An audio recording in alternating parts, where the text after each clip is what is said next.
Hey guys, welcome to the stream. How's everyone doing today? Bit of a surprise live stream, but it's because I couldn't get a video out today. Well, I was actually going to live stream anyway, but I was also going to get a video out today. So this live stream is a little bit early. And I'm just waiting for a few people to show up. But while people are here, this is a good time to explain the campaign. So I'm going to do a Skarbrand campaign because I've been looking around some of the factions, playing some in my own time, and deciding basically what's my favorite campaign in Total War Warhammer 3 that's actually going to be interesting to live stream.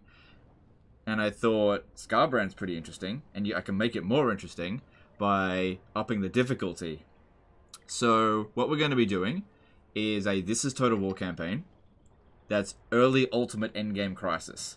So basically difficulty to the max, which Skarbrand kind of thrives in. But the thing is, Skarbrand starts in one of the worst places in the world for an early ultimate crisis mode endgame, because like Skarbrand's super strong, but he can't take on Thorak, Ironbrow, Queek, Headtaker, the Sentinels, the Black Sentinels from the Black Pyramid of Nagash, and various others all at the same time. It's just too much. So we're gonna have to migrate. Death Gorge is not a good place to be. Yes, this is Total War Skarbrand with also Ultimate Endgame Crisis. Let there be skulls. Did this just start? Yep. Last time Legend did this, Skarbrand didn't get a chainsword yet. Right, that's correct, yeah. But yeah, one of the most successful campaigns I've done with Warhammer 3 has been a Skarbrand campaign, so kind of want to do that. Cool, we already got 500 people. That's a good sign. Cool, alright, let's jump into it. I put it on the... Yep. Okay. Yan L did a $5 super chat. Thank you for making more quality content, Legend. Positive vibes for you for distracting me from the stupid war. No worries, dude. Yeah, we all need distractions from the stupid war, indeed. Your hair's looking good, man. I like the cut. Yeah, I think I like it shorter now. I'm not gonna have hair for much longer. I'm slowly turning into my father. I mean, you guys probably haven't seen him, but he's bald. So I thought I had dodged it, but nope. There's no stopping it. But beard's looking alright. I kind of like the greatness. Oh, it just started raining. When it rains, it pours.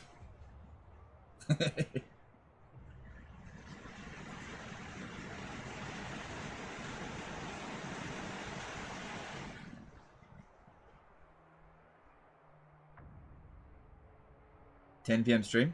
Yeah, well, I couldn't get a video out today. We might have a bit choppy internet for a few minutes. Usually the rain comes and goes pretty quick. Alright, come on. Discipline.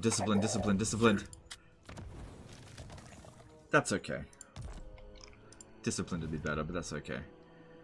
Alright. So what we've got about 10 to 15 turns to get the hell out of here. Like, this location here, there are so many endgame crisis factions.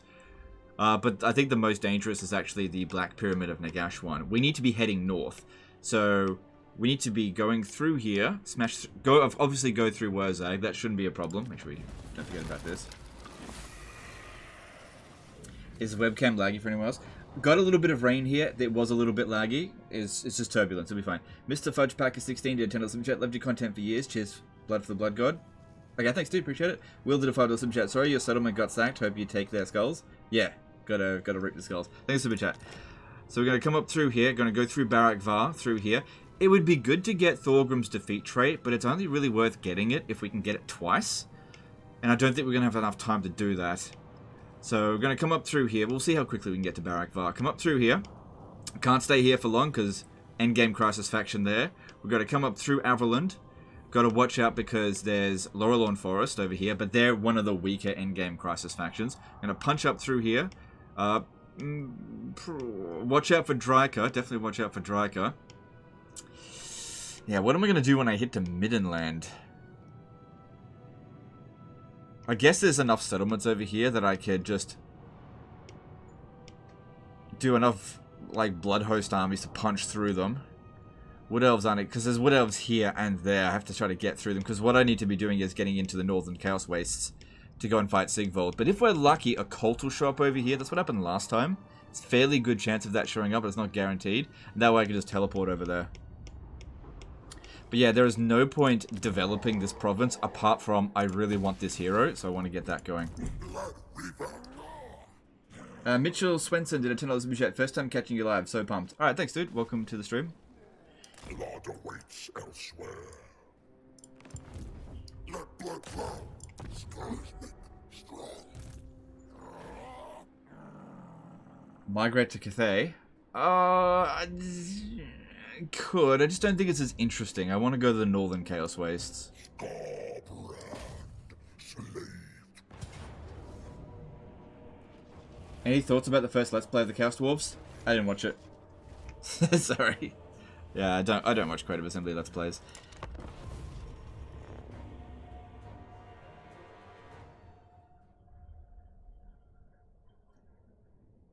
Settle in Drakenhof? I don't think I'm going to be able to get rid of the vampires endgame crisis. Just use Cult to teleport Skarbrand? Sure, if it shows up, absolutely.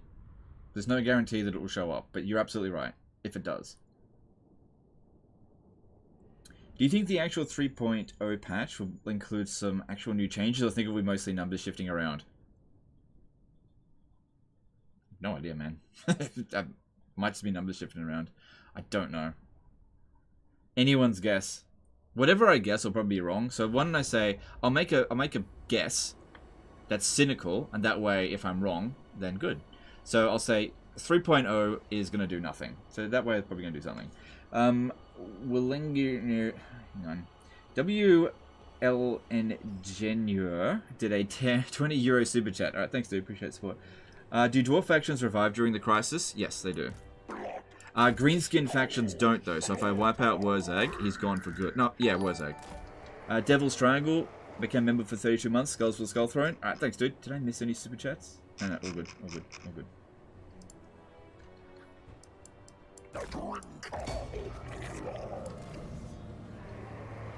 Throughout this land in a tide of blood, Khorne commands it.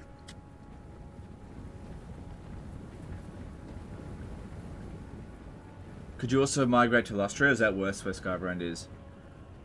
Look, I could go to the Lustria.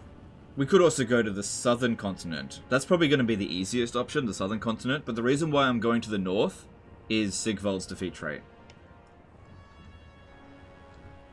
Sigvald and Archaon's defeat trait is really good. Okay, now... Also, in terms of what army we're going to get, I think I'm best off going with Chaos Warriors of Khorne rather than Bloodletters, because we're probably going to need a more durable army due to the possibility of fighting multiple armies at once.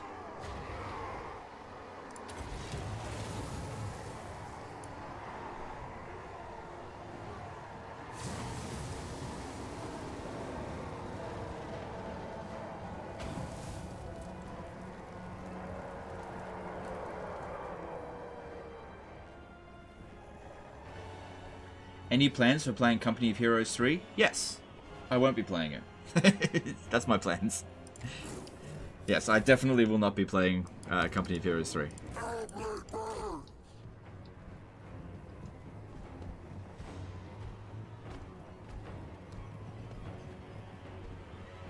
So yeah, we want to try to make Skarbrand a one-man Doomstack as much as possible because it becomes a really good one-man Doomstack.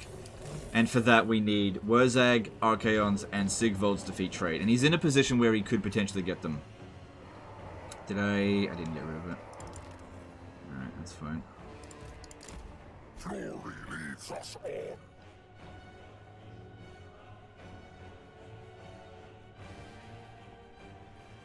Yeah. Any other defeat traits you're thinking of prioritizing? Throts would be good for sure. But after you get the physical resistance ones, those are the main ones that we need. Because none of the endgame crisis factions are demons, which means magical attacks are not going to be that frequent. So physical resistance is going to be really good. Yeah, that one is actually doing okay. Come on, come on, come on, come on, come on. Get rid of the archers. Alright, whatever. They did a bit of damage. That's all we can really ask for there. Okay, now in this situation here, we want to clump up. That way the damage will be spread pretty evenly. We're not going to get lopsided damage.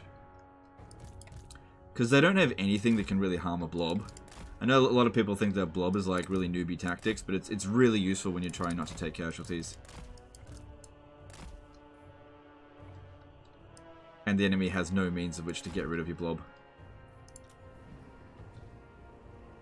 Alright, let's go.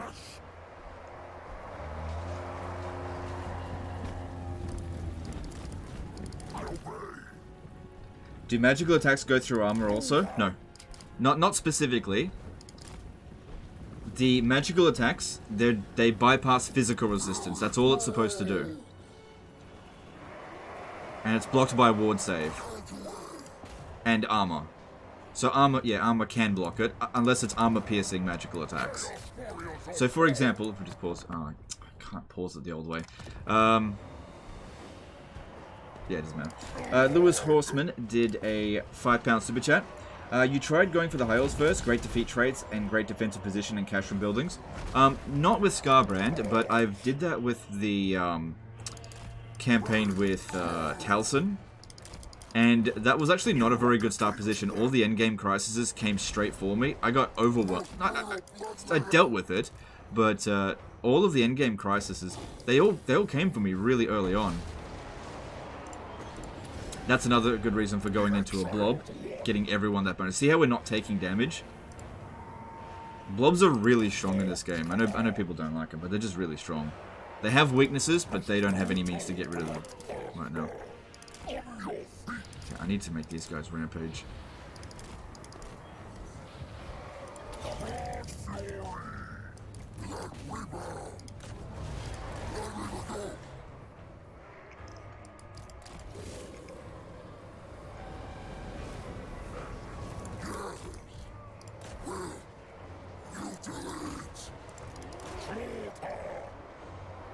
Ghost91120 became a member for 7 months. Thanks for the new series. Was getting a bit overwhelmed with choice. No worries, dude. Thanks for super chat. Membership.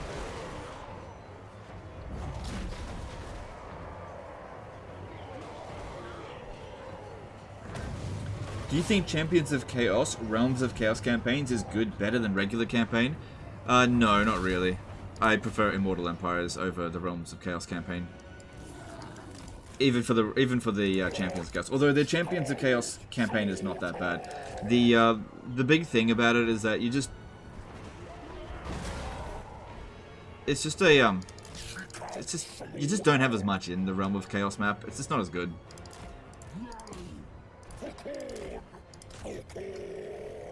And like, the big boss at the end of it is Archaon, who you can just encounter in the Realm of Chaos campaign anyway.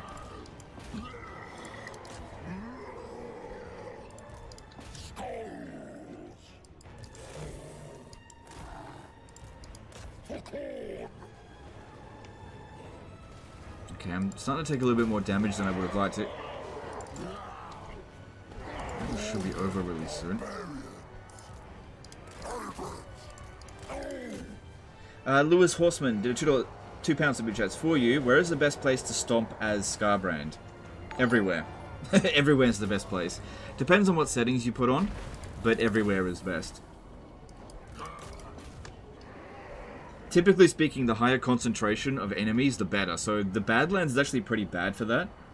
The settlements are fairly spaced out, so going into the Empire is a really good location because all the settlements are fairly close together.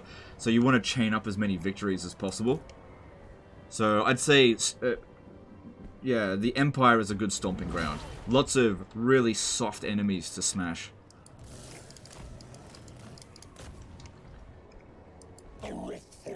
Because, yeah, the Empire is not good against Skarbrand at all.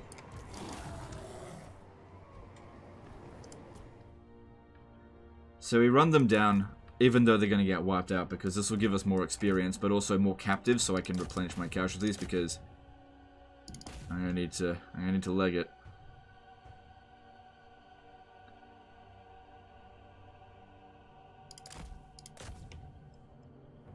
Yeah, I took a bit of damage on this one here, but it is mostly spread out.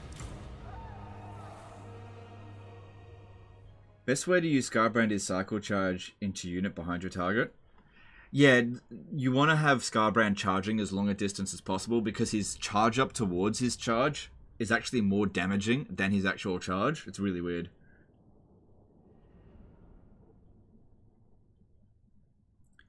Long victory in 12 to 13 turns. Want to beat that? I'm not focusing on doing that. Long victory.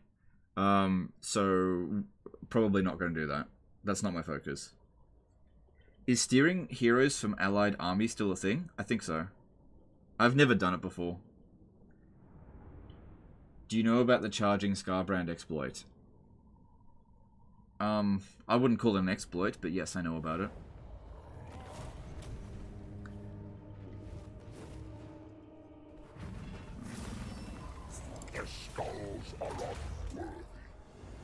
He's a chariot? Yeah, pretty much.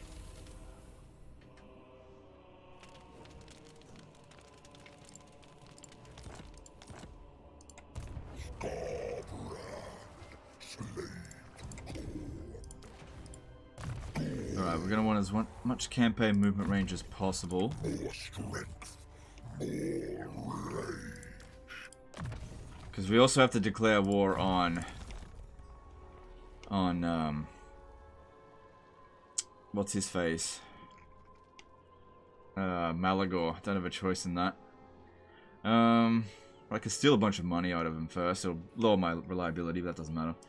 Okay, what should we get? That's probably not going to be very important right now. Oh yeah, this one here. Definitely this one. Yeah, we're going to need that. Need that banner.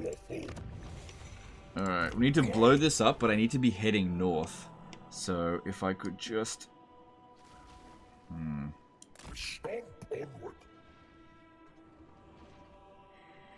I'll probably need to use this next turn to keep the bloodletting going. So if I just stand here, yeah, I'll just have to make do with that. I just don't have enough movement.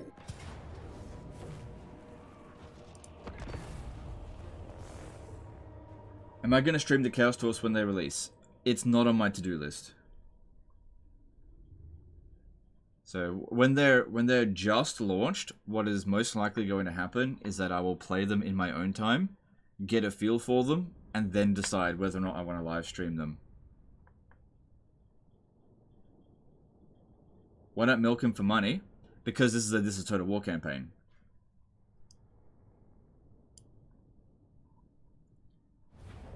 Do you ever consider playing with mods like SFO Radius? No, I'm not really into mods. I've tried them before, but I usually just get bored. Nothing against the mods, but just mods in general just don't do it for me. Alright, this is a weaker enemy than the previous one we fought. I want to try to recover as much as possible. And then we need to recruit Chaos Warriors of Khorne. Alright, let's get rid of these archers.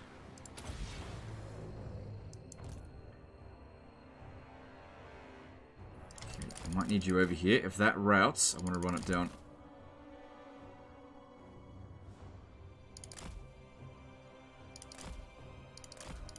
Come on, don't rally, don't rally. Don't rally. Okay, I should be able to prevent it from rallying. Don't go near them. Damn it, they rallied. No, it's gone. Missed our chance there. Not worth sacrificing it to get it. Got another one. How do we know when you're live streaming? Be subscribed with notifications on.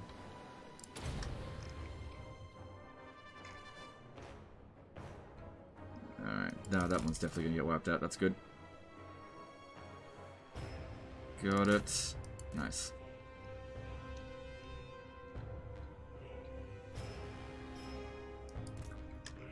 Good, and we've got enough for the Horn of Khorne right away. Okay, good start. Okay, I definitely want this one here in as much the back as possible. Don't want it taking any damage if we can avoid it. Hopefully we get some good items early on as well. When I look at the Chaos Dwarf mechanics, feels like there will be a lot of cheese. Maybe. We'll see.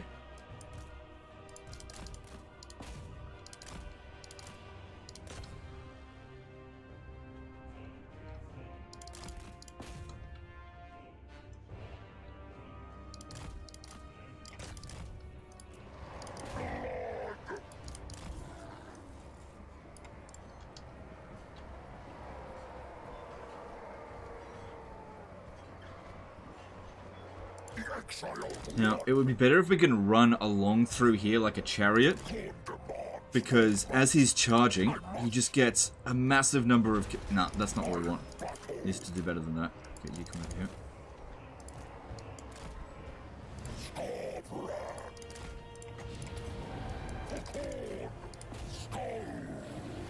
This is useless.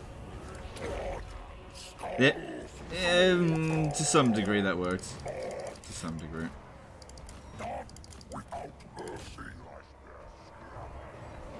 Yeah. It helps if he's got more speed. If he gets more speed, it becomes even better. That's why Skarbrand with the Banner of Swiftness is really good. Okay, this one's taking too much damage. Nice.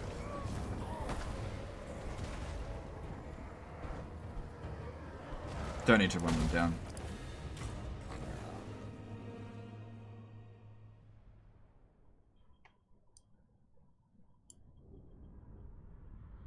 How long have I been live? 20 minutes. Grable's Gringus did a $5 super chat. I chaffed all over my keyboard when I saw Legend streaming again. Cheers. Alright, no worries, dude. Thanks for the super chat. Appreciate ya. Are you going to try and bring Valkyr on board, as well as Khorne, the other Bloodthirster Lord? No. No, this is a Total War campaign, so I can't confederate Valkyr, so don't even bother trying. She'll probably end up getting wiped out by the Dwarf Endgame crisis anyway, and Khorne is actually Realm of Chaos only, I think. He's called something different in this one.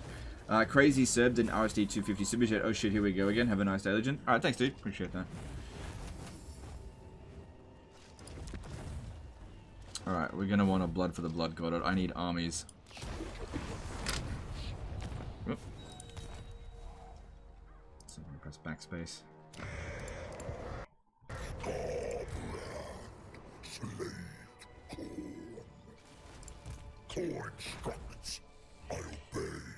Alright, when we have a look at this, in terms of recruiting, oh, I don't have access to Chaos Warriors of Khorne. Ah, damn it. I could just go with Bloodletters for now. I don't want to get more orders. Alright, time to start declaring war, but we'll do that by also obtaining as much money as we can. Who bothers Greek? Why should I not eat them right now? So if I were to go to war with Red Fangs and Crooked Moon Miskits, cool. This will help pay for our troops for a little bit. See who else we can negotiate with. Numas is Khemri. Don't even bother. Arachnos. Yes, I'll get some money out of them. Alright, let's see. Then I'll just declare war on them.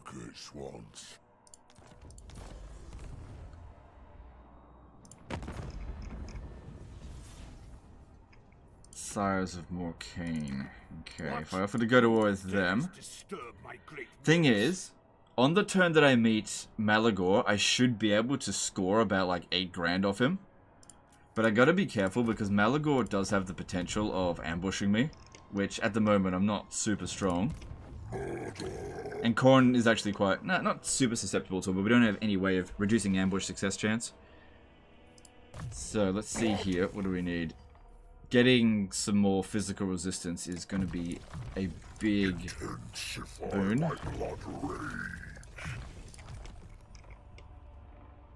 What do I think about Chaos Dwarf armies, their units, and so on, according to what you have seen? I'm reserving judgment until I've actually played them, so it seems fine. I don't know what else to say. I won't know what they actually are like until I've actually played it. And whatever Creative Assembly shows, they don't play on a particularly difficult difficulty, and it's more cinematic than anything else. So it's really hard to say how anything actually performs until you actually play it.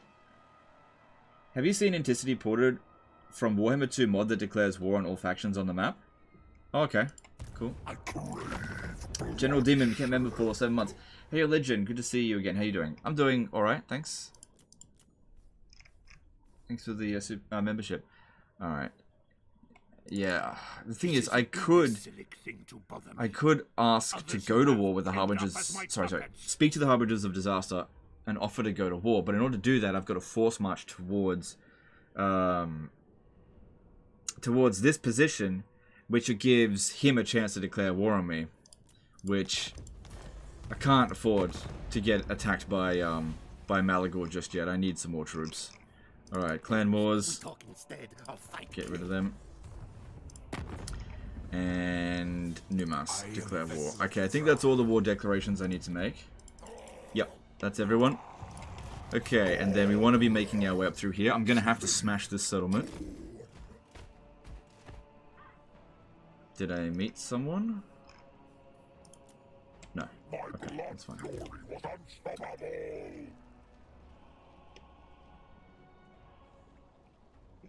Okay, and then with Skarbrand, we just try to recruit whatever we can. So, I'm just going to have to get bloodletters. I want Chaos Warriors of Khorne, but this will just have to do. How do we go with this? What do we get? I like to get lots of blood shrines and flame cannons, but one is better than none. This is no harpies, furies, like crap. And as for this, I will demolish that later. But I'm definitely going to demolish it at some point. Okay, I think that's all I need to do. I think that's all I need to do. Just double checking. Yep, all good. All good. Let's move on.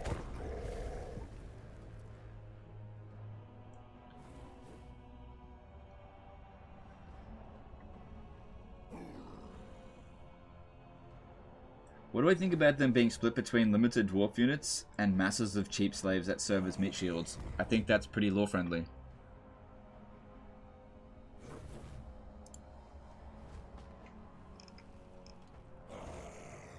Equipment? I wouldn't have anything on turn 1.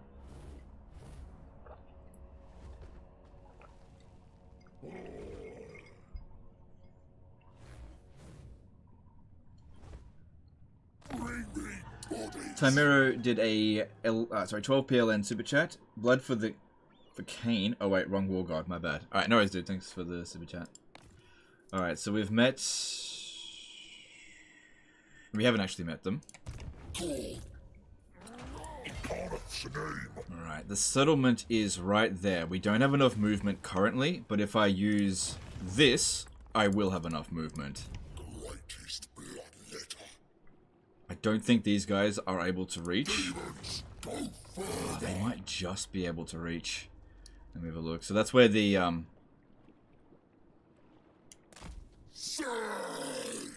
Come on, come on, come on, come on. Oh, I think he might actually reinforce. If he does, that'll be really good. Okay, now we got to steal all of his money. So we offer a non-aggression pact, because I would normally offer to join. Let me just see if I can get him to join a war. Because if I can, that's a way I can steal all of his money. But I just don't think it's going to work. Especially considering I just... oh, God. I just trespassed. Nah. Nah. I don't think any of this is going to work. Okay, I'm going to have to be dishonorable. It's fine. So do this. Grab all of his money. Yeah, grab all of his money. That's fine. And...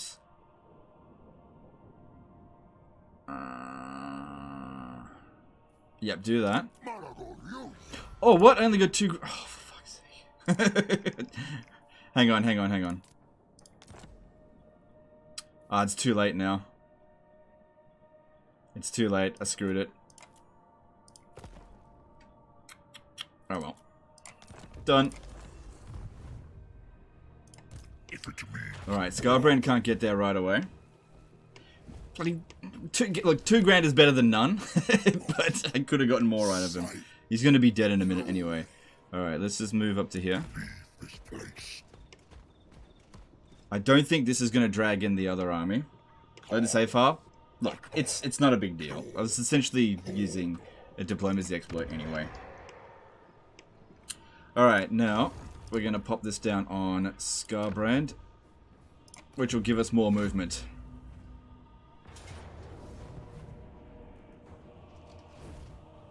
Yeah, the other army doesn't show up. That's okay. And we need to fight this manually. Minimal casualties are needed.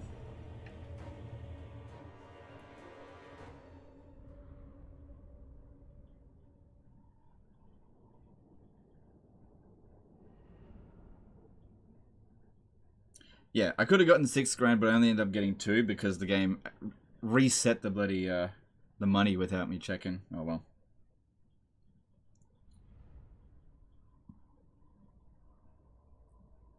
Still, 2k is better than nothing, but 5k is better than 2k.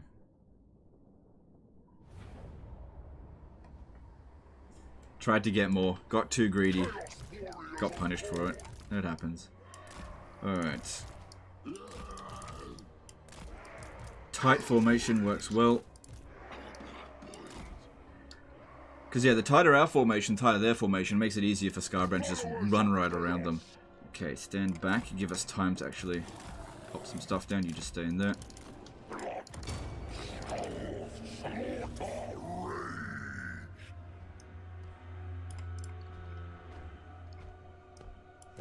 How's the difficulty of a campaign like this versus Warhammer 2 campaigns? When you play Ultimate Endgame Crisis, and this is Total War, you're definitely playing a difficult campaign. Doesn't matter if it's Total Warhammer 2 or 3. But if you're playing a regular Legendary difficulty campaign, Warhammer 2 is without a doubt an easier game. Without a doubt. Pretty much across the board. The AI is better, and it puts up a way bigger fight. Alright.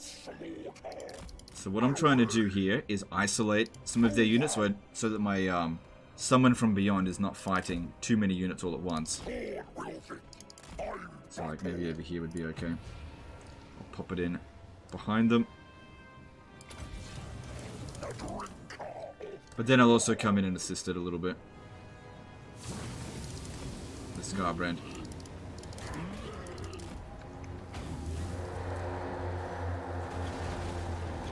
Now because it's on very hard battle difficulty, Bloodletter versus Bloodletters, ours will lose, but only by a small margin. See, if this was Warhammer 2 very hard battle difficulty, we'd be smashed and they'd barely be taking any damage. Good, Skarbrand got out of that without taking any damage whatsoever. 3 hits are good.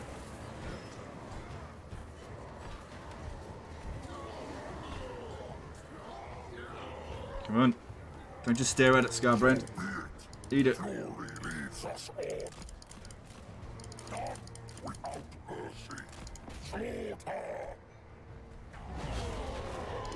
Okay, don't get hit by that Blood Reaper. Come on, move. Okay, we're good. How are we going over there? Oh, it'd be good if that one had actually started crumbling, but that's pretty close. Alright, keep moving back. Let's see if we can get rid of this one now. I saw your tweet from earlier today. Hope everything is okay and you guys are doing alright. Yeah, so just a little bit of context to that. Just so you guys know, today we got burgled. It's the first time I've ever been burgled. It shook my wife up quite a lot, but really, it wasn't that bad. We've lost a lot of very sentimental items. We're not going to run away from them. But no long-term harm has been done. It's just a lot of sentimental items that people who have died have given us have been stolen. And we'll never get any of that back. This was a pro job. The way they broke into our house was... It was, you gotta actually admire how they did it. It was very skilled. Ed IO NE Avevo 14 did a 5-euro super chat. I was watching your last Skarbrand campaign just last night. Awesome. As always, sorry, awesome as always, dude. Alright, thanks, dude. Appreciate that. Oh, good. They didn't do anything to us. We might actually recover on this battle.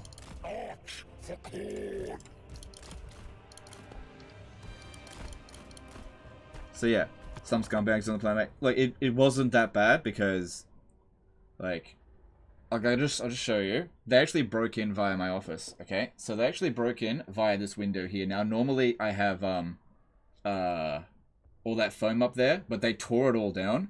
So I just need to fix it all up. And they messed up my office, but I've mostly cleaned it all up. But they didn't do any... They made a mess of the house, but they didn't do any damage. Everything was just a case of tidying up. And our dog was home. And so we're just grateful that they didn't harm our dog. So... Because they very... When the police got here, they said that some people, when they get burgled, the burglars just fuck with the victim.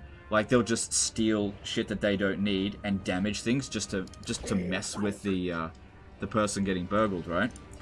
But this wasn't anything like that. They didn't take anything that they didn't need or didn't that wasn't of any actual value, and they only took jewelry. They took a watch and some jewelry and some money that was lying around, like not much.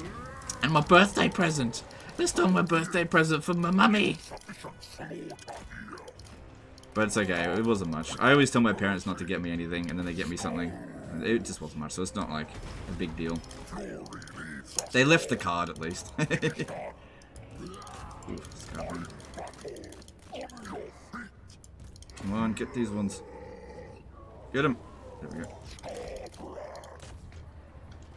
But yeah, it could have been a lot worse. If someone had actually decided to be malicious, they very easily could have. They could have completely destroyed my computer. It was right here. They could have just smashed the screens. They didn't do that. So we got to count the small blessings. It could have been a lot worse. They clearly just wanted the stuff. It's only stuff. It's insured. It's all right. Not gonna lose any sleep over it. Alright, well that's that done. Oh, I don't know if this is a good idea. Yeah, no, it definitely wasn't. Because we don't want to be getting hit at all. Come on, move. Yeah, no.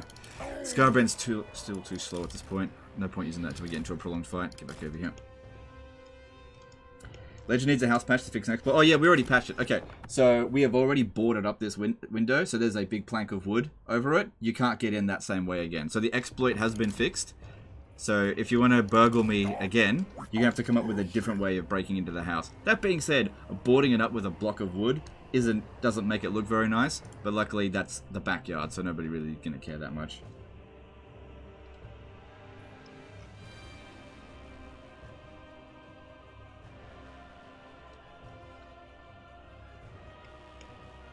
Yeah, my wife was a bit shaken up about it, but I don't know. These things happen. Like, everyone I know has been burgled at some point in their life, so this was our first time getting burgled. You know, it could have been worse. Glad you've got a good attitude about it, but probably be paranoid for a while. We don't have anything left to steal. They took it all. Anything of value that you could sell has been stolen. But we didn't have much, so you know, there's nothing left to steal. Neighbor? Nah, wasn't neighbors.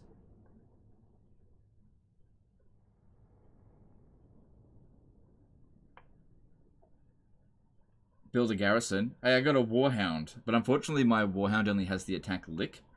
So would explain why you're playing Khorne. Because I like it. Tim Playsons did a $10 super chat. Most importantly, Legend, can you confirm your warpstone stash is okay? Yes, they didn't touch my warpstone. Did they take the GPU? They didn't touch any electronics. They only took jewelry. I was hoping to fully recover. Shouldn't have made that charge on him. Oh.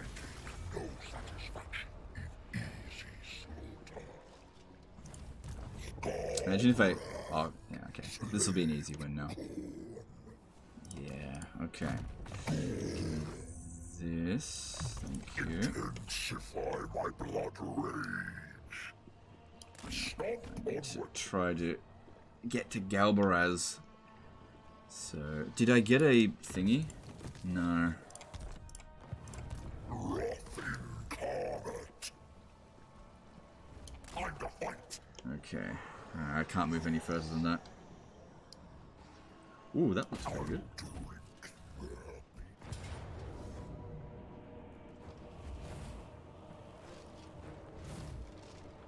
Where's your cool painting? Did it get damaged? Yeah, it's still there. It's just that there's junk. Like my office is damaged. It's still fine. I missed the super chat. Sorry. Yeah. The painting's still behind me. Ryan did a $5 super chat. Hey Legend, was wondering if there are any tricks to buying settlements from the AI. The best trick to doing that. Oh wow, that's not great odds. That's weird. Whatever. The best trick to it is be as friendly with them as possible. It's a lot easier to get settlements off an ally than it is an enemy. Sometimes you can get settlements off your allies for free. Like they won't even ask anything from it. Another thing is that if you want to trade a settlement, increasing the income, the base income of a settlement, makes it really valuable to the AI. So if you ask for like a major settlement that hasn't gotten any economic buildings and offer a minor settlement that's got lots of economic buildings, that sometimes works really well. Also, if you own 2 out of the 3 regions in a province, they're more likely to trade it. Alright, they're probably not going to come at us, so we'll just wait for our reinforcements. Yeah, they're not going to come at us.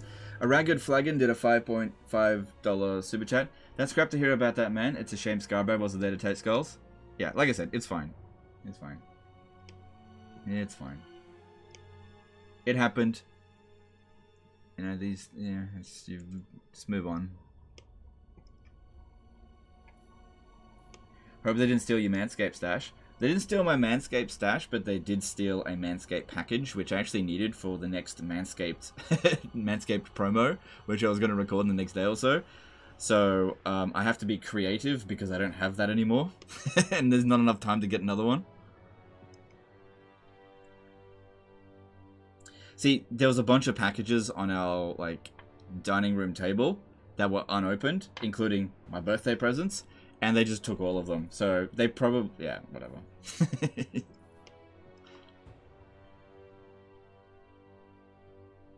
It's pretty funny. They'll get home and they'll be like, so what did we get? We got some jewelry. We got this watch. And we got some underwear. Who's got those guys' underwear? No, my Manscaped undies.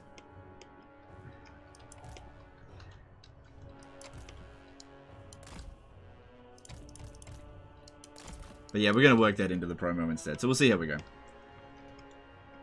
Would you feel more confident with firearms? No, because... 1, I wasn't home. So... Like, okay, this is... I imagine... I kind of predicted that Americans would be like, oh, if only you had a gun! You know? I wasn't home, right? So even... I wasn't home, so I couldn't possibly have used it. Wouldn't have been possible. Second thing is that I don't like guns. The third thing is that it wasn't a violent crime. Okay? They had the opportunity to hurt my dog. I would much rather they steal the jewelry than hurt the dog. Guns in this instance would not have helped. Oh, but Legend, you should have shot his fucking head off. Probably some dude down on his luck. And he just needed some fucking dollars to get drugs. Okay? Not worth killing him over. Okay? Not worth it. Oh, if only you had an assault rifle, you would have showed him.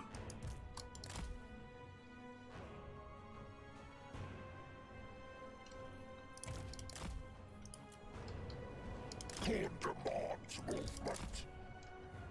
Skarbrand. Do you have cameras on your house? No. No. We didn't really have anything that was really worth stealing, and like I said, we're not hung up about it.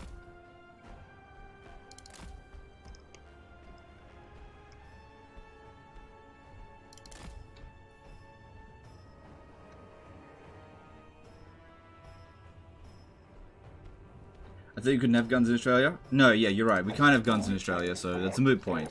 But even if we did, it wouldn't have helped.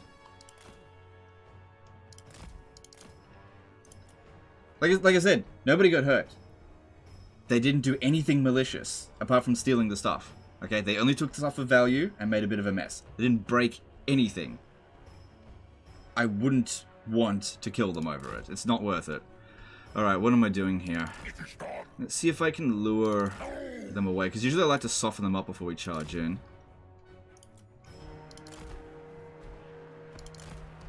I missed your super chat, sorry. A Ragged Flagon did a... sorry, I already read that one.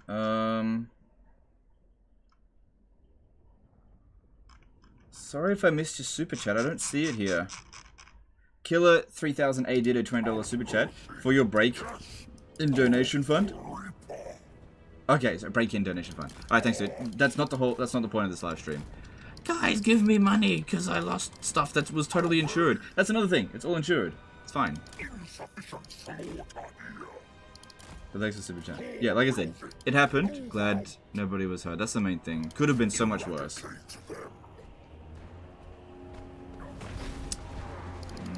don't know if this is really a good idea. It's probably a bad idea.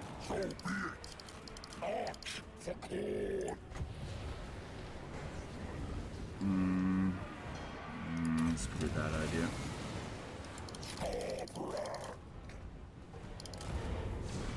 Skarbrand should be able to beat a Gorbel. I know they're anti-large, but you know it is Skarbrand.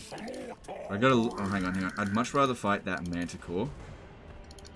Yep. But not the Manticore and the Gorbel. Yeah. This is good. Just keep running away. This is good. No. No. Run. Oh, God, Gorbel's hit hard. Come on, move. Come on, Skarbrand, stop getting stun locked. Go.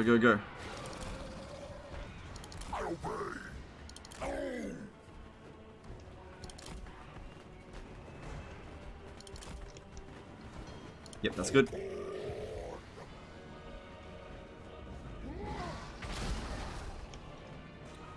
Okay, that's a good softening of the enemy forces there. Okay, we probably shouldn't blob up. They've got magic. Probably shouldn't blob up.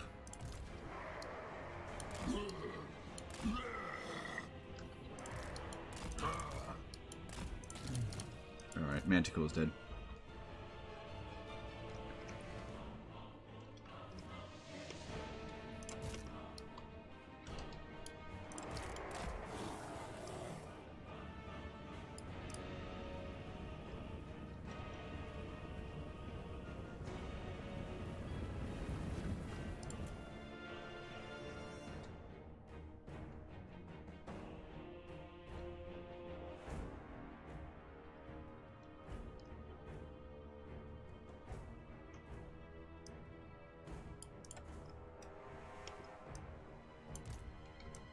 Move up.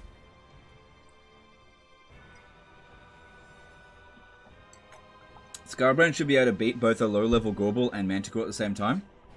Yep, but it would probably get smashed in the process. We've got other battles to do. Fighting one duel is not his entire purpose. He's got many battles to do in the next few turns, and he doesn't have any regen just yet. It's not worth it. It's still better for him to just fight one at a time. You gotta think a little bit more long-term. If you just think in the short term, you might get fucked. You're probably right. I probably could have beaten them both at the same time, but Skarbrand would not be able to fight anymore this battle. No way. Jesse Monium became a member for 7 months. Hey Legend, do you think you're close to enjoying Warhammer 3 as much as 2? Have a great stream.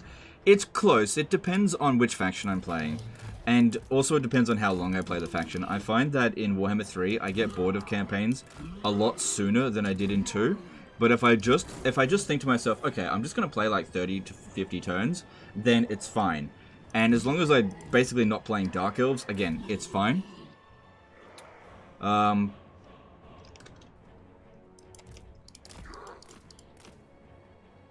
Yeah.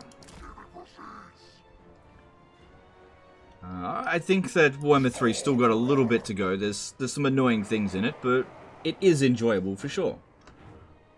Thoughts on the Chore Froster? No thoughts. This is not really the time that which I have anything to say about it. I've still got another summon to do.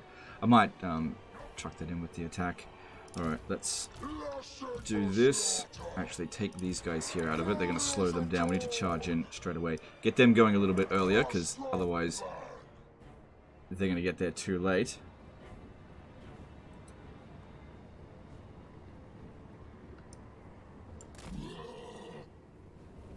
Missed us another super chat, something about micro. Sorry. Admiral Ron did a $5 super chat. Just started playing at higher difficulties and it's exposing flaws in my micromanaging. Any tips to improve micro aspect of gameplay? It's all just practice. Micro is just a matter of instincts, and you get instincts by practice. So repetition is the way to go about it. There's no like... Yeah. Just put yourself in situations where you need to micro. Do that more often, and you'll get better at it.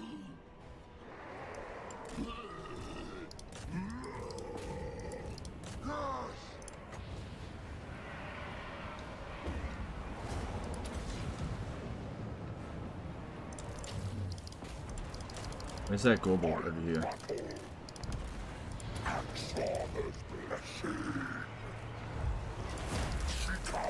Okay, it's actually the Gorbel doing that.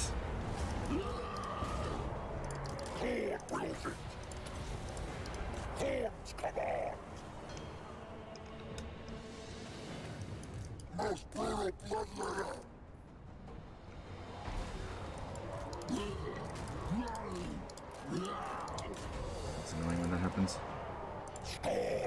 I have no means of getting Malagor, and we're not doing so well against him either.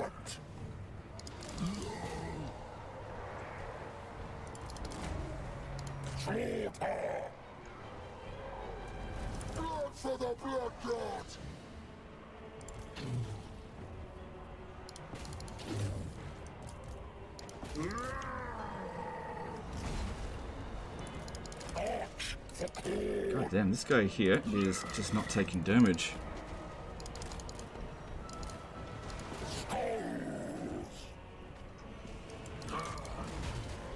Okay, now he's taking damage.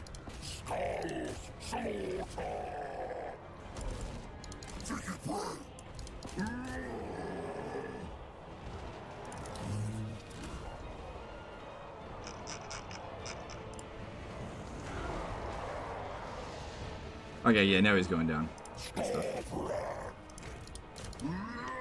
Alright, a little bit of damage on the Chaos Warriors of Khorne, but that's okay. Try to ignore the giant as much as possible. We don't have anything that's particularly good against it. And we should be able to get the army losses without needing to kill him. Take out the Gorbel first, and then maybe I'll send Skarbrand in.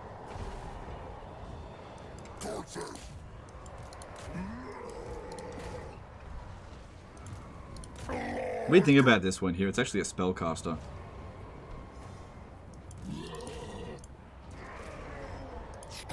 Come on, Skarbrand, kill him.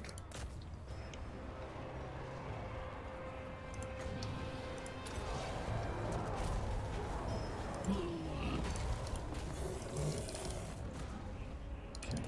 Let's have the wolves deal with that.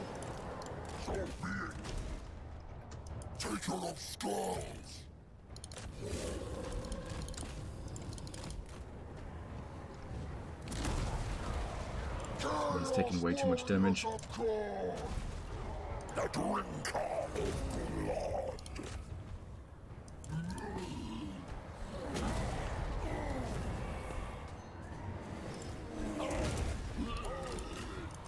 Skarbrand doesn't seem to be getting too many hits in there. No, he definitely is. Right, get him out of there. There's the army losses. We're good. We're good. Cool. I mean, we get the max loot because they're inside of a settlement.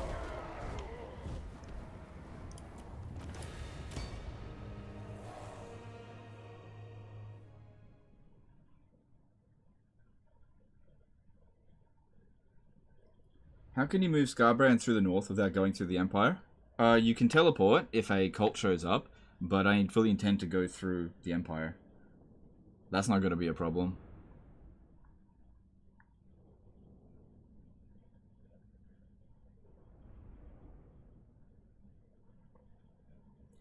Humble question, do you think Demon Faction should have their warband mechanics too?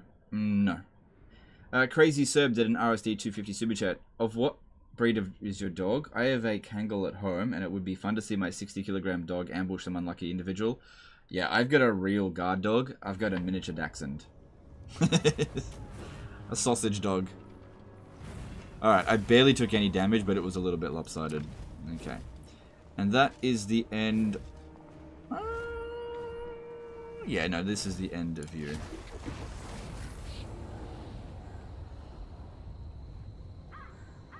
See you, Malagor. Useless trait, but whatever. Alright, I can't reach Galverize this turn, but next turn I'll have more forces to attack it with. What I'll do is go into encamp stance. Let me see here. Got 2 points into that. Do I need thick skin? Yeah. Yeah, that's pretty good. Alright, we'll go with that. And then melee defense is good. Intensify my blood rage. Increase that mobility. Alright, we still have the same units we can recruit, so I'll have to just get blood letters. I don't want any more orders. And... I'm just thinking, if I stand there, there's a possibility they'll attack me over the end turn. I don't really want that. It's not the worst thing ever. But if I stand here, then they probably won't attack me over the end turn. Because... their garrison won't reinforce. Okay, money-wise, we should still be okay. What do we get out of this? It's alright, but I really want these units. Oh, well, I can't control what we get. Yep, that's fine. That's fine. We'll, if possible, we'll actually make the attack with this one, not with Skarbrand. Unless, if I go around here and sack it with Skarbrand, that could work. Because we want to get Skarbrand up this way. Sack it and occupy it.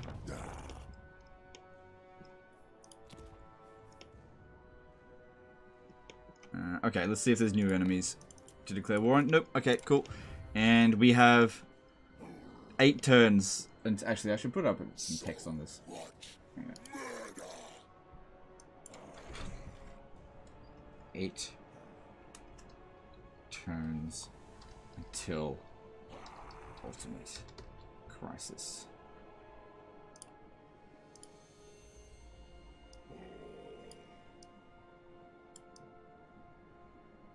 Okay, how's that look?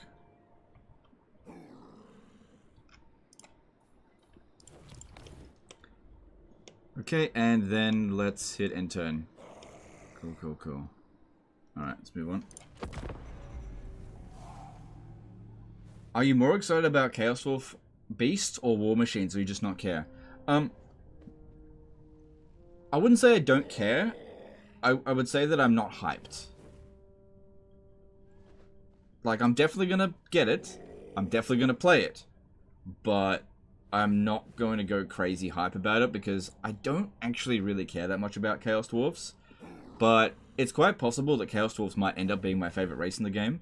But I'll worry about that when it actually comes out, not before. Alright. So, Mash One Finger. I believe he and the Legendary Lord, as the faction leader, are both immortal. I think he's actually immortal. Alright.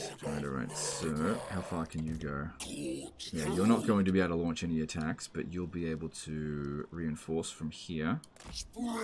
Mr. Person Man became a member for 9 months. Hey Legend, been loving your campaign reviews recently. For leveling up, how do you prioritize skills? Do you prefer getting yellow first or blue? It depends on the character. Yeah, you need to assess what character you're using and what you need. 8 turns is only better than the full sentence. I guarantee you, if I just put 8 turns, people will say, 8 turns until what? You know? You gotta leave no room for error. But you're not wrong. Alright, now we need to be heading in this direction as much as possible. So Skarbrand's not going to get any movement back unless he launches the attack. Now if I bring him over to here, he's going to use up most of his movement to get there. But once... Hang on, how far can you go? Yeah.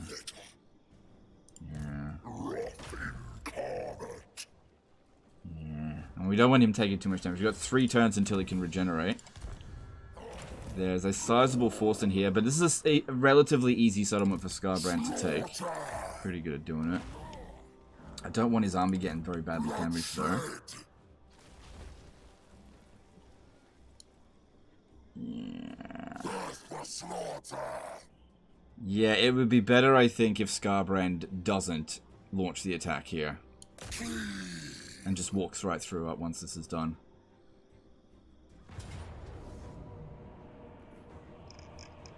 Oh, he's not even involved there. Okay. Needs to be involved. Siege it with the Bloodhost, then re-siege with Skarbrand. Okay, the problem with that is that if I back off from this, I may not have enough movement to occupy it this turn, and I need to be able to do that. So you're not wrong, but the margins are too low. Yeah, I'm just not sure if I'm standing here if I'll have enough movement. It doesn't matter that much, and it would be better if Skarbrand isn't the one taking the damage here, because I need Skarbrand to get ready to fight Wurzag. There's quite a few armies he's going to have to deal with, so I need him at full strength. These guys here can't keep up with him. Brother Humayed did a $10 super chat. Welcome back, Legend. Really missed the live streams. Hang on, what turn is it now? For Skarbrand, it's having multiple... Hang on, 7 turns now. Sorry, just hang on a second. Come on. There we go. Welcome back, Legend. I really missed the live streams. For Skarbrand, is having multiple armies better than focusing on a single army? Yes. Neither is right or wrong. It depends on your situation. Neither's wrong. Do whatever you're comfortable with.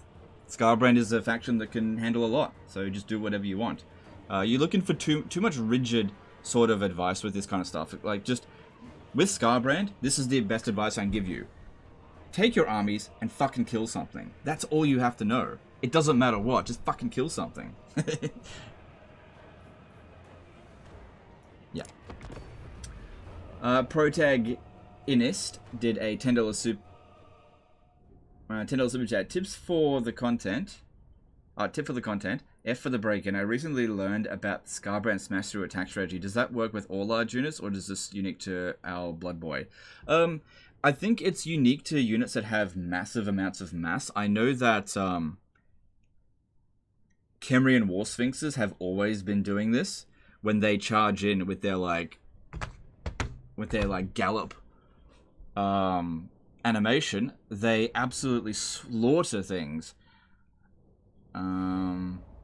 So anything with like loads of mass that is able to inflict damage when running in their charge will typically do it, but yeah, it's not unique to Skarbrand. Giano Van Herrewe, the €5 submission. Hi Legend, what DLC do you expect and or want after the Chaos Dwarves? I hope for Cathay versus Dark Elves. Love the content, all the support for the thievery. Alright, thanks dude, appreciate that. Okay. I am not thinking about that kind of stuff, to be honest. I'm just not. Because my powers of prediction are awful. So I kind of expect a vampire count Lord Pack next. But I have no actual knowledge of what's coming next. Alright. Nakari? Yes, Nakari does it as well. Kugath doesn't, because he's too slow. So you need a certain amount of mass, size, and speed. Alright, we go like this. And they should all set up over here. And then Skarbrand will come in there in 2 minutes. And when he does get there, he will find the gates open.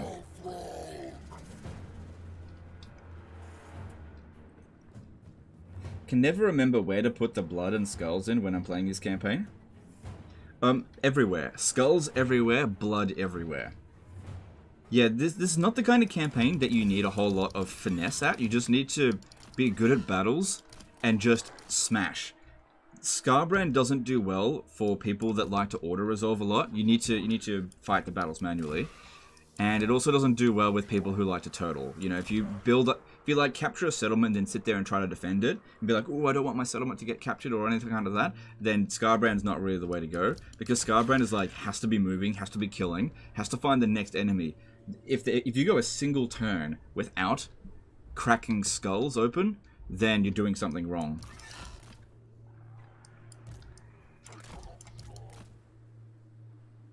Okay, I'll try and sandwich the gate by attacking it from both sides.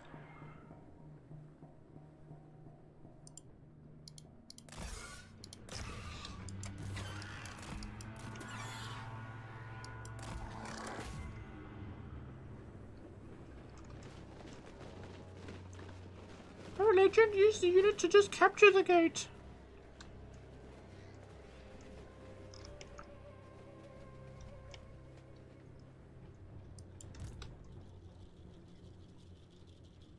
Ohio's still good in Warhammer 3? Yeah, they're still good. I'd say in Warhammer 3, every faction has been sort of equalized to a certain extent. There are very few factions that I would say are actually weak. Even Nurgle, which I would say that Nurgle is probably the least strongest race in the game.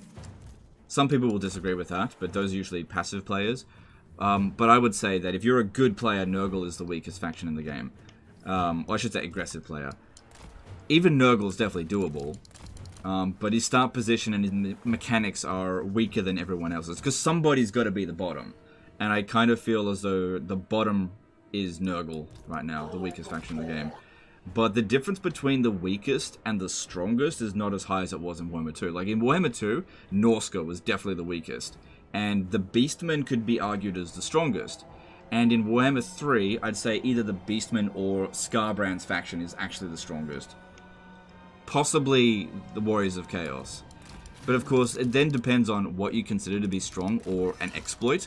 So for example, you could argue as the Dark Elves is actually the strongest faction in the game due to their ability to conquer the entire map in one turn. But you have to use an exploit to do that, and that's going to get patched out surely.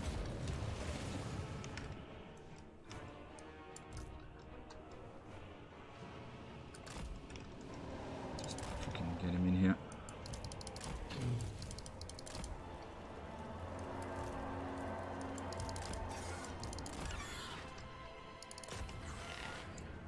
So, deciding what's the strongest or the weakest faction always depends on the criteria that you use to judge it, which is why you can never ever get a consensus.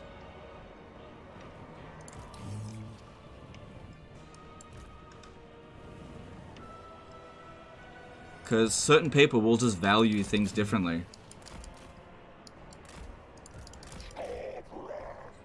Is there any way to make Dark Elf Slave Economy bearable? Probably with mods. I'd imagine SFO found a way to make it work, but I haven't played SFO yet.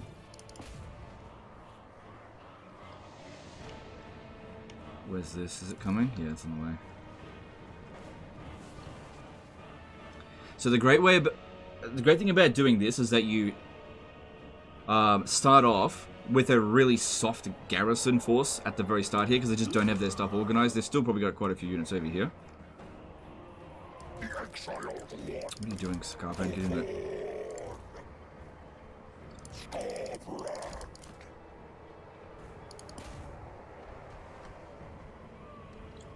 What about most dangerous as AI? Okay, yep. I actually made a tier list video on that. The most dangerous AI factions are Tzeentch and the Skaven. They're the most dangerous.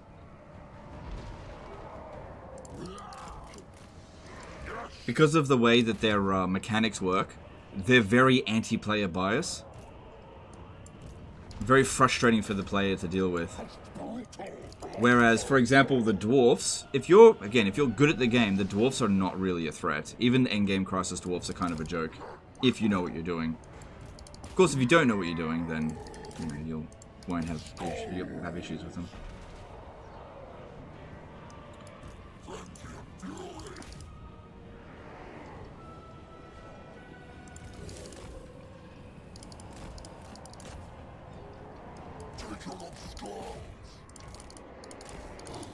So pop down these, the summon when they start shooting at us.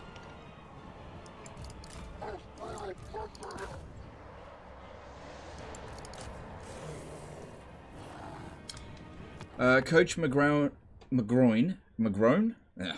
Did a $5 super chat. Good morning, Legend. Any idea why Kadrin and Zufbar don't like each other whenever I play as Thorgrim? They hate when I help the other. No idea why. Sorry. Thanks for the super chat. I have no idea.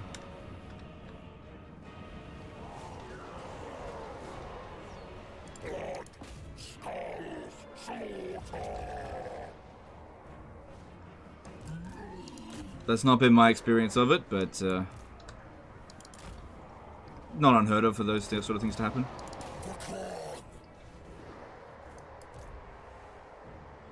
Oh yeah, what happened to these?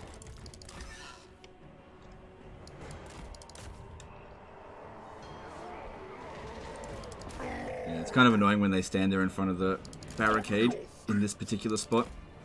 Like, we're smashing them, but they're disabling us from actually getting there. This is a finicky spot. Alright, now they're starting to shoot at us. Get that down there. Speed this up if you wouldn't mind. Where's this? Come on, hurry up. Oh, it's here. Maybe I should actually take out the barricade with this one. No. If anything comes down there, this unit's dead.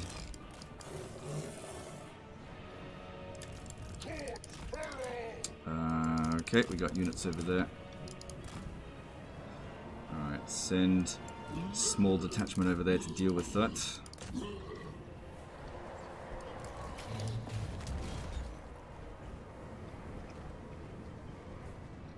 Adam Bartos became a member for 34 months, saying hi, Legend. Hi back. Thanks for the membership, dude. Appreciate you.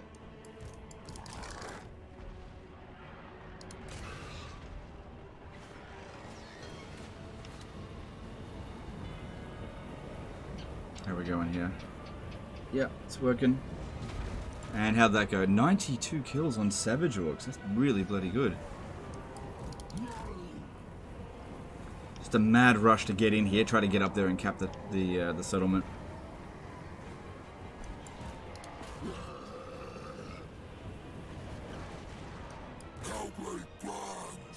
Okay, they shouldn't have any trouble with that. Good, we're in. Okay, now Skarbrand and this one here need to just punch through and go and cap the town square up there. This is why I wanted more of these, because of their high mass. They just punch right through.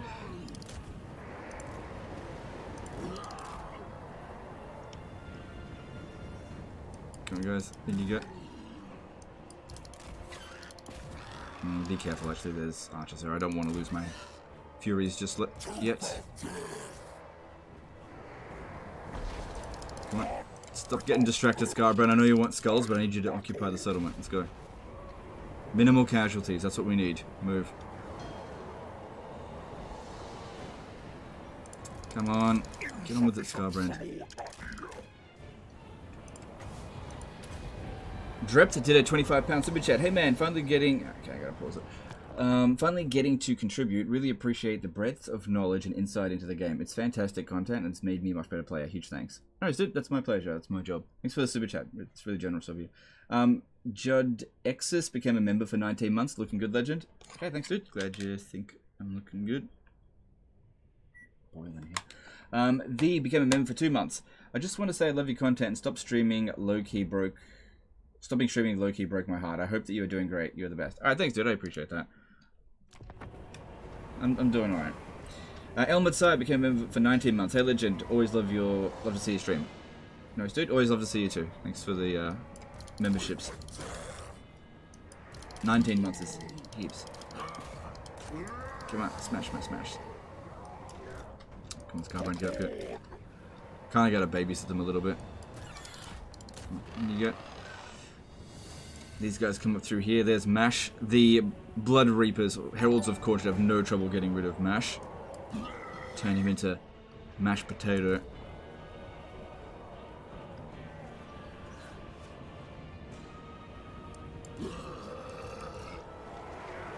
No, no, no, no, no, no, no. Not you, not you. Get back. I just accidentally selected him. I'm gonna lose some frames because of the blob over here. Oh, this is the sort of area where you can kick him down the hill. Come on. Come on, kick him, kick him, kick him. I didn't build up enough momentum, I think. No, I did. I'm killing them. Oh, I really need to increase his speed. Oh my god. Jen J became a member for 20 months. Nice to see you every now and again. New streaming room? No, same streaming room. Yeah, same streaming room. Oh my god. Century 1012 did a $50 super chat. It's probably a skill issue, but fighting the Skaven as dwarves for me has been rough. No, that's not. It's not necessarily a skill issue. The dwarves are hard countered by Skaven, for sure. Thanks for the super chat, dude. That's really generous of you. Appreciate it. Is this working? No, not really. Skarbrand's just not fast enough yet to do that. How are we going? We've almost capped it. I can just keep them out of there for a little bit longer. Need to get the campaigner trait for that extra. Good. Mash one finger just bit the dust. Yeah, he's wounded. Yeah, he is immortal in Warhammer 3. Come on. Where's this one? Try to bring it up this way. Help out as well. Come on. We almost had it. Maybe try to get some of these ones up here. Get up here. Come on, guys. Cap this.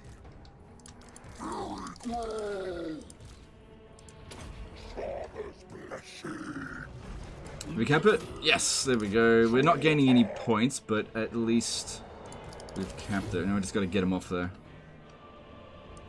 Okay, that's been capped. Good. Move on to the next spot over here.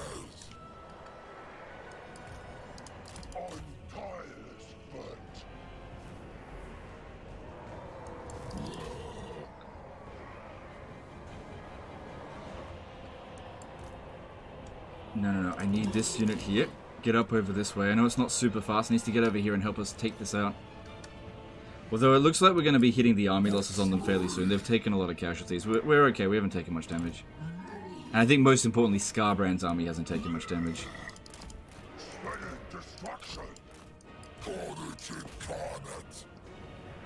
Is the AI still the biggest thing holding the game back? Well, I guess it depends on who you ask, but for me, yeah. The AI is just not that much fun to go up against. They're just, they're either too cowardly or too stupid, but in pretty much all cases, they're just not really that fun to fight. For me, anyway. Everyone's gonna have a different thing that thinks that the game is holding back, or perfect. Alright, let's try and cap that one though, if we can. Good, we got all their archers locked down. Come on, this one's almost arrived.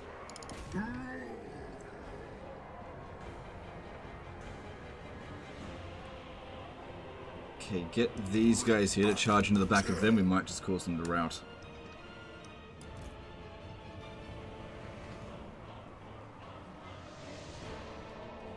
Still not aggressive enough, even after patch? The patches have done nothing. Absolutely nothing in terms of changing AI behavior. I don't think they've done anything. Okay, good. We're starting to gain points now. Although, yeah, I was going to say army losses any second. Cool. Alright, well, there's nothing we can do to regenerate. And that was a Herald of Khorne. Okay, that's fine. Whatever.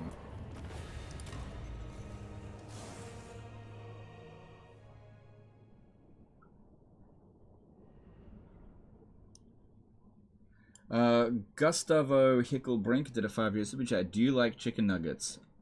I don't care much for chicken nuggets, but I'll eat them if I have to. Thanks for the super chat. Weird question. Next thing I know you're going to ask me if I like fish sticks. It's probably a lead up to that.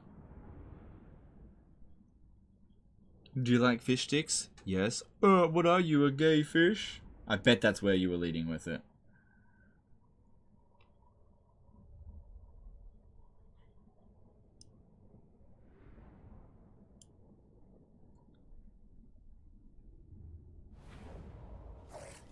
What's the most funniest faction to play in Warhammer 3?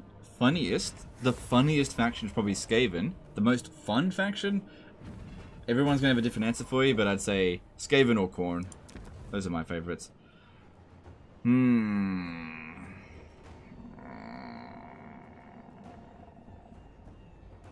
I hope I'm gonna have enough movement. Because that replenishment rate was nice. Oh, look at that. That's good. Do we still have... Yes! Good. Good. Good, because I don't want Skarbrand wasting movement. He has got... Yeah,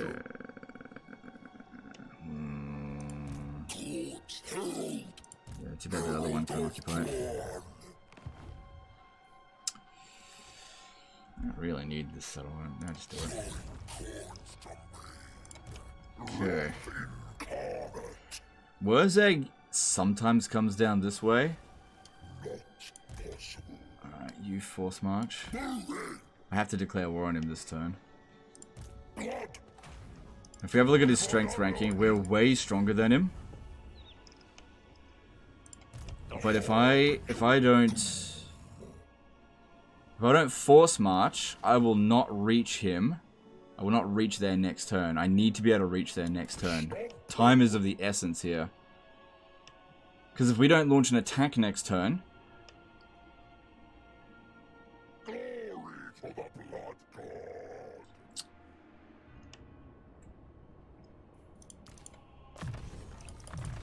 Also, I'm not... I don't need to be recruiting anything just yet.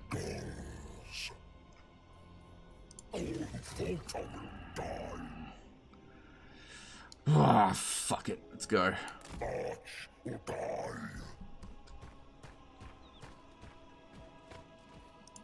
Yeah, if he can't reach us anyway. Yeah, he can't reach us. So he couldn't launch the attack on us even if he wanted to.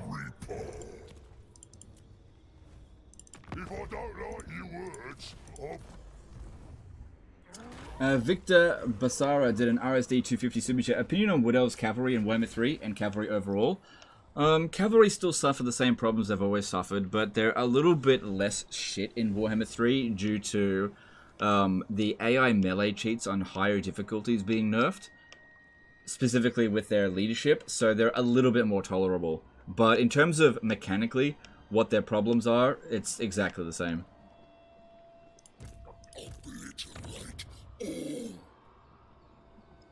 Just leave all that.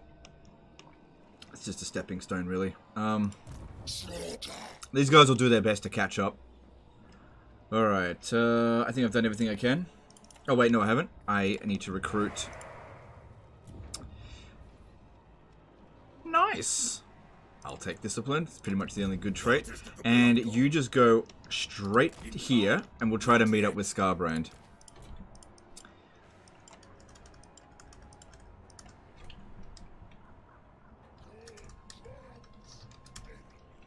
Nice.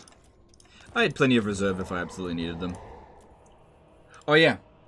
While I've been away, I've found a really interesting Tomb Kings cheese for you. I'm sure many of you guys already know this. But when playing as the Tomb Kings, you can bypass the army limit by loading a saved character. Even if you're at your army limit, if you've got a saved character and you load that saved character, you can just bypass the army limit. Which means, playing as the Tomb Kings, you can have as many armies as you want very early on. And it also works with the Beastmen. And I imagine it would work with Nakai the Wanderer as well. But you have to save a bunch of characters. Now, when playing... Did I save the Discipline guy? I'm pretty sure I did, but I'll just check it again. Now, when playing as the Tomb Kings, what you do is you save a bunch of trustworthy lords. That way you load up something that actually has a global bonus. You do have to pay for those recruits, though. So, yep, nothing quite like rolling around as Archon the Black with, like, 12 armies on turn 5. Full of skeletons. Hang on. I did check this, right? I need to check all this stuff. Yeah, we're good. Okay, so that means 6 turns until Crisis.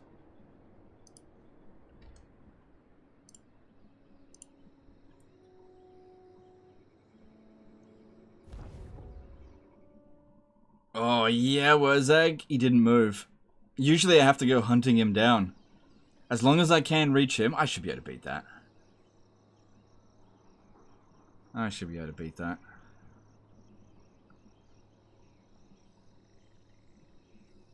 If I can strike this guy here, it might even be better. Because if I can kill him quickly, I'll get Wurzag's defeat trait before I've even fought Wurzag. Oh, I don't think I'm going to reach him. No, I can't reach that dude. That would have been good. But I can reach Wurzag at least. I'll probably just sack the city. Yeah, there he is. It's a large army for sure. It's a large army for sure. These guys aren't going to be able to get there. Wurzag will be low level. I crave bloodshed. Don't worry about smashing any of this. I just need to bring our forces up. I need to constantly be fighting in order to pay for our troops. We should get enough loot money to pay for our troops this turn. I need to launch the attack. Alright, do I have any items? No, nothing good here. No. No, okay. And yeah, I can't do anything about this. These guys will catch up next turn.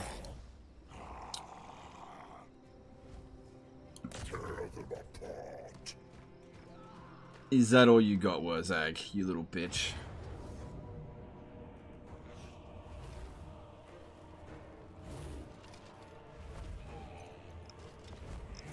Probably giving us good auto resolve due to damaged units here.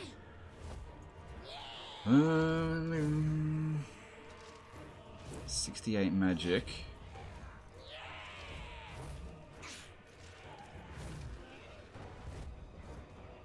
How much does that cost? 7 magic.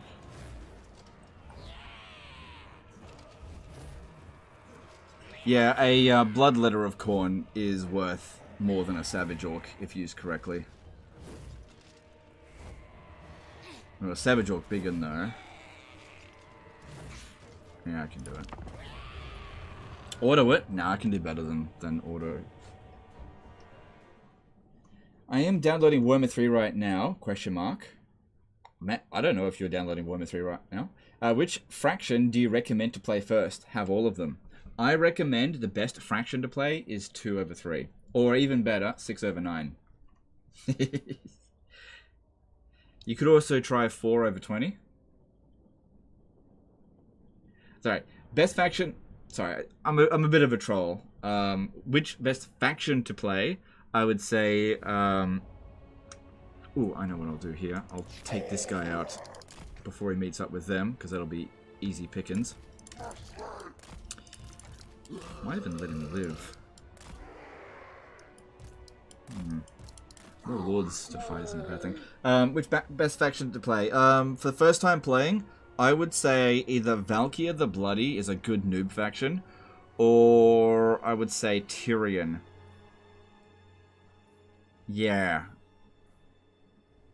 What's another really easy start? I can't remember off the top of my head. Right. Wurzag's not going to come at us straight away. Our Bloodlord expects unfettered carnage. Skarbrand is not yet strong enough to be able to just run through here and just like kill everything by himself, especially given that Wurzag's a spellcaster that will be able to do some damage to me.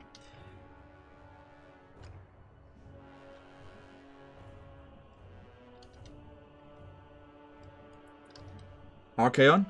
Yeah, Archaon, yeah. There's lots of factions that are good first time factions for sure. Tyrion's surrounded by threats though. They're easy threats though.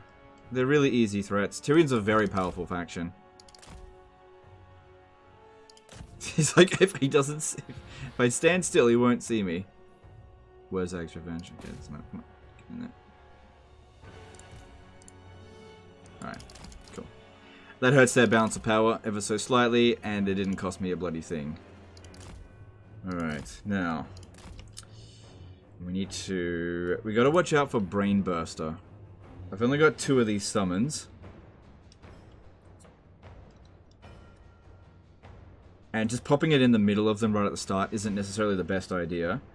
So what we need to be doing is taking out the most dangerous units. So the Savage Orc Boar Boys are sometimes a good option to attack because they're armor piercing. lots of charge bonus. So when you pop a summon down on them and they're just sitting there, they completely lose that. But they've got horrible combat stats. They've also got fit... Oh yeah, we got magical attacks. We're good. Yeah, we just bypass all that.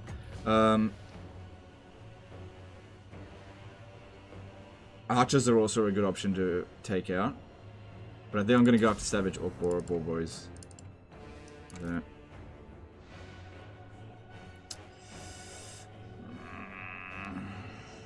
I didn't do anywhere near as much as I would have liked. Yeah, I only killed a handful of them there.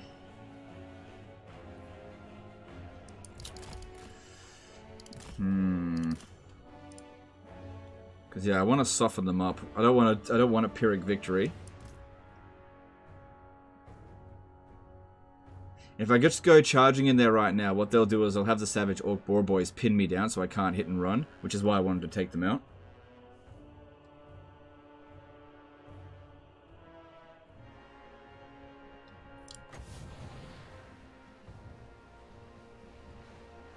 I'm going to hit them right there. Alright, at least he's using up his which ability? Oh no, it's the other, wait. Yeah, he's used up, no, he's used one of them, Effigy of the Git. Right. Used up one of them. Alright, that didn't do very much. Oh, it did a bit of damage. Okay. Alright, well, we've got to move up. We're outnumbered, but we're not outmatched. Does Boris take part in the Kislev race? It's not even a race, but no, he doesn't take part in it.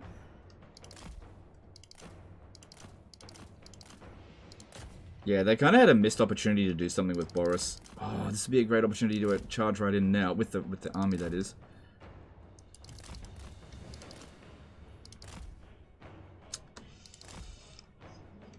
Alright, I think I will...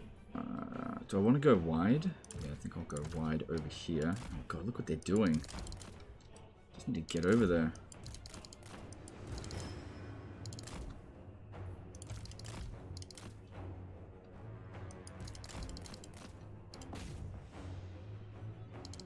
Okay, kind of figured they'd hit me, but they're not making good use of it. They should really try to shoot me right now, and they just missed their chance. Okay, need some of you guys around over this. No, stay on this side.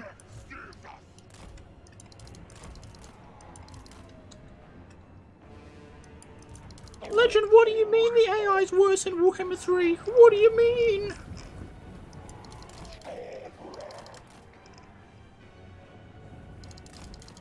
I think Creative Assembly were just like, you know what we really need for Warhammer 3 AI? Is to go back to where we had really great AI in Total War Empire. Just import that AI. Because everyone knows that that's the best AI. Come on. Need to keep them disrupted. Alright, here we go. Charge in. Stop their archers from shooting as much as possible. And smash Wurzag.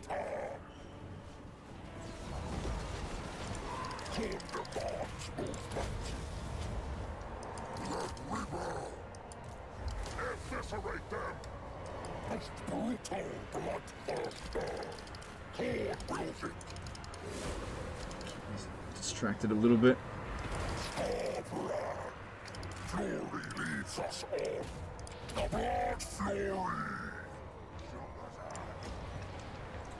Okay, this unit here is taken. This unit's definitely going to get wiped out. I can't pull that out. That's definitely going to get wiped out.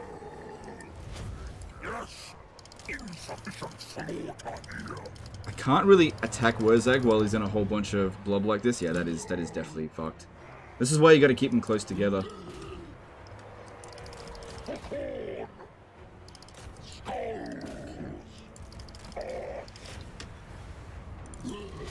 And why I wanted to take out the Savage Orc Boar Biggins. You got a problem.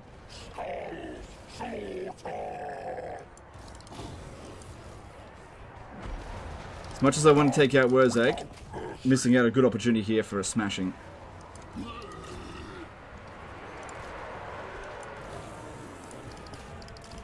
They need to get killed.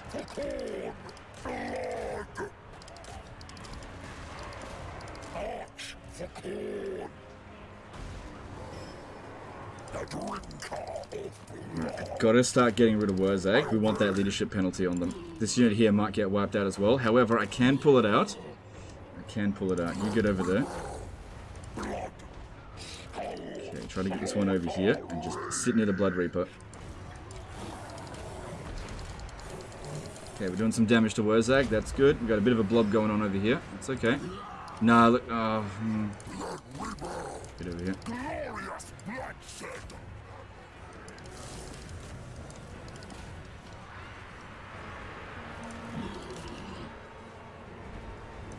Come on, if you could just hold out just a little bit longer before... Ah, no, that's gone.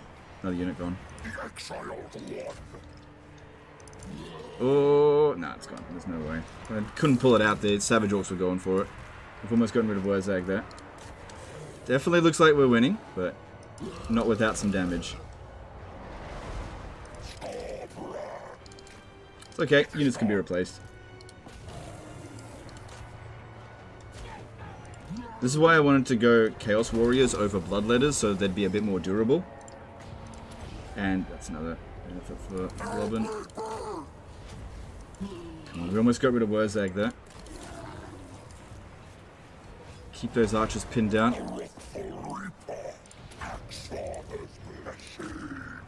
Probably still going to end up with a Pyrrhic victory. But I think it's going to be a better Pyrrhic victory than what the auto-resolve was going to yield. I know that this unit here was going to go up there, but I'm pretty sure it was going to just decimate all of these units. Okay, Wurzag's gone. Cool. Alright, these units are all goners. So I don't need to run them down. Yeah, he was going to be a Pyrrhic victory. That is demons, so who cares? Well, I gotta build up my army. If I keep losing troops, I'm not gonna be able to build up my army. I think if I had auto-resolve, these units here were going to survive, but the overall damage would have been much greater. Because it would have been about half my army, which I was... not quite as much. But don't get me wrong, it wasn't fantastic.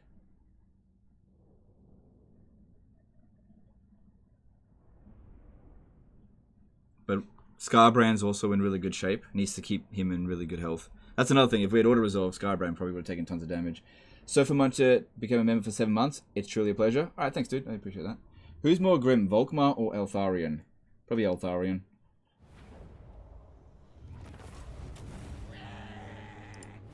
Alright. We just want to... Okay, that pays for those units.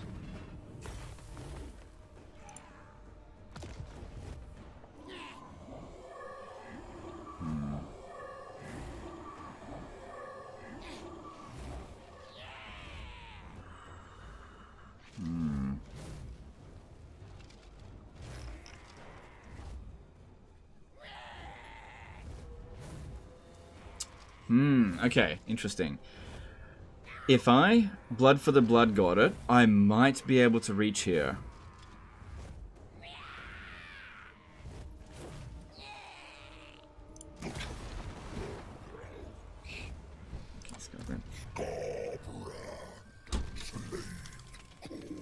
Come on, how much movement we got? Come on, can I reach him?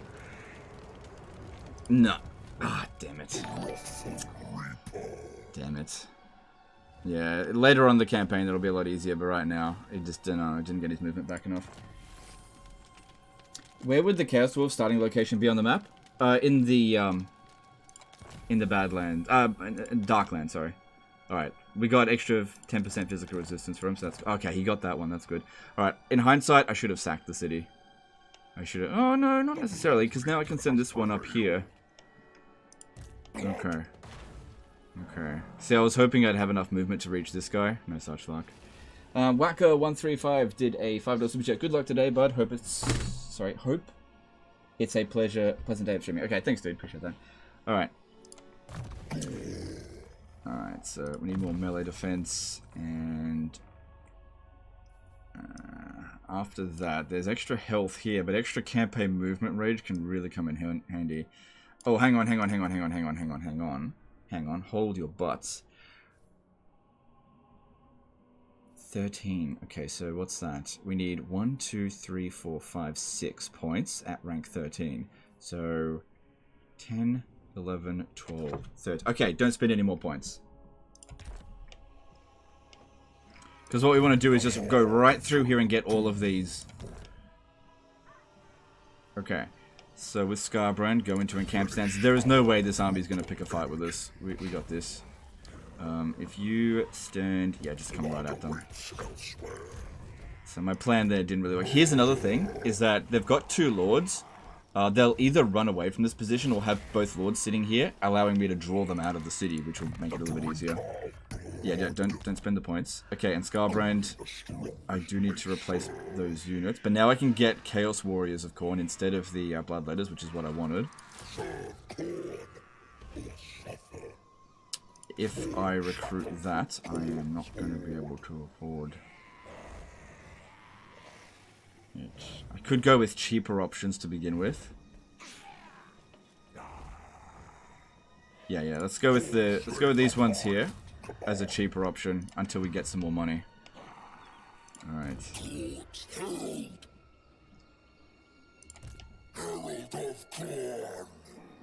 1,000 gold. It's not really worth it.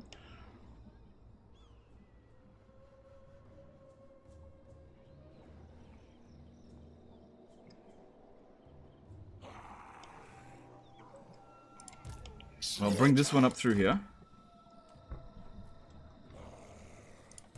And then the Scarlet Crushers, I will send them up here, because there's not going to be any resistance. I don't care if the settlement here gets recaptured, so just force march them up here. There won't be anything there.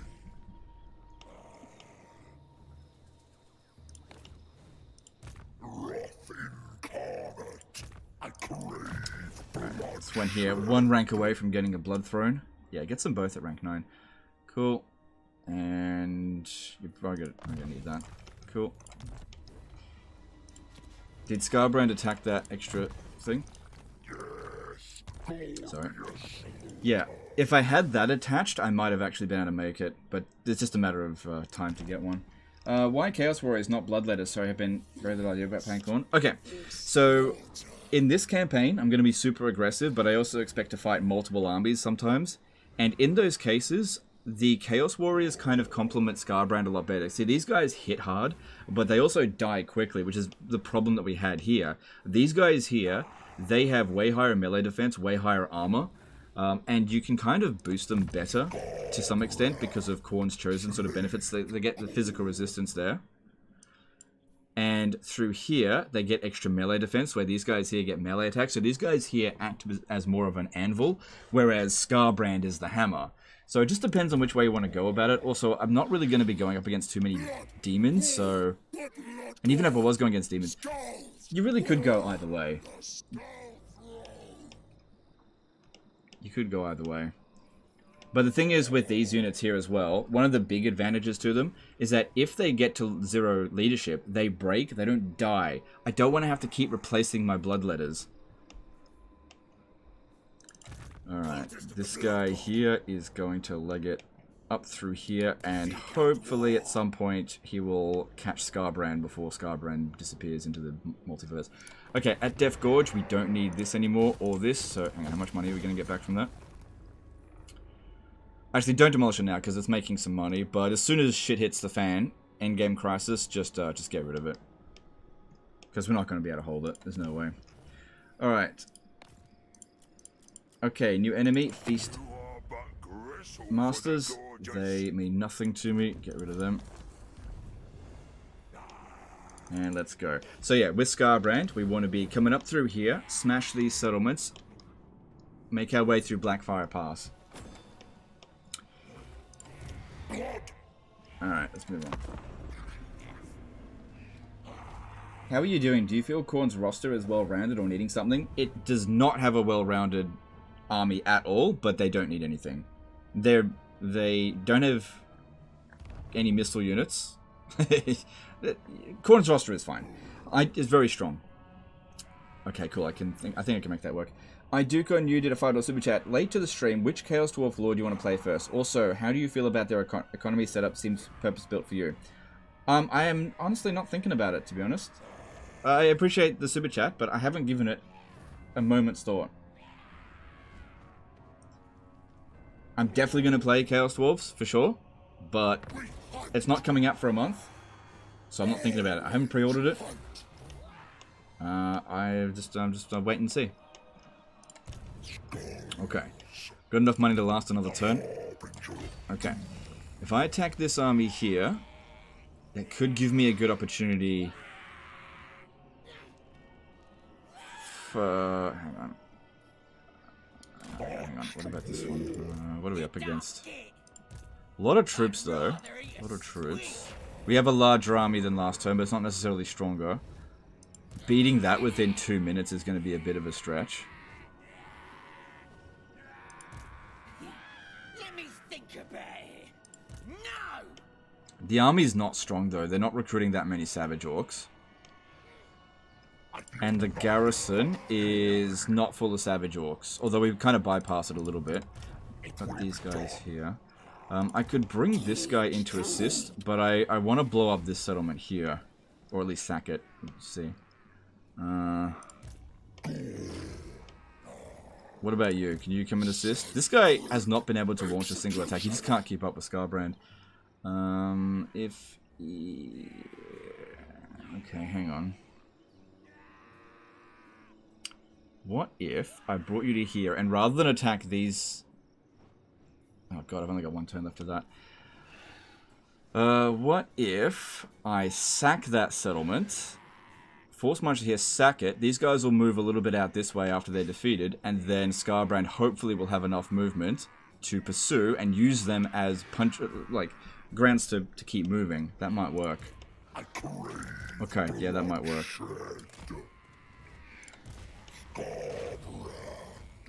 Yeah, that'll work. That gives them time to get in.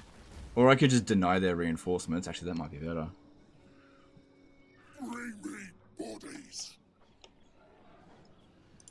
Alright, we're going in. Go straight for the city.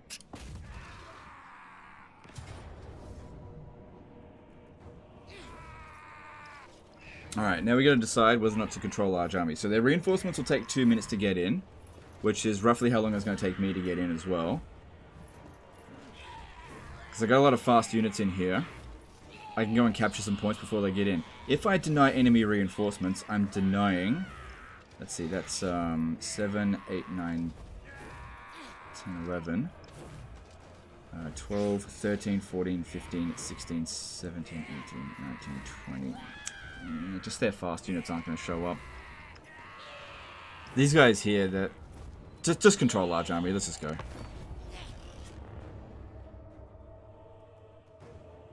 Do you think you'll be able to get us an even better deal on the Chaos Dwarfs? I think it's possible. I think it's possible. I think better deals will be more likely closer to the release date. That's why I said, even though I got that 19%, which, by the way, Lionheart managed to get that as well for his viewers.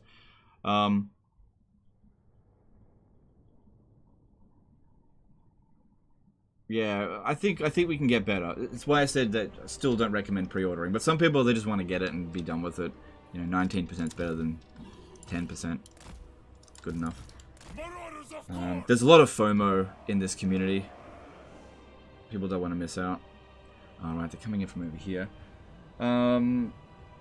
Ko-Kriashrik did a $1 super chat. I'm sure I didn't pronounce that correctly, but thanks for the super chat. Appreciate it. Alright, which way should we go about this? If I set them up over here, they're not going to get it in time. These guys are coming in from this position, so what if we set up over here? Problem is, I find it usually takes longer getting up that way. Yeah, I think we should do that. Okay, so what we do then, we do the opposite of what we did last time. We set up over here, make it seem like this is where we're going to attack from.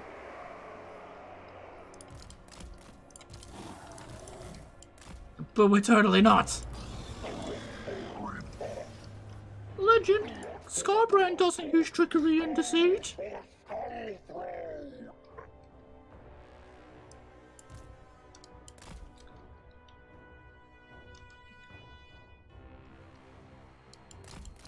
Instant Gaming has it for under 20 euros. Dude, I've been actually checking Instant Gaming. Let me just check that, actually.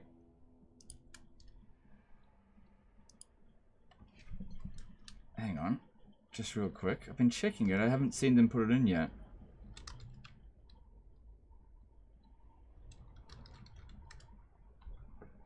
Nope. It's not there for me. Maybe they don't have any Australian keys. Don't know. But yeah, it's not there for me. But yeah, Instant Gaming usually got really good deals, but they usually get them way later than the other guys because they're not officially partnered with Sega and Creative Assembly, which doesn't bother me. Let's go. Actually, no. Send 2 this way. There you go that way. I Duke on You did a $5 super chat. Maybe the Chaos Dwarfs DLC price increase has to do with the new studio they just opened called CA North. Hopefully this is for Warhammer 3, not Hyenas, lol. Yeah, look, in terms of the price, I've heard a lot of arguments one way or another, and one thing that I saw is that inflation does actually make a lot of sense, because adjusted for inflation, the Chaos Dwarf DLC is actually slightly cheaper than Tomb King's was at the time of it coming out. At least for the Americans, in terms of US dollars. So that is...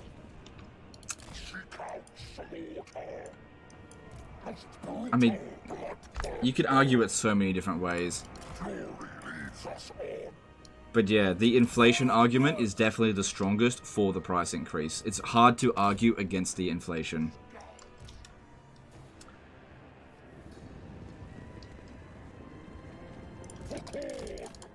Okay, we're in. Sent by chaos. Finding victims.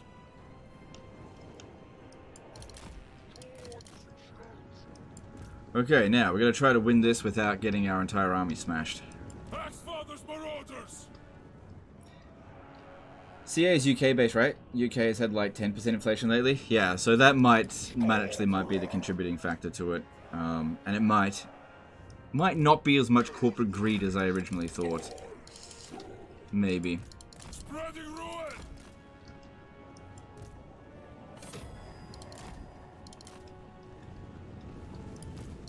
Move. Seeking torment. Maybe. Just don't know. Still not going to pre-order it. Marauders of Khorne.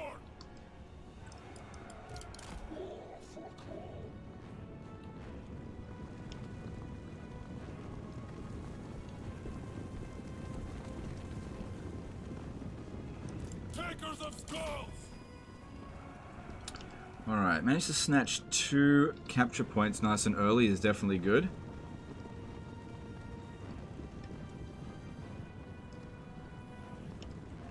But yeah, usually with these kind of battles here, things are going to end up in a... Why are you going that way?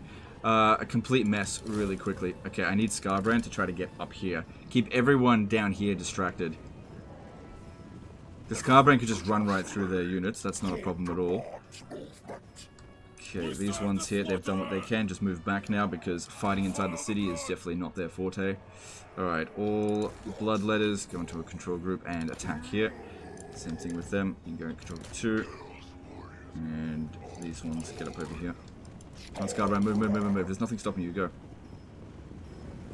Oh my god, he's using control groups. Couldn't Skarbrand just hold the key point by himself? Not really, because if they even have 1 troop in there, then you won't get any victory tickets. Like, he should be able to capture it by himself, but we have to distract the rest of their army. Coming in through here can often be a bit of trouble, which is why... Oh crap, why did you go that way? I didn't tell you to go that way. Silly buggers. Elmatsai did a $5 super chat. Hey Legend, don't answer if you don't want to. What do you think about the slight labor mechanic similarity to the unpaid interns in Warhammer 2? Yeah, look, I don't know until I've actually played it, but it does look like it was ripped straight from that mechanic. I don't have a problem with them calling the mechanic labor. I don't care, but it does look like it's a recycled mechanic. And it now makes sense why the Dark Elves lost that mechanic in Warhammer 3. The answer is finally revealed.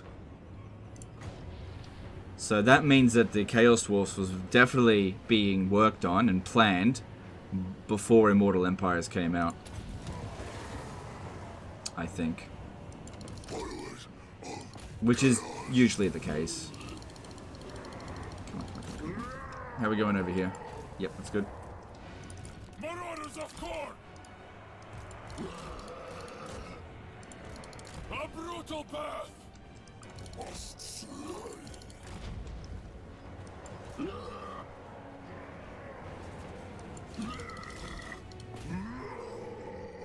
Come on, how are we going over here? They're breaking through. No, no, no, no, no, no, no, no, no. Get over here. Get over here.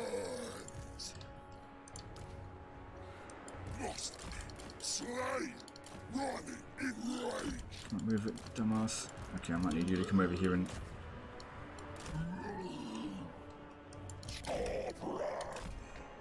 What's going on here? Father's marauders! Blood for the blood god! Doesn't bother me if they capture that. Okay, cool, we got through it. Get in there. How are we going, Skarbrand? Good thing you got all that physical resistance. You gonna cap this?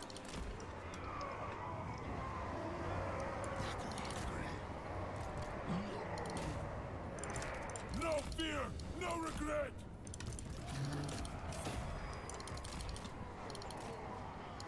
Okay, now we don't have to sit on here, but we just have to make sure nobody else gets over there. Now, Skarbrand should just be able to run down here and cause casualties. There's a nice big hill, but he's just doesn't have his speed sorted yet. Stop them from coming up here. All we're going to do is hold out as long as possible.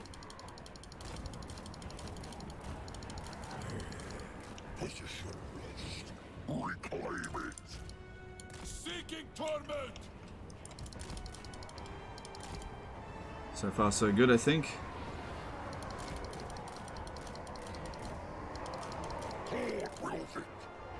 No, we're not really killing them. He just doesn't have enough speed yet. Eventually he can do it easy, especially if he's got a banner of swiftness. Super easy to do that. Alright, I want you to recap this, if you wouldn't mind. Alright. Keep them out of the spot here.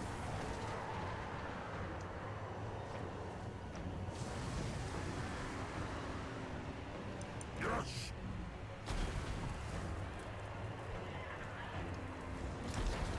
So far, so good. Nobody's coming up here. Blood. Skulls. Slaughter. No, get out of there.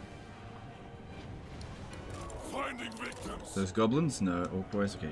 Yeah, you should be able to fight them. No problem. Go for it. A wrathful reaper. Eradicate them.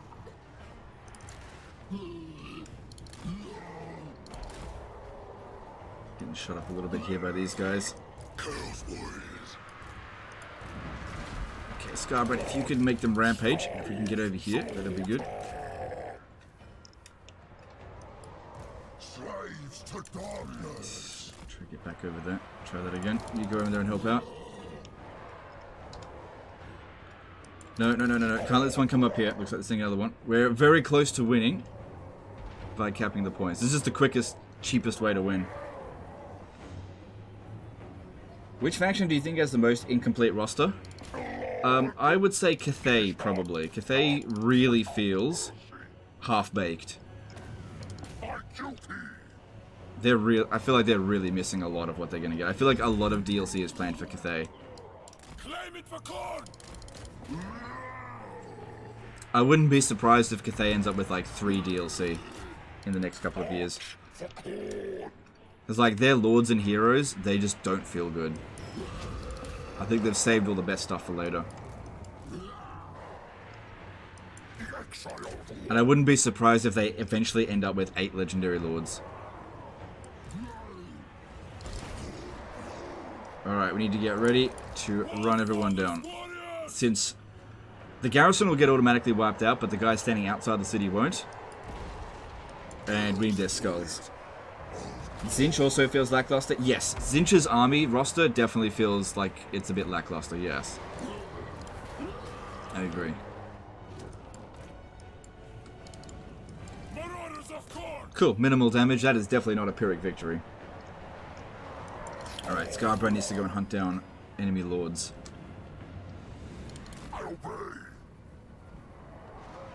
Where'd they go? slaughter. I don't know where the enemy lords went. Axfather's marauders. Yeah, don't just shoot each other. That would be good. Oh, there's a lord. Maybe the Blood Reapers can sort that out. There's another one. Visit destruction. On my PC specs, I'm using a Pentium 4 processor on Windows XP.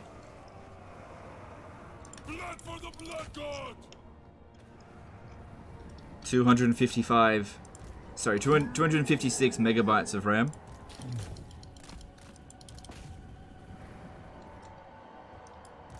With an SVGA graphics card.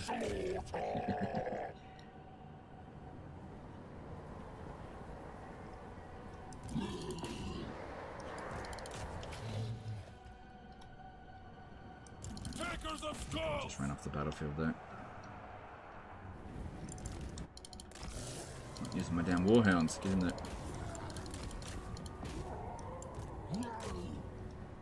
Is Khorne the most OP of the Chaos factions? If not, who do you think is?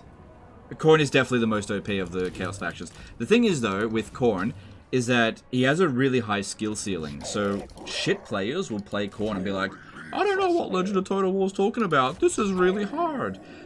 So, Khorne is, like, really good for skilled players. Or, I should say, really good for aggressive players.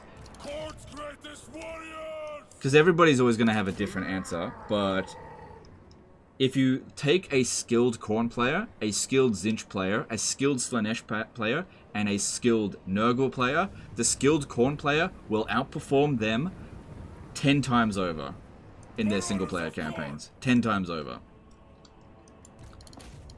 Like, you watch this campaign and watch the carnage I unleash, and you ask yourselves, do you think you could do more with one of the other Chaos Gods?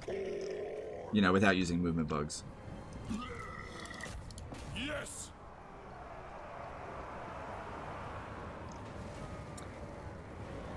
Call that for real? Marauders of Khorne. Well, I'm not trying to call anyone out. It's just a matter of everything is difficult to somebody who doesn't know what they're doing, and everything is easy to someone that knows what they're doing, which is part of the problem with Total War. You'll have people that will just always come in and be like, this campaign easy. You know, this game is easy. But Total War is actually one of the most difficult games to actually get into because it actually has a fairly confusing sort of system to a lot of other... Axfather's marauders. Like, you look at other types of strategy games that are coming out recently, nothing is as complex as Total War, except for Paradox games, right? Paradox, yeah, I guess. Just depends.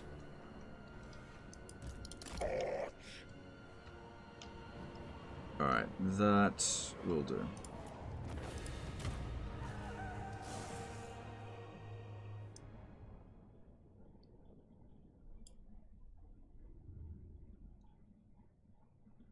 You know, I see plenty of people say things like, Nurgle's super strong.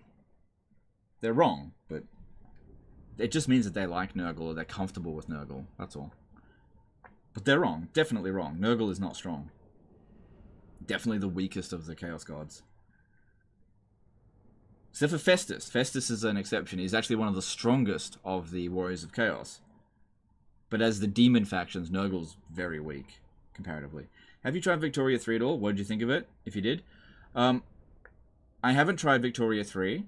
I don't have any involvement with Paradox, so I don't get early access to anything. Oh, I killed that dude. That's fine. So, since that game did shit, I don't see any reason why I would play it. Alright, we're just gonna sack it. Oh, yeah. Then. Come on, come on, come on, come on, come on. Tell me I can... Just enough movement. Oh, I got you, bitch. And then this guy here should be able to capture Ekrond on his own next turn, even though he won't have access to the Skull Throne. That's okay. Awesome. We only made that by the very small margin. Okay, just hang on a sec. Before I go anywhere, we still need to get 3 levels up. 3 more levels up before we put any points in. Too bad Skarbrand can't steal experience from the blood hosts. Could use the movement bug. Nah.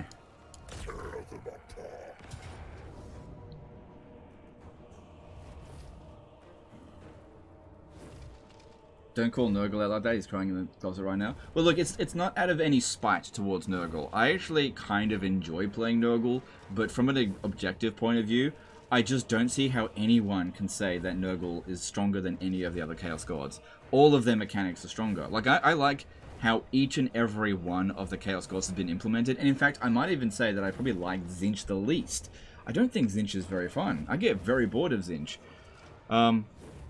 Which is the opposite of what I thought. And I love playing as Khorne, which again is the opposite of what I thought. But Nurgle's weak. Hey Dwad, Legend playing Khorne. I swear I saw this recently, but a lot slower because of loading times. Yeah, so me and Dwad have been playing a co-op campaign together. And I've been playing as Khorne. So naturally I've been hogging all the time. I'll do that. Can we get an Anno 1800 stream? Probably not. Like, I really love Anno 1800, but I don't think I'm going to stream it. Why is he saving the skill points? So I can spend it all on his unique skill line, but they're locked until he's rank 13. But it's only the first skill that's locked until 13, because I don't need anything else right now. Nothing else is going to be any big impact. Whereas if you hit rank 13 and get all those points, it gives us so much power. Yeah, and that's another thing. Kugath as a legendary lord is really good. It's just his faction sucks. Like, plagues are just not good. They're just not a good mechanic. Compared to the other ones. You can't possibly tell me that popping down -4 melee defense to enemy armies on a Tuesday is anywhere near as powerful as what Khorne is able to do, or what Nakari is. Nakari's mechanics are really bloody powerful. Same thing with Kairos. By comparison, Nurgle just, it ain't got it. Just ain't got it. Alright, we killed all their lords in the previous battle.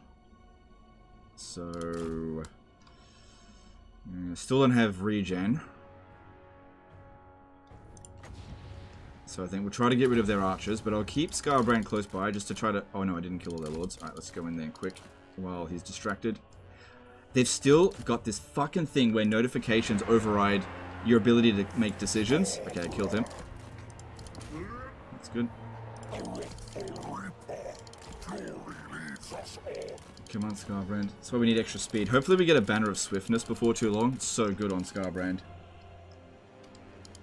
50% legend time, 1% me making sure I build things, 49% loading times. Oh yeah. Yeah, there's so much loading times. Yeah, if you're gonna play a co-op campaign with someone, put your game on an SSD, or else you might lose friendships over it. I did get to see Skarbrand punt some dwarfs down a hill. Yeah, it's good times. Yeah. Nurgle ain't god, is it? What am I doing?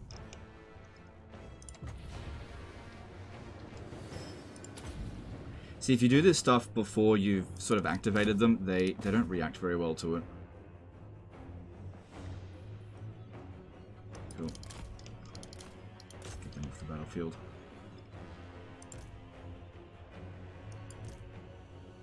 Alright, they don't have any magic, so there's no reason not to blob up. Gives us all advantage with no disadvantage. Because we have a blood shrine now, or blood throne, they get big benefits, and they get none. Keep these guys over here so they don't get flanked, and then we'll go harass them just a little bit with these. This will wake them up.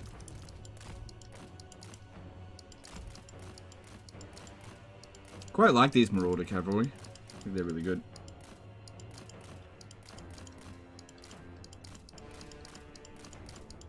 But yeah, I hope you guys are enjoying the campaign. Oh, sorry. Well, just taking a moment here, because I think we might be at peak viewers. I'm not entirely sure. One of the reasons why I wanted to do this live stream is to give a shout out to something that Venris is doing. So Venris is the sort of the lead developer of the SFO mod, and whether you play SFO or not, you can't deny the contributions that SFO has made to Total War Warhammer has been beneficial to everyone, even if you don't play SFO. So what I want to do is just give a big shout out to his new project, Whispers of the Eyeless. If you want to go and support Venris, I'm going to put a link in the chat here. Just give me a second, I'm just getting the link to his Kickstarter project to help him out. You know, basically help out an indie developer. Now, I haven't played the game. It seems really interesting because it's still in development. But if you want to go and support Venris, check out that link in the description. Mary yesterday 20 NRK Super Chat. Will you do a Chaos Wolf live stream? Maybe, but not when it first comes out and not in early access. Because I don't have early access and I'm not going to get it. And I don't want it. I don't want early access. I do want Chaos Dwarfs. I'm going to get Chaos. Man, that was an overly complicated answer. So, short answer is no planned live streams. Definitely going to play it in my own time. Not going to pre-order it. But thanks for the super chat.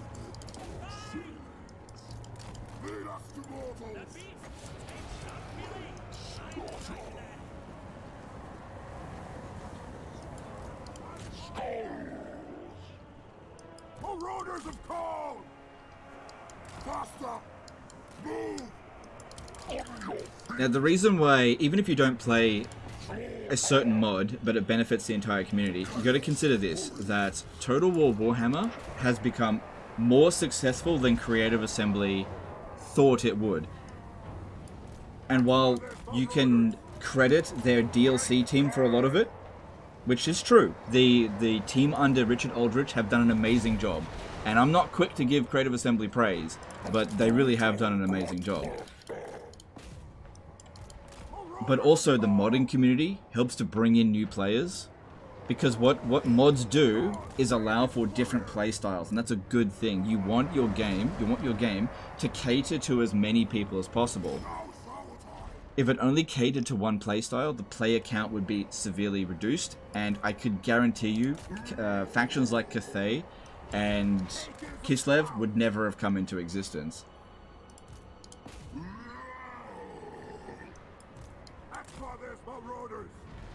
And oftentimes, mods are the reason why some people will even purchase a game in the first place. Alright, yeah, I do need to be running these guys down. Yes! Because they're getting wiped out, but it's not a siege battle. We smell slaughter! Alright, and another one down.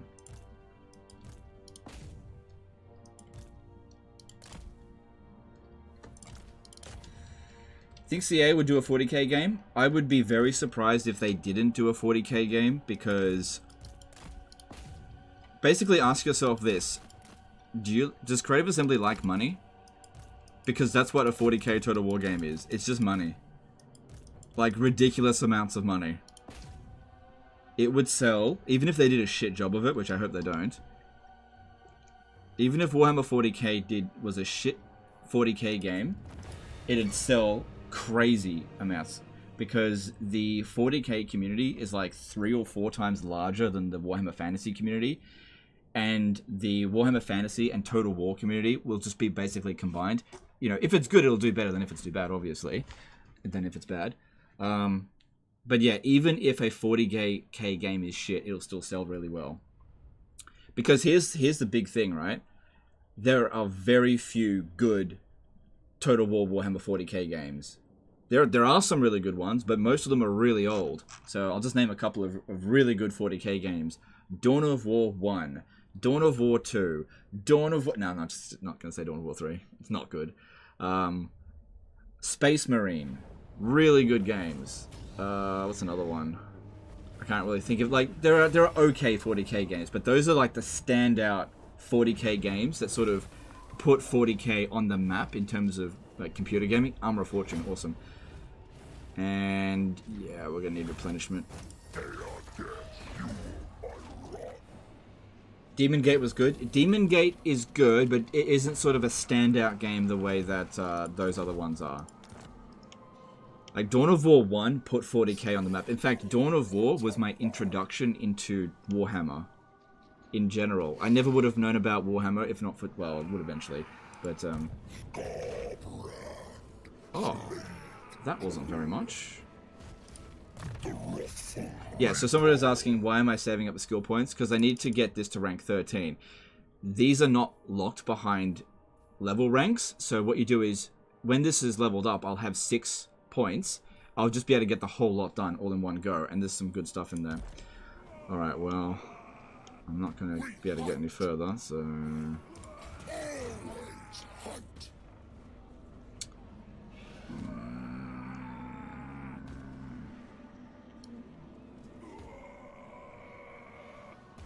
Yeah, just force march to there, that's fine. Yeah, don't skill them up. Okay. So that one, we'll take that out. Okay, so over here, I don't think we'll blow this up. Because otherwise Skarbrand won't be able to blow it up next turn. Because otherwise we might not have a battle to do next turn. Although that's going to go, that sucks. But another thing is that... Well, this is a good one. Another thing is that... If I leave this army alone, it'll recruit, giving Skarbrand more experience. Whereas if I don't, it's not exactly a lot in there in the first place. Praise Khorne, Lord of Murder.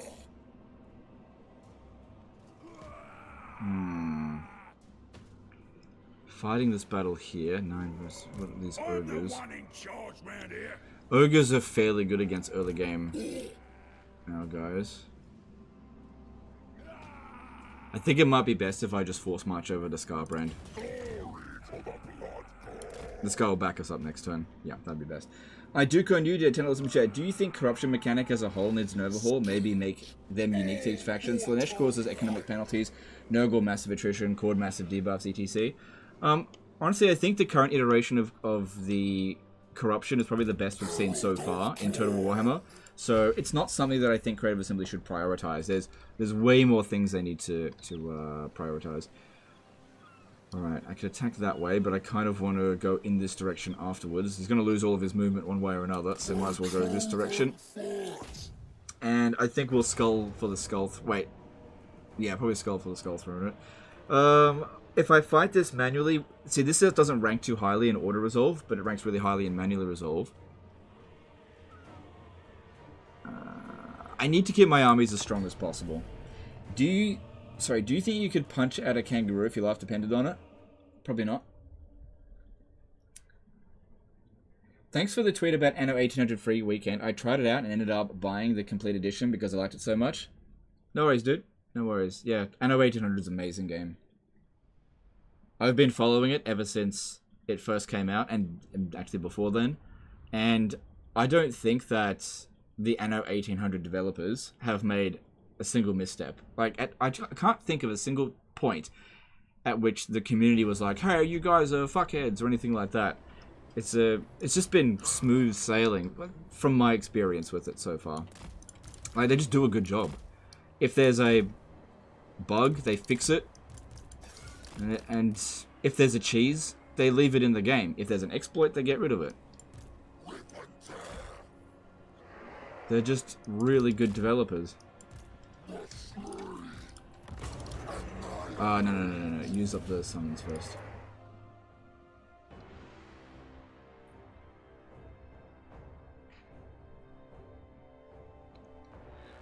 On our top tier units, how will you put Marauder Horsemen of Khorne? Mid tier at best. Like, I like them, but they're not great units. Hey Legion, what makes you want to stream a game or not? Just whether I feel like it. It just depends on what I feel like. Oh, whoops. It's just on the whims of what I feel like. Anno 1800 has no battles though, right? No, it's got no land battles, but it's got naval battles. You don't play Anno 1800 for, like, battles like this. That's not what it's there for. It's a city builder. It's got naval battles, and the naval combat's okay. It's not as good as Empire Total War, But that's not what you play it for. You play it for economic management and city building. It's like a SimCity game where you manage logistics and populations and buildings. And you build either a pretty city or an industrial wasteland. That's what it's about. So yeah, it isn't a Total War game and can't be considered really a competitor to Total War. It's something completely... There we go. There's our chance. It's something completely different.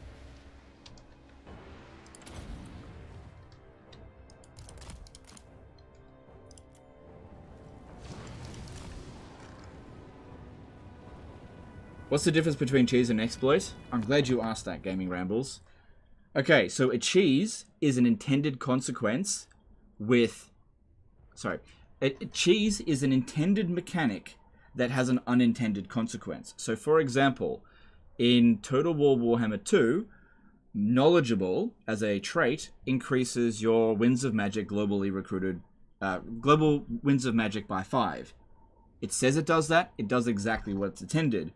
Now, it's cheese when you recruit so many of them that you have near unlimited Winds of Magic. So you're taking an intended mechanic and abusing it. That's like with the entrepreneur mechanic in Warhammer 2. It does exactly what it's supposed to do, but an unintended consequence is if you abuse it, it gives you a completely bloated economy that becomes ridiculous. An exploit is an unintended mechanic. So, for example, the movement bug of basically giving yourself unlimited movement, that's not what you're supposed to be doing. You're glitching the game out. You're not supposed to do that at all. So that's an exploit.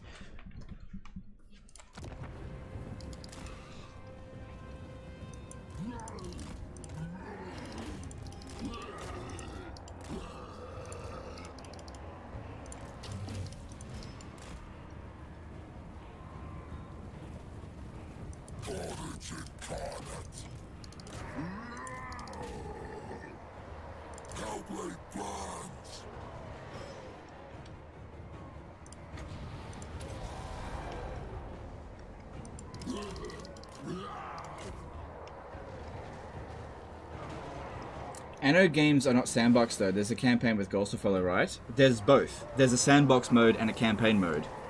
But the campaign mode is more like it's more like a sandbox mode that has a tutorial at the start. That's really all it is. Whereas sandbox mode has no holding your hands. It's like, it's just entirely based on how quick you want to develop. But yeah, I just play the sandbox mode. It has essentially no story in it. So yeah, it's got both modes. Is Total Warhammer 3 worth $60? What something is worth depends on you. Is it good value? Sure. Sure. If you play a game, if you play a $60 game for 400 hours, that's good value. But if you buy Total War Warhammer 3 and you play it for 3 hours and can't refund it, then that's not good value.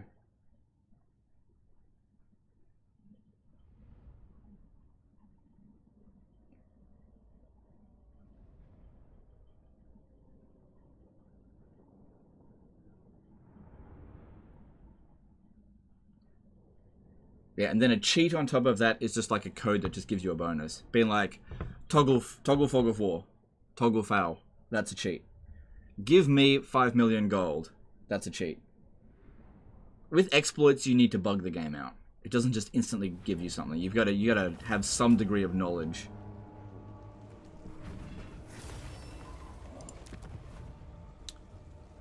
I definitely don't want to do that. That'll pay for this army for this turn. It's got to keep up with the other armies, so just... We're good for money.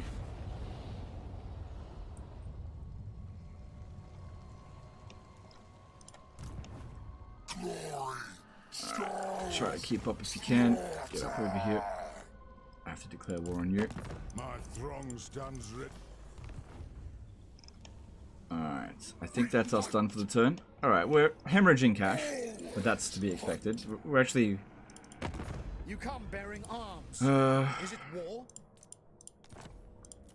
Agreed.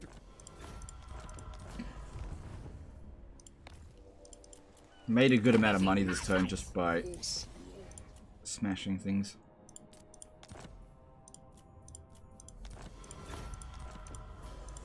King of U212 did a $5 super chat. My favorite YouTuber with my favorite food. Legend with Khorne. Glad to see you stream again. Fingers crossed we see more of this campaign. Yeah, I'm happy to do more of this campaign. I really enjoy playing Skarbrand, which I didn't expect, as I've said multiple times. Silver Host. In your pitiful eyes. Just try to get money wherever we can. Excuse me. I crave bloodshed.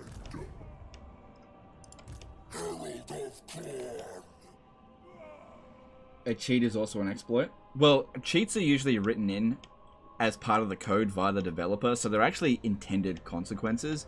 Like, if, for example, in Rome 1, Medieval 2, there are a whole bunch of, like, console commands. The developers put those in there on purpose.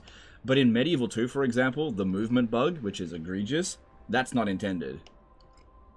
Or the draw-out bug, you know, that's not intended.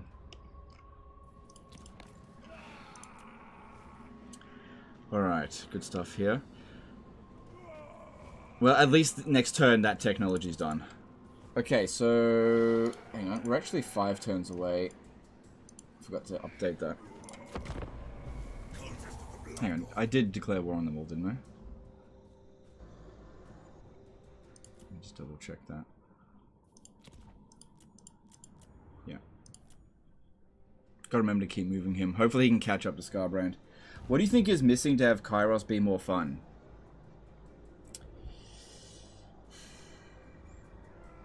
His roster isn't that useful compared to his lords. I don't know. Kairos is in just a really weird state where there's too much cheese, but that cheese is kind of not convenient to do and low impact, kind of. It's really hard to put my finger on what's wrong with Kairos. It just kind of doesn't feel right.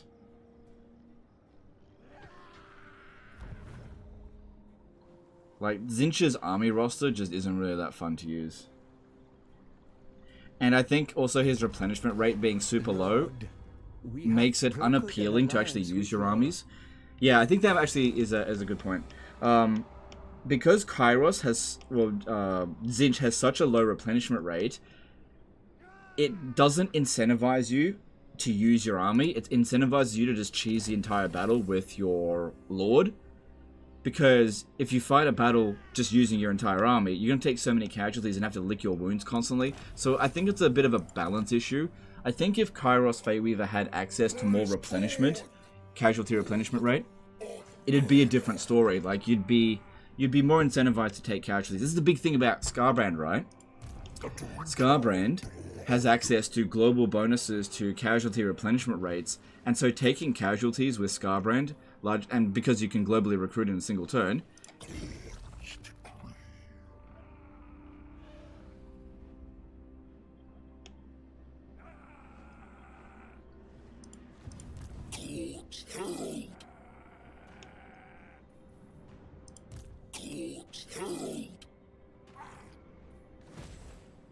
what?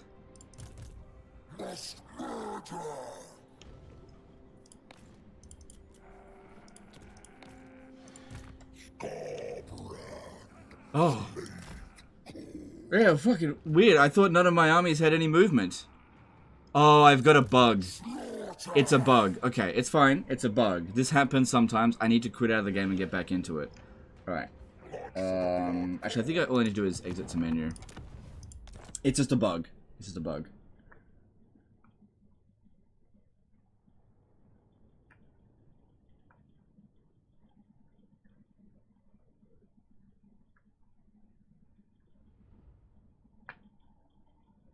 I thought I got like, I thought I got zinched there for a second. Looks like the game's gonna crash.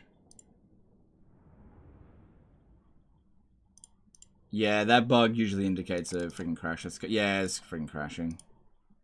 Yeah. It's alright. This stuff happens. Won't take long to get back into it. Will you do Skarbrand's quest battle to level up sooner? No, because Skarbrand's quest battle is actually insanely difficult. So if I do his quest battle, I will likely lose my entire army and probably lose the battle. Like, it is a really tough quest battle. Really, really fucking tough.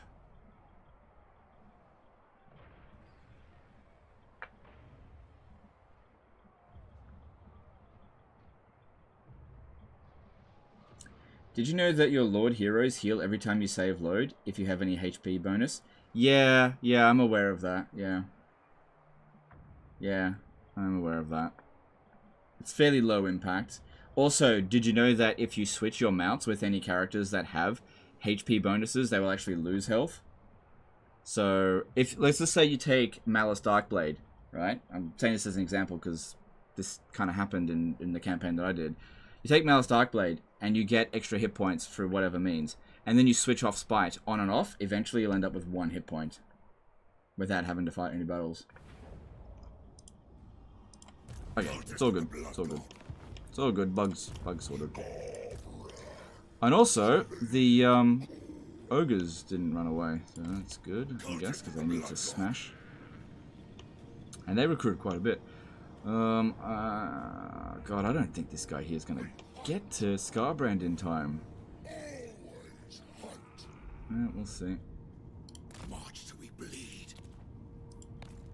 Still don't have any cults. Alright, so it's 4 turns now. Until Endgame Crisis.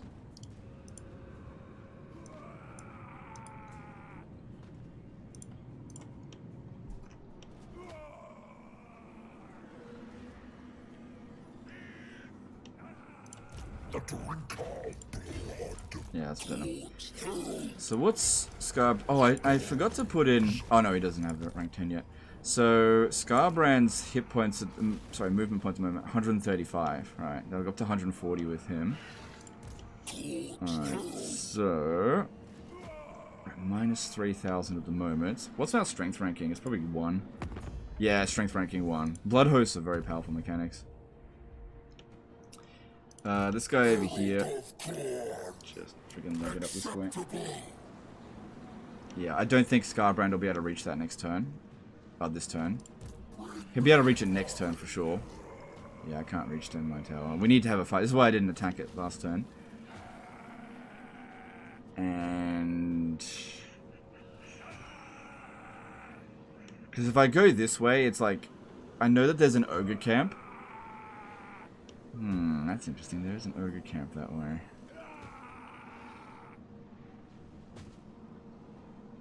I might go a different way than I usually go. Because I usually go Stone Mine Tower and then up through Barag Var through here. But what if I go up through this way? I might actually be able to pick this. Man, it's going to be tight. Because yeah, there's a camp over here. If I besiege with this army and then attack him, it'll push him out of the way. Then we can launch the attack on this one. I'll blow it up. Yeah, but then this guy's going to fall behind. He's going to fall behind anyway. And the closest settlement would be over here then. These guys, they don't have any they don't have any armies anyway, so not really worth fighting them with Skarbrand. It'd be a waste of time. He needs big fights. This one over here. I don't really see that much of a point in occupying it. Just give us a little bit of money.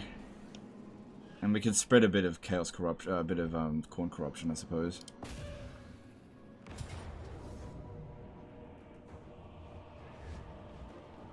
I don't think I'm going to be able to use this army for much longer, so I'm just going to order it. Said a bunch of time, and then just occupy it. Hey Teapot, Tom and Total War, how's it going, dude? Alright, that's good. Oh yeah, strength from flesh, that's going to be really handy. Alright, I need to give that to Skarbrand before he launches anything. That's going to be really, really handy, giving him regen before he gets there. We're going to get 2 levels up. If we can get 2 levels up this turn, that'd be great. Yeah, now I'm just trying to decide whether to go in this direction or that direction. I'd love it if we encountered Thorgrim. I really want to smash that fuckhead. I feel like Khorne is okay with swearing.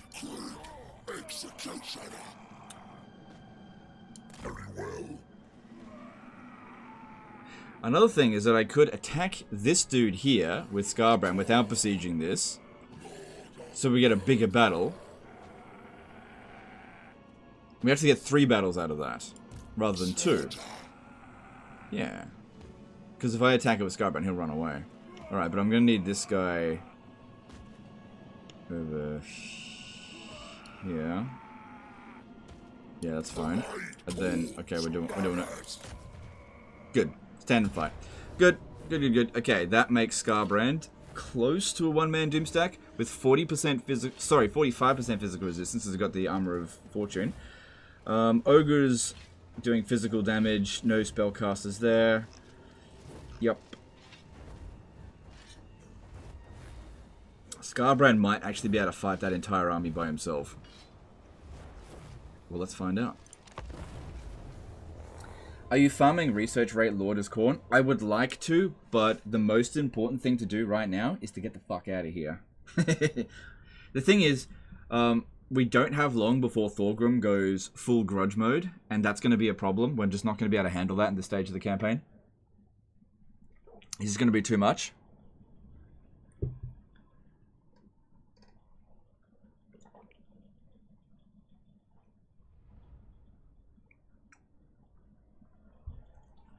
Okay, so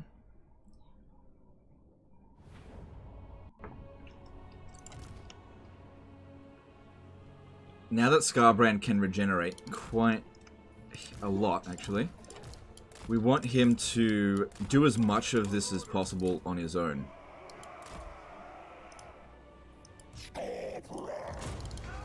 Now, I find going after the Ogre Lords is not really the best option at this point here, because like the best time to attack them is in the earliest part of the battle. But yeah, if we just charge right in there. Yeah. Yeah, they're not doing much to him. If we want to kill their lord, we gotta isolate him, because otherwise, this is a weird thing that happens in Total War Warhammer. You tell them to attack a specific target, and then they just don't. They're just like, I can't reach it, even if it's standing right next to it. So the targeting can be very derpy.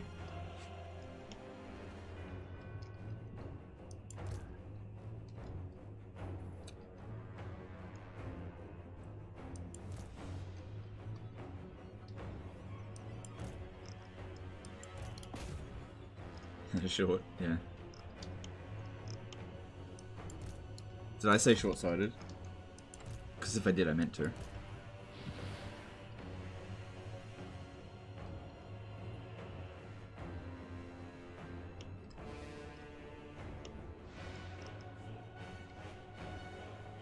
But yeah, another 5 turns until we get Skull for the Skull Throne, but the endgame crisis shouldn't trigger until that next opportunity.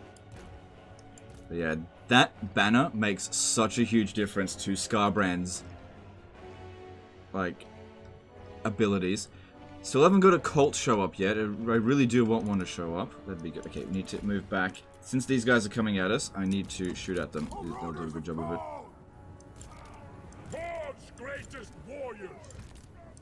Seas to darkness. Oh, I think I see what happened. This one here shot at someone. That's why they're charging at us.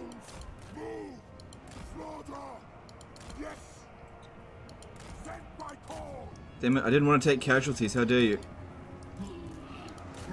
Why don't you just let Skarbrand kill you? Oh, damn it, they're coming.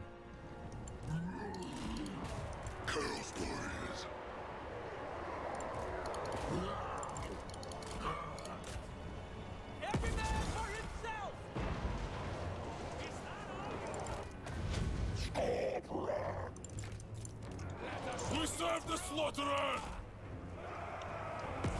Lusting for slaughter. They die. We serve the slaughterer!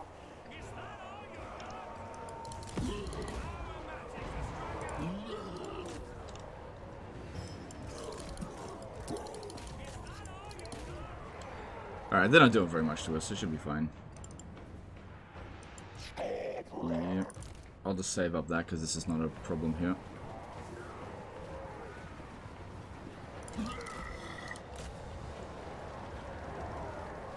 Blood for the blood god! In destruction's name!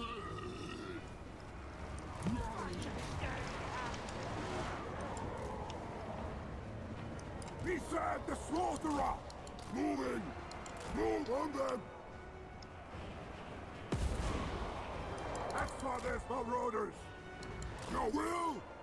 Faster! Yep, Skarbrand's doing his worth for sure. Move! Lead us to mortals!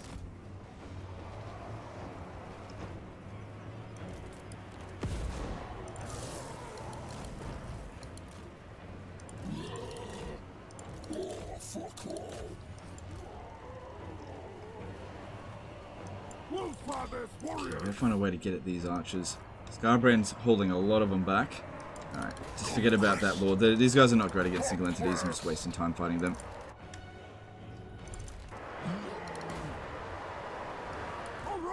Okay, you've got an opportunity to try to get through there.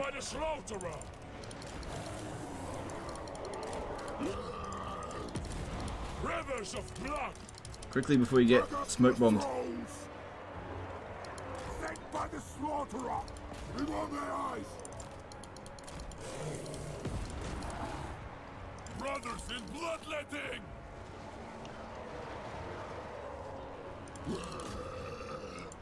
Sent by chaos! Taker of skulls! Axfather's marauders! Brothers in bloodletting! Axfather's marauders! Uh-oh, these guys here are in trouble. They just got pincered. Fresh meat! The skull trail! With unbridled rage! Khorne's greatest warriors! Khorne's greatest warriors! But the Khorne marauders are pretty strong, so they're managing it.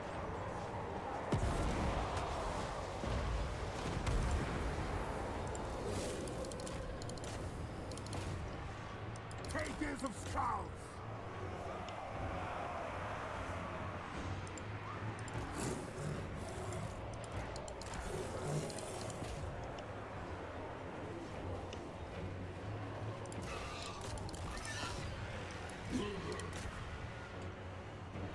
Axfather's marauders!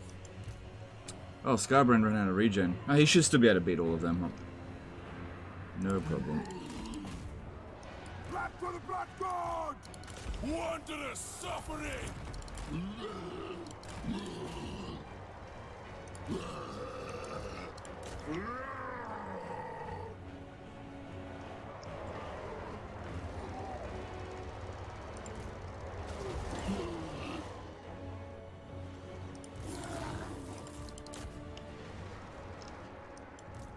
Wolffather's warriors! Sent by the Fast units incoming there. Let's move away from them. Moving! That guy did a fair bit of damage, but it's spread out across multiple units, so it's fine.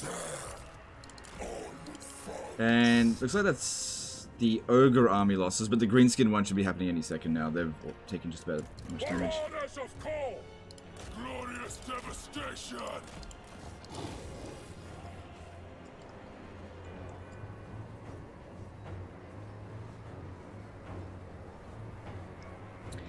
Is it worth to play Khorne on a higher difficulty? I would say to get the full experience with Khorne, the higher difficulty the better, because you want as many enemies as you can to kill. Khorne's not the kind of faction that benefits from just like sitting around generating tax. You want the enemy armies to be as big as possible, because that's how you're going to generate loads of loot. So high difficulties, it makes the campaign more difficult for sure, but it makes it more interesting because your mechanics, you thrive in mayhem. Whereas, for example, the Empire, you don't thrive in mayhem, not so much.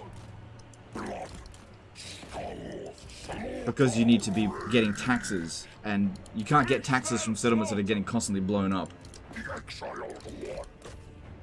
Same thing with High Elves, right? High Elves don't benefit from mayhem. Typically speaking, Chaos factions do benefit from a lot of mayhem, but Skarbrand and Skaven especially benefit from mayhem. Dwarves don't. really benefit from mayhem at all. They're like the worst ones with it. There we go.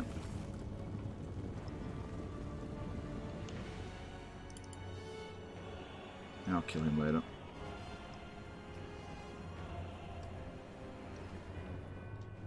Alright, that'll do.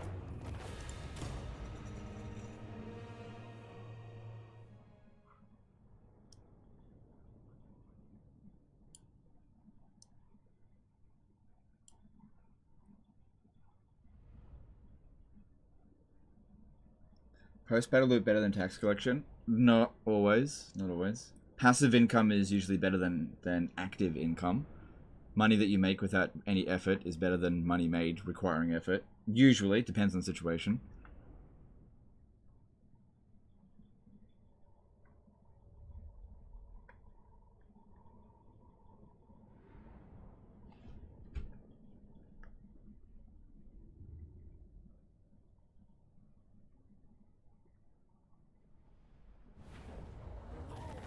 Like, Skarbrand is not the richest faction. By any means. Unless you have enough enemies. And can handle it. Let's see here. I will... Yeah, I've got so many battles ahead of me. And 535 gold's not a big deal. That's a lot of skulls. A lot of battles ahead, though. Oh, that's not the direction I wanted you to go. Damn. So much murder. Ooh.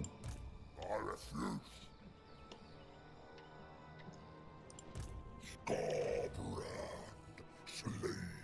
Interesting. Interesting. I wasn't expecting him there. Cultist of the Blood God. Problem is, if I kill this dude, Morglum Backstabber, how are we going for experience? One more level up needed.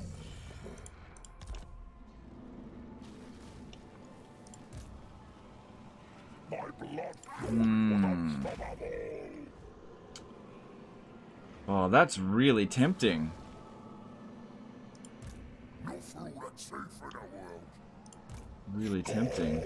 I think I might do it. Okay, the way I think we can go about this is besiege this settlement with this one. This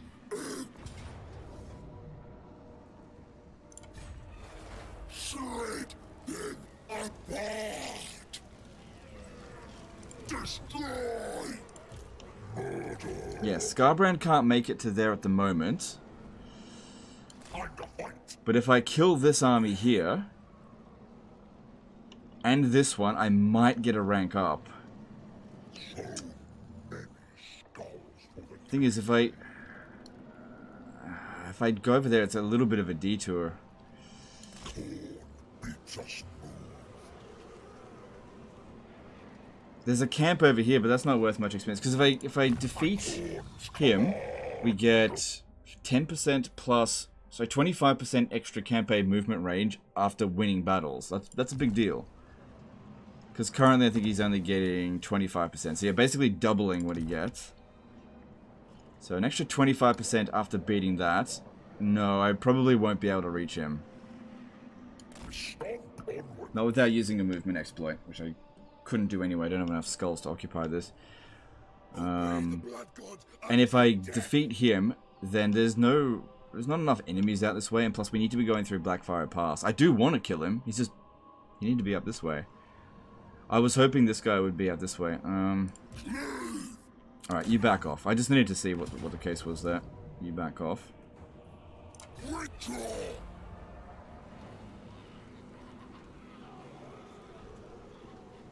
I must go. Okay, we can see here that Skarbrand is not at max movement, right? But we saw that he could kind of get out this way. If I blow up this settlement, it resets his movement and then gives him back some movement. But if I sack it, I should end up with 100% movement. But I probably am not going to end up with a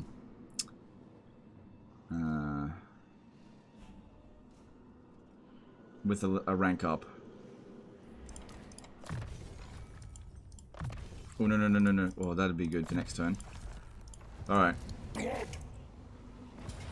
We need to fight this manually again.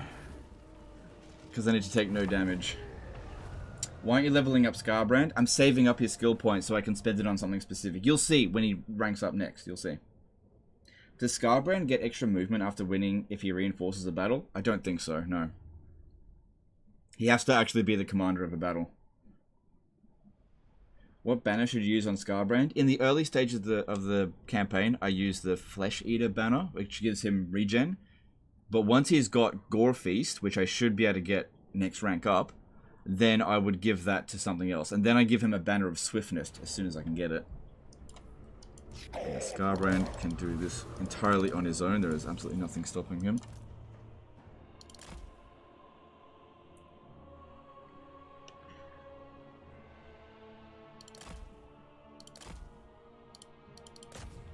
What if you attack the settlement from below with Skarbrand, and when you blow up the settlement, it will move you back with the campaign movement range? Yeah, actually, that would have worked. But the problem is, I wouldn't want to do that, because I would be stranded out here. So it'd be several turns before Skarbrand gets another fight, which is not good. We want him to be fighting every single turn. Isn't XP divided between all lords present in battle, so the Blood Host is draining his XP from this battle? Nope. Nope. The way it works is that all reinforcing lords get a bonus amount of experience to 50% of whatever the experience gained was. So having extra lords actually increases the total amount of experience gained. Doesn't decrease it at all.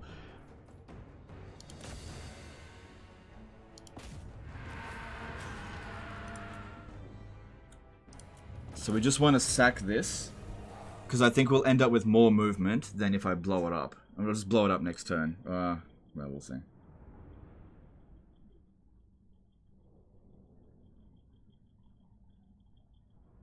D2 probably better. Gotta get that XP.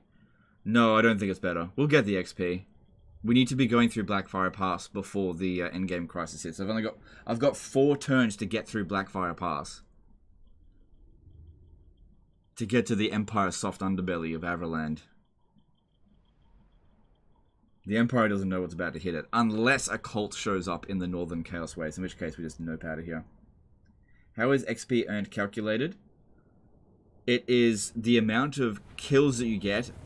The more kills you get, the more experience you get, and also the higher quality of the kills. Okay, so we just want to sack this. Terrorize them into submission. Yep, I ended up with full experience. Oh,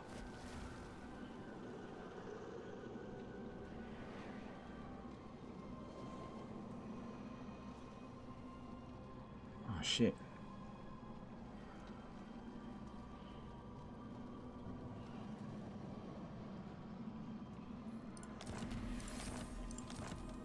I didn't think I'd be able to reach him. So many skulls for the taking. Oh. Oh. Oh. Oh. Oh. My God.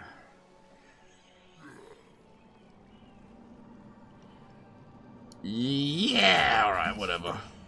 This will give us our rank 13. The detour it is, after all. This will cost us a turn, but that's fine. Skarbrand should be able to kill this entire army by himself. We'll see.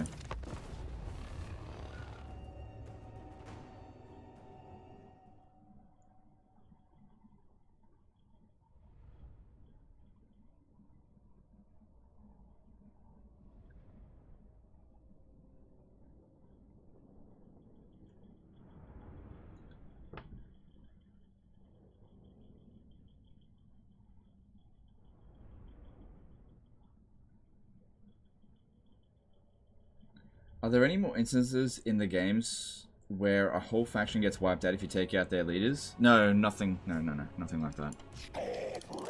No weird conditions for wiping anyone out. You just have to take out all the settlements and all their armies. Just utterly destroy them. That's how you do it. Alright, so first up, kill the Lord.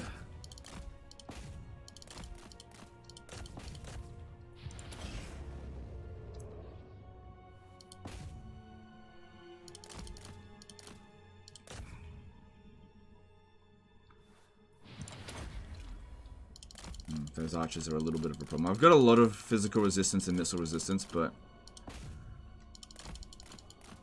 I'm constantly... Look at that, 32 speed's not good. Okay. Too many nasty skulkers. Oh yeah, oh man. Look how many kills he just got with that. That's what you want to see. Come on. Come on, don't sit there and stare at him. Eat him. That's it. That's it. They can't even lay a hand on him.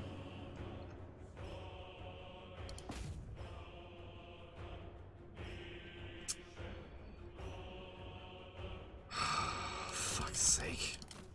Derpy ass game sometimes.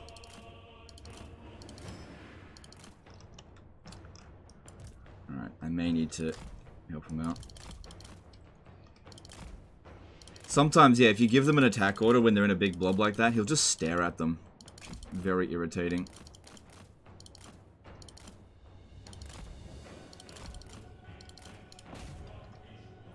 He's already done 13,000 damage though. And rising.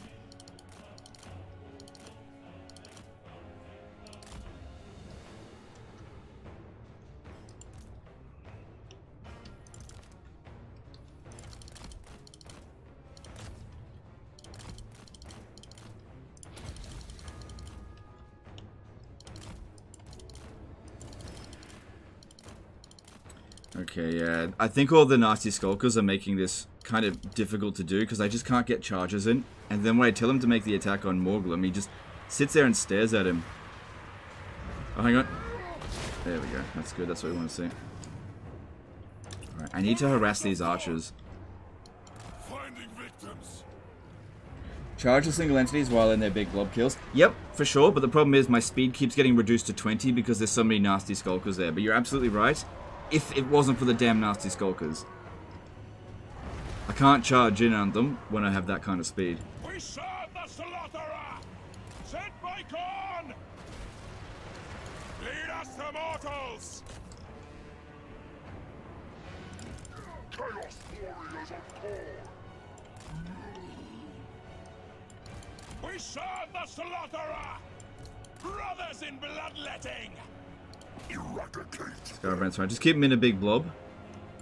Maybe I'll actually try to surround them with this. That'd actually be good. Because we want to kill every last one of them if we can. That's for maximum experience and loot.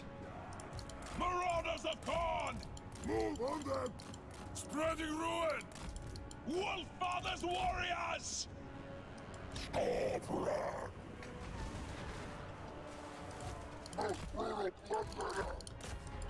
Keep feigning attacks just to activate their skirmish mode so that they don't actually shoot. We smell slaughter! We want their eyes! Move! Horns, come on! They're all obsessed with just fighting Skarbrand, which is fine by me. It's what we want.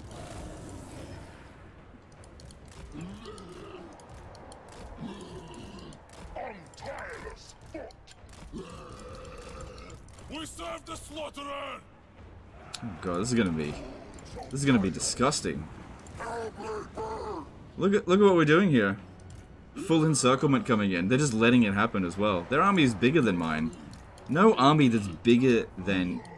Sorry, no army that's smaller than you should ever encircle you. Unless that's what you want. Nose on the sheep!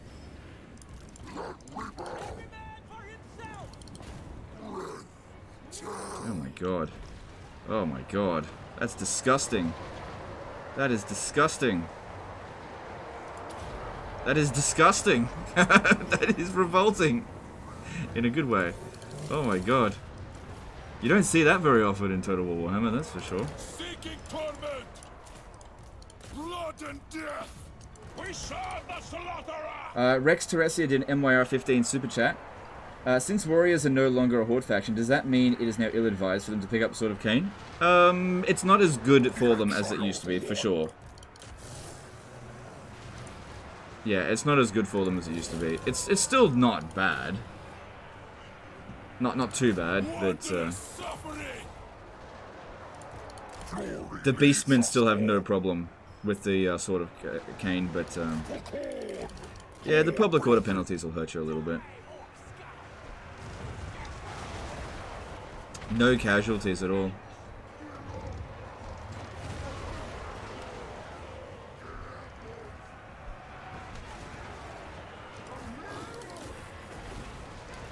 Searching for battle. Let there be skulls. Smash them. Full stack, no damage. That's how Skarbrand was. For the exile.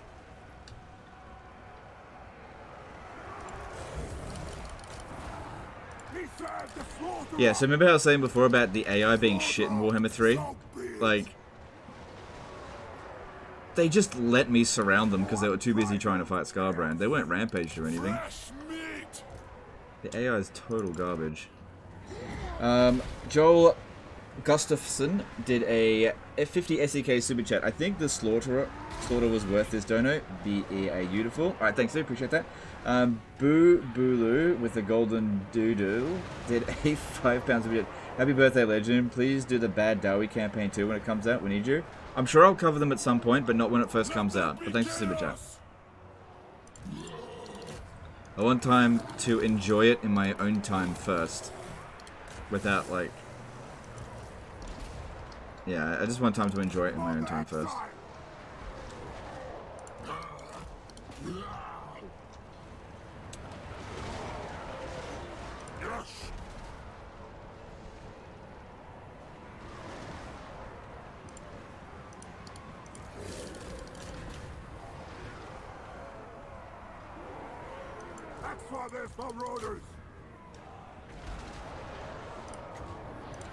Kill quicker.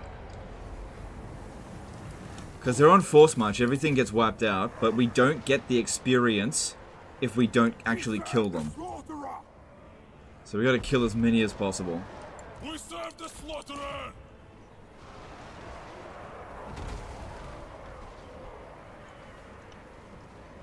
Those greatest warriors!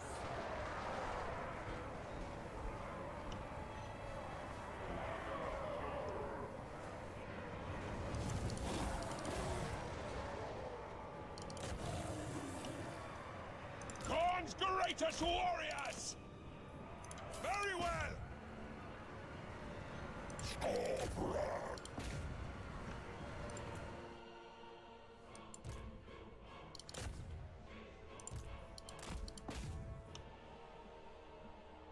Good. Absolutely mopping the floor with them.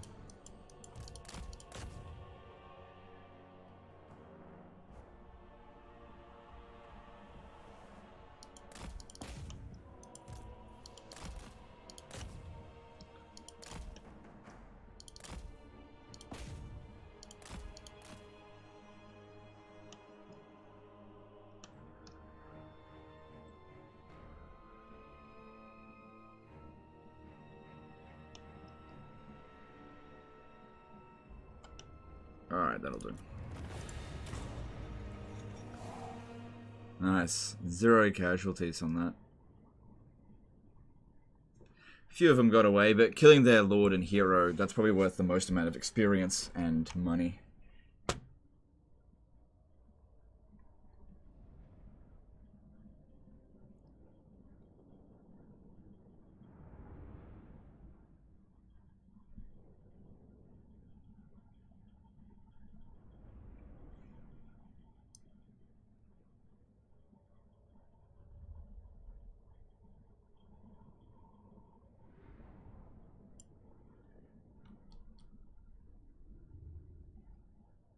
I'm not sure about the exact conditions, but sometimes you get experience from killing entities after the victory is declared.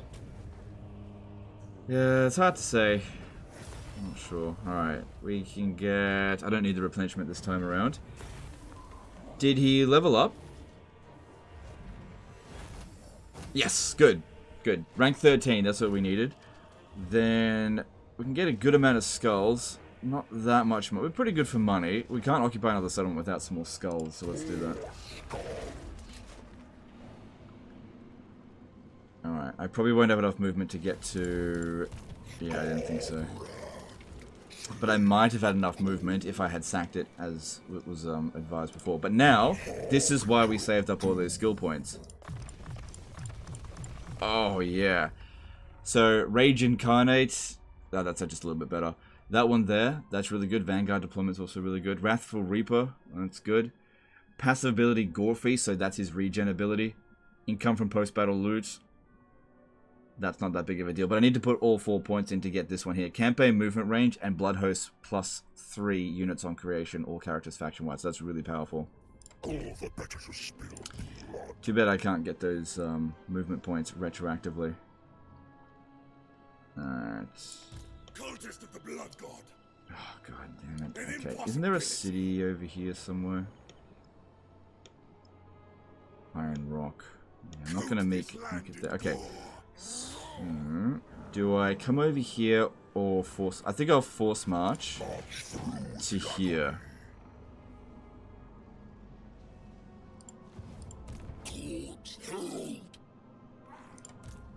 We need to make sure we get rid of Wurzag before the endgame crisis happens in a few turns.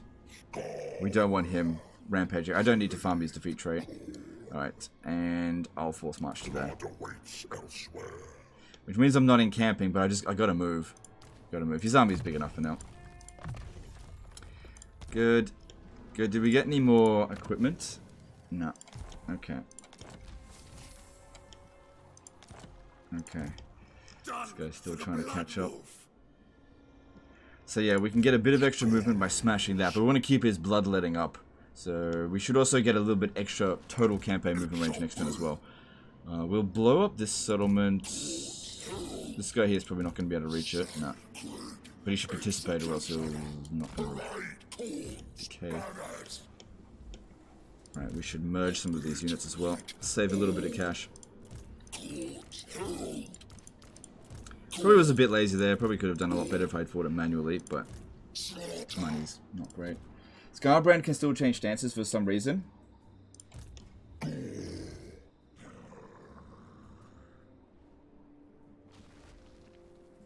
spread the wolf's brutal message. Well, alrighty. In Khorne's name.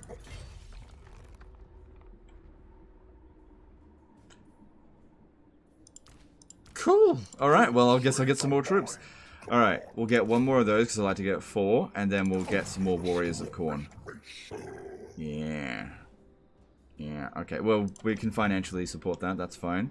We also need to get this guy into the army before we teleport out of here.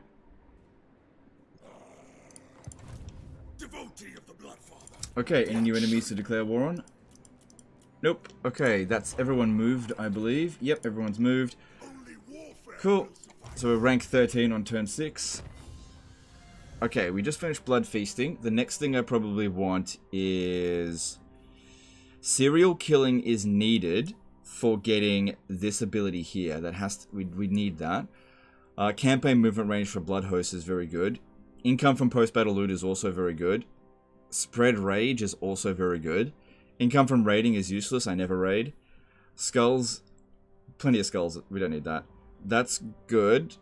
For sure. And I don't really need that so much. But I think that serial killing is probably going to be our best bet here. Cool. Alright, let's move on. 3 hours in, and it's turn 6. Legend must be rusty. Please, this is what I do. I spend ages on every single turn. This is standard for me with Khorne. This is standard.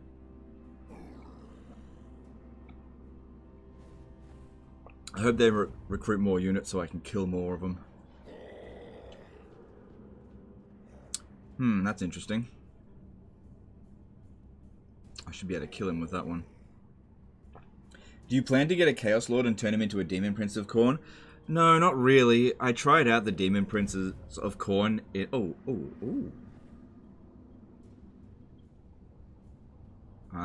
not worth much experience. It's mostly zombies. I didn't like the Demon Princes of Khorne. I feel like Bloodthirsters are just way better. So we should have 140 movement. Yep, 140 movement. It would be good to get Tic-Tac-Toe's defeat trait, but I can't be in this area.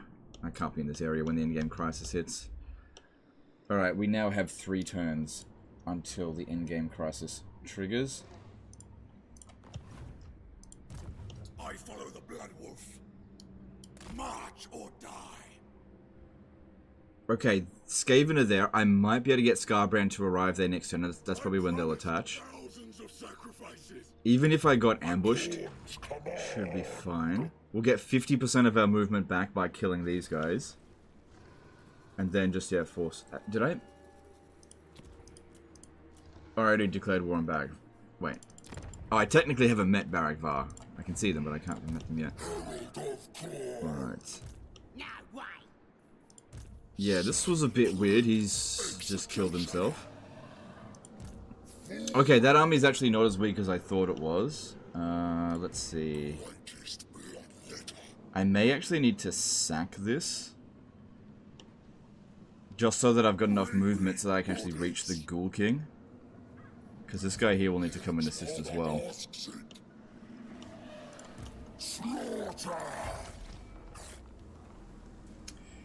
And...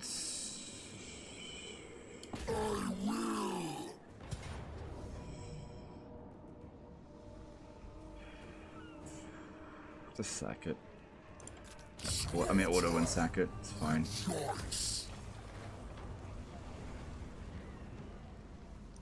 Sacred executioner. Cool. Yeah, that's fine. This blood host is not super important anymore. We can get much bigger blood hosts now. The wrathful reaper.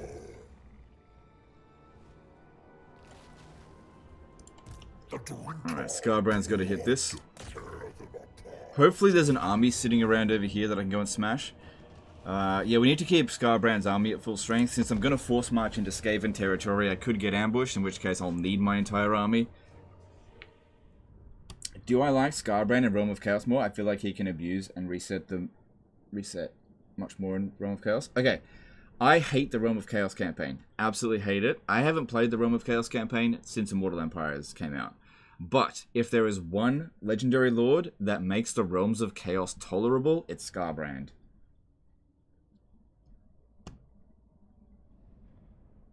How's Skarbrand when played by the AI? Not very good. Not that strong.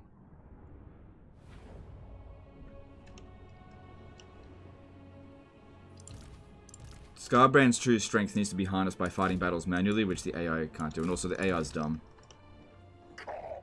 Skarbrand usually survives a little while, but doesn't do that much.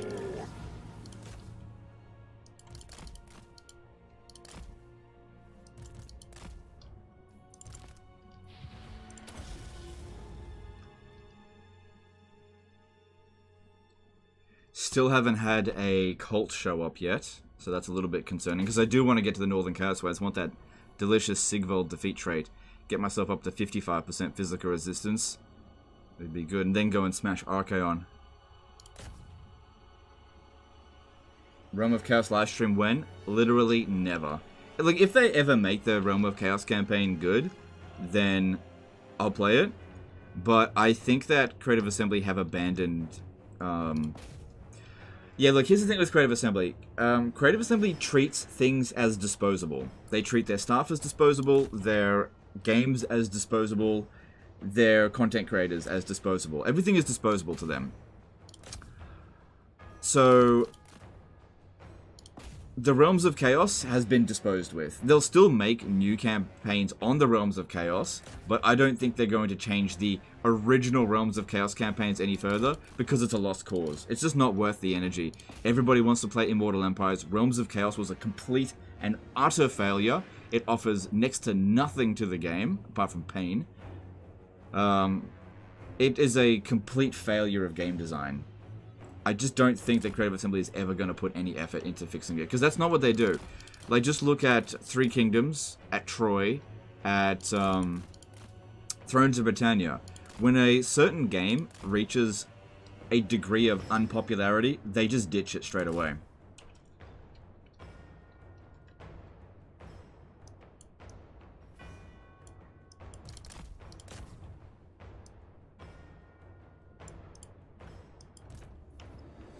Just make a sandbox mode for Realms of Chaos. Why? Why? Why not just play Immortal Empires? Now that you have access to Immortal Empires by owning Warhammer 3, why would you ever play the Realms of Chaos campaign? Okay, even though it's a camp, and they're going to get wiped out anyway, I'm pretty sure I still need to run them down for... it doesn't matter.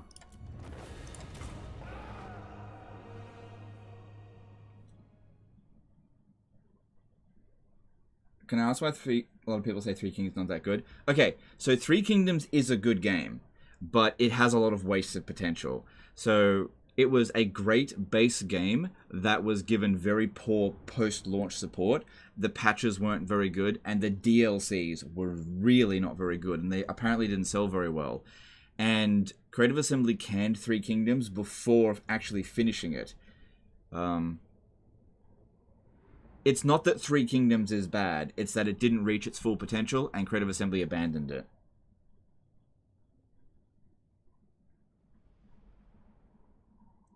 And same sort of thing with Thrones of Britannia. Thrones of Britannia was basically a nothing game right from the get-go, but it had a lot of potential. It just needed some actual work. But they were just like, too much effort, they just abandoned it straight away. Alright, we're getting nothing out of this.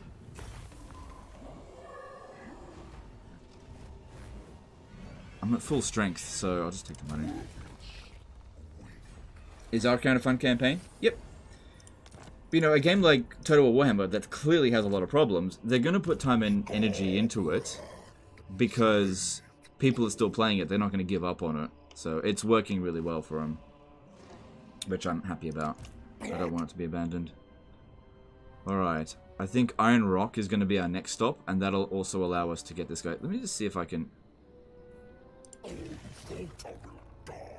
Hang on. Let me just check with Clan Worms. Is that them there?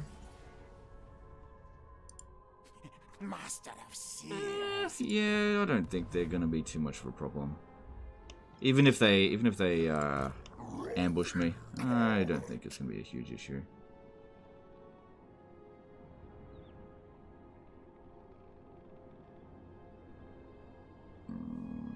How am I gonna get there though? Because I need to be projected out this way to get to that settlement. But I guess if I get projected out here, I might be able to hit there. That might work. Oh no, Legend, you're going to get ambushed. Hmm.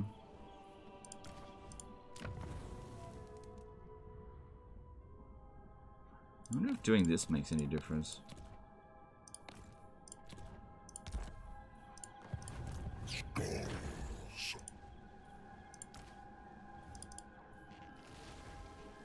Oh my god, you're gonna get ambushed. Do you know what's gonna happen if they ambush me? They're gonna die. I'm fine with them ambushing me. Good luck to them. Alright, now how are we gonna manage this? Alright, you definitely need to take this out. This will eliminate them. What were your thoughts on the Vortex campaign? Vortex campaign is okay. I didn't ever like the Vortex campaign. I think I'm just gonna order that. Didn't ever like the Vortex campaign, but it's... because Mortal Empires is way better than Vortex campaign, but I could tolerate the Vortex campaign. The problem with like... everything that was a problem in the Vortex campaign is amplified in Realms of Chaos. Like the... but it's better. It's definitely better than the Realm of Chaos campaign, but I can't say I prefer it over the actual Mortal Empires campaign. With the exception of the factions that don't go after the Vortex. So, for example, Snickich's campaign is really good on the Vortex campaign because his objectives are really interesting. Same thing with Malice Darkblade. He doesn't go after the Vortex campaign. It's more interesting. Grom the Paunch and Eltharian's campaign are interesting on the Realms of Chaos campaign. Not Realm of Chaos. Vortex campaign. So anybody that's not going after the main Vortex campaign is pretty good. Except for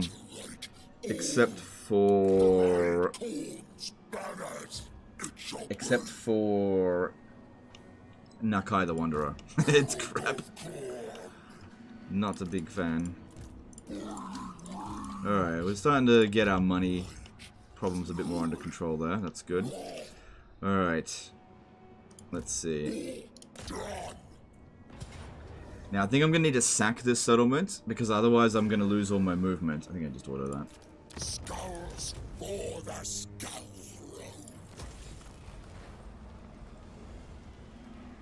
I do call you to $2 super chat. At least I didn't implement a battle pass though. Well, yeah, I don't know.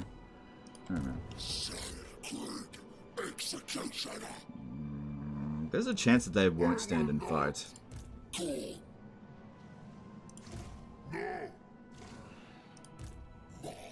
think they might actually run. I might be able to catch them though. No, they're going to stand fight. Milorad Lukic did an RSD. Oh no! I'll win.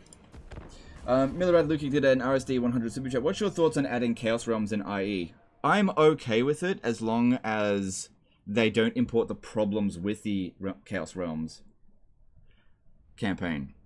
So if they added the actual Realms of Chaos that you could visit without there being rifts everywhere, let's just say a rift shows up every now and again that doesn't cause mass amounts of corruption to seep through.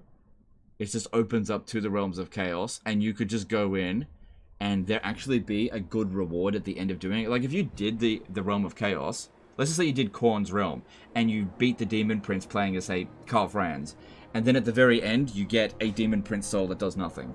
Then that's stupid. Whereas if... this could be a problem. They might not charge at us to begin with. Whereas if you, say, did the Realms of Khorne, and then at the very end got the Chainsword or something like that, then that would be interesting. Same thing with like going through and getting the Blade of Slaanesh. If there is a reward at the end of it for doing it, then it's worth putting it in. Because one thing that the Realms of Chaos campaign doesn't do well, and they just, I don't understand how they can't understand this core gameplay concept, is that you need to reward the player for using mechanics. You don't punish them for using mechanics. This is how I can't understand how CA got this basic gaming principle. You need to give the player something for playing the game. You know, in the game.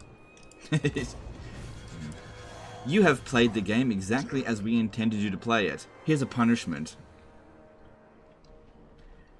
I don't understand that mindset. So yeah, the problem with the Realms of Chaos campaign is not actually the Realms of Chaos. It is the narrative around the Realms of Chaos campaign and it being unsatisfying to participate.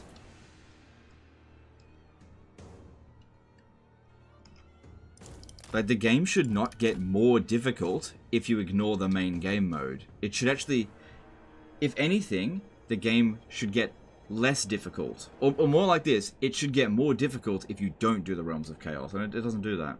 It's the same thing with the Vortex campaign, but to a much greater extent. I gotta wait for reinforcements. There's no way we can charge on this one at a time.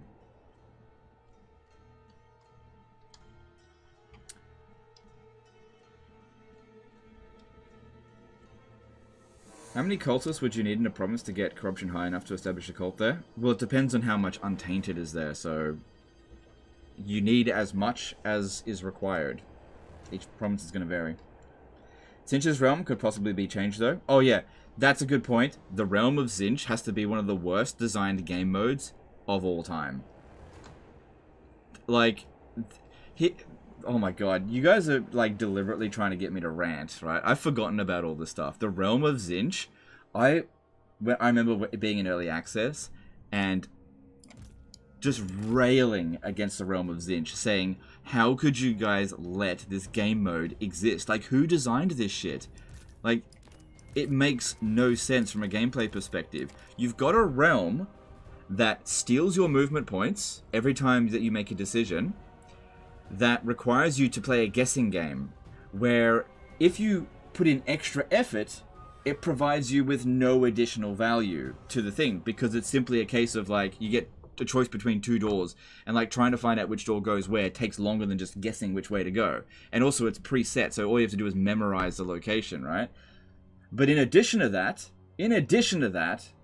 the AI doesn't play by the same rules as you. Right? Where you have to guess the right door, they don't have to guess the right door. Whoever thought that was a good idea should have been fired. Should have been fired.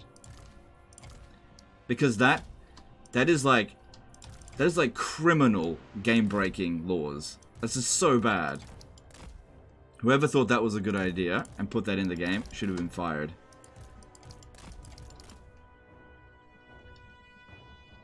I can't imagine a games company stupid enough to implement such a stupid mechanic like that.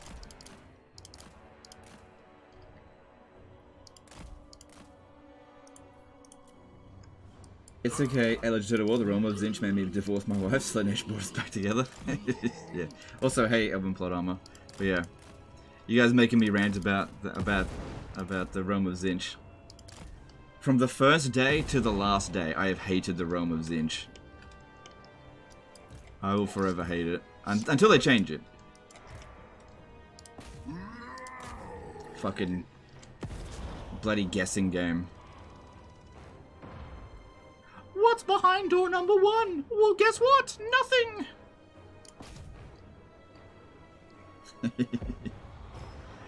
The Khorne realm and the Slanesh realm were the only ones that were like kind of okay. Because there's good rewards in there and they weren't too painful. Like with the Slanesh realm, you just keep going down in tiers. It takes ages to get through the Slanesh realm. But at least it gives you like really tempting rewards. Whereas the Khorne realm, you can get through it really quickly. But there's also the Khorne swords. I just don't like giving them back. I'm not getting any kills there.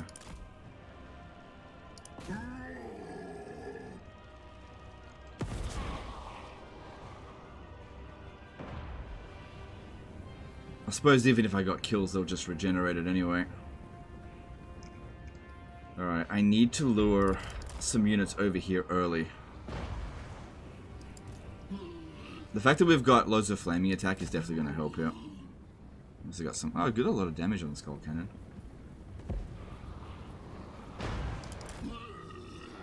So this is a Balefire cast. Providing magic... Oh, that's not good. Magical attacks on all their units, that's not good. That needs to be taken out. That needs to be taken out. I'm going to need you to take that out.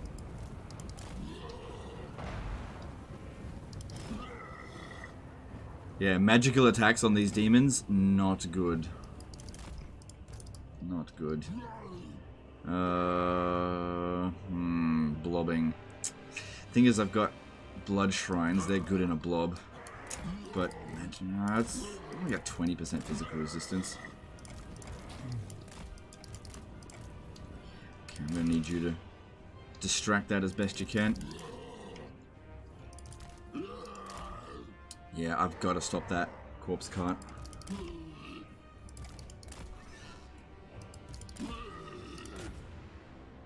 Okay, luring their lord over here early. These two guys here should make very short work of him because he's weak against fire. And yeah, we should be able to kill him really quick. Just lure him over here. Did they change the Balefire Corpse cart? Yeah, because the previous effect was like Winds of Magic reduced recharge rate. It's fucking trash, especially because the AI wouldn't even use Winds of Magic most of the time. So now that they made it that it causes magic and flaming attacks, which flaming attacks don't do any additional damage to us, but magic definitely does. We need to stop that. Everything here is a demon except for these two.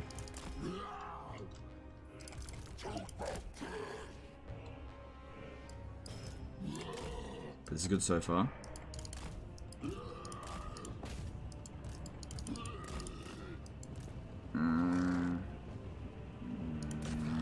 Maybe take out that Necromancer first.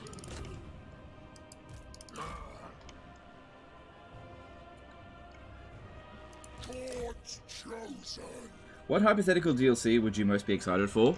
Probably Thankwall or Nagash. Probably. So these are Crypt Horrors. Yeah, that's not going to do well for us.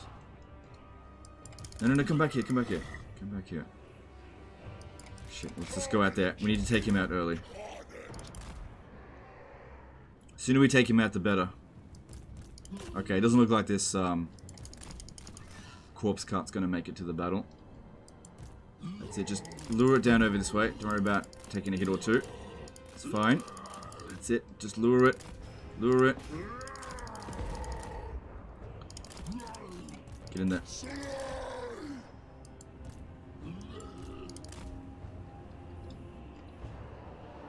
Okay, get him in there. Smash him. Taking this guy out early will make a big difference for us. Staying in a blob is fine, as long as this one doesn't get there.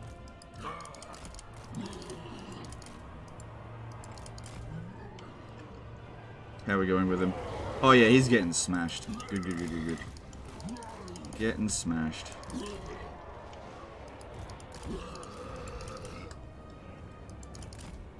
These Cryptoras are pissing me off.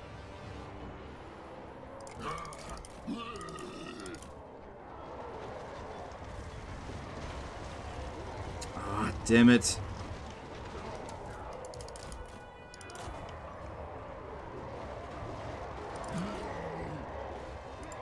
At least the Cryptoras are taking additional damage because of our flame attacks. Watch out, watch out, watch out, watch out. The Cryptoras hit pretty damn hard. Come on, there.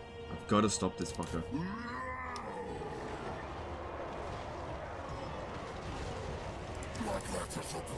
Okay, he's sort of pulling out from the fight a little bit. We don't want to lose our blood heralds of Khorne. That would not be good. Come out of there.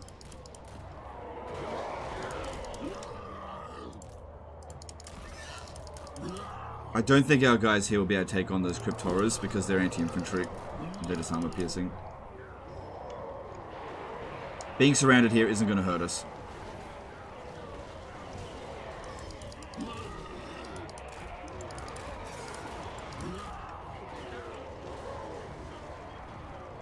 Problem is, they've got a lot of units here that can regenerate. And we've only got a few units that can regenerate. And this one's slowly creeping up on us. Still, we haven't taken that much damage. And those Cryptoras are definitely going down. Okay, we're going to start shooting you. Might need you to regenerate a little bit more ammo first. Good, yes. It's okay if that one gets close, although he'll start regenerating units. But we cannot let that corpse cart get close.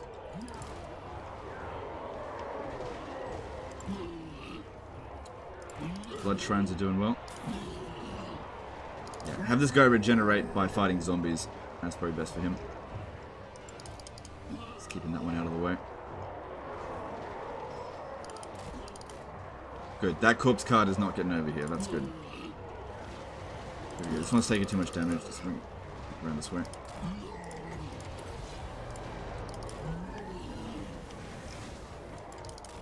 Good.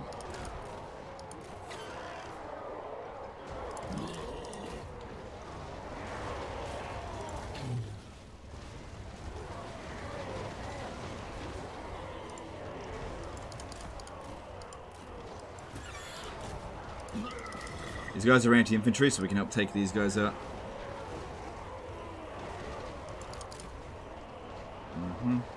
Good. Alright, time to use this one, but use it manually.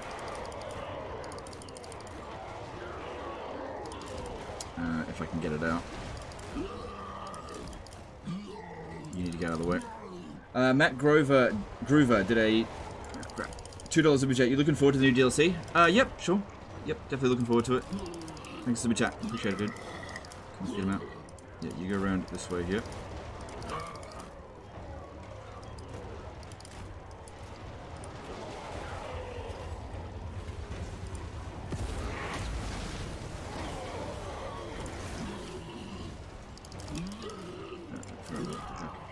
It's weird, it's recoil fires forward.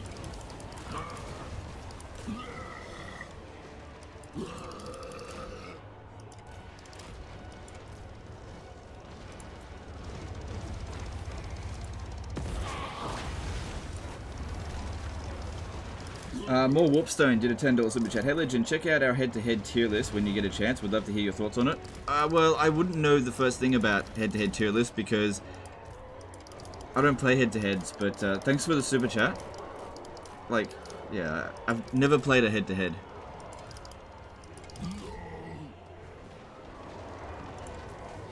Oh.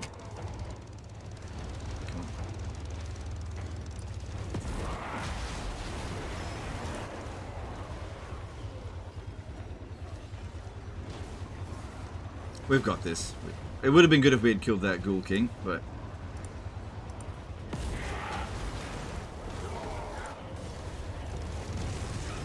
this is going really well.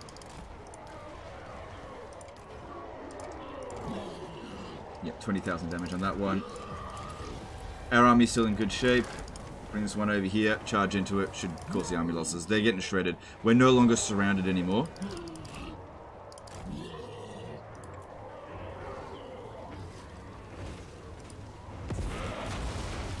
Their units just can't keep up with mine. Because we didn't let that corpse cart get over here. That made a big difference. And look at these guys here. Heaps of kills, no damage. Really good units.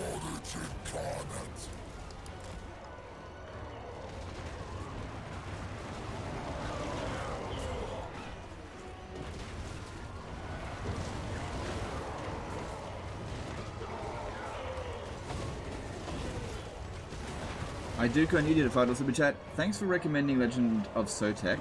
Legend of Sotek? You mean Lawmaster Sotek? Videos on Chaos Dwarfs was like an ebook.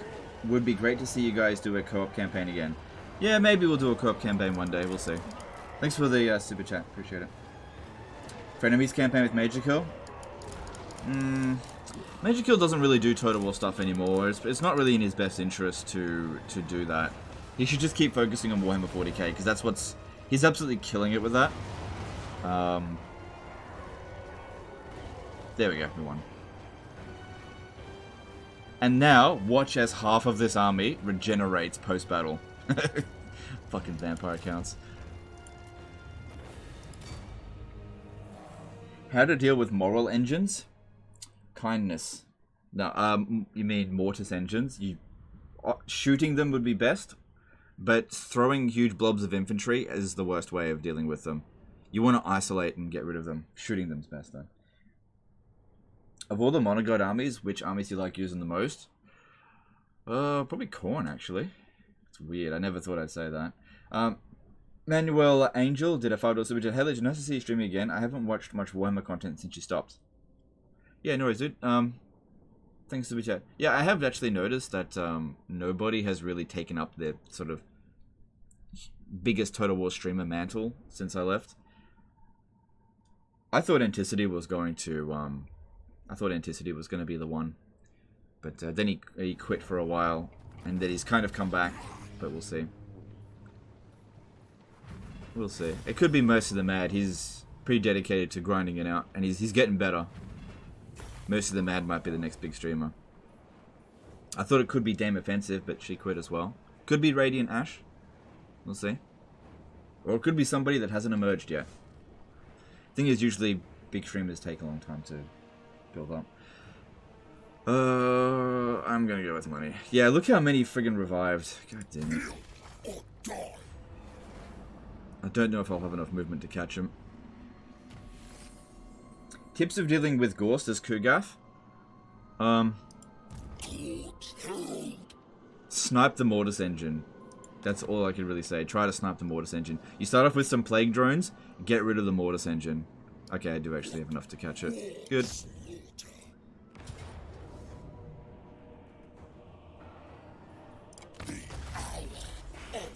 Khorne's so badass, it doesn't matter you have only melee units. Yeah, the thing is their campaign mechanics complement... Like, the thing about Khorne that really works is that everything complements itself.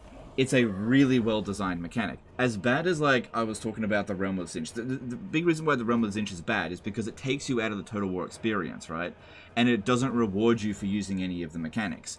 The reason why Khorne works so well, even though it has a completely one-sided roster, is that everything is working towards rewarding you to play like Khorne. It's extremely well designed. Because here's the thing, right? The Blood Host mechanic. You know, it's reduced upkeep costs and increased campaign movement range. It's just great. It's great. Right? The more provinces you own, you increase your melee attack, which obviously benefits melee units. You know, your tech tree just benefits all of your already using mechanics. The Skull Throne, you just always want to have the Skull Throne active. Basically, every single one of, like, all of his unholy manifestations, you just always want to be using them whenever you want. They all just benefit each other, and when you have mechanics that do that, where every single one of them complements every single other one, then you have made a correct faction. This is how you design a good faction.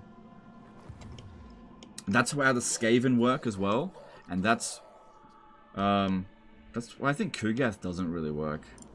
Well, Nurgle. Is video on stream twitchy or is it just me? I've been getting a little bit of lag here and there.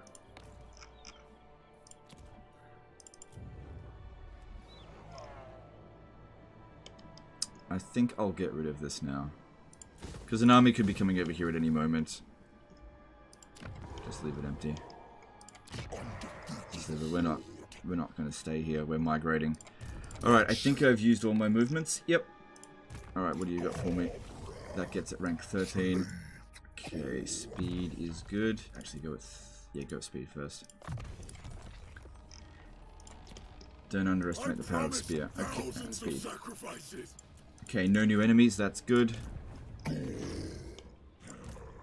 I'll be able to attach that next turn. So yeah, we'll see if these guys here attack me. If we have a look, we can see that our army is considered way stronger than them.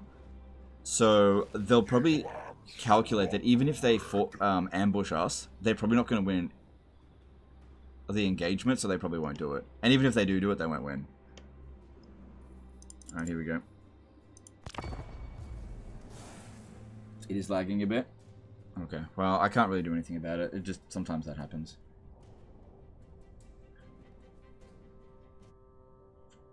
Okay, so now we are 2 turns. The funny thing is, though, it may not happen in 2 turns. It'll happen between 2 and 12 turns. It's just likely to happen in 2 turns. It doesn't mean it's guaranteed.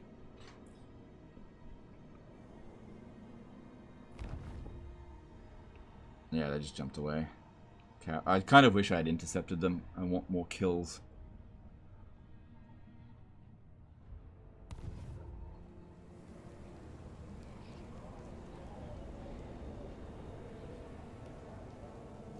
How do you find Castle so far after they explained the mechanics and showed all the units? I didn't pay any attention to it whatsoever. I didn't watch the video. Alright.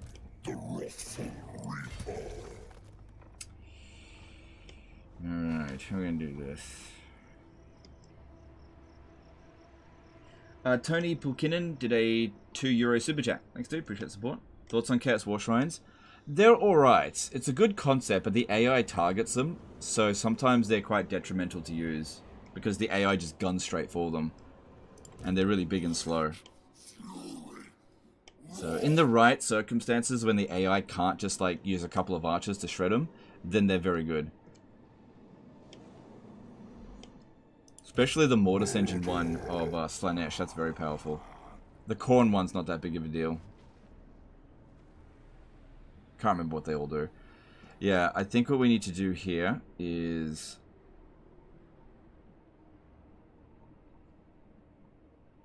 attack it from this angle. Hang on. It should be fine. Attack it from this angle. I should get sent back to about here, hopefully. And then from there... Yeah, from there I should be able to make it to Barag Dwazbag this turn. And now, if I attach him...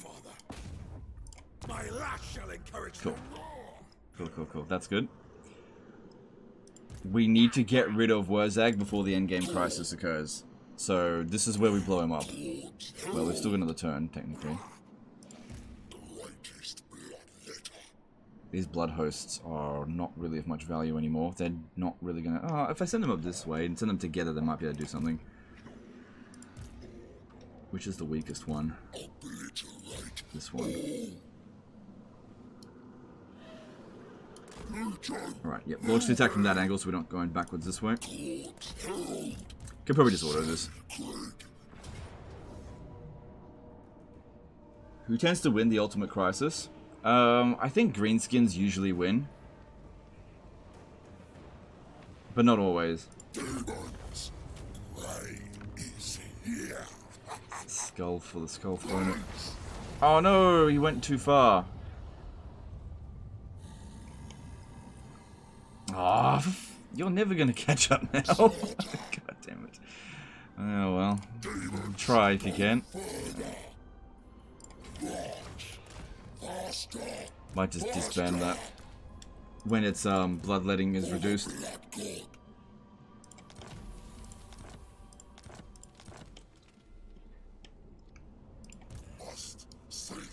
So I think this one here, I'll just keep sacking it to keep the bloodletting up while we're waiting for these guys to get together. Shred them up. Skulls for the skull throne. Do you think free DLC Lord will be a normal dwarf? I heard that the FLC character is Ulrika Magdova. She's a legendary hero that will be available to Kislev and the Empire, but she's a vampire. So that could be interesting, for sure. But I definitely prefer lords over heroes.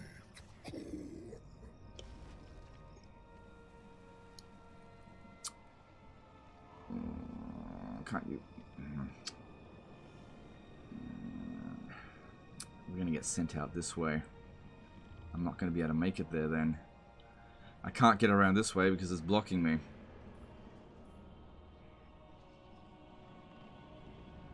Oh well.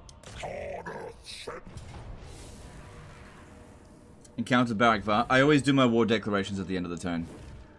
Okay, we still need to fight this manually. Even though we're not damaged, there's a lot of enemies out this way, and we could find ourselves in a pickle if we are lazy. Then again, that'll be fine. It will be fine. Alright, I could sack it, or blood for the blood god. We'll get more campaign movement range if I blow it up. Alright, do that. Alright, where do we get sent? I think I'm over here somewhere. Fuck!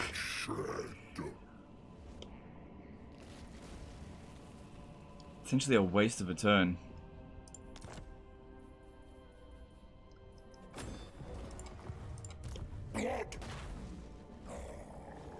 Well, it was just blocking my way. At least he fought a battle this turn. It just wasn't much of one. Ville Puisalo did a €2 super chat. Hi Legend, what's your opinion on Chaos Dwarfs? I haven't played them, but thanks for super chat. Appreciate it. They seem fine. Seem fine. Yeah, I won't know until I play them. I'm not going to form an opinion based on whatever Creative Assembly dishes out. Now, when we blow this settlement up, I want to be coming at it from this angle here. So, I need enough movement range to actually get there. So... we're not really encountering anything dangerous, so let's just do this. What's this? Baragvar. Alright, let's declare war on them. Okay, there's also Creeping Death. We can offer to join war against them. We get a little bit of cash. Yeah, it's not much, but I don't care about Creeping Death. It's mostly just goblins anyway.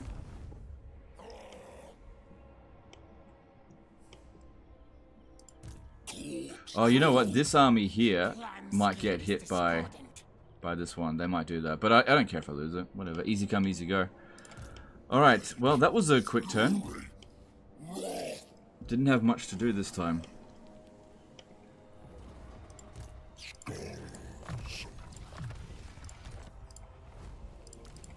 Alright. Okay, now that we've gotten through here, we should probably try to get Hunt, because the extra speed is really good, then Murder. That'll allow us to get way more kills.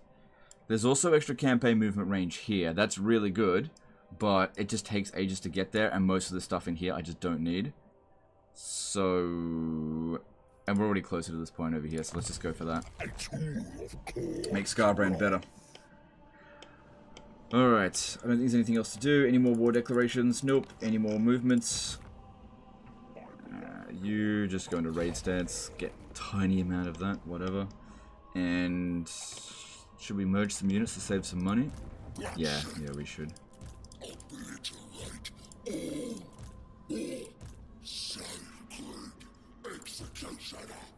that'll be fine. I'll just leave them. Okay, cool, let's move on. Any preliminary thoughts on what we've seen so far with the Chorf? Some of the mechanics look really cool. I don't have any preliminary thoughts. Peace out, Legend of War. You're a savage with Khorne and everyone loved it. Have a good one, mate. Alright, thanks. You too, dude. Don't forget to check out Elven Plot Armor, guys. He's really good at the game. And he streams. And he's Australian. All the best streamers for Total War are Australian. All the best players in Total War are Australian.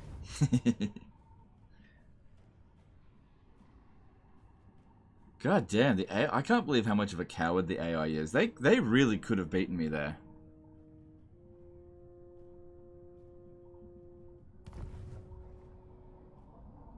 Oh, Legend, you haven't declared war on that one.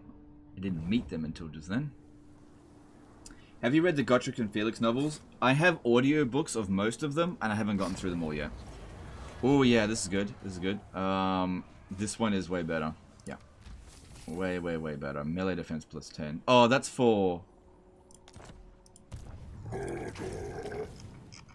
Oh. This is for this dude. Well, that melee defense is still good, but I wanted that to go to Skarbrand for sure. Oh well. Clockwork Wolf did a $20 super chat, an offering of some cheddar for the cheese god. Praise be his name. Amen. Okay, thanks super chat. Okay. Alright, this guy is able to participate in the battle. Not that that one's going to do much to us anyway. I don't think I'll make another blood host. Because we're pretty good for cash. While these guys here are trying to get together.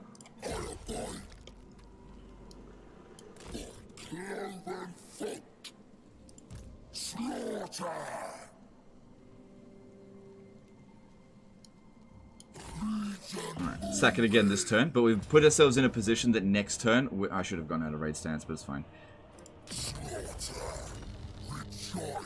Next turn we blow it up. Is Malagor still the best Beastmen legendary lord? Same for Wurzag regarding greenskins. Have they improved? Wurzag for greenskins, yes. Malagor, I'm not so sure anymore. He got a pretty significant nerf in Total War Warhammer 3. He got a pretty bad nerf. Alright. Rank 9. 1 turn left. Thorgrim. Should we go for the defeat trait? Or, because I said I was going to go through here, I think we should just leave him alone. Because we don't have a cult, if I get stuck here during the fucking endgame crisis of the dwarves, that's going to be a nightmare.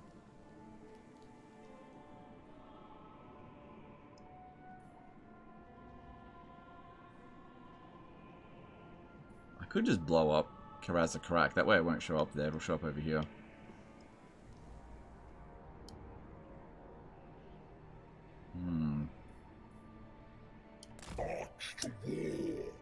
Alright, if the endgame crisis does happen and Skarbrand's army gets killed, it's not game over.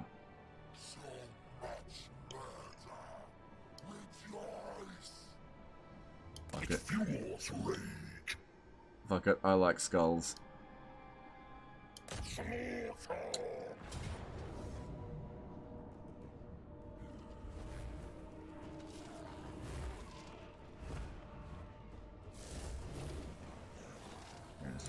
fine.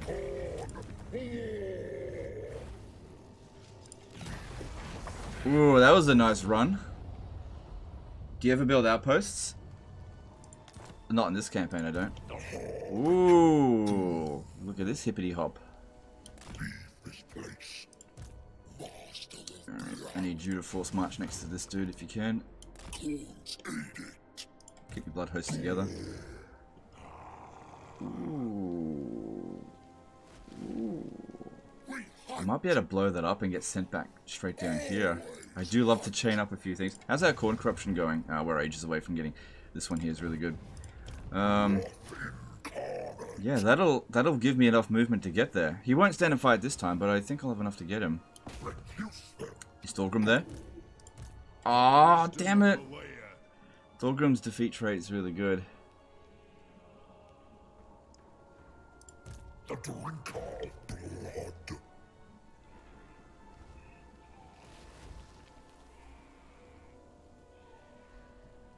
So many skulls for the taking. What are they doing? The time for talk is I over. think they're running away from ogres. My blood fury was unstoppable. Oh well, in for a penny, in for a pound. Let's do it. Sure, what's your opinion on Outpost? I think it's a good mechanic. I think it's a good addition to the game. No downside to it. It's a good system. It's a good system because, like, if your allies build outposts in your territory, it boosts you. It's a good system. Good addition to the game. Yeah. Good design choice. Yeah, it's all of that. I should not have taken that much damage.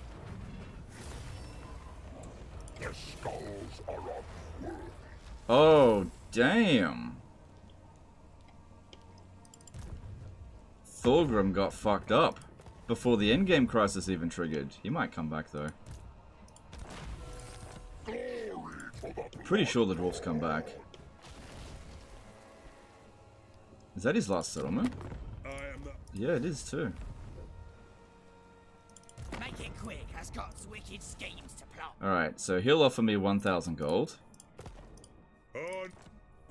And you'll offer me 1,400.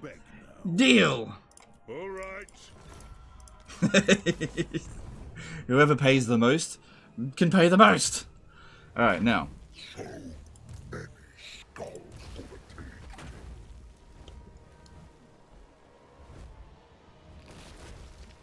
8,000 gold.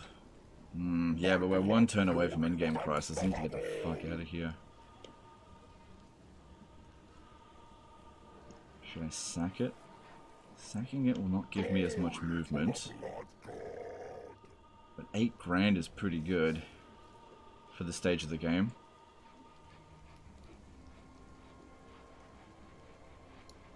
Blood awaits elsewhere. Okay, that didn't change the position of attack. Stomp onward. Khorne grants me power. Skarbrand, slave Khorne. Trying to decide how best to go about this. I definitely do not want to go down this way. That would be really bad. I want to be going through Blackfire Pass. This is just a detour for skulls. Murder.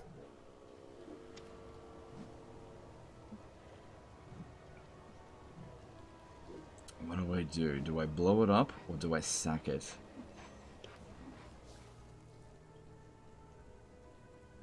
Because if I sack... Oh, God damn, the decisions. Look, let's just fight the battle. And, like, I'm probably going to blow it up. Probably just going to blow it up. As much as the sack money is good, we're pretty good for money. And I just need to get out of here. But legend, it says close defeat. So here's the funny thing. Dwarves suck at defending their settlements. They absolutely suck at it.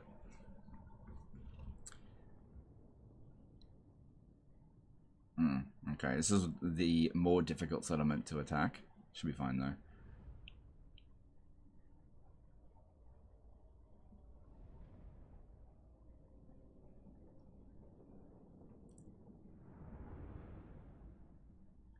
Blowing up Thorgrim stops the endgame faction from spawning? No? No, I don't think so. Not with dwarves. It does with greenskins, but I don't think it does with dwarves. I think they'll show up anyway. So I cannot be here over the end turn. I can't be like, oh, I'll sack it this turn and blow it up next. I need to blow it up now. Anyway, Skarsnik will take out Thorgrim, most likely. But I gotta get out of here. I'm just here because... Skulls. Alright. There's a blind spot over here, but they can shoot over it.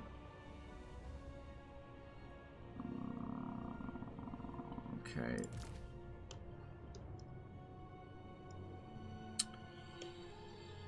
Those towers are not super dangerous. Okay, that's fine. Alright, we just need to get into the blind spot. Probably over here, actually.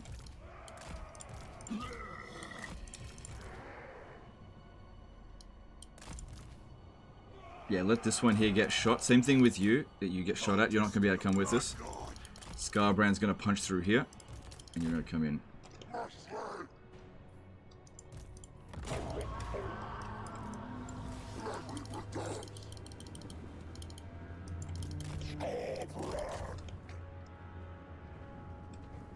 Oh, they've got artillery. Bloodfather, guide me. For chaos. Spread out, spread out. Spread out. My bad, though.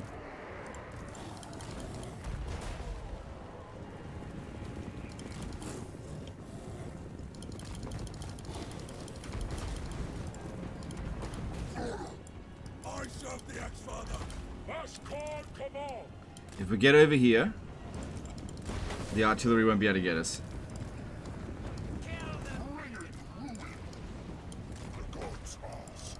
Following the wolf signal. We serve the slaughterer. Ex-father's marauders.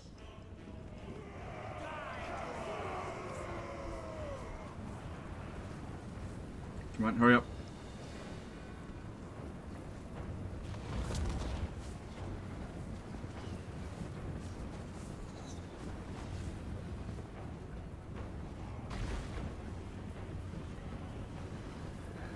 Armaturum did an $8.88 super chat. It's a treat to see you streaming. I hope you have a lot of fun and enjoy yourself. Thanks for the Khorne number of super chat there. Appreciate it.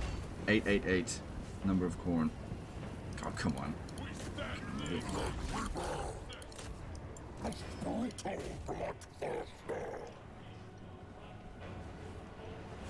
Alright.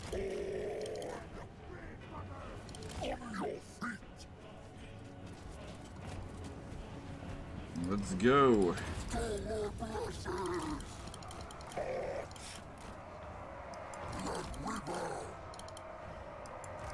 Some extra speed would be really handy. What are these? Just long beards.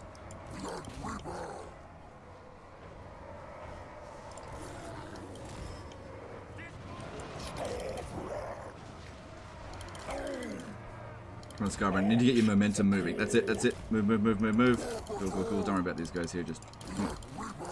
Stop getting stuck, Skarbrand. Go, go, go. The drinker of blood. Insufficient slaughter here. I'm battle.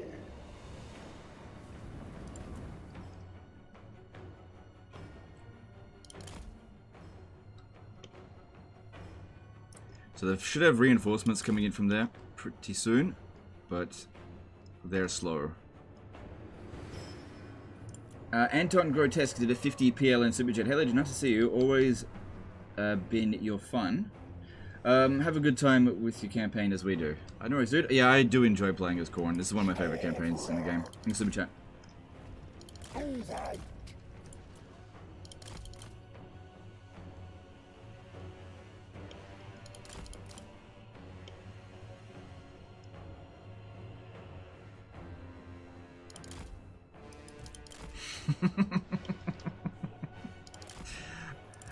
Projection, close defeat.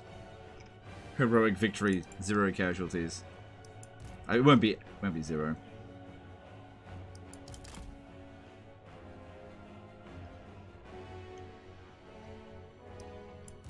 Nakari does the super easy? Yeah, he definitely does.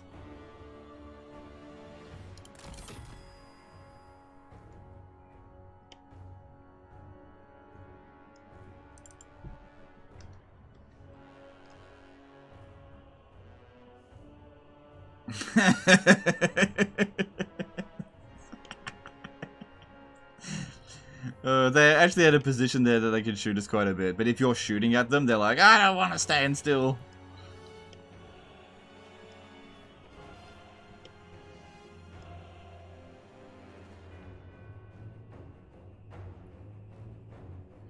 Are there cool Khorne characters from the lore you'd like to see released in a DLC? Yeah. I'm not super familiar with the other, like, Khorne characters, but,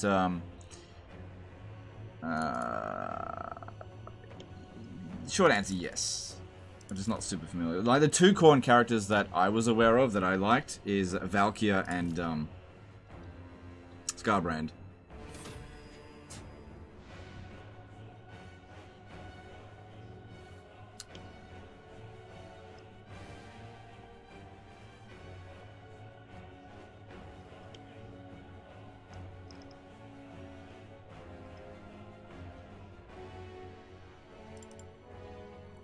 Yeah, start smashing these guys up. They don't get automatically wiped out when they lose.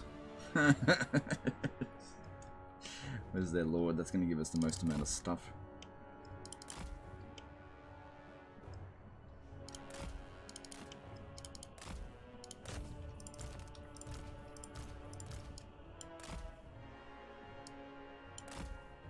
They're too busy staring at this here. Alright. They got some guys trying to shoot at us. That's it. Yeah, look, they're shooting their own walls.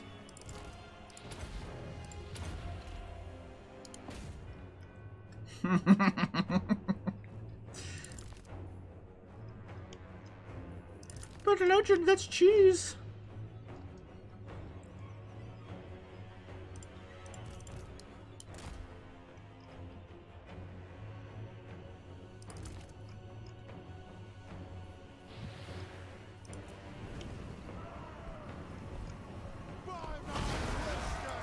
See, as I was talking about before, I've given him a very specific order to kill this dude here, and he keeps getting distracted by a bunch of shitty miners. Chaos Warriors of Khorne!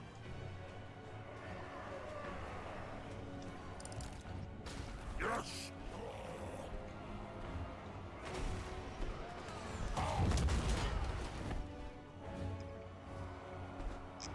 Impossible for them to do anything about it now. There's not enough time.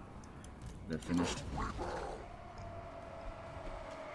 The exiled one!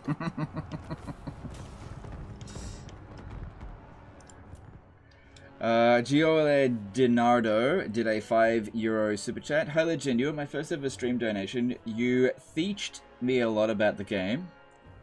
Teached.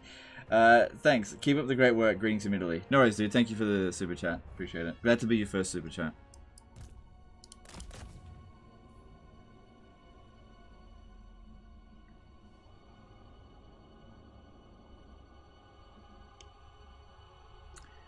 All of these guys here are dead, and the time it would take me to get out, I can't be bothered.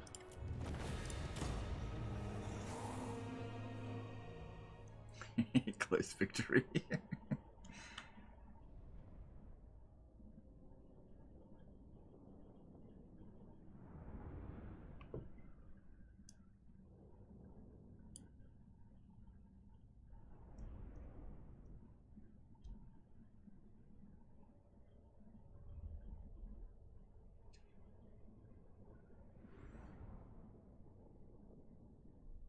Yeah.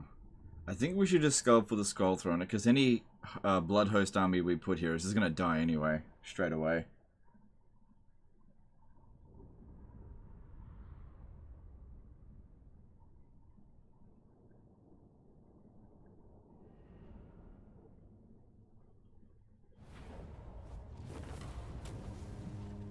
Yep. And the other army, mostly untouched.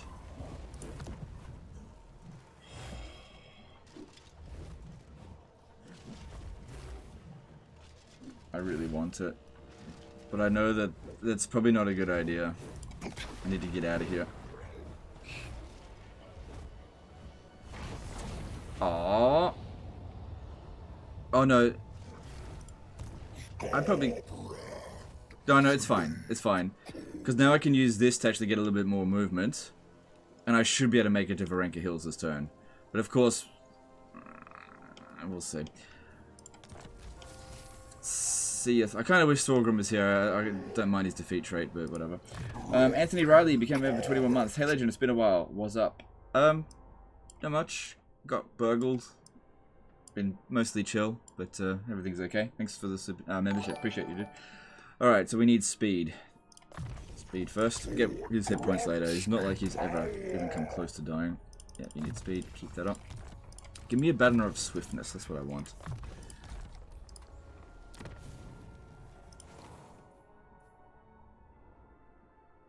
I feel like that's a bit useless in this campaign. Drill Master.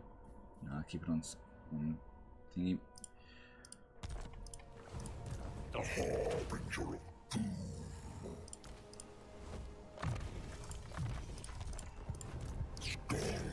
Skulls. Yeah, I'll get 50% of my movement back. Yeah. Autoing against dwarfs is not a good idea. You got burgled? Yeah, my house got burgled today.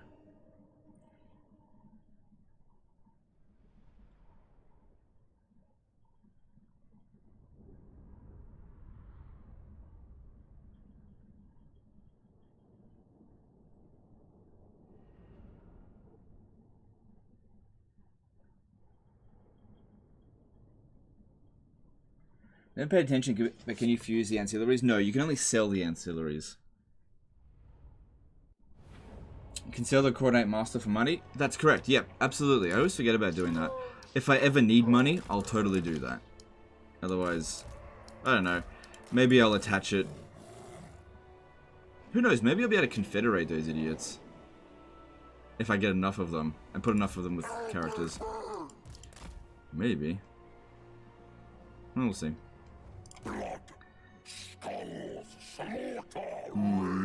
Yeah, just have Skarbrand do it.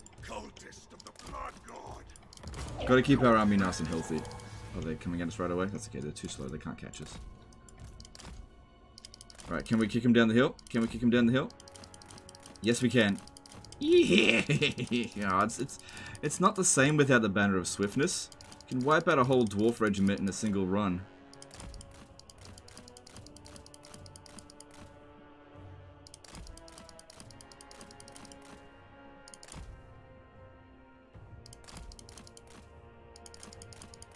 No. Stop that.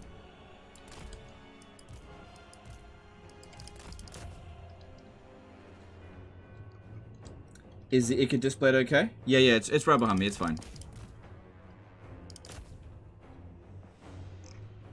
Yeah, we were not vandalized, so nothing was damaged, but goods were stolen. Quite a lot of valuable goods. And stuff that was of high sentimental value was stolen. Pretty much, more stuff was stolen from my wife. Pretty much her entire life's collection of jewelry was stolen. Apart from what she had on her at the time. Luckily, she was wearing her engagement and wedding ring. But yeah.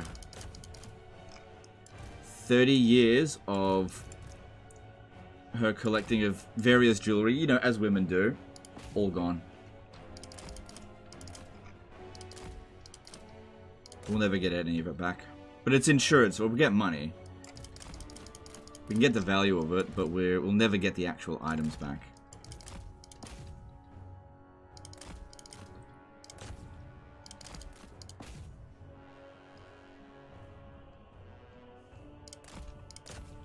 But we're just grateful they didn't hurt our dog, because our dog was home at the time. So we're trying to look on the bright side of it. If somebody more malicious had burgled and decided, hey, I'm going to kill that dog, today would have ended very differently. But luckily they decided not to do anything overly malicious. Like, they were in my office, they could have destroyed my computer. It was just there. They could have just smashed a hole right into my monitor.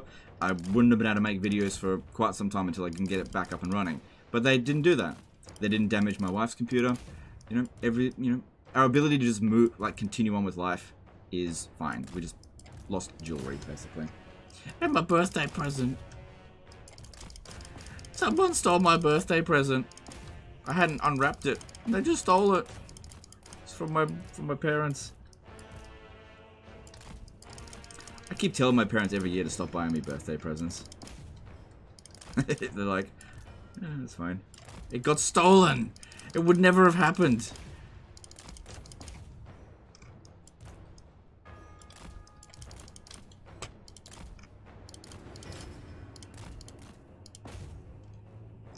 Then you become John Wick. Yeah, I don't have any leads. But yeah, we've got a few suspicions of who did it, but no actual evidence.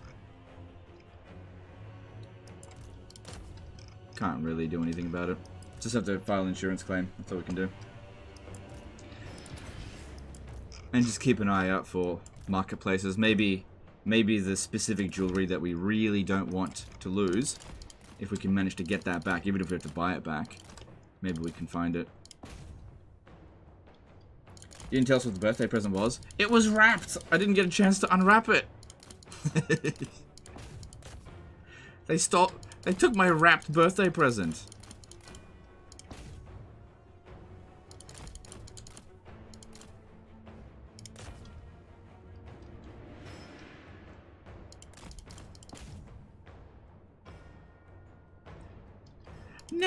Now on my birthday. Because it's not actually my birthday yet. My parents gave it to me because we saw them yesterday. But it's not my birthday until... not today. I don't like celebrating my birthday, but everyone else bloody makes a big fuss about it. Anyway, doesn't matter. It's just stuff. Check pawn shops. Yeah, we did a call out to the pawn shops, but they said that usually they get sold on online marketplace like Facebook Marketplace, so we got to keep an eye out for that. And the police said that sometimes there's like fucking houses where they just hoard like gigantic piles of shit, and that sometimes you get lucky and a police raid catches them.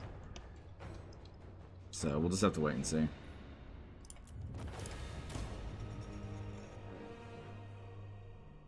Thieves are up to the worst. No, you know what? They're not the worst. It's not. I tried. Like, here's the thing. Like I said, the person came in and stole a bit of jewelry. Like, not that much. They probably don't have all their shit together in the first place. So, trying to hate them too much. And at the very least, they came in, they had every ability to cause massive amounts of damage to the house, and they didn't. They didn't break any doors, they didn't break any windows, they didn't break any computers, they didn't break our TV, they didn't hurt our dog. So, as far as thieves go, I think we got an okay one.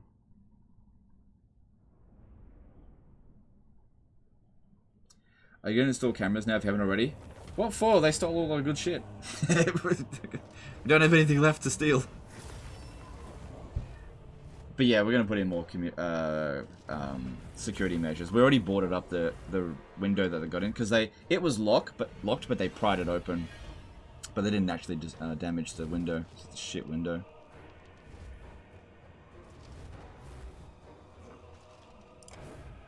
Alright, that's the end of Karaza Crack, but I'm pretty sure they'll still come back. How'd they get in? Lockpick? No, they pried this window here open. The lock on it is shit. What they did was they stuck a pin through the gap in the window, and they picked the lock. No! I don't have enough movement to get to Varenka Hills. Maybe I should have sacked it. Oh, Karaza Crack's. Aw. There's no one left to kill this turn. Damn it, Skarbrand hates not having anyone else to kill this turn. What does this provide us with? Campaign move range plus 4%, okay. Well, if I go this way, I'll probably end up dead. Like, I can attack that, but unless I get all the way through, that's probably a bad call. Although if I blew this up and it could send me back further than this, then that might work, but... Wait, what? 150... Where's my fucking movement, bitch? I'm supposed to have 140. They robbed me of my movement.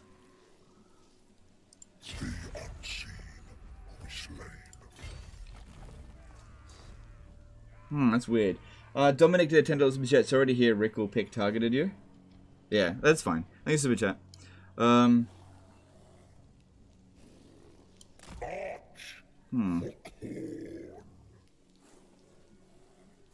Right, I see. I'm actually not at 100% of my movement. It's just a weird calculation of it. Yeah. Yeah, okay. I can't get there. I just can't. Well, I can keep staring at it, or I can just get over it. I'm gonna do that, though. Yeah, crossing over this way here. He says he can do it. It's a bit of a risk because... Yeah, see, this problem here, if I blow this up, I get sent back this way, and I might not cross over. Whereas if I go this way, if that army there doesn't move, which is not likely to move, I should be able to cross over, attack that, and then head to Akendorf next turn.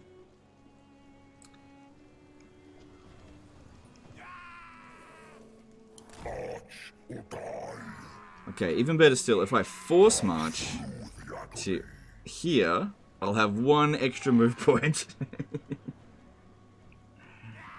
Do it. Alright. I just hope I can cross over and get him.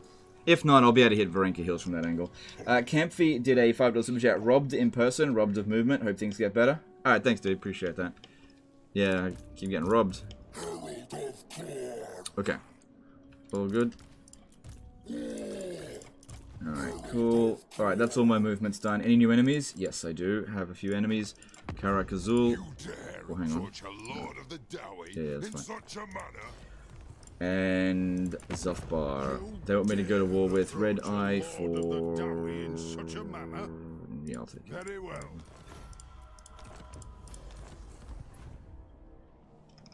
How could they get in if they would have to cut their ground harness to do so? What?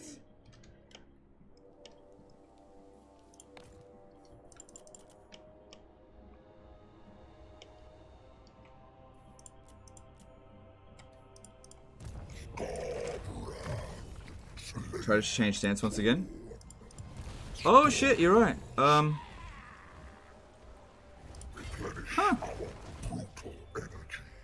Okay, you're right. Okay, and then I will recruit another Chaos Warrior of Khorne, but I'll also get rid of these Warhounds of Khorne. I don't want it anymore. And get the Chaos Warrior of Khorne. Hang on, am I demolishing this? I already demolished it. Where am I recruiting them from?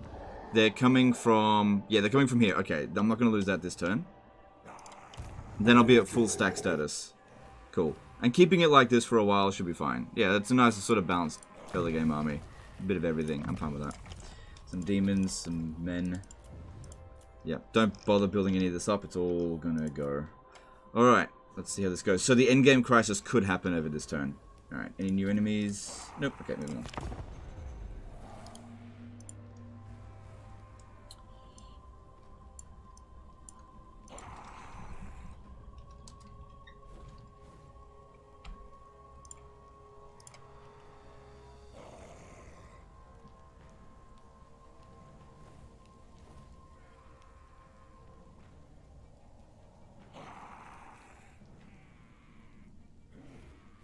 Now, as the armor-piercing weapon damage has been buffed for the Slanesh Chosen with Hell Scourges, are they worth using over regular Chosen? I'm not entirely sure, to be honest. No! No, stay there! I might not be able to cross over, bitch!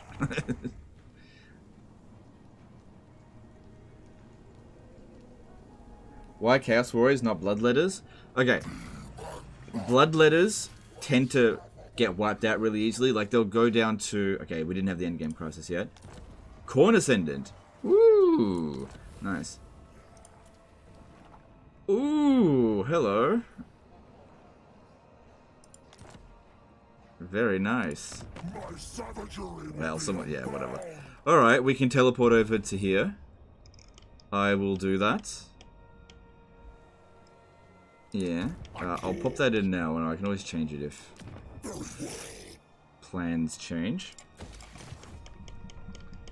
I still need to declare war on him, though.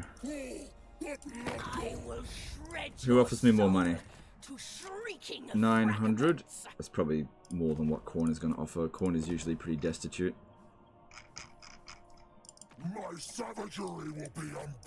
Yeah, that's what I thought. Slanesh, leave before I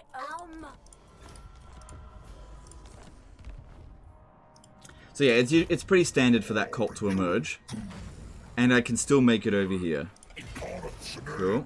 Cool, cool, cool, cool. Cool. Oh, what I could have done is besiege with one army and then moved Skarbrand around. That actually could have worked. Doesn't matter. Maybe I should still do that.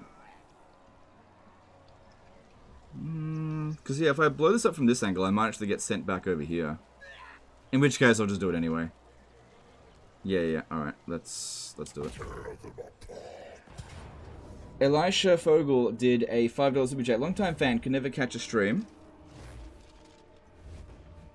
He doesn't really need this one anymore, does he? Let's leave it.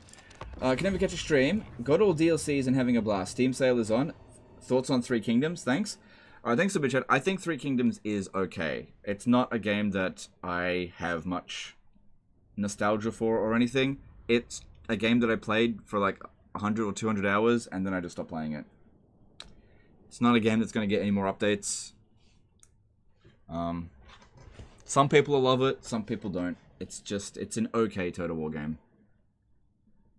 What were you going to say about Bloodletters? Right, Bloodletters will disintegrate when they hit like 40% health remaining, whereas Chaos Warriors, they have higher leadership, so they're going to stand and fight for longer, but if they break, they don't instantly just die. These are more durable than Bloodletters, but Bloodletters dish out more damage. Now, because Skarbrand is able to dish out so much damage on his own, having a more durable army gives Skarbrand more time to dish out that damage. So that's why. I do like Bloodletters though, but I think that in Skarbrand's army, for this particular campaign, we need more defensive units. Things that'll hold the line a bit better, because Bloodletters, they die really quickly. Alright, what are they doing? Are they coming at us? What are they doing? No, they're not coming at us. This is a pretty good map. I might... Oh, that was a nice charge. I might be able to kick him down the hill.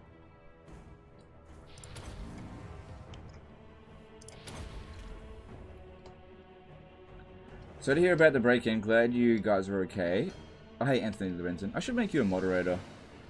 Everything you've done. There you go. That way you actually pop up in the chat. Otherwise, I might not have even seen it.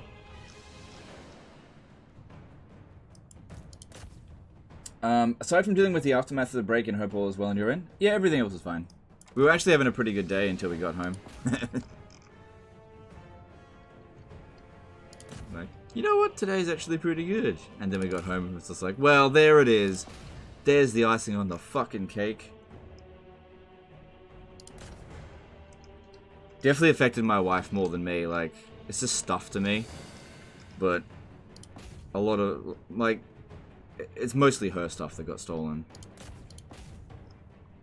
So that really sucks.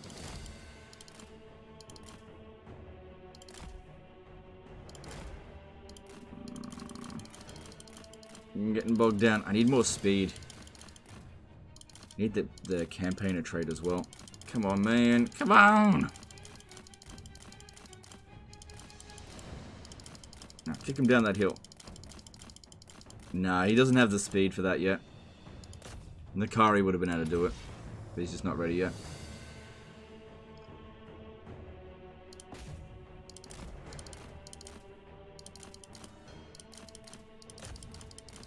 Do it on the edges there. And yeah, I'm just not kicking them enough down the hill.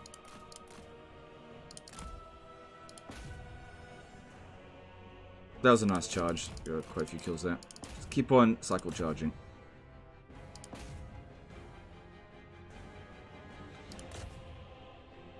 Do you know what I find like a stupid stat in this game? Anything that reduces the public order and local area for the AI is really stupid, because the AI just never has any real issues with public order in the first place. So you need loads of them in order to make any impact. And then when a revolt does happen, the AI gets such gigantic auto resolve bonuses against rebels that a tiny garrison can repel a full stack of rebels, making it practically just pointless having that in as a mechanic.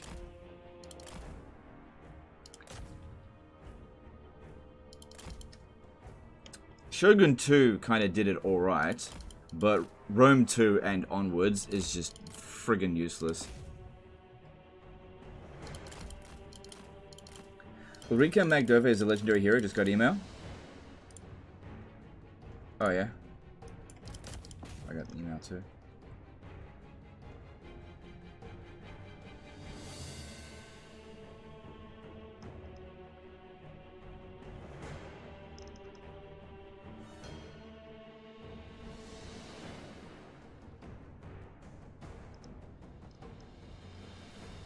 Well, I guess we'll see how that goes. Cool. Oh, damn it. He ran out of, regen. I may need to actually use my army. Alright, let's see. Let's get him over here. Actually, Skarbrand, stay in a blob with them. Just like it was with, those other greenskins. I think it was it Wurzag's army that we surrounded? Can't remember.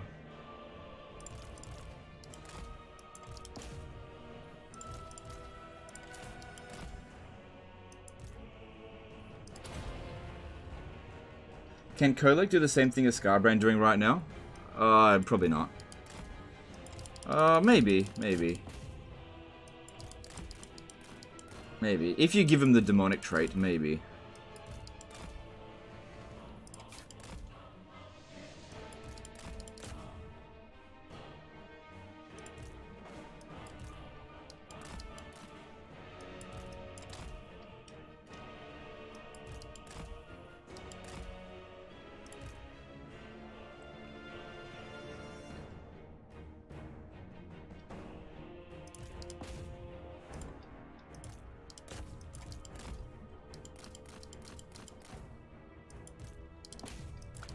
Mass route. And there we go. They're inside of a settlement, so I don't need to run them down. Will you go for Sword of Cain? No, Sword of Cain is not very good for Khorne because massively increases your upkeep costs. The diplomatic relations with all factions doesn't matter, but public order negative to all settlements is not good for Khorne. Thinking about buying Shogun 2, any thoughts? Shogun 2 is a very good Total War game. It's not yet showing its age, but it doesn't have much content. So it's hard to get like hundreds of hours out of it unless you're playing multiplayer, which the multiplayer scene is not dead, but it is not very large.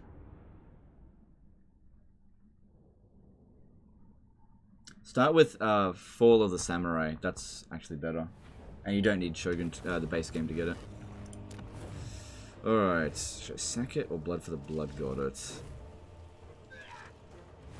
Skulls. I think I'll Skulls. Yeah, I fucking knew it. Straight back over there.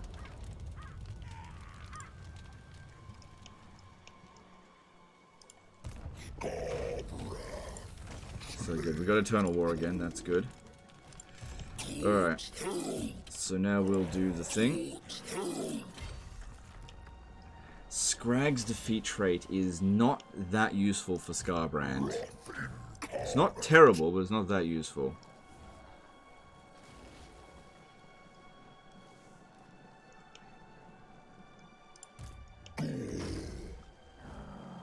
So what are we doing now? Just try to get as many kills as possible with Skarbrand in this turn before we get teleported over to fight more Khorne.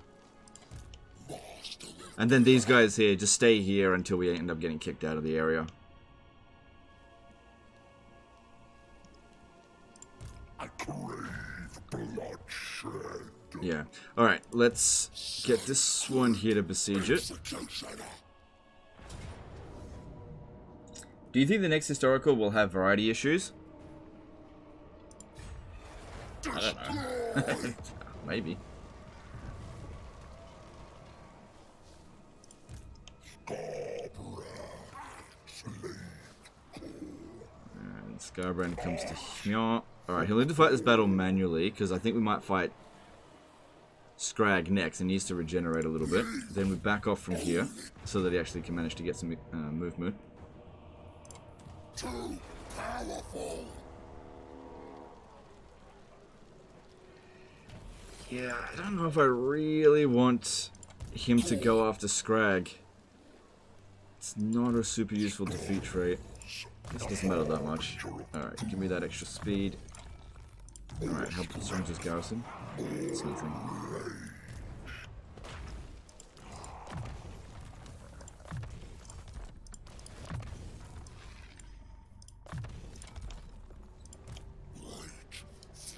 Bring in multiple armies so we increase our chance of dropping magic items. Although I feel like Skarbrand's or just Khorne in general, their chance of dropping items is pretty low.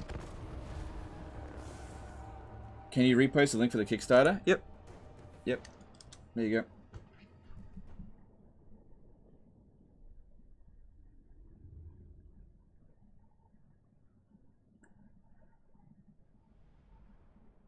I really hope Khorne gets some other use for skulls in the future. Yes, that is probably one of the few problems that Khorne has. He ends up with too many skulls, and then you just don't know what to do with them.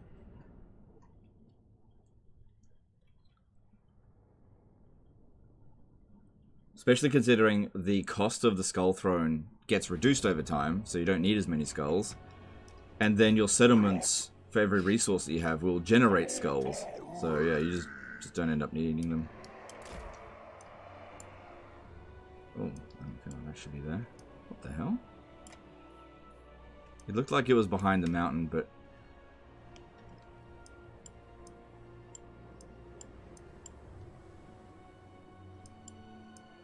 I don't know. Yeah, this is nothing. My imagination. Alright. Skarbrand, go regenerate. He's got, like, triple regeneration at the moment.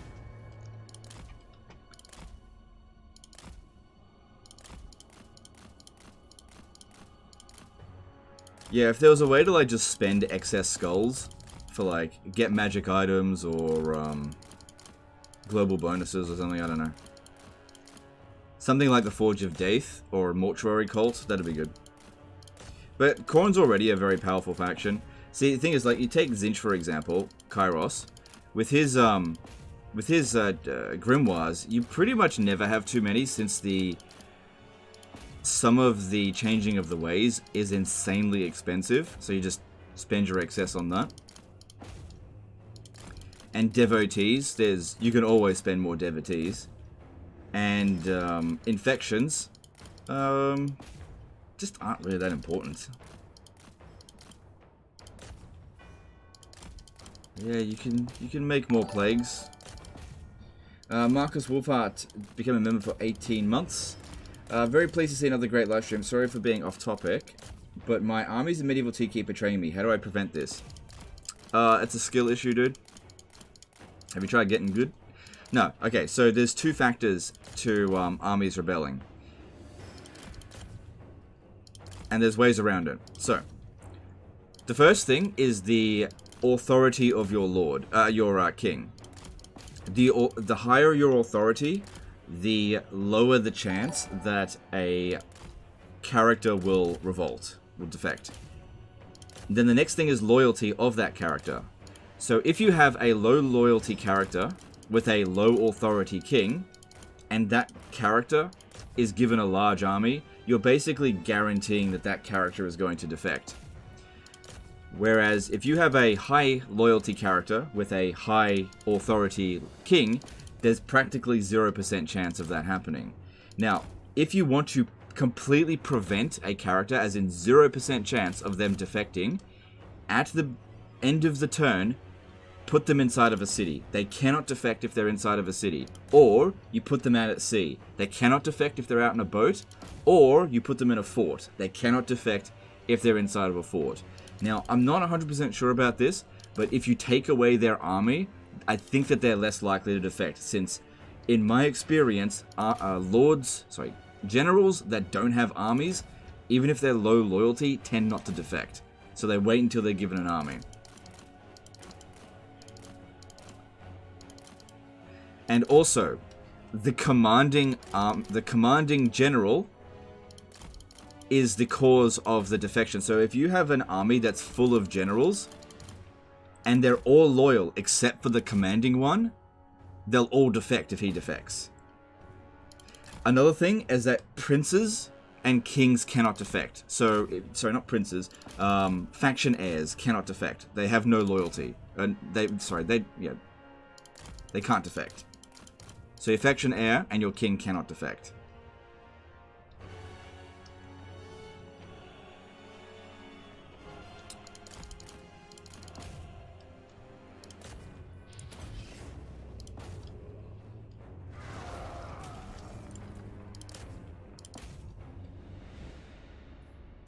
I almost fully recovered.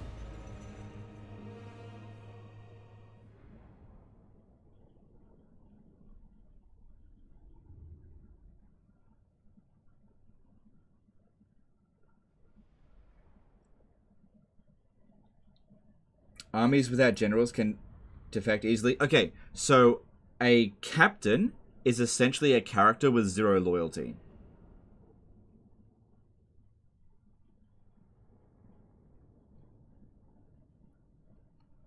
So if you're having your armies commanded by captains and you have a low authority king, you might as well put in a character that has 1 loyalty. It reduces the chances. Now, another thing that you can do is when you hit end turn, okay, the moment you hit end turn, that's when the defection happens. And if they defect, load the save file, the autosave, right? Because it'll save as soon as you hit end turn. And then just hit end turn again, because it's a dice roll. It's not guaranteed. So you can just save scum it and just RNG it out of existence.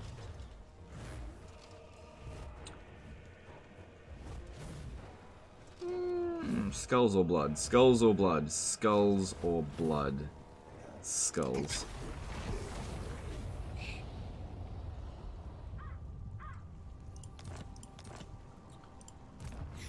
Oh, what?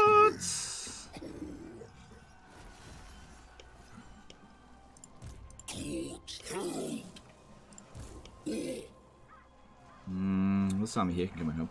Damn, that's a lot of ogres, boy.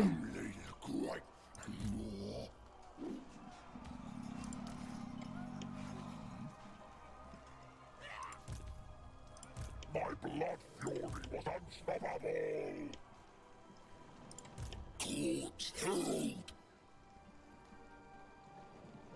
Fuck it. Faster! Faster! Spread slaughter! This guy can't make it now.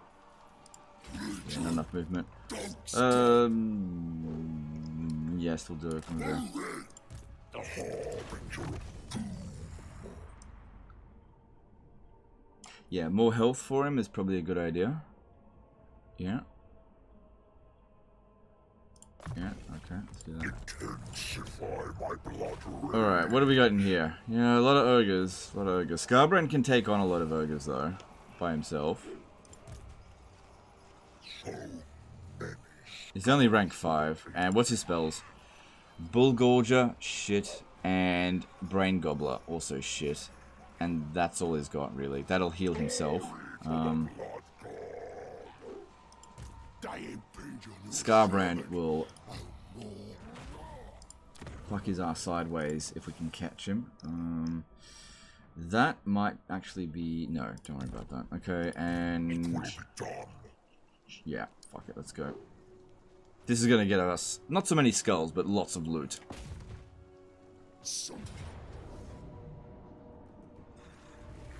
Oh wow, Auto Resolve says go.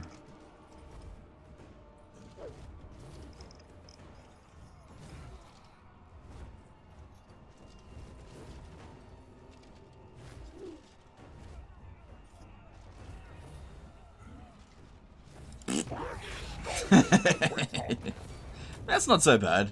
That's not so bad.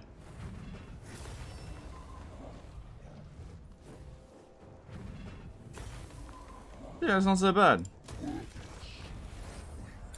Marcus Wilfart did a $30 super chat. Thanks for the helpful insight. No worries, dude. Appreciate the super chat. Yeah, I wasn't expecting to win that on auto resolve. Damn. Good amount of experience too from that. Cool. Alright, let's get that extra health. Getting him to 10,393 health. And then let's get... let's go down the blue line now. Yeah. Recruitment costs are fine. Replenishment rates shouldn't really matter. Corner corruption's not important. Rating is shit. Just get the replenishment rates, whatever. All the better to spill blood. Good, we got our campaign movement range back after it was stolen from us last turn.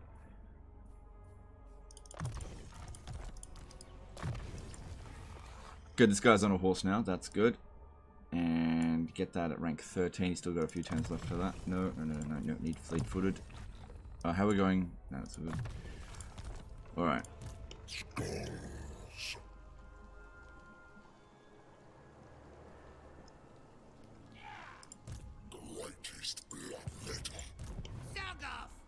So I'm thinking I'll destroy Akendorf. Destroy Akendorf. Then I could blow up Barak Var. And then I might be able to make it to Matorka. I just keep bouncing around until I'm done killing. There's that turn 10 that never ends. And then I've also got this, which I won't use right now. Not in this turn. Oh, that's a camp. Yeah, I'm gonna blow this up. You undid the 5 extra health? Oh, whatever. He doesn't need it in this battle. It's fine.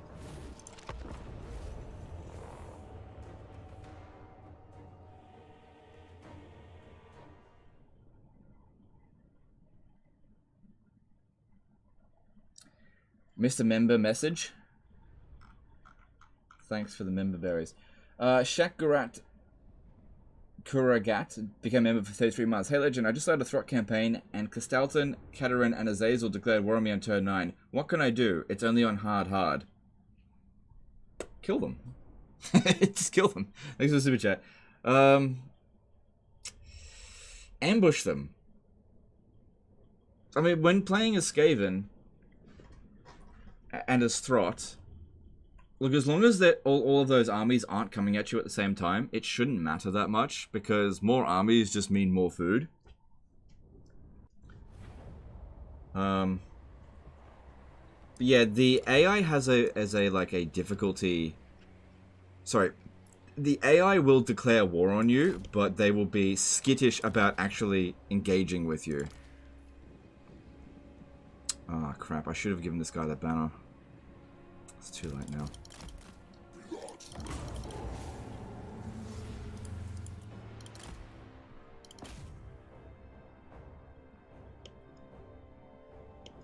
But yeah, thanks for the membership, dude.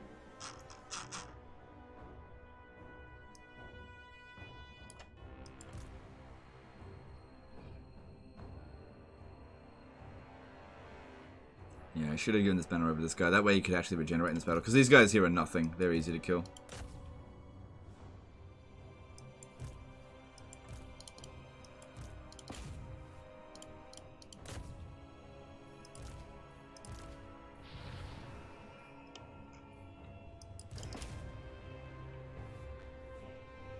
How many hours do you have now on Warhammer? In this? 3,000, I think.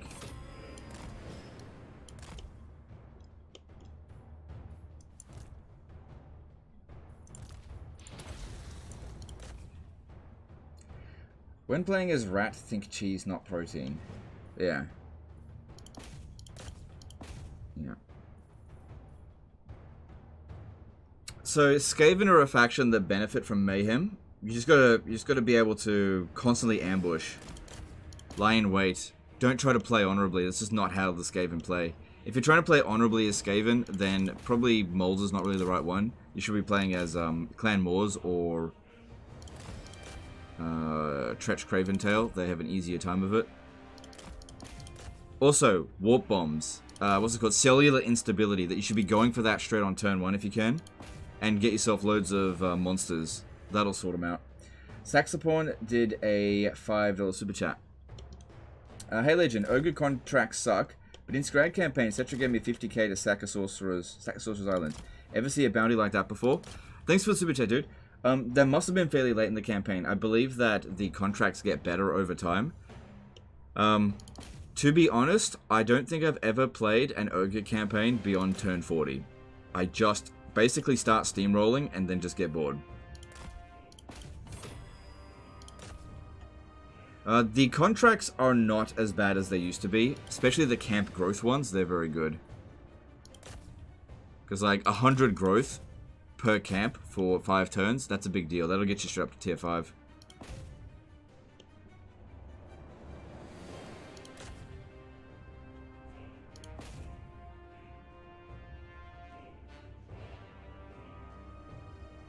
Was about turn 70-ish? Yeah, like I've never played an Ogre campaign beyond that time. So yeah, but that's definitely unusual. I'm used to maybe 5k tops.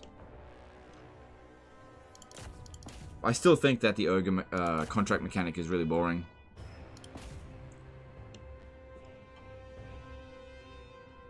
Where's their last unit? Oh, they're over here. I'll see if I can lure them off the wall, because I'm trying to actually regenerate this guy. Because that took a fair bit of damage on that auto-resolve. And we're going to need some time to replenish.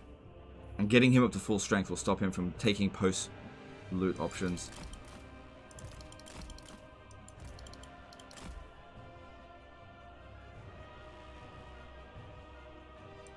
Right, I can't seem to get him off the wall.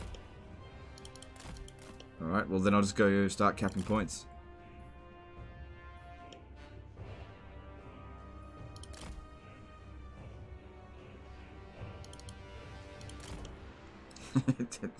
Can't get me if I'm on the walls. Okay, fine, stay up on the walls. You dumb bitch. Let's go straight for the jugular.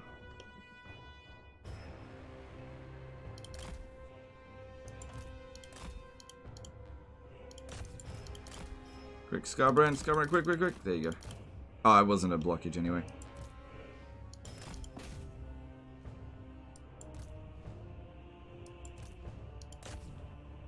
Yeah, I lost that extra health. Whoops. How do you play ogres? Just pretty standard. There's no special trick to it. Build camps. Smash. That's about it. Not an overly complicated faction to play. Favorite DLC, Legendary Lord, other than Ikiclaw? Throt? Throt's... I really like Throt's campaign.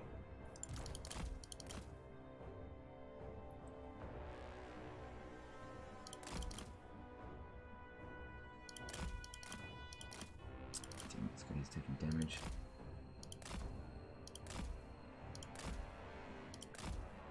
Thoughts on Chaos Dwarfs? I don't have any thoughts on Chaos Dwarfs. Not until I've actually played it.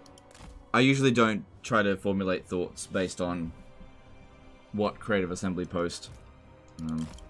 Usually doesn't really give you a good idea of what they're actually going to play like. But yeah, I don't have any issues with what I'm seeing so far. I mean, I definitely had an issue with the price increase, but I think it's a lost cause trying to fight against it. But it seems fine. There's a few rehashed mechanics. Like the Skaven push your settlement up to tier 5 straight away, and the Warhammer 2 Dark Elf slave mechanic has been rehashed into labors. I understand them calling labor instead of slaves to try to make it distinctive from the Dark Elves. I don't think they're trying to be politically correct. I think they're just trying to make it distinct from the Dark Elves. Even though both systems are fucking identical.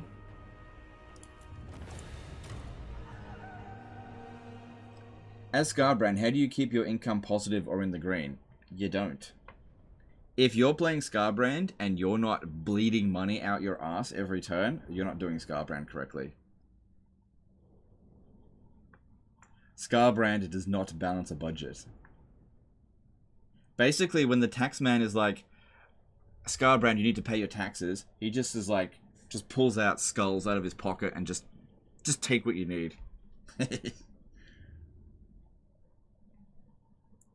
really pissed off about Dark Elf mechanic getting upgraded and giving it to Dwarfs. Yeah, what are you gonna do? I'm gonna adjust this. This has been bothering me for a little bit. Yeah. Honestly, I'm not spending enough. Basically, Skarbrand's campaign is everything is red. If you see any other color than red, then you're not playing it right. This needs to be in the red. I need to be seeing red. I want to be seeing red. Nothing should be green. I think I might actually sack this settlement. I'll get replenishment because I don't... I'll just get these guys to get skulls later. Assuming they survive the turn.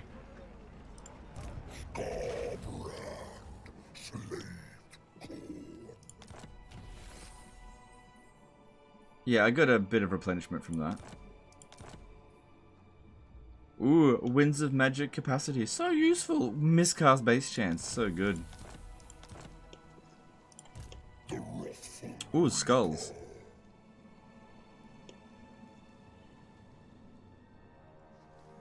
Lost sight. Fury. Ugh, that's a bit damaged. I should still be able to repel that. They'll probably just want to ruin dwell anyway.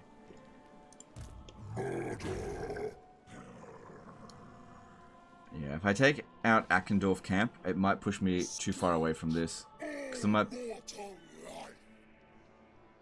how much is that worth to sack? Yeah, it's worth a bit. It's worth a bit.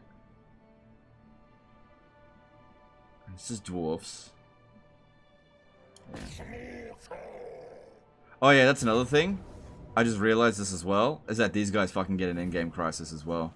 Alright, I need to switch this over to Hmyar, because I want him to generate some more health this turn. Crushing defeat. That was good. EdIONE Avevo 14 did a €2 super chat. With Sea Dwarf coming up, how many races are remaining? The Chaos Dwarfs are the last race that is part of an army book, except for maybe the Dogs of War. But we don't know exactly how many other races are coming. You can very easily assume that Ind and Kuresh are coming, since they are the actual land is present on the map, and since Total War Warhammer 3 is likely to have a much bigger Immortal Empires focus than a Realms of Chaos focus going forward, you can safely assume that those factions are coming. You can also maybe assume that Araby is coming, since there's kind of place for them at the moment, but we'll just have to wait and see. Really, anything is on the table, even Nippon. I know they said Nippon's not coming, but here's the thing about Creative Assembly. They never tell the truth, you know? So, it might be coming. It also might not be coming, but anything that CA says is or isn't coming, take it with a pinch of salt, because they'll do whatever they think they do, and they won't hold their word as any. It just doesn't matter. Cultist of the Blood God.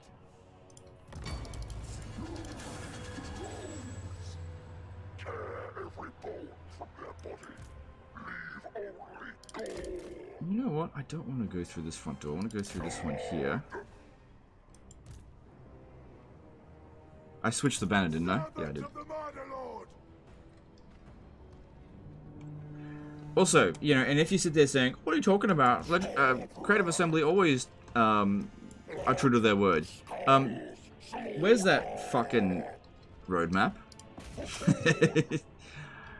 Don't worry, guys. We'll give you a roadmap in November. We've changed our mind. It's now, it'll be in March. No, February. That's right. February it was supposed to be. Do you think they're going to add Ind? I do think they will add Ind.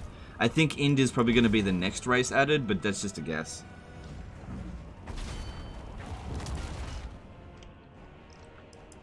Northern barbarians. And also, by me saying that Creative Assembly don't hold true to their word, that doesn't mean that they're necessarily shit at what they're doing, but they have a track record of not being honest. They just, I can point to loads of examples where they just go backwards on their words, and then it just means nothing to them. Like the roadmap. You know, where's the fucking roadmap? How difficult is it to get the roadmap? Who cares? Like, the roadmap is not important. The only reason people give them shit about it is because they said they would do it.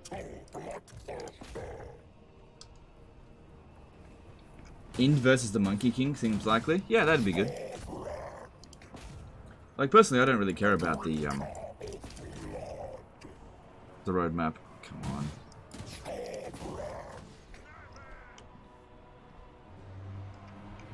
Yeah. Sometimes when you put in multiple single entities, they get a bit stuck.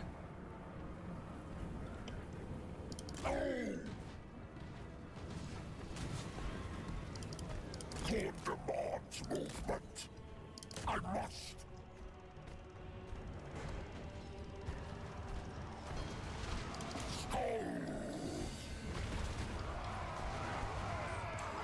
Yeah, I'm always, whenever people talk about like the integrity of Creative Assembly, I always think to like Parks and Recreation. They are essentially Jeremy Jam. Their word is garbage. It means nothing. Anything they say is just cannot be believed. It doesn't mean anything. That's what happens when you lie that many times. People just stop believing you. And that's where I'm at with Grave Assembly. Insufficient slaughter here. Skarbrand. What are they doing?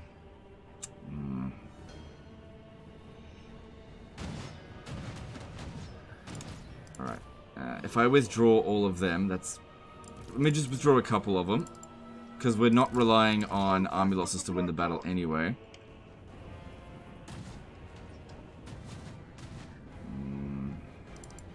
I didn't want to bring them over here just because they've got a few archers. Bring these guys up front. They hurt a bit more by the towers. There's no blind spots anywhere here in this map type. So the best thing I could do is just try to draw them away from the walls. The exiled one.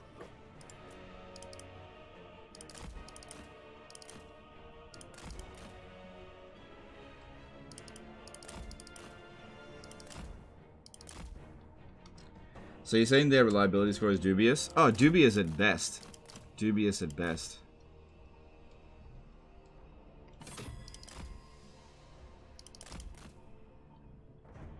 Legend, how do you play the Wood Elven economy? It's more about reducing upkeep costs than it is about making lots of money. They can make okay amounts of cash.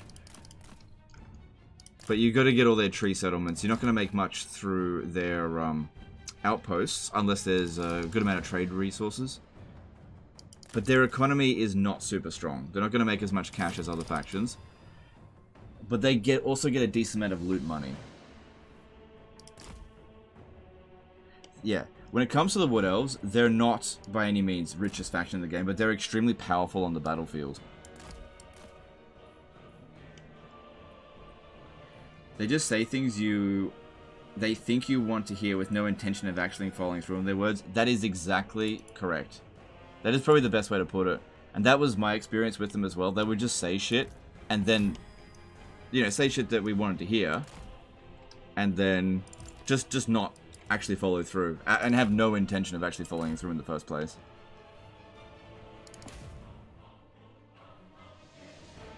That was my major grievance with them, actually. It wasn't that they fucked up. Everyone fucks up. It's just that they, like, constantly lied. Just had no intention of following through with their word. It was so frustrating. I just like, stop fucking lying. You know? Stop lying.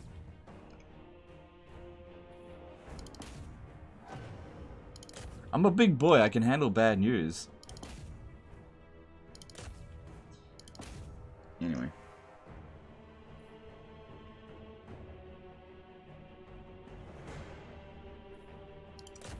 Don't trust any company, ever, or they care about profit. And that's fine.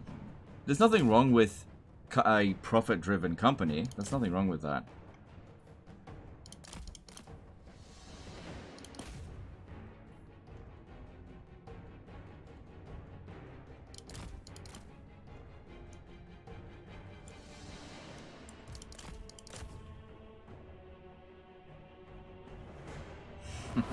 Oh, shit.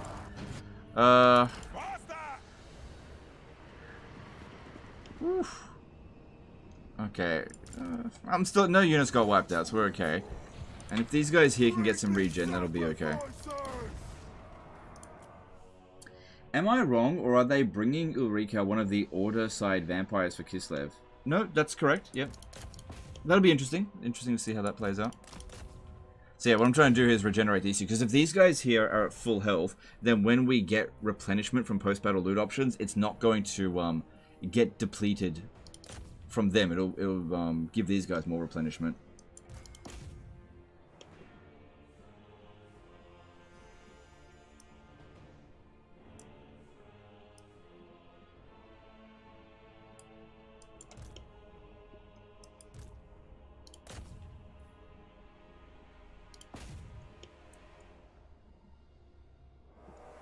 If Legend was an Elder Scrolls Daedric Prince, he'd be Sheogorath. Isn't it Sheogorath? Sheogorath? I forget which one that is. Let me have a look.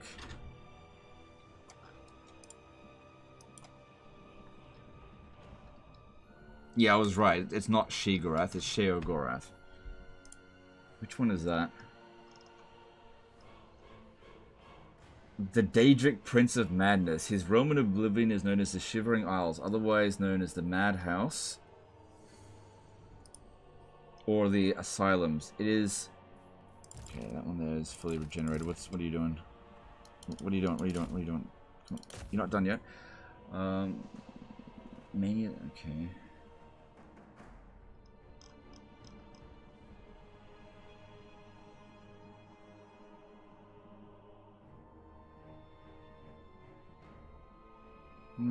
If you say so. I think that's pretty loose. I don't think I'm going to be able to get out there because I'm going to have to... Even though the door is open, I'm not going to be able to get through unless I capture this. I'm just trying to regenerate. The pronunciation is technically Sheogorath. Okay, fair enough.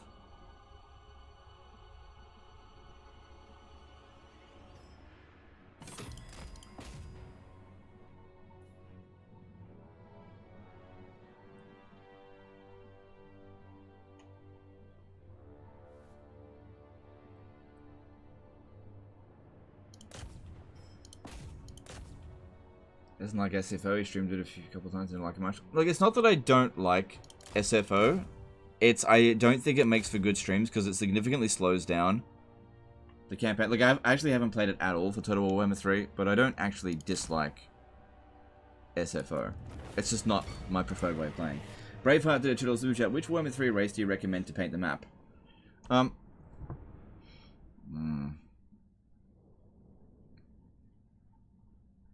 I don't really recommend painting the map, but if you were going to do it with anyone...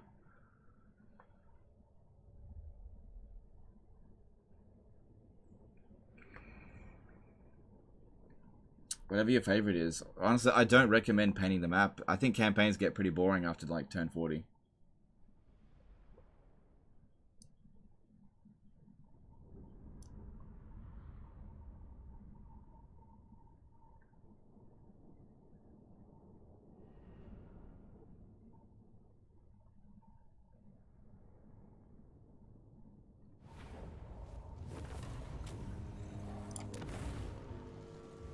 Yeah, I'll... A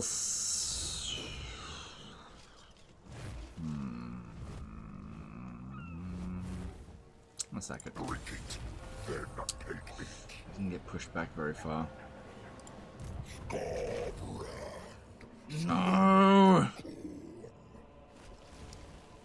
No, it's the end of my turn.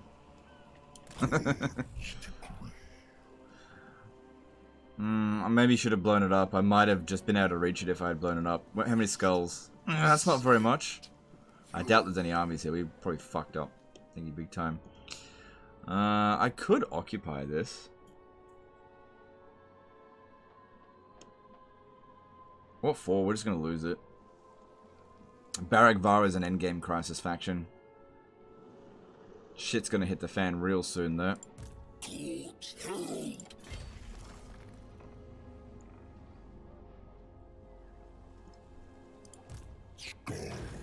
I've still got this, but I want to save that for when I head into the north, because I've actually got 10 turns before I should use it.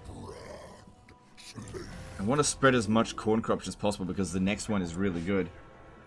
Well, that appears to be the end of Skarbrand's turn. Unfortunately, his army's fucked, but I should still be okay. Problem is, if we're going into Northern Chaos Waste, that's where demons are, and demons are magical attacks. My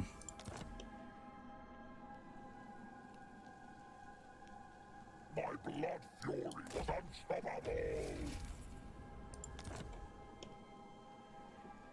Alright, end the turn in this stance here. Because we want to get the campaigner trait.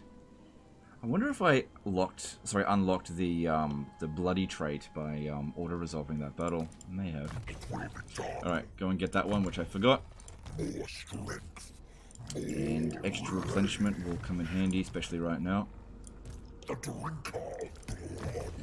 And what do you need? Yep, get more health. Good. Murder.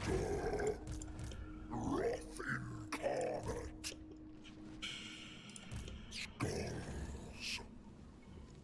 stay down over here. Okay. Alright, so next turn he'll be teleported into the north. This whole area's fucking gone. Okay. Then this one over here. There's no guarantee that next turn the endgame crisis will trigger. But let's get rid of them. And if I can get rid of Barak Var, maybe they won't come back. I'm actually not sure. Alright, this guy here should blow it up. Just whatever. I don't care what happens to these blood hosts anymore. Alright, see ya, bitch.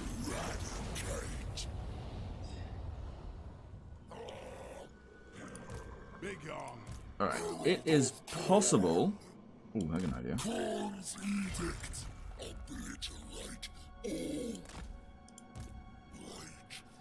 It's possible that this army might come down here and have a go at us. Maybe. We'll see. Alright, I think I'm done with the turn. Unless I've got armies hanging around anywhere else. Nope. Nope, nope, nope, nope, nope. Okay, all good. Alright, so let's just double check that we're ready to teleport over to here. Did I get this correct? Yep, instantly teleport to faction leader. That'll happen at the beginning of the turn. And then we'll... Oh, man, his army's sitting right here. Well, it's not that large of an army, but I'm not as fucking damaged. Oh, look, I can do this. Okay. What I could do is maybe merge some of the bloodletters and pick up some more warriors of Khorne. No, I'm pretty happy with how that is. I'll just stay in this stance here. No, stay in force march. We want to get the trait. Yeah, don't worry about that. If I do that, I could get to Matorka, but I want to save it for the Chaos Wastes. Cool. Okay. Karak Hiran, declare war on them. Okay. Fuck the Badlands. I'm out of here. Hang on, let me just double check that again. I would need to double check to make sure I'm actually... Also, next turn I can skull for the Skull Throne. Yep, we're all good.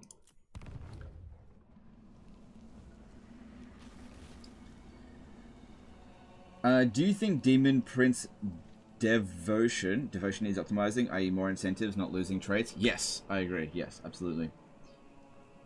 Are you looking forward to City Skylines 2? Not really. Okay, he's getting out of here. Yeah, don't touch my skulls, bitch.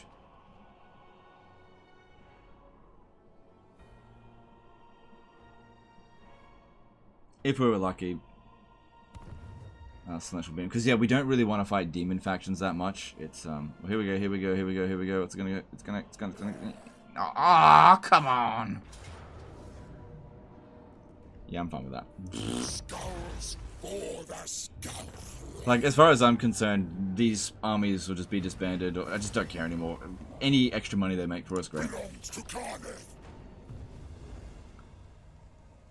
Oh, okay.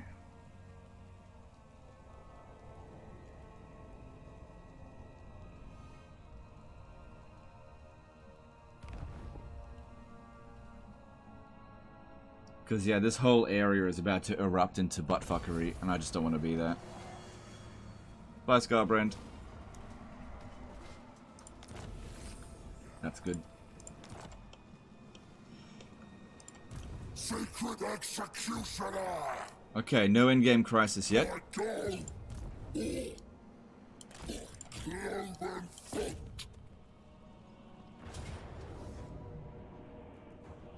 And I don't care about these blood hosts any— oh, hang on. If I can keep them alive a little bit longer... Hang on, pop this down. If I can keep them alive a bit longer, we can make use of the bloodletting and help grow those provinces. Oh, it's not essential right now.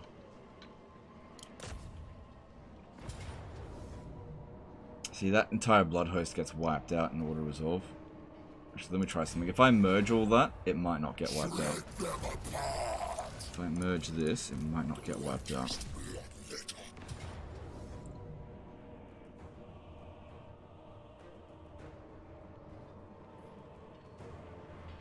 What? Did you see the change in auto resolve values. Okay, let's just do some more merging. Same number of troops. Damaged units are so bad in auto resolve. Bloodshed. My target's declared.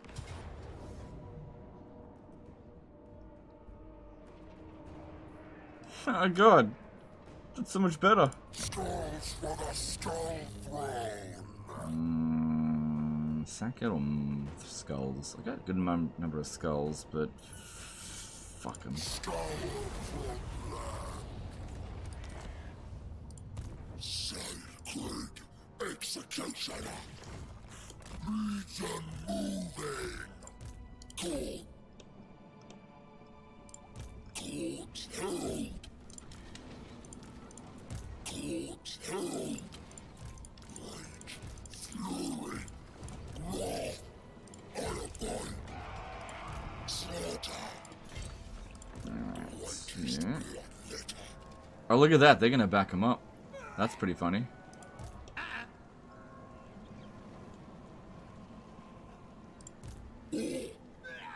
This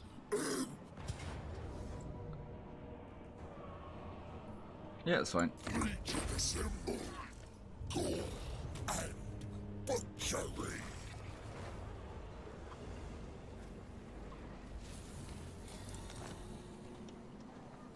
Okay, and Executioner. yeah, I'll occupy this. I got heaps of skulls, so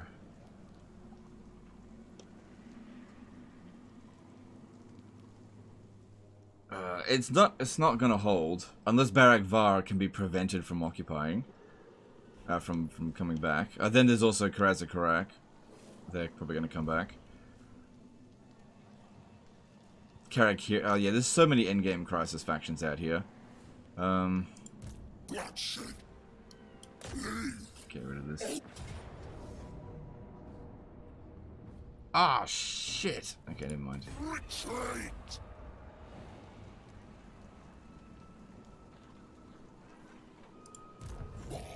Alright, how about you occupy it then instead? Destroy. Or should we just blow it up? I'll never hold it, just blow it up. Slaughter. Shred them.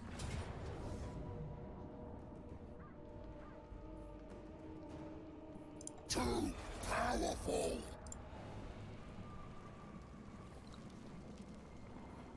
Alright, auto resolve's giving us shit results because of this, and this, and this.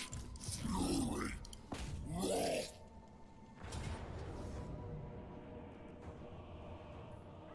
Demons. Prey is here. Kneel or die.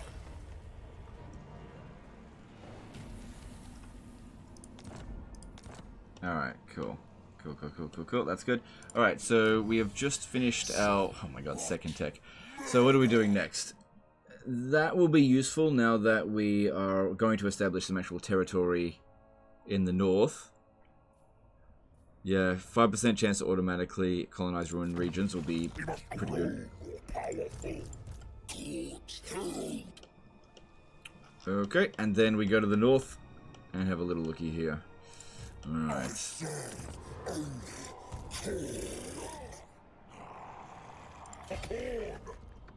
Alright. We recovered a lot of our casualties, but not all of them, obviously. How are they going? That's fine.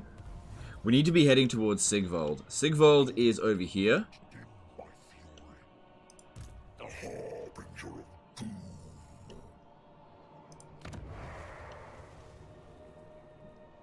I think what I need to do out here is just like set up a whole bunch of blood hosts. So just grab this. Yeah, we're gonna blow this up. Blood for the blood got it. There's skulls here that'll provide us with... Yeah, okay, that's fine. I probably need to fight this manually because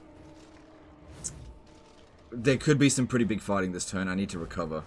Skarbrand will take this on by himself, no problem. Do you agree that Khorne has one of the best tech trees? What are some other favorites of yours? Khorne does have one of the best tech trees, absolutely. It's really good. Another really good tech tree, the dwarfs. actually have one of the best tech trees in the game. Skaven. The Ogres actually have a very good tech tree. Nurgles is probably one of the worst. Slanesh's is meh. Zinch's is okay. Cathay's is pretty good. Kislev's okay. Empire is meh. Warriors of Chaos is okay. Norska is very good tech tree, which is weird.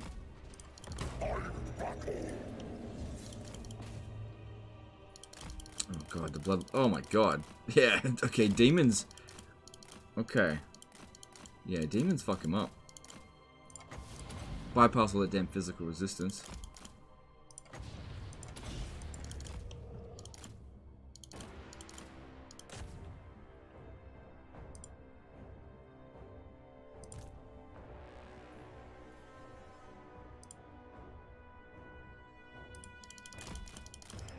Alright, fighting Chaos Warriors is no big deal, so that shouldn't be a problem.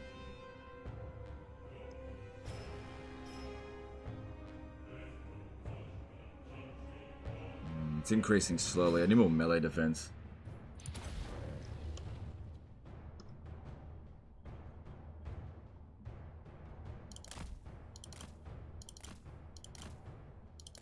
Alright, where'd those bloodletters go? It seemed like they ran in over here.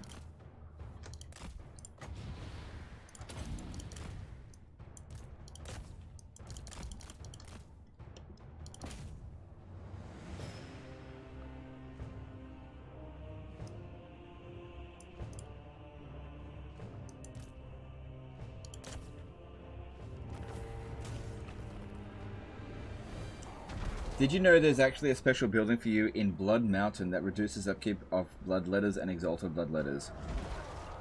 Blood Mountain. Where is Blood Mountain? Is that not only in the Realm of Chaos campaign? Where's Blood Mountain? Because that would be very useful.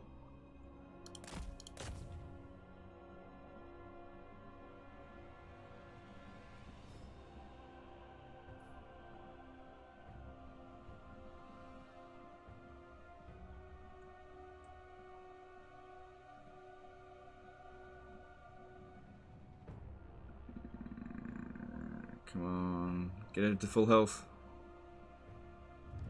No, that's enough. Will you pick up Chainsword for Skarbrand? Yep.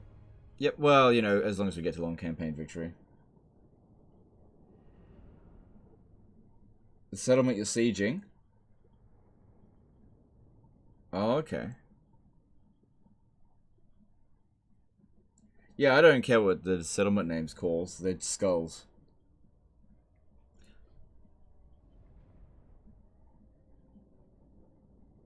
Yeah, Herbert's got it right. This is skulls. 300 skulls.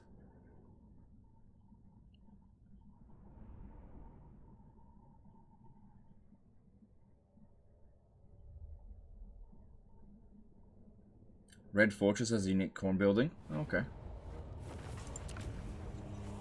I'm still not going to occupy it. It doesn't say that there's a landmark at Blood Mountain. Are you sure in Immortal Empires it's there? It doesn't say anything about a landmark. Alright, this guy is probably going to turn around over here and smash this army here. And he'll probably win. We haven't lost a battle yet in this campaign, it doesn't matter.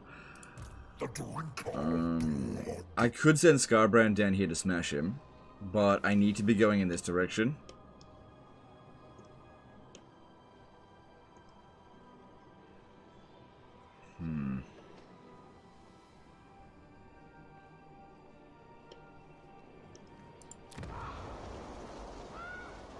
Yeah. I don't know, we'll see. Alright, well I actually need to get around the other side of the settlement, so... how am I going to do that? I don't think I can.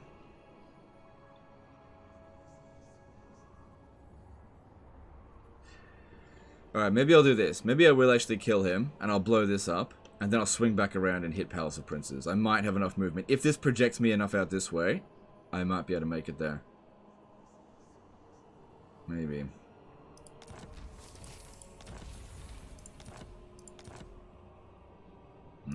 This guy here is fairly strong.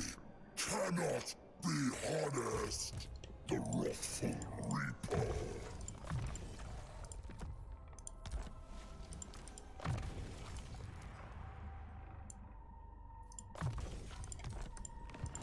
If it means blood, reduce them. So you just set him up with the blood host. I just created it. I can't move it this turn. Alright. Alright. I'm not seeing any issues here. Because the blood letters here are not going to be that good against Chaos Warriors of Khorne. Due to their high melee defense. I know they got bonus versus infantry.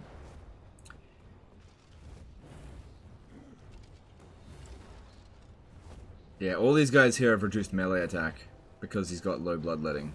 Alright, we're probably going to take some damage in this battle. I'm only seeing the landmark for Realms of Chaos, not IM. Yeah, that's what I thought as well. That's what I thought as well. I didn't think that there was actually a landmark there. I know it was there in Realms of Chaos, absolutely, but I don't think it's there in Immortal Empires.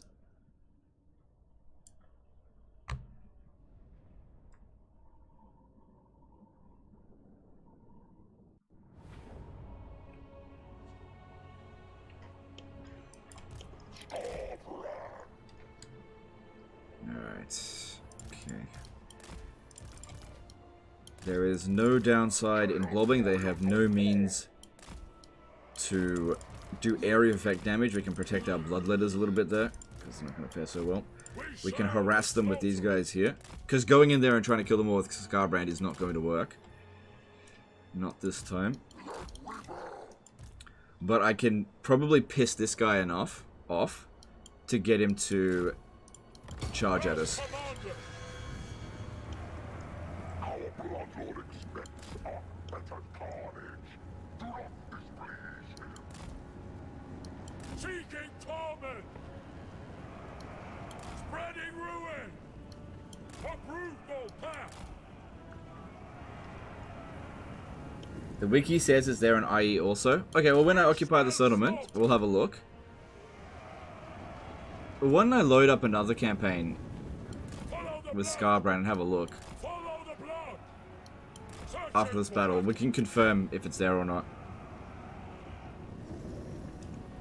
Also, wikis lie. It's not like it's absolute truth. CA is not good with that kind of stuff.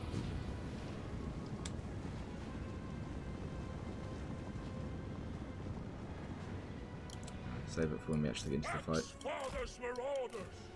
I was hoping to shoot him down with this, but honestly, taking out some bloodletters, that's not bad either. This is the greatest raid! You'll see! The gods will reward us!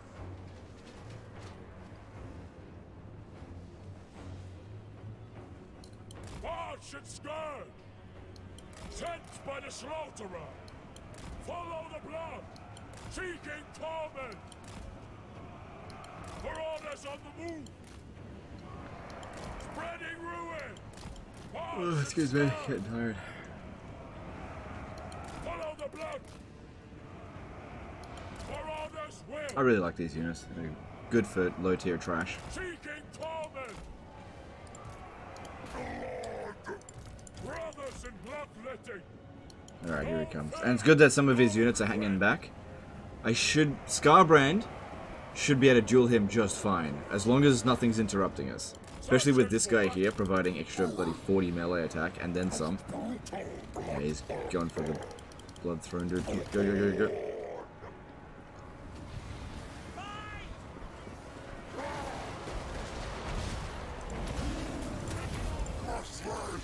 The wolf asks. Skarbrand hitting for 1.5 thousand. Oh yeah, look at him go down. Look at him go down.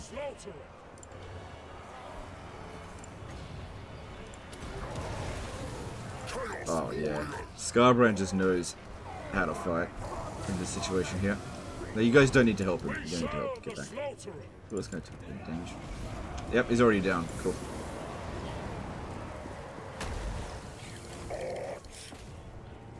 Cool. That's going to make all their bloodletters fight like shit.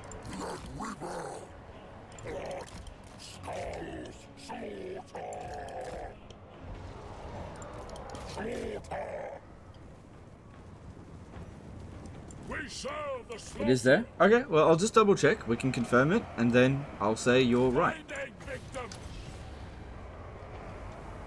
For orders of call. Claim it for call. For orders on the move. Seeking torment. Sent by the slaughterer. Someone there, that's fine. Damage is pretty minimal. Skarbrand's doing just fine. The gods willing. Finding victims. Searching for battle.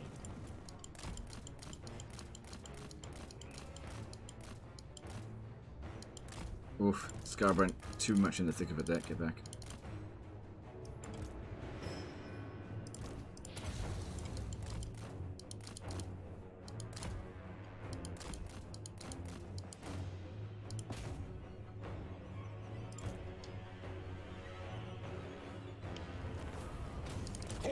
And we just need Skarbrand to try to regenerate a little bit. Why is the corpse of the Bloodthirster still there? Sometimes demons don't despawn correctly.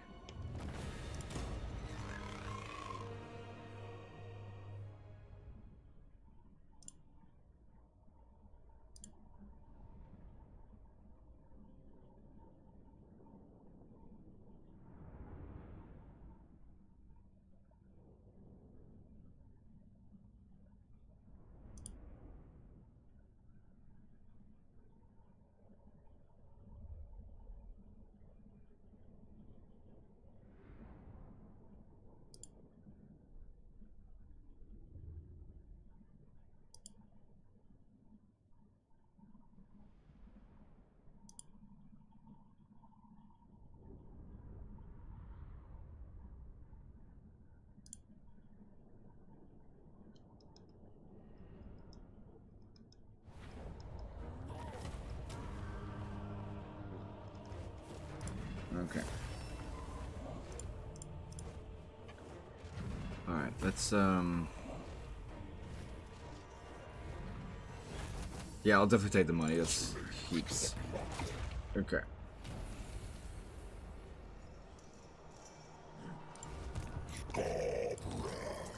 Still got relatively shit items. Okay, Slanesh is easy to deal with. But I need to be heading that way. Alright, I said we would load a campaign. We'll load my earliest Skarbrand campaign right at the very start here. So that was the first campaign that we did. That was a no defeat run. I own Blood Mountain, so I'll go and confirm. If it's there, cool. And if not, cool. We'll just keep going. Which turn did you set the endgame crisis at? Turn 10. So it'll happen. It happens between turn 10 and turn 20. Yeah. So I set it at the earliest it possibly can, but there's like a random factor to it. It can happen on turn 10, which it didn't. It wouldn't have hurt us if it did, because we got out of here straight away. It could happen on turn 20. It's most likely to happen on turn 14, 15, and 16. That is where it's most likely to happen. Can only Khorne factions get the Bloodthirster General? No. The Bloodthirster General can also be obtained by Daniel the Demon Prince.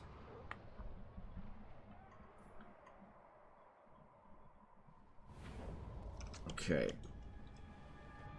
Let's have a look.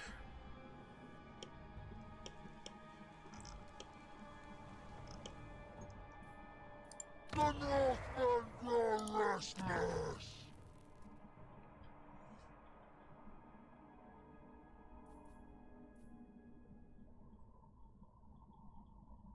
Oh, Legend, I'm sure it's there.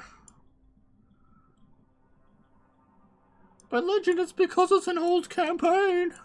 No, look, even if it's an old campaign, the stuff will show up. Do we have Galbaraz in this? So, as an example to that, okay, I got Galbaraz, right? So, when the game first came out, Galbaraz didn't have a Khorne. It didn't have this. Okay, otherwise I would have built that, because that's really friggin' good. Alright, So this is a campaign I did before Khorne got this landmark here, and it was rejigged into the campaign. But it wasn't added into Blood Mountain. It's not there. Unrest for knights.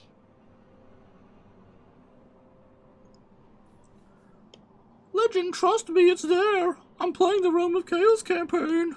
It's by Deadwood Sentinels. It's definitely that province.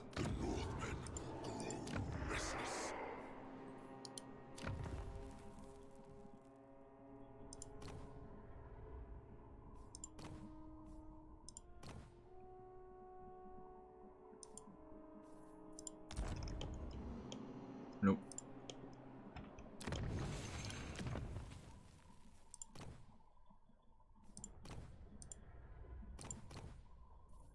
No.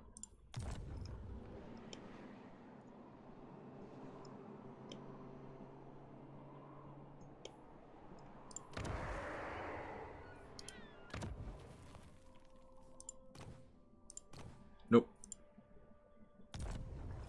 I did check Infernius. We did check it. I'm pretty sure that landmark is...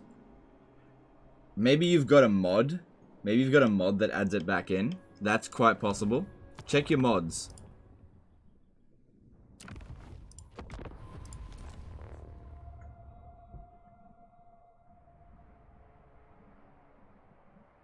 Once you get it in this campaign, you'll see it. I'm telling you, it should have appeared in that campaign. But, you know, I'll eventually get the settlement. Eventually get it, and we'll see. And if it shows up, well then, cool.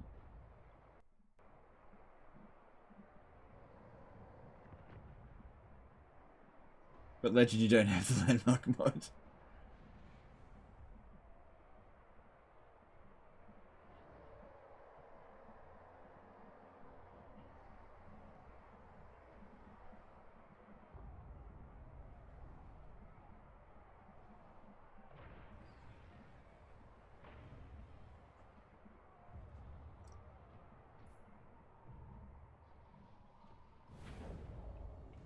It's all good.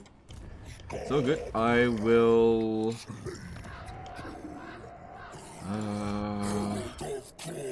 yeah, we'll find a way to get there. Alright, I'm gonna blow this up now.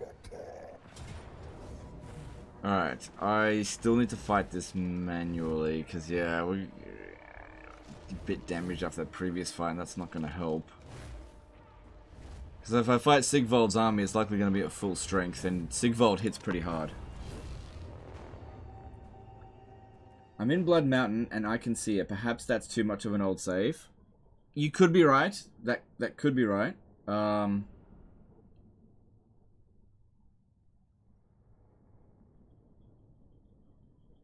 you sure you're not using mods? And are you sure you're on Immortal Empires?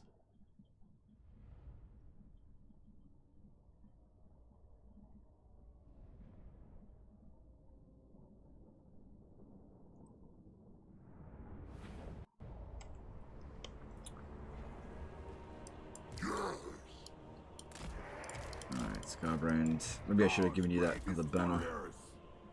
Well, these ones here actually don't have many demons, so as long as you avoid the demonettes, it should be fine. Even these Hellstriders are Slanesh. Anti-large, but they're physical attack, so it's not a big deal. Mr. Cold did a CHF 10 super chat. Hey Legend, just going to Warhammer.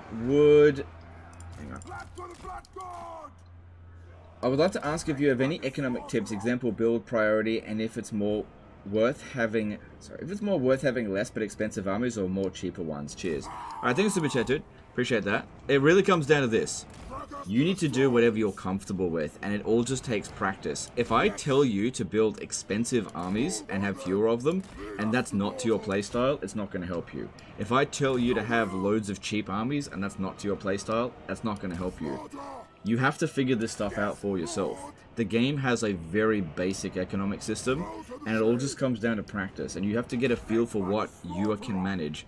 I can manage having a couple of armies that are super expensive, or I can have loads of armies that are like crap stacks. Every player is different, and you need to figure this stuff out for yourself. I can't do it for you. Because there's no right or wrong answer. There just isn't.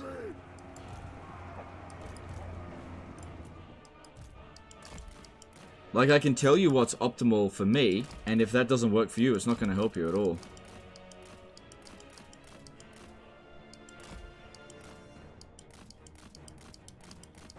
Come on, get those Hellstriders.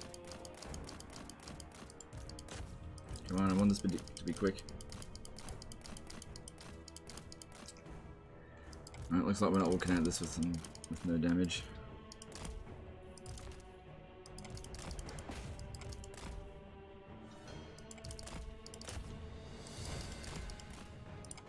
Should probably use my damn summons.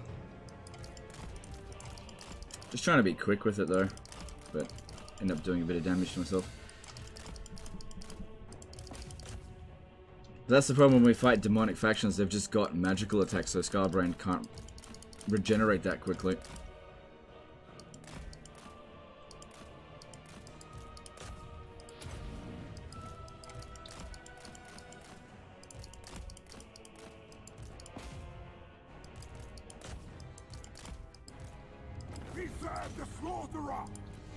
Still better than what a resolve would have yielded.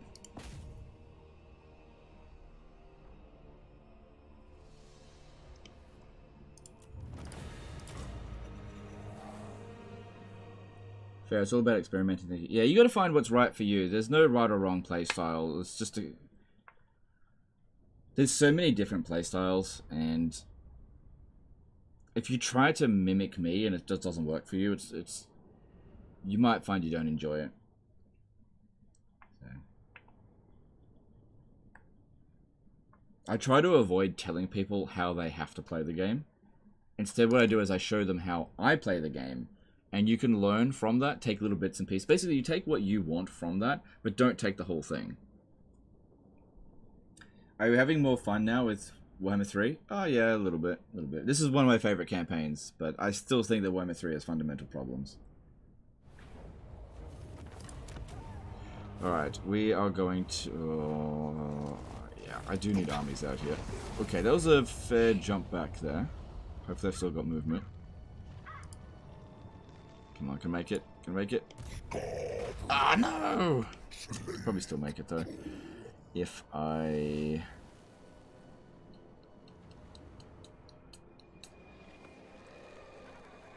Or maybe I won't worry about it. I'll just force march to here, and I'll just attack it next turn. I know I've got this, but I'm saving that for if there's a situation where I don't have any battles to fight in a turn.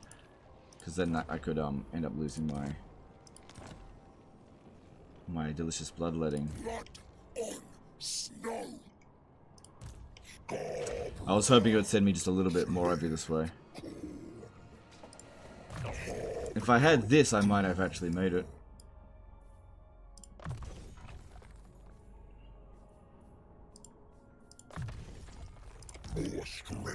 That's okay. This turn wasn't urgent, so just yeah, that's fine. Yeah, that's fine. And that's the end of that turn for Skarbrand.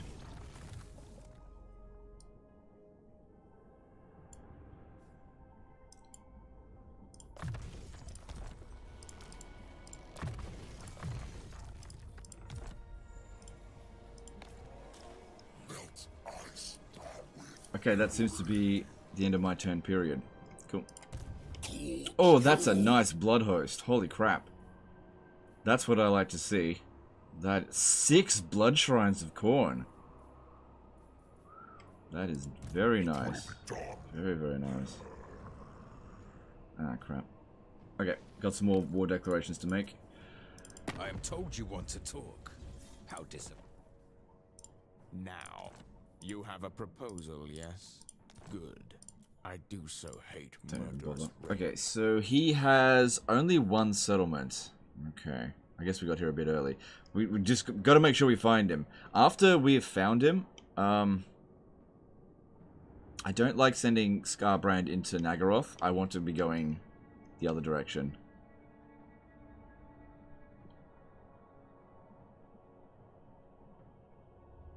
Which I guess I'll figure it out as I go. You have a proposal, yes? Shackleton Mangrum did a $5 super chat. I'd like to shout out Brilliant Stupidity as another excellent Warhammer 3 channel. They just finished a peasant-only campaign and put out great content. Yep, for sure. Alright, thanks for the super chat, dude. Appreciate it. Okay, let's move on.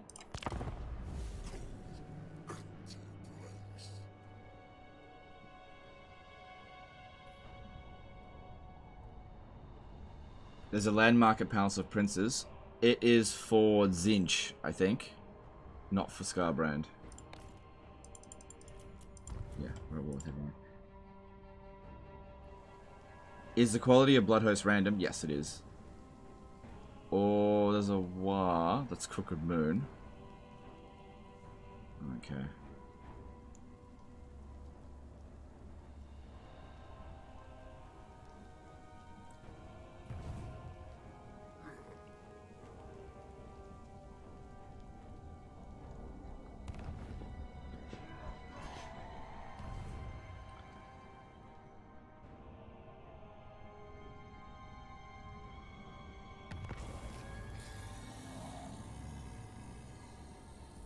No endgame crisis. Okay, we just got Dragonhorn mines, but there's no way I'm gonna invest into that. This whole area is screwed.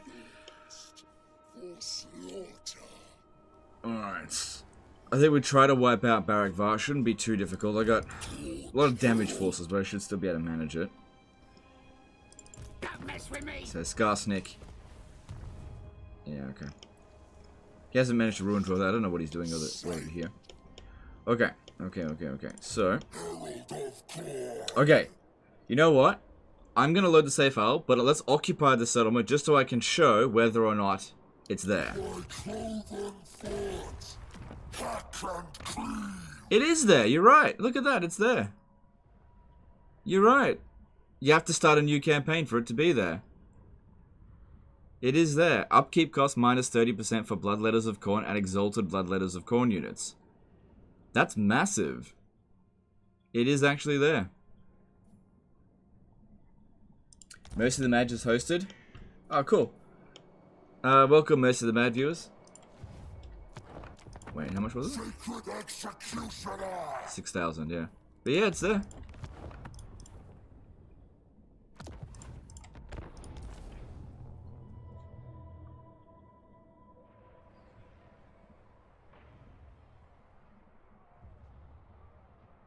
What's weird? There is actually a landmark at Blood Mountain, but when I loaded up an old save file, it wasn't there.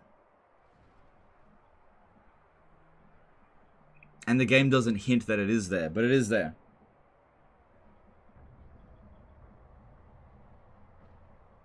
So it's confirmed. But you have to start a new campaign to see it. Tier 3 building, so it'll be a bit. It doesn't take Khorne long to grow, especially with this many blood hosts. But what I usually do with my Khorne boys is, you know what, I still might occupy that settlement by using this guy here instead. Bloodshed. Skarbrand. Slave. Yeah, because I got plenty of skulls. If I occupy this, we're not going to lose any of our troops, and that's the extent of which they can move anyway. Now, the thing is, I don't really want these guys to go and blow up all these settlements out this way, because I still need Skarbrand to come back around this way. Unless I hit Sigvald and then come over here, because he has to fight a battle every turn. Maybe I shouldn't have blown that up. I think I will actually occupy it, yeah. Yeah. Because yeah, we're going to want to get this developed as quickly as possible, because that is a really good trait, landmark. That's so good. 30%. That'll make blood hosts almost free. Because that'll mean 80% reduced upkeep cost. Then this one here means 85% reduced upkeep cost. And then you can get more along the way. And then supply lines will add to it, which we don't have at the moment. But yeah, that's pretty good. Okay. I might be able to get to the settlement over here if I blow up this settlement. I'm not going to swing around that way.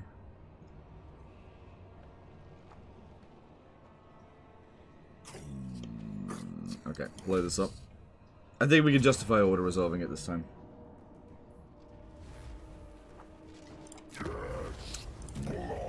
Alright, I am going to... skulls.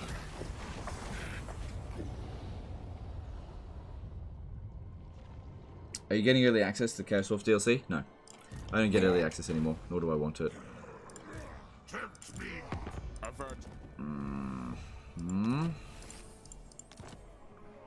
Mercy the Mad did a $10 super chat. Put this towards new alarm system or spike trap.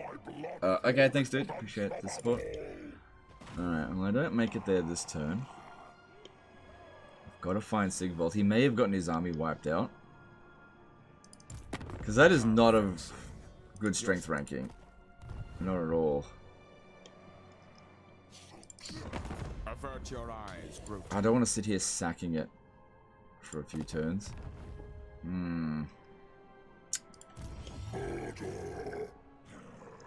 I might have to just sit here sacking it and wait for him to show up because it's his only settlement. It doesn't look like he's got much of an army. If I sack this and wipe out that army, we'll get an idea if he's got any other troops anywhere.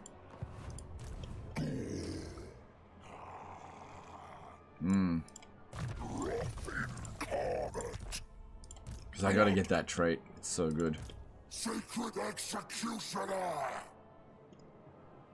So this strategic location is important to Zinch. But yeah, it doesn't actually say that there's a strategic location there.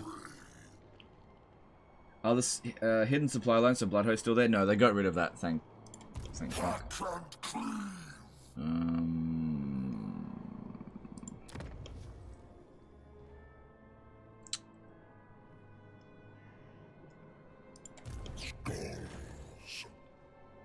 I could reach it this turn if I use this. I've got 8 turns before I have to use it up. Otherwise it goes to waste.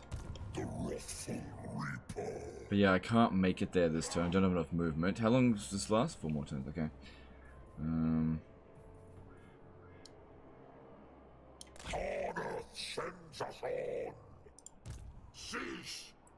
Well, he's already fought a battle this turn, so...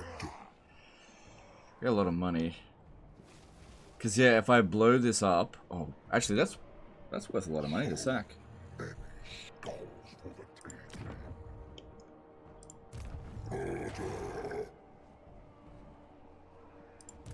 Beyond your comprehension. Yeah, I might just stand here and see if Sigvald shows up. Like, he just runs back over here. If this guy tries to attack me, we'll beat the crap out of him. Or not. We'll see. We'll see. Good. Rank 13. Nice. And then as for this guy here, it might be a good idea for us just to keep sacking the Silver Tower of Sorcerers so that it's nice and soft for Skarbrand when he comes back around this way. Yeah. Both of these blood hosts are really good, actually. Yeah, we don't want that army sitting there waiting for him. Okay, that'll be fine. You finally get movement from winds as well? Yes, you're right. Well, extra 4... was it? Yeah, 4 extra move points. It's barely anything, but hey, that's better than nothing. Alright, we got these guys down here, the dregs of them. Let's try to get rid of Barakvar. I think I'll blow it up and not occupy it, because I'm not going to be able to hold this settlement. There's no way. Victims. Moving. Autobot. Courts held. Fury, wrath, or disend.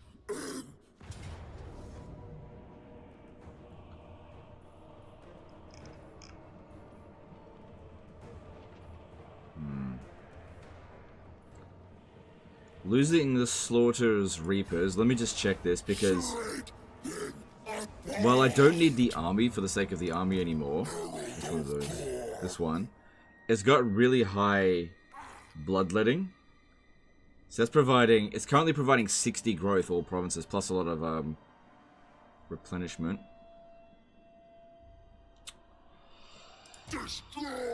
Could very easily win this battle fighting it manually. Very easy. This is time, that's all. It's just time.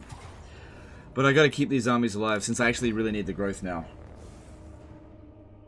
Legend, have you played Bretonnia lately? No, I've sort of lost interest in Bretonnia ever since they lost the ability to get free knights and lose their walled cities at tier 3. I think their Creative Assembly made a big mistake with that. They shouldn't have done that for Bretonnia.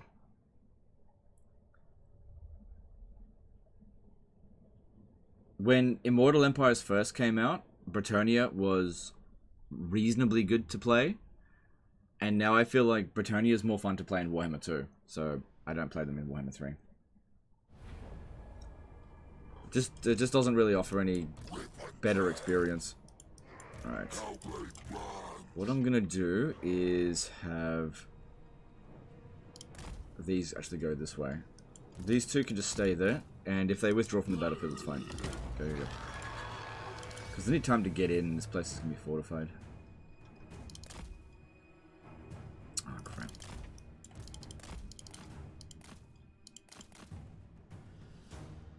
That looks a little bit off.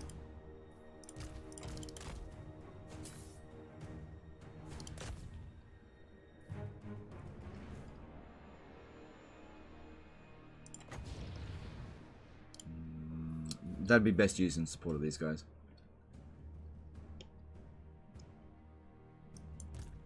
I told you they ruined the faction with that stupid wall change. Yeah, well, I didn't ruin the faction. I just don't think they're as fun to play anymore since their garrisons are like beyond garbage, right? Even if you've got a minus city there, Bretonnia just cannot defend their cities. They need armies sitting inside of their cities. And the change just, it doesn't make them enjoyable. It's just, it wasn't a good change for them. Getting rid of the free knights cheese, I understand that. That was busted as fuck. And there's still a reasonable faction in terms of strength. But Bretonnia plays better. Like, their campaign is more fun in Warhammer 2 than it is in Warhammer 3. Just, it's more fun.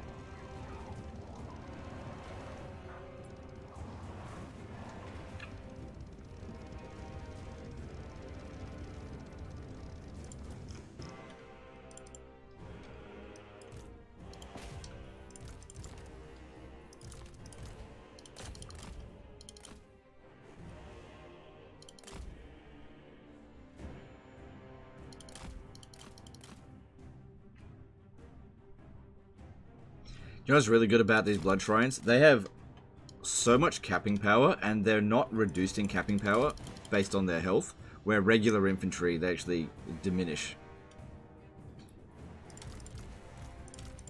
a little bit as they get weaker.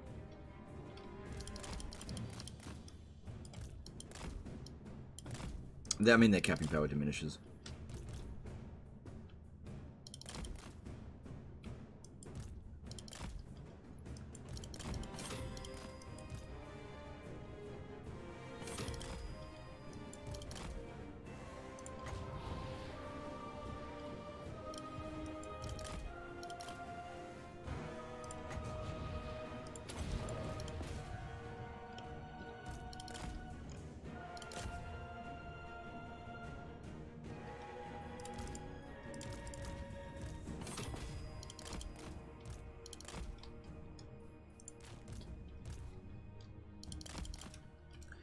Shackleton Mangrum did a $5 super chat. What are some simple changes to vassal mechanics that could be added to make Warhammer 3 more like Crusader Kings? You are not going to be able to make Warhammer 3 like Crusader Kings. They are just fundamentally different games. Like, Crusader Kings doesn't have manual battles, but has, like, really in-depth economy mechanics, right? And character mechanics. You're just not gonna... I have no idea how to do that. Yeah, this is a really weird question, sorry. Don't even know how to begin to answer that.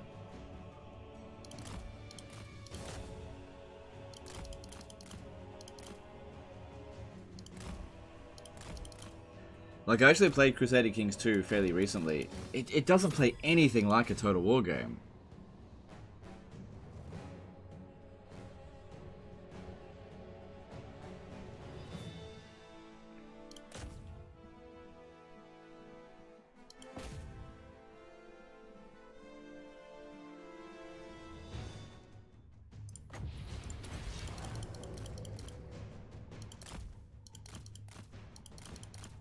Yeah, like I said, good capping power.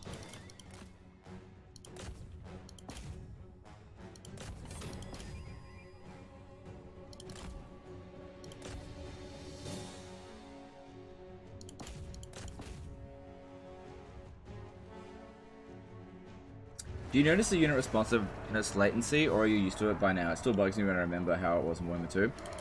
I do notice the latency every now and again, and I do notice units forgetting their orders constantly. They need to be babysitted.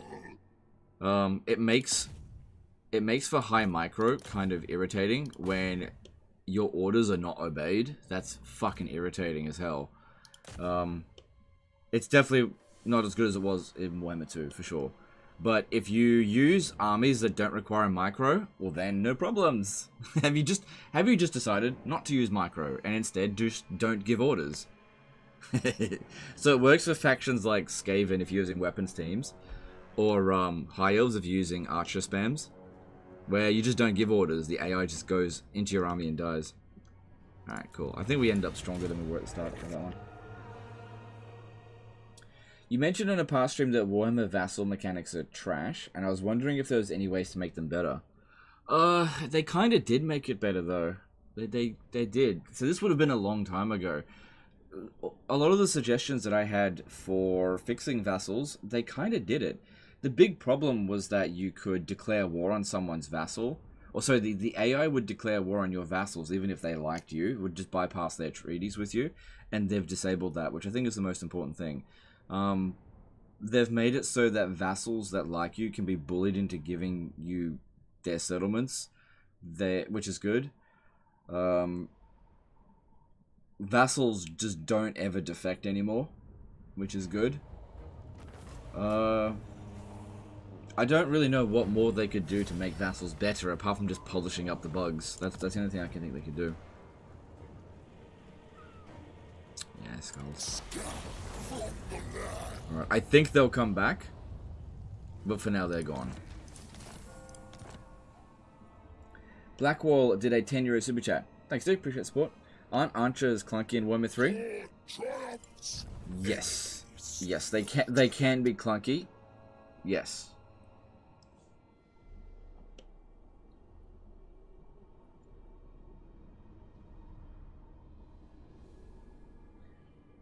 Legend, can you explain what miscast is? Miscast is the daughter of Mr. Cast. Oh my god, that's stupid. Anytime you overcast anything, there is a chance of miscasting, and a miscast will still cast the spell, but it will damage you as well. That's all it does.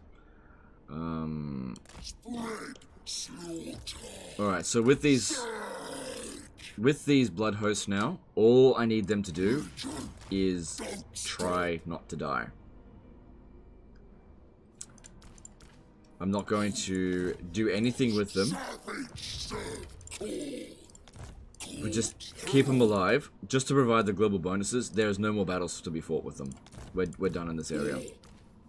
Trying to gain a foothold here with them is going to be like pulling nails. It's just not going to, or pulling teeth. It's not going to be worth it. If we end up getting wiped out, we're pretty good. But yeah, getting those global bonuses, we can see that we're getting 400 growth over here. It's pretty good. Uka Rocket did a $5 super chat. Glad to see another Khorne LS bud.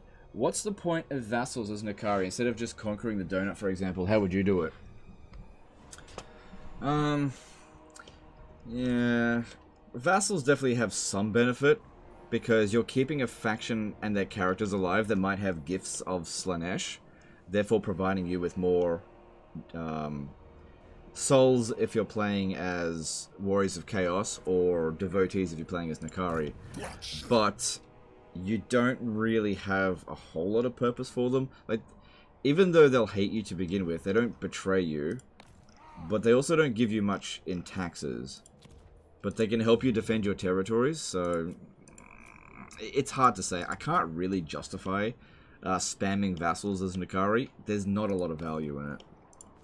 Like, he's strong enough to be able to handle all the enemies on his own. You just don't need those idiots at all. Alright, do we have any new enemies? Yes, we do. We have Averland. My hand hovers close to my blade. Alright, we're done with this turn. And we'll see if Sigvald shows up. But I have a feeling he got wounded, which is unusual. That is very unusual. Either that or he'll grab another settlement really soon. Like, he might just be over here. But I can't see, and I don't want to blow this up and be like, faction destroyed, decadent host. I'll be like, fuck! I didn't get his defeat trait.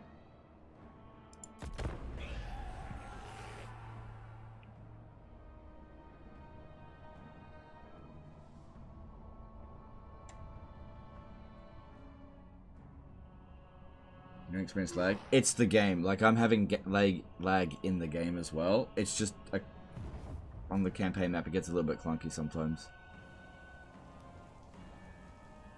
Yeah.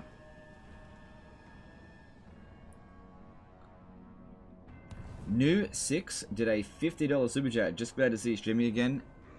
Oh, what a bitch. Oh my god. You fucking coward.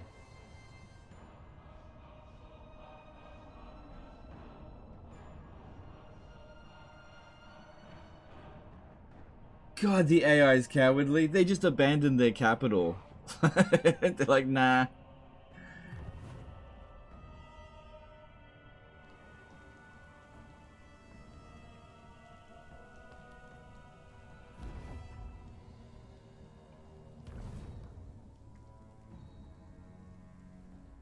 Yeah, they're all coming after me.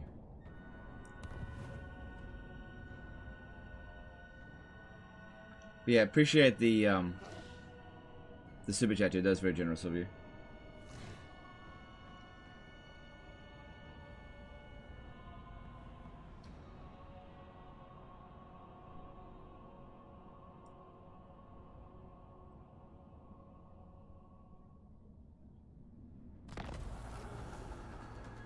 Well, let's see if he gains another settlement somewhere else. Do not test me, repellent fool. Yes, he did. Okay. Alright, so he's actually over here. Alright, it's just that I'm so much freaking stronger than him. Alright, that's fine. Oh, here we go. I'll sup from your skull.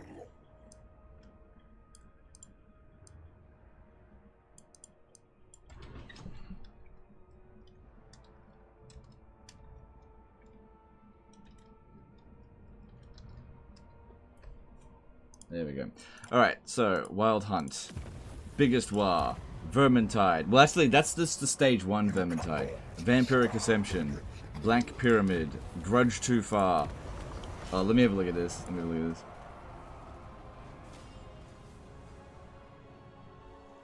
Yeah. Yeah. Baragvar comes back. And I'm stuck within their zones of control.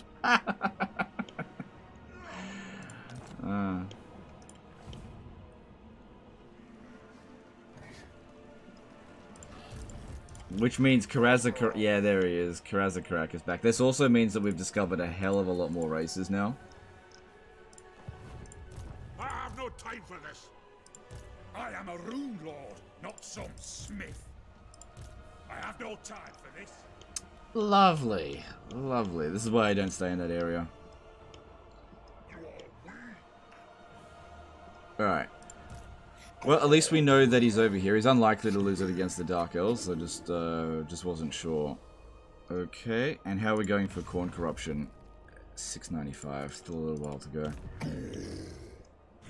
Because, yeah, this one here is so good. It'll just get me rocketing around. Alright. Fuck that guy, whatever. Sacking the settlement here. Hey, it's not worth as much this turn. What did you do? You got rid of his building. Instructs. I obey. Seek you slaughter. Yeah, just sack it. We're gonna go hunt Sigvald down. Aw, yeah, bullshit. As if. Come on. How do you move across the map so quickly?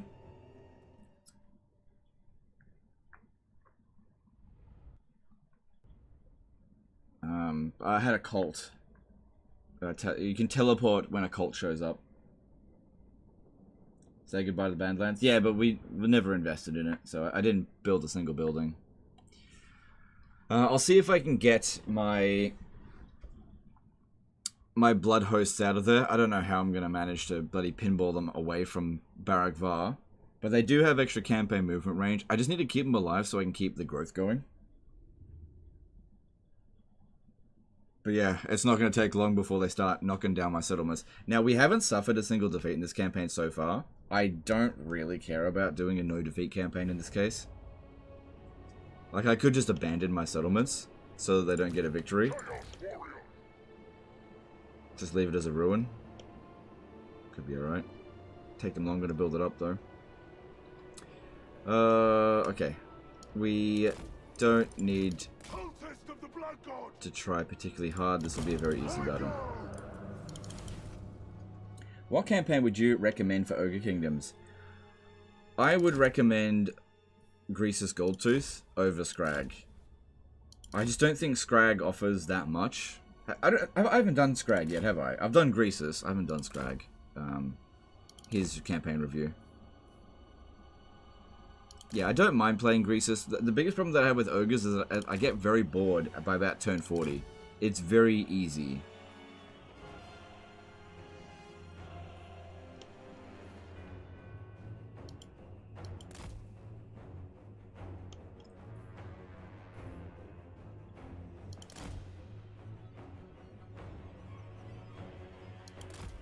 Just on an aesthetic point about this game, I kind of wish all of the different Chaos factions didn't all have the same music.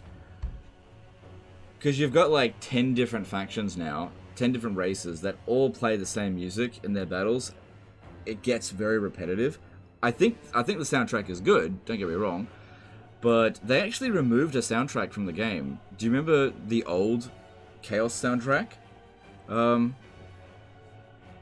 I don't know why they got rid of it. There was nothing wrong with it. But yeah, Norska, Beastmen, the Warriors of Chaos, all the Demons of Chaos, they all play the bloody same music. David Carrera Jr. did $2 super chat. Lower sack value since the army left. Well, the sack value is usually based on the value of the buildings. So, maybe. I don't know.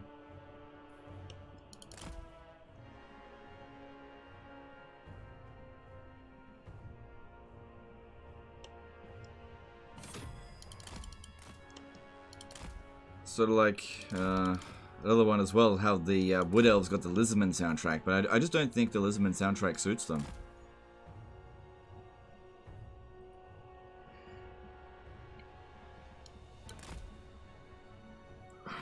Excuse me. I think the Chaos Dwarfs will get their own soundtrack. It'd be pretty funny if they just get this soundtrack as well. Well, they're Chaos, another Chaos music. Because the Demon Prince, right? One faction in the entire game has his own soundtrack for Chaos Undivided, and you hardly ever hear it. And I think it's a good soundtrack, but one faction has it.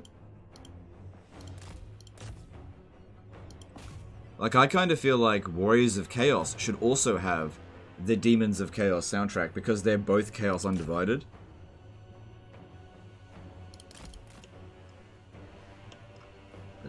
Whatever, I don't get to make these decisions. They're like, one race that has one faction, complete score for them. And then 25 factions across several races. Yeah, all of just one music for them, just one soundtrack. And every soundtrack sounds the same. I don't know.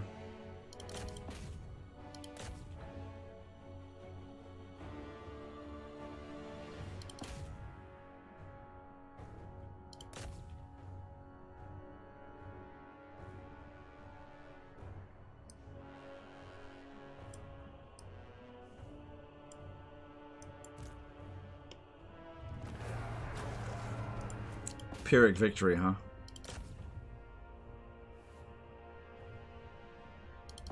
I didn't even use this.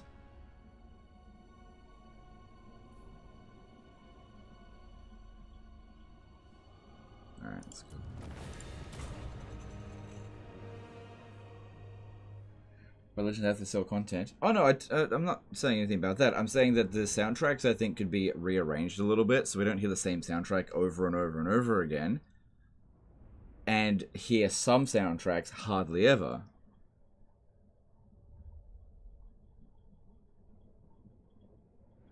No, because Demon Prince Origin is Kislev, thus some reference in his OST.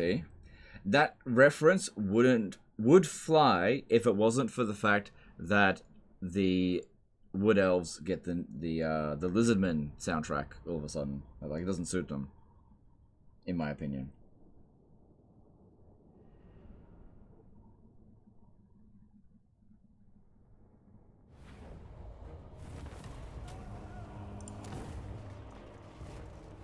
Drink it, then take it. Alright. Oh, yeah, that's good. That should apply immediately. Skarbrand, slaved Khorne. 154. Yeah, we've got 154 now, so that's good. Right.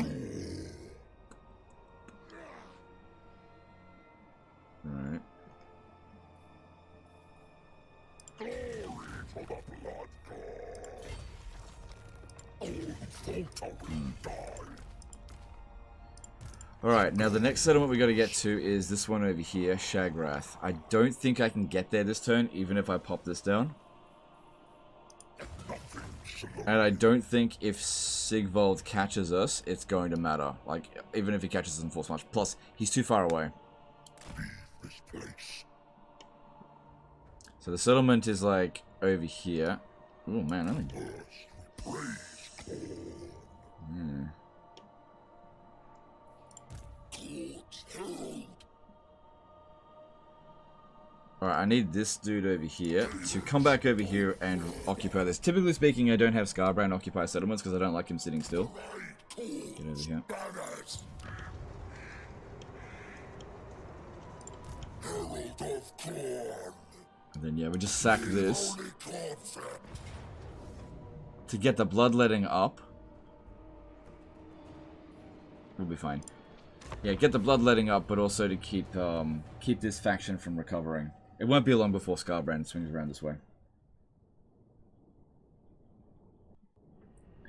Worth getting Sword of Cain with Skarbrand, or his unique items better? I don't think we need to pick up the Sword of Cain as Skarbrand. You definitely can do it. You definitely can do it. But I don't think you need to.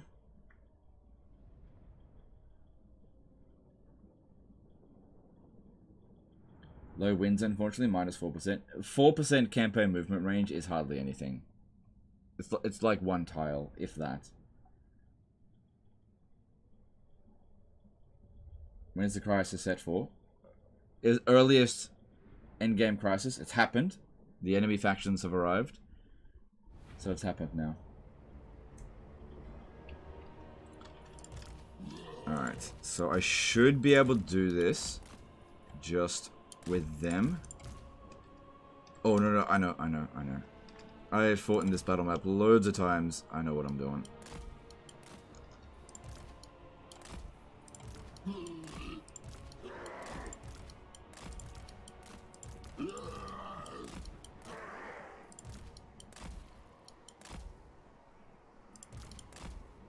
Okay, and then the units that can't hide, you trick them, you set up over here, make them pull up all their units there, right?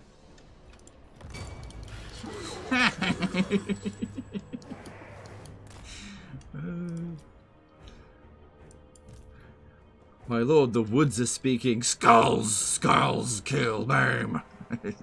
Must be the trees.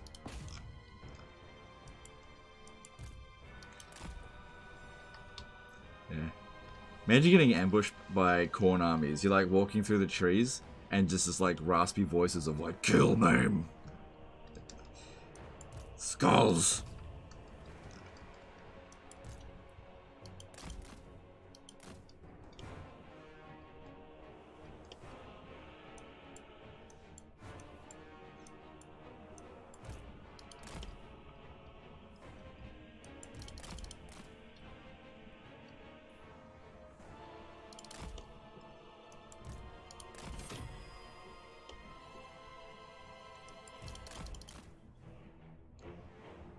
Will you make more shorts for Ica campaign? Shorts are shit. Shorts are shit. I'm not currently interested in the format. It's shit.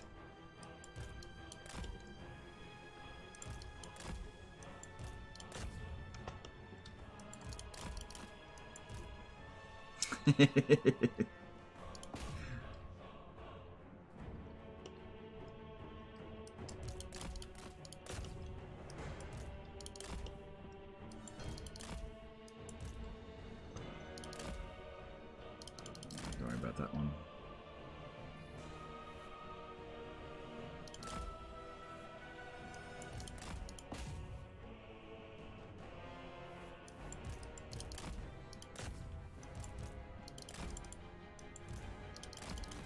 Okay, so far so good, I think. Alright, let's put this down here. Bloodletter versus Bloodletter. Theirs will obviously beat ours. Right, that's fine.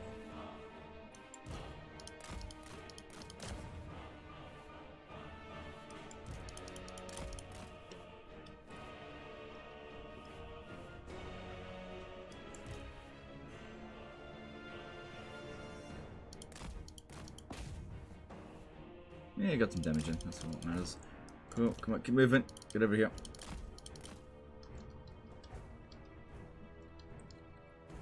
Anticities seem to flow very well with shorts.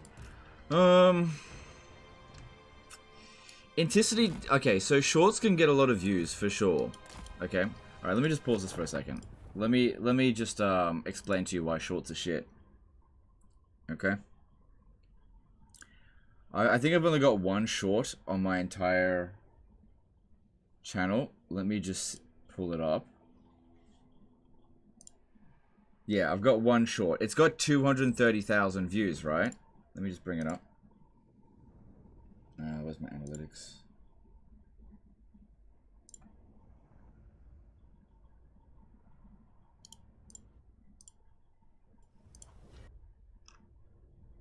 Hang on.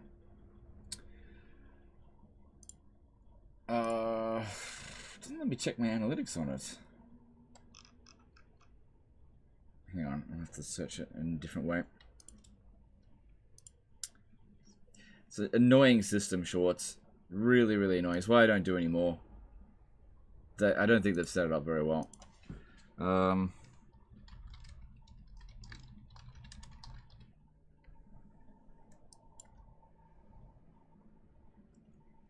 Yeah, okay, here it is.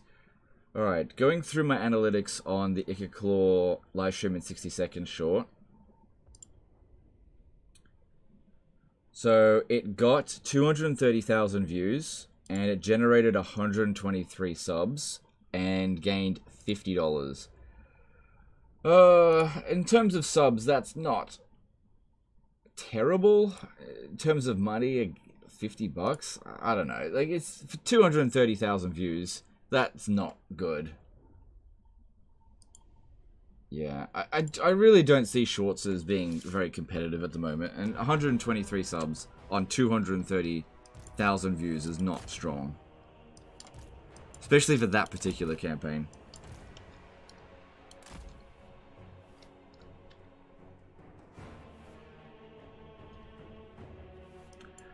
Because I think the thing to understand about shorts is that it really is sort of like for mobile phones. That's why it's set up the way it is. And I kind of feel like Total War is not exclusively old fucks like me who don't watch content on their phone, watch it on their PC, but I feel like a large majority of them, like if you're playing Minecraft, for example, and a large portion of your audiences are kids, Australian or American, I think it's American dollars, I think if a large portion of your audience is kids, that's an entirely different story. So I think for Total War, shorts is not good. Like, you can get loads of views, but those views are just empty views. It's like empty calories. They don't do anything. Like, you have to get friggin' 50 times as many views to make the same amount of money, right? Well, not quite that much. and it doesn't really generate a lot of subs. So it's just empty views. It doesn't do anything.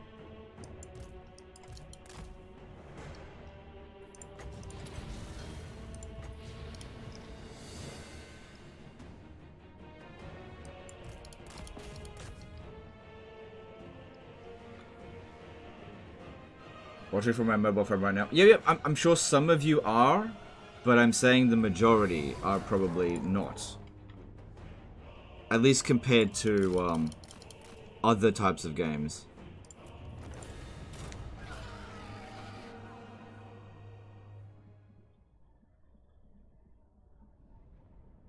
Don't you have a number of views from mobile versus PC in analytics? Oh, man, I'm not going to go through it now.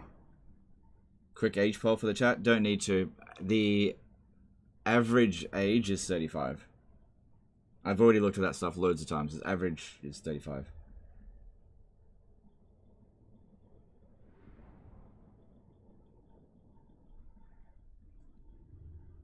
Yeah, it's kind of weird. Like, I'll sit there and say, yeah, that kind of content doesn't do it for me. And people try so hard to try to be like, no, you should make that content. Like, I'm not going to make shorts. I don't enjoy making shorts. And I don't think they're going to benefit the channel. So I'm not going to make them. But, you know, if a Total War creator starts becoming massive off doing shorts, I might change my mind.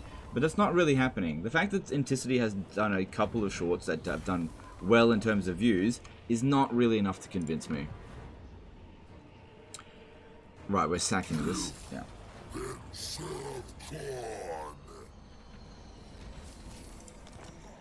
Yeah, this is another thing. I'll say the average viewer is 35, and then someone will be like, "Oh, wait a second, I'm 32." Yeah, legend, I'm 37. That's bullshit. As if average has to apply to everyone.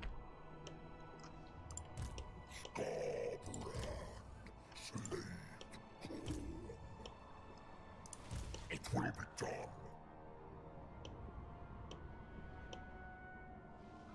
Alright, yeah, we just sacked that. I think I'm pretty much, I'm almost at the end of my turn. I'm just going to try to save these guys if I can.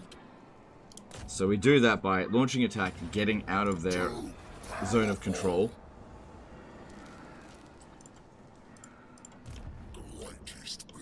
And then just fucking... Thing is, I think there's border princes running up this way. So I'm going to run down this way. Ah, damn it! Well, you're dead. Okay, so yep, confirmed. Border princes are there.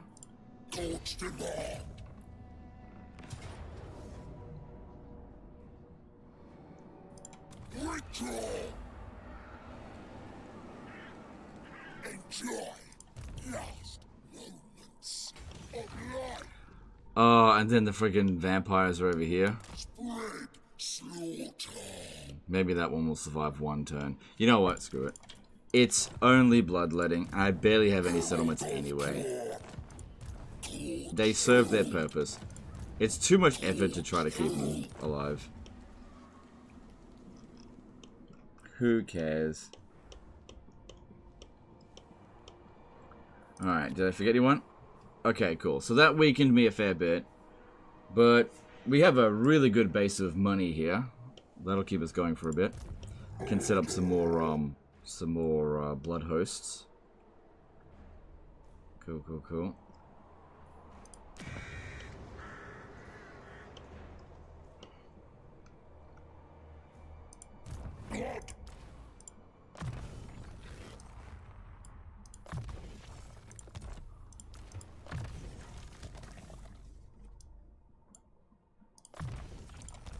Cool.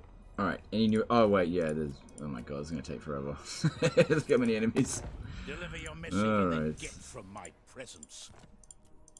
So be it.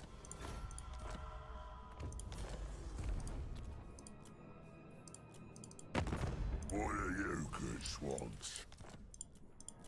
Let's do this. I am Cetra, blessed of Pictra, lord of the great Mortis River. Sent given. Where's that 50 grand for sacking a settlement, Cetra? You cheap shit. Very useful.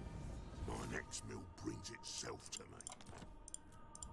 Well, Abandon settlements and go for no defeats? Yeah, right, you know what? Those settlements are not doing anything for us. Might as well just abandon them. I'll strip every inch of meat from your bones. No, legend, don't go to war with Taurox. Wisdom.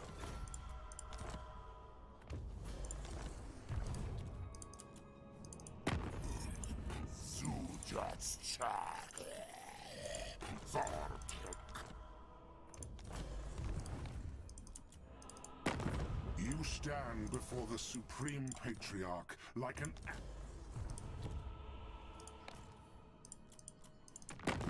I am Volkmar, the Empire's great defender, as you say. Oh, making a fair bit of money from this as well. Most of these guys will never lift a finger towards us. hopelessness. They're gonna get wiped out by Endgame Crisis. The number of factions remaining in the game is about to dwindle significantly. Oh, how your petty struggles bore me. Sell all your settlements? I can't sell them. I can't. Who am I gonna sell them to? I'd have to border somebody. No, I can't sell them. Whether chivalrous or not, I will strike. I mean, that would be a great idea if I could, but I can't. Me. Agreed.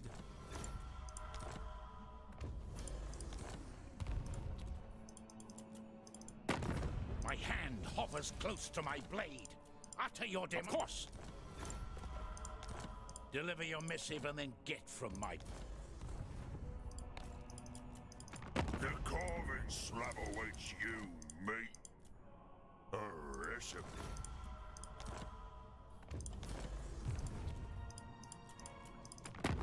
Deliver your missive and then get from my presence.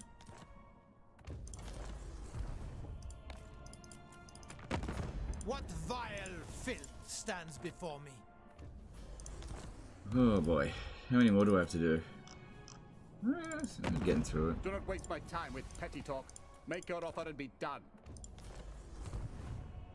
Don't you still get battle loot when defending? No, you get skulls.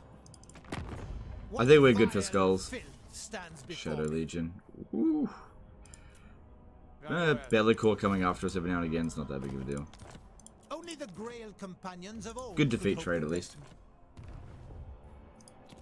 Yeah, you get skulls even in defeat, The gods might compel me to kill, but not much. but I do it freely. Outstanding.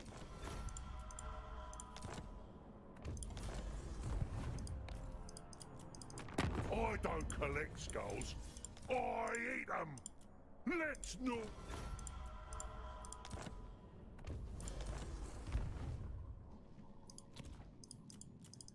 They call me exalted betrayer. Almost done. But rest assured, At least this will be the vast majority of factions in the game, so we're not going to have to go through this again. Still need to check every turn. border pleasure challenges. But at least Those who displease me do not live to tell of it. What's Bellicore's defeat trait? It's called Bell of the Ball. It gives you public order in the local province, I think +2. Plus 5% weapon strength for your entire army. Fine. 5 extra winds of magic capacity. And 5% casualty replenishment rate. Good defeat trait. Yeah, really good. Something for everyone.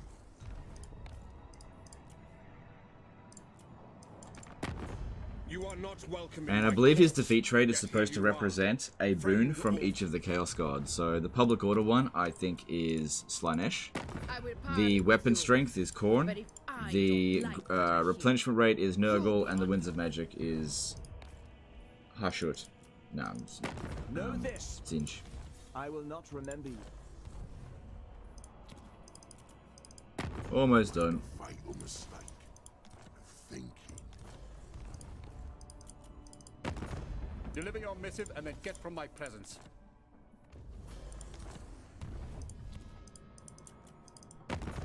Do not waste my time. Alright, there we go. That's everyone. Make your offer and be done. Alright, so how many wars are we actually in? Battles, victories, losses, aftermath, heroes. Where is it? Somewhere in here or something. Diplomacy. Yeah, 96 wars. Cool. Yeah.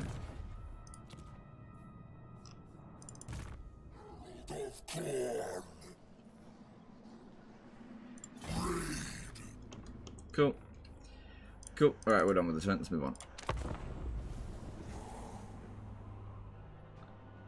If Skarbrand's army gets wiped out right now, this would be the worst time because... Oh, I forgot to abandon those settlements.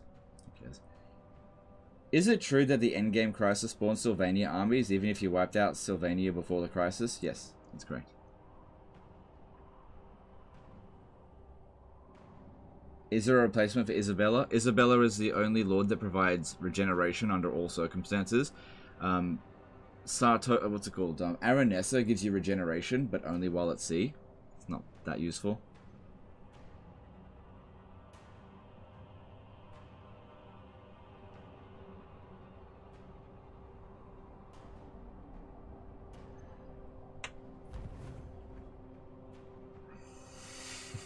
this fucker. Yeah, I might be able to win with that.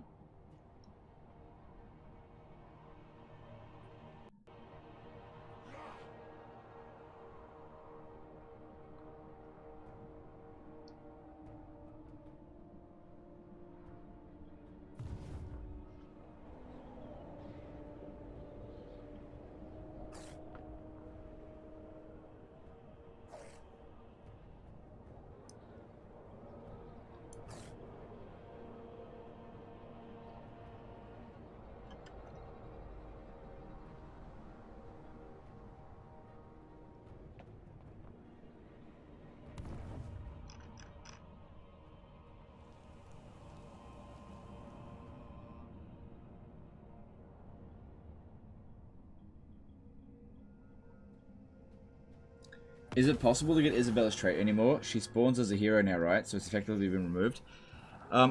Technically yes, but it is possible to get it. So in order to get Isabella's defeat trait, you have to set the vampire endgame crisis. It has to trigger, right? But in order for Isabella to come back as a lord, you have to destroy Sylvania first.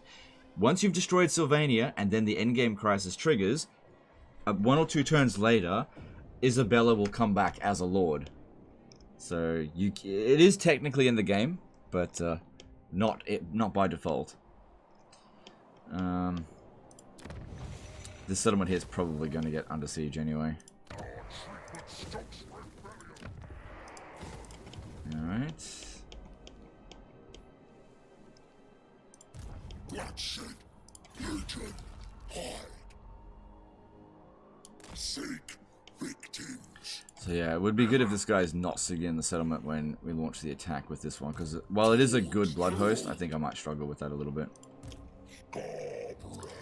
Oh, Skarbrand might not make it. Good thing. This is what we needed. Yep, this is where we need to use the unholy manifestation, because if I don't do this turn, progress will decay. Kind of that. All right, now we also don't want to blow up this settlement, or do I? No, I want to sack it, because I'm not going to occupy that with Skarbrand.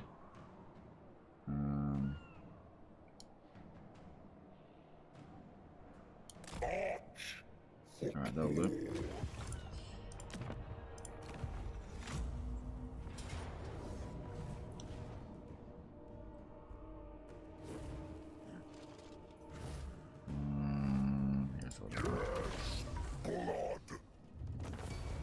Alright, this guy here has been switched onto his War Shrine mount. I need him to switch back. They will serve Axe Wrath incarnate.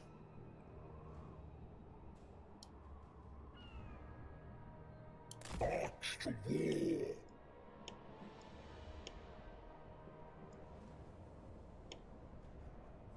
I don't think I'm going to be able to make it there, even if I blow this up, so I think I'll just sack it. Because, yeah, I can't really... Oh, I can maybe move 1 tile over, just, like, 1. It's friggin' tight. just sack it. Oh, damn, that there's damage. I'll have to fight this manually. Oh, crap. Hang on. I need to switch that guy over.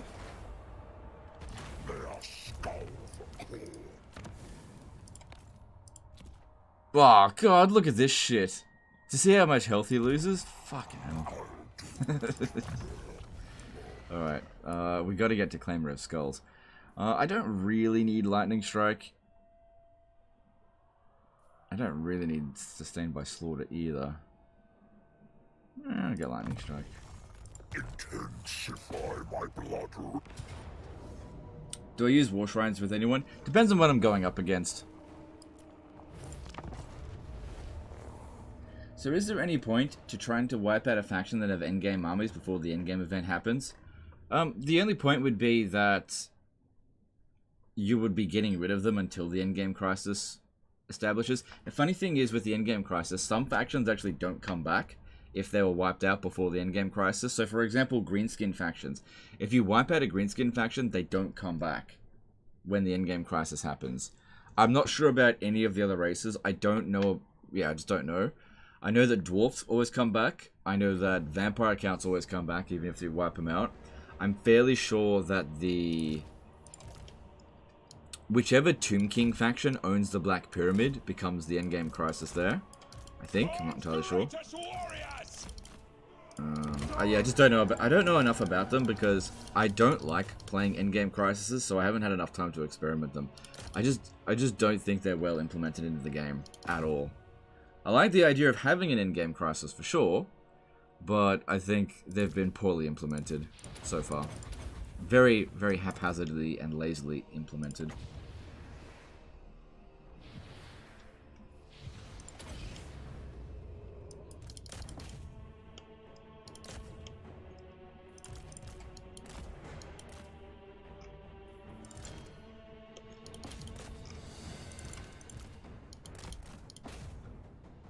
Damn, it's supposed to take no casualties. Whoops.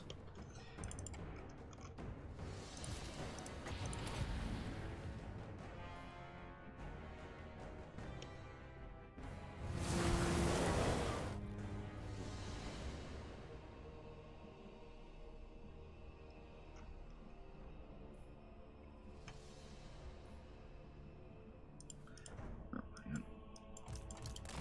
Run them down so we can regenerate. Because we might be fighting Sigvald over the end turn. I probably shouldn't have auto-resolved that other battle. That took quite a lot of damage, but we should be fine. Sigvald's army didn't seem like it was that tough. If all the greenskins are wiped out, then they all come back. Otherwise, the only one that's still alive gets the stacks. Right. It works the same way with the dwarves.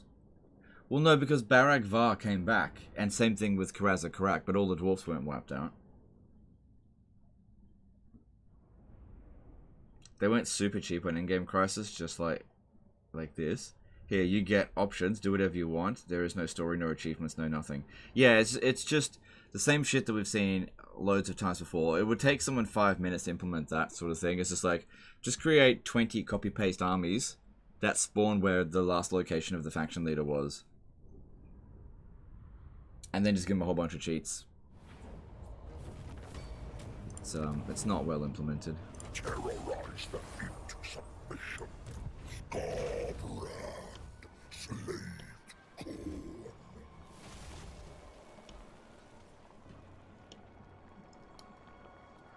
Khorne beats us all. Alright, there he is. Skarbrand, slave Khorne. I'll tell you what, I'll be really friggin' annoyed if he's like, oh, too scared, and runs that way.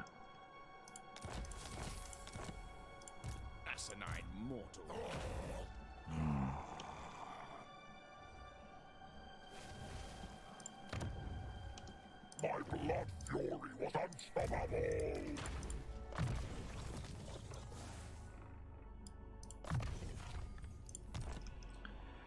Do we have any spare equipment anywhere? Biting blade, better than nothing, and armor of silvered steel. You can have that. Actually, shield of Tholos would be better. Yeah. Yeah. Okay. Cool. Cool. Cool. All right. Pitiful, my Right, I still gotta deal with this. Khorne's edict. Shred them apart.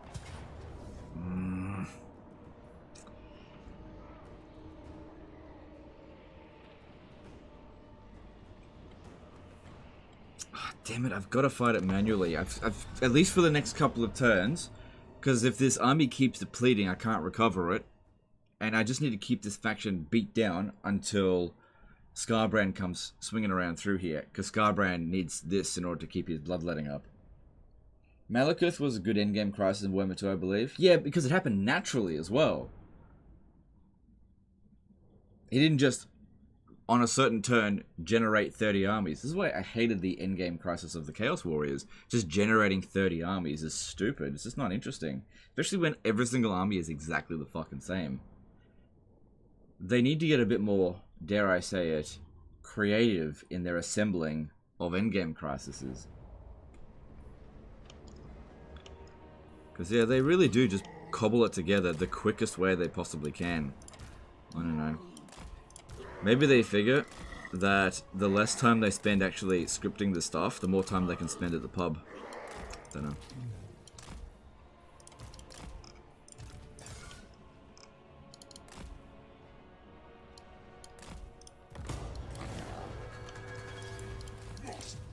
Slay.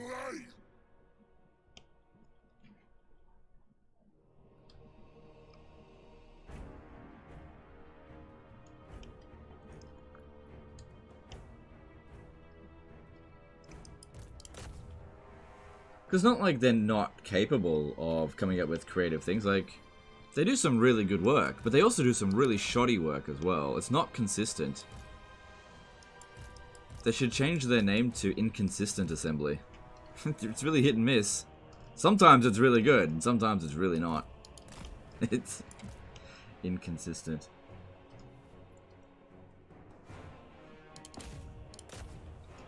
They're British, that's good thinking on their part. Yeah, well, not gonna get any praise from me from that.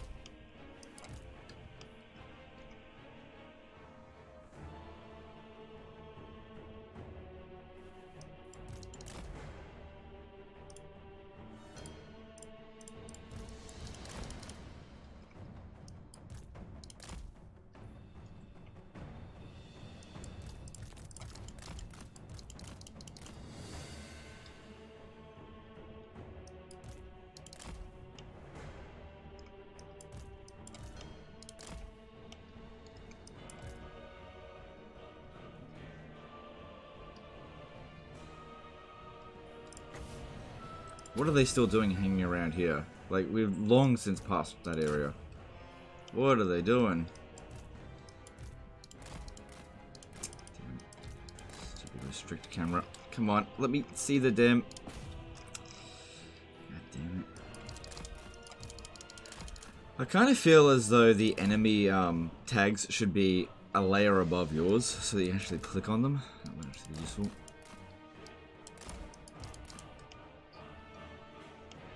Did you like the Mongol endgame crisis from Medieval 2? Not really. Not really. It's just like spam shitloads of armies that have no upkeep cost. I just think it's lazy game design. And then just do the same thing for the Timurids.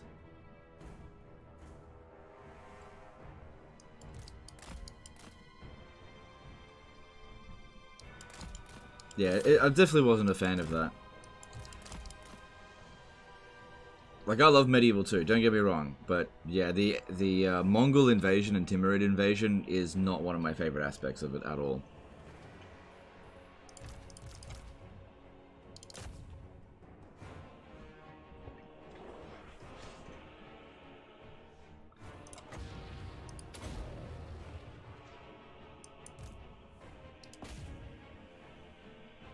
Same thing again, Attila? No, Attila, it's worse. Attila, it's even worse. It's actually one of the worst iterations of an in-game crisis because you are punished for defeating armies and you are rewarded for not defeating armies. It's very stupid. there's a lot of good stuff in Total War Attila, but there's also a lot of really, really dumb decisions. Really dumb decisions. So, with the Hunnic invasion in Total War Attila, right? When the Huns go full blast, okay, Attila's in command, he's going full blast. At like 420 AD, or whatever it is that he starts doing, I can't remember. He generates a whole bunch of free armies. And those armies are fucking doomstacks, right?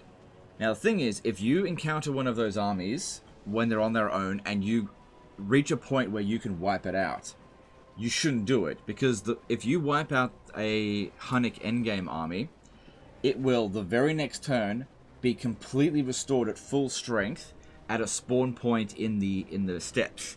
However, if you obliterate it to the point that they've only got one unit left, and you just leave it alone, just let it go, what that army will do is run off into the wilderness and recruit nothing but garbage mercenaries, right? And it will not threaten you again. Okay? So anytime an army that is not commanded by Attila comes at you, do not obliterate it. Let it go. Just let it leave. Okay? Beat it and let it go. Because otherwise it will come back straight away with a fucking doomstack. And if you don't, it will just never bother you again. The only armies that you wipe out are those that are commanded by Attila. And only once Attila is dead, then you wipe out all the armies. Because once Attila is dead, then they stop respawning. It's fucking dumb. You are punished for playing the game, and you're rewarded for not playing the game. So stupid.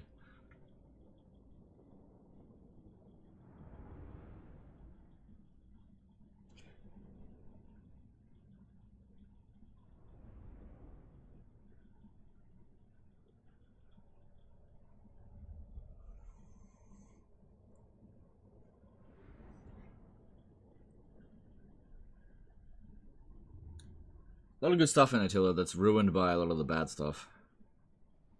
What's the best endgame crisis EA has managed to put out in your review? I have to think about that. Let's go through it. Rome 2 doesn't have an endgame crisis, unless you're playing like Caesar in Gaul. I can't say I was. Excuse me, I can't say I was fond of that one. Theocut did a £10 super chat. Maybe for Skaven in-game, you could have to stop Pestilence in Lustria, or else they unleash Global Plague. At the same time, Moors launches a massive assault for 8 pigs and other Skaven stuff. Yeah, sure, something like that would be interesting for sure. What's the best implementation of an in-game crisis? Second. You will repay this debt. Does Three Kingdoms have an in-game crisis? I feel like it doesn't. I mean, it kind of has a crisis in that the other kingdoms just, like, instantly form when you're ready to form. I wasn't super fond of that because you're rewarded by not progressing. Not something that you should be doing. Just trying to think. Okay, I'm done with the turn now. Hopefully this guy here runs off this way, because I want to actually occupy Fortress of the Damned, but I don't want to do that while he's in there, because that's a fairly large army, and that would probably be very difficult to win. I missed a super chat, sorry. Lagrange7 did a €5 super chat. Any advice on line holders for the Empire? Spearmen with shields tend to buckle quickly mid-late, which means my DPS units die. Bunch of lectors. Yes, no, what's it called? Not archlectors. Warrior priests. Yeah, warrior priests are good frontline units. The problem is, you have to keep them very far away from your actual missile units, because the AI will run past them. So really, I mean really far away from them. So using archlectors and artillery can work very well. You have like half of the, not archlectors, half warrior priests and half hellstorm rocket batteries, and the warrior priests just hold the enemy back. They've got to be at least like 200 to 300 meters away, because the AI will otherwise try to run through them. In terms of infantry, halberdiers are alright, but the big thing with the Empire is that they really need a lot of experience to be made useful, because they need to get that leadership buffs. Halberdiers are okay. But yeah, the problem is as well is that they just get terrified so easily. Shogun 2 Endgame Crisis. I'm not a big fan of the Shogun 2 Endgame Crisis. It's not the worst. It's not the worst. In fact, it might be the best. But I'm still not a fan of it. Because you are rewarded by delaying it. You're rewarded by delaying it.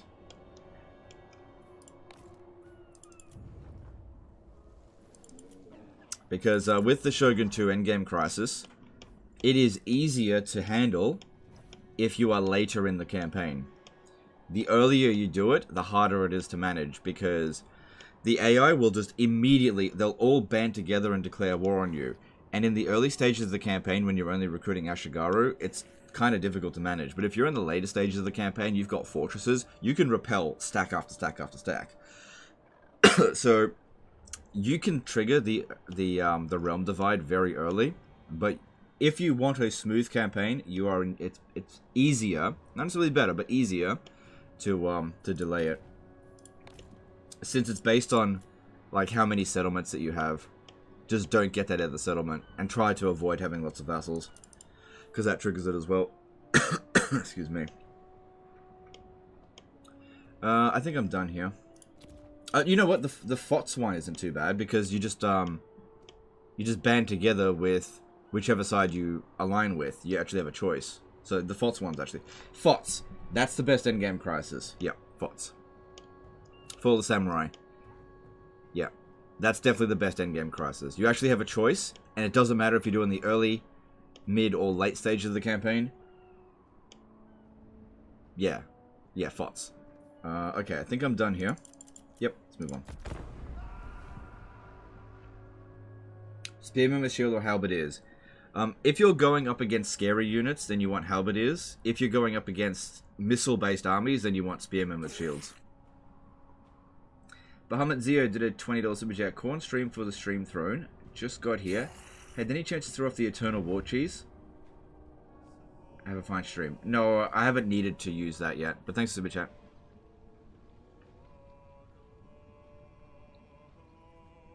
Never played FOTS. Do you recommend? Seems cool. Yes.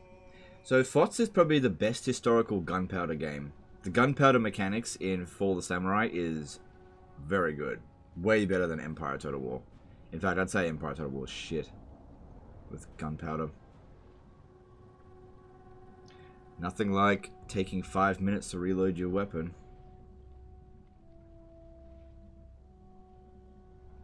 Rome rebellions, your empire collapsed and you have to reconquer. No, I hated that, and they got rid of that. That's the old endgame crisis. They got rid of it. I hated that. That was terrible.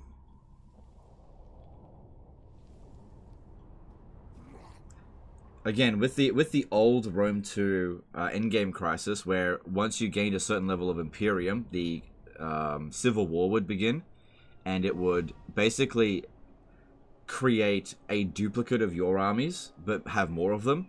So I actually found a cheese to that. It doesn't work anymore because it's been patched out. But what I did... Ah, no! I don't know if I'll be able to make it back there.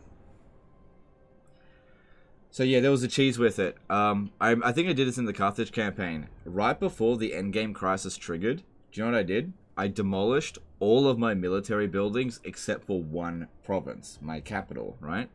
And then I also disbanded all of my armies and recruited mobs in all of my armies. So do you know what happened? When the Civil War happened, all of their armies were mobs. Every single one of their armies were just filled with mobs.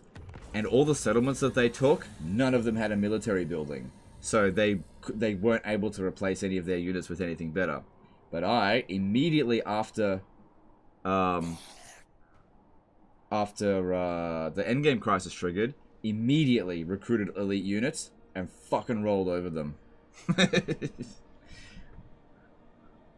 Because yeah, the old Civil War, the endgame crisis armies were just exactly whatever your armies were. They just copy of your armies. So if you made sure that your armies were fucking garbage, they'd just copy you. Khorne's demand. No, I'm gonna lose a battle. I'm running out of cities.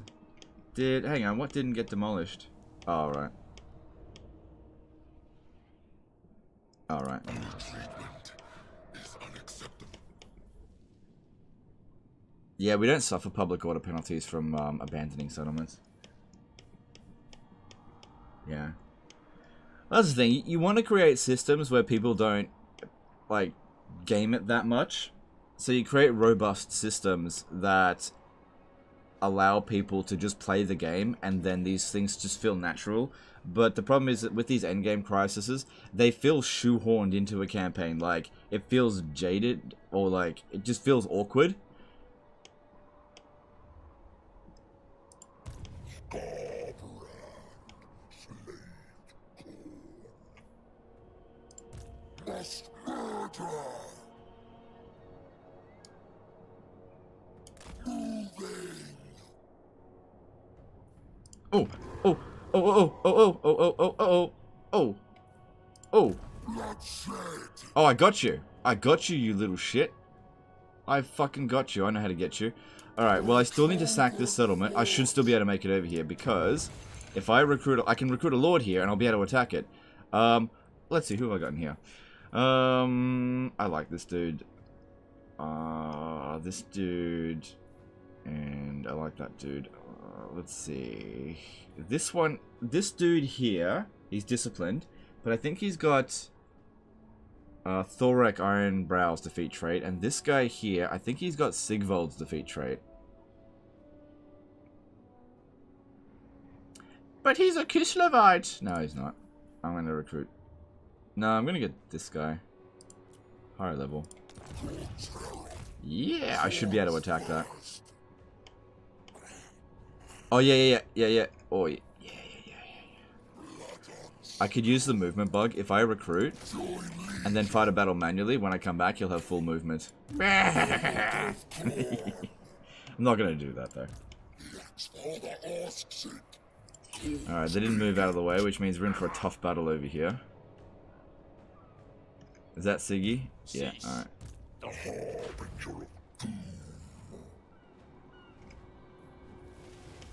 Alright, good timing. Alright, so what I'm going to do here is actually use Blood for the Blood God here.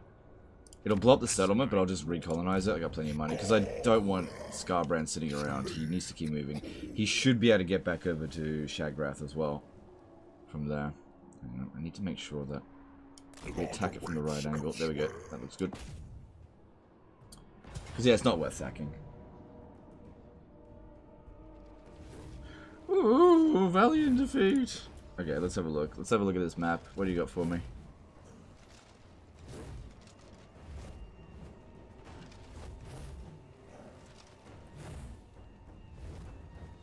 Ah, fuck.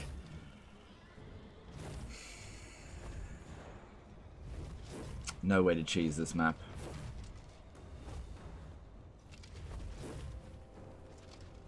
Ah, he's got Sliver Slash. I'll still beat him. Let's go.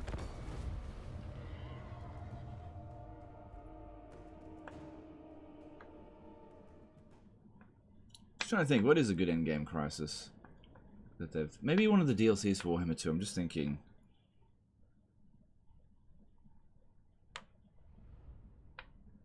Maybe Eltharians is like a really good example of like a very specific tailored endgame crisis, because like it's counting down towards Grom invading, but you can do it early if you want, but you're preparing for it. The longer you leave it, the easier it is, but you can do it early if you want, and it never gets any more difficult. It's always the same.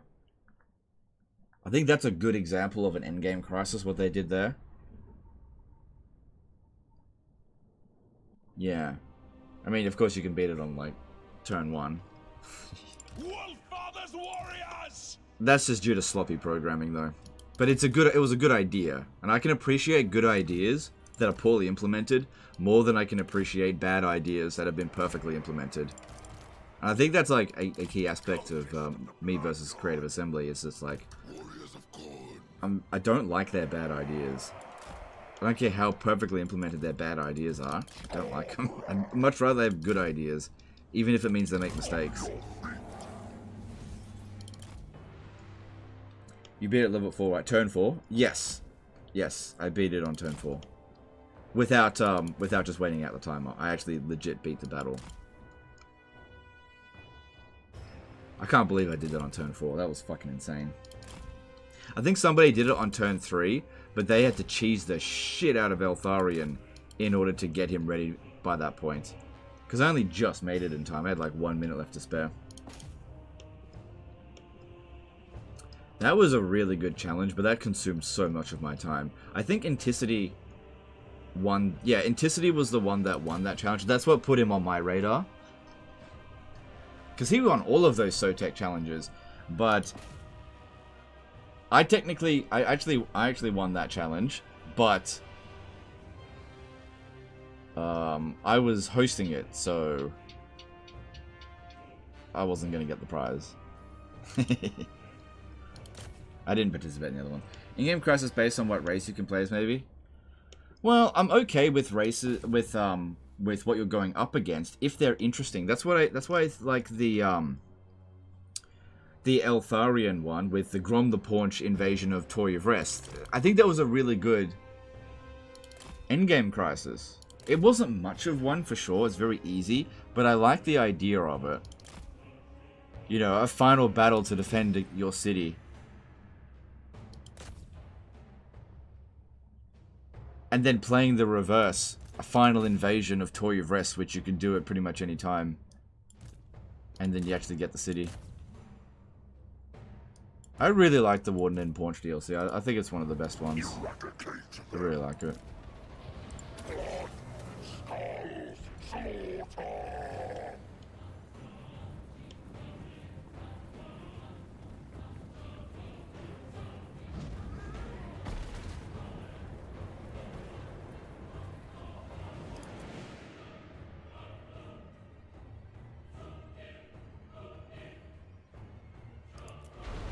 The Bretonnia final battle seemed pretty underwhelming. That's actually a good point. I actually quite like the Bretonnia endgame stuff. It's not really much of an endgame crisis. But I definitely like them. Oh shit, here he is. Getting bogged down with these idiots. While Skarbrand smashes his ass. There we go. Hold off on that. Oh god, Skarbrand.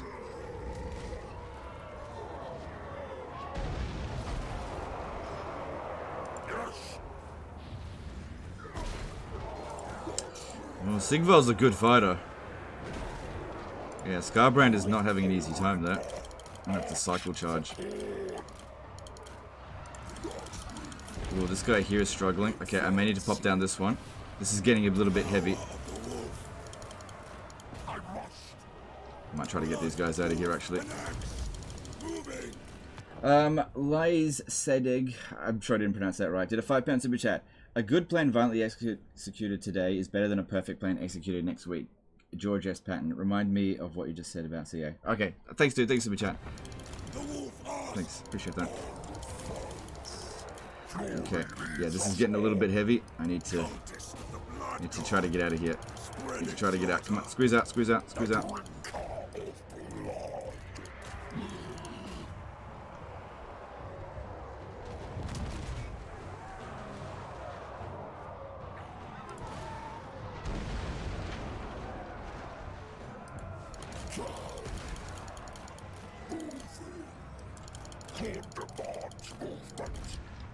In a duel situation, I'm sure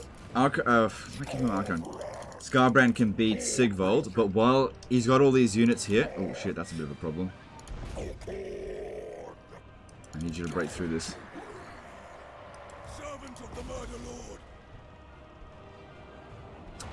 He's rank 15, why didn't I put more points into Gates of Khorne? Ah! Alright, at least Sigvald ran back a little bit, that's okay.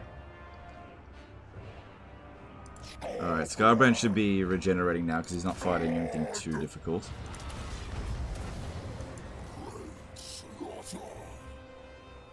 Cultist of the Blood God. I may actually need to bring my troops in here. It begins. Sigvald's coming around the back this way.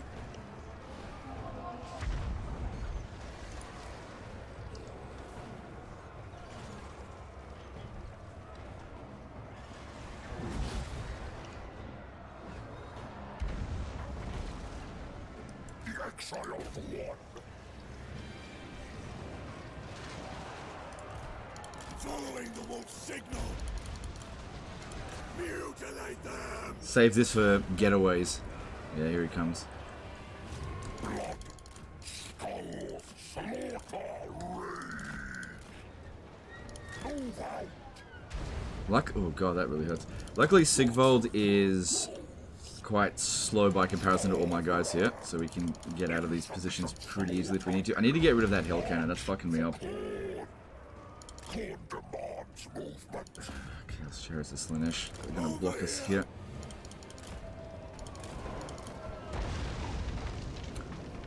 Oh, it's an actual hell cannon. Oh, why don't I just fucking do this? Oh, look, there's hardly any ammo left. Don't worry about it. Bloodfather, guide me. For Khorne. Power of the wolf. Blood, skulls, slaughter. Most wise. Get out of there. Get out. I can fight Sigvald. Oh shit. Go this way, this way, this way.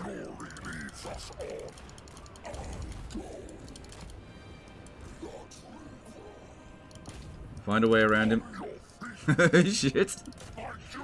This guy here is immortal, but that one there's not. Come on, Skarbrand, need you to take out that damn hell cannon.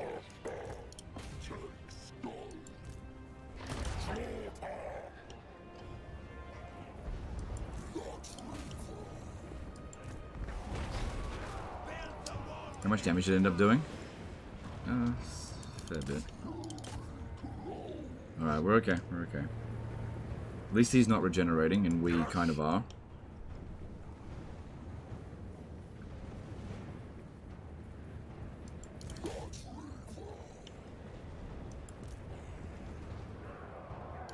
Alright, speed that up again.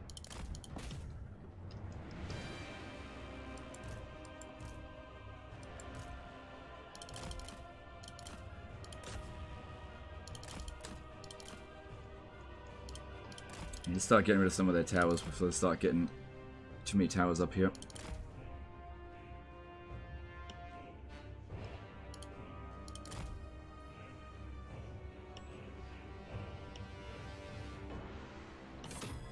Cool.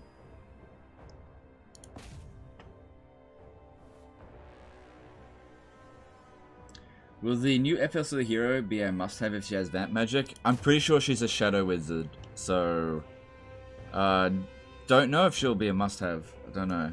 But yeah, if she had vampire magic, imagine having Wind of Death. Well, yeah, I mean, that would be really good playing as the Empire, but Invocation of Nehek could be useless.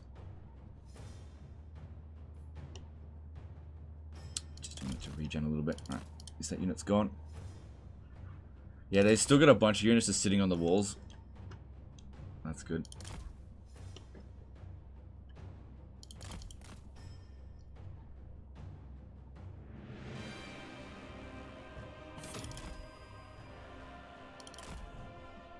You don't need an army to capture a settlement. You just need 3 good men. I'll impregnate the bitch. Let's go.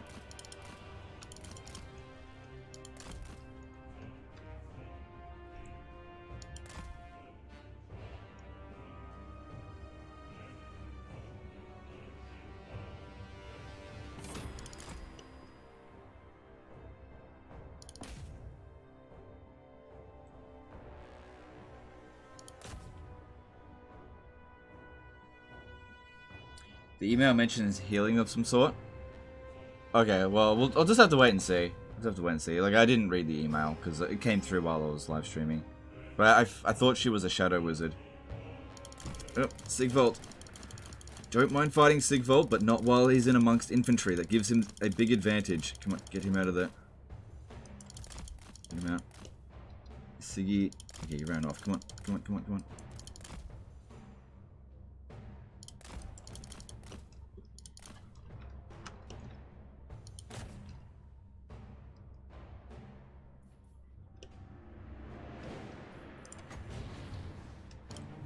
Save this for Sigvald.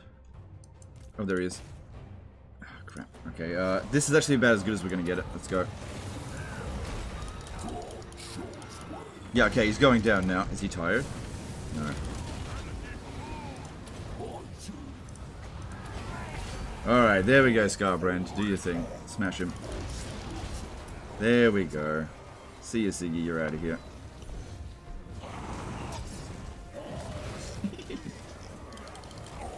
Got him. Like I said, if Skarbrand could manage to isolate him, he'll easily kill him. Cultist of the Blood God. The drinker of blood. Position lost. Reclaim it.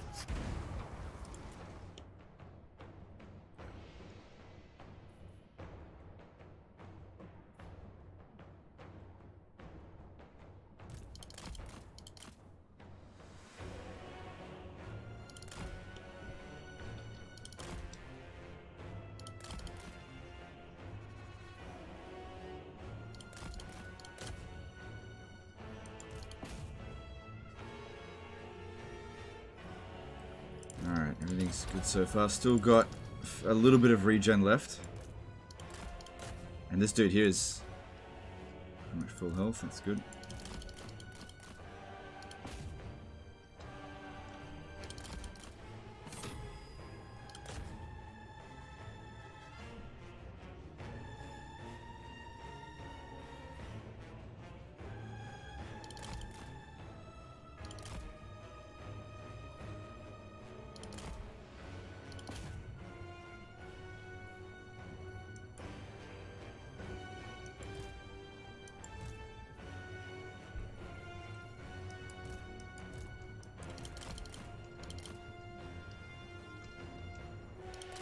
Thought you were retired from streaming? I am.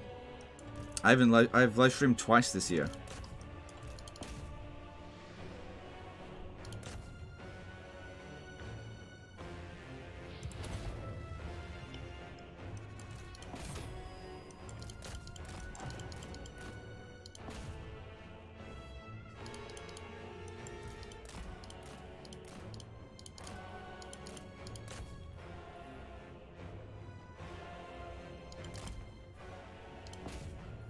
Alright, I should probably use this flame attack if they're going to get into big blobs. Hopefully I don't hit my own units. This does have a tendency of doing that, but it's not great against single entities, so it should be fine.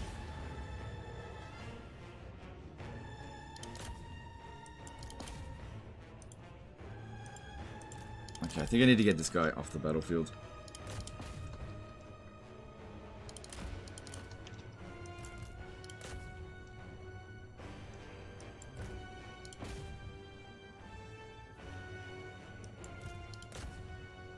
I can fight a little bit more, just a little bit. He's fine.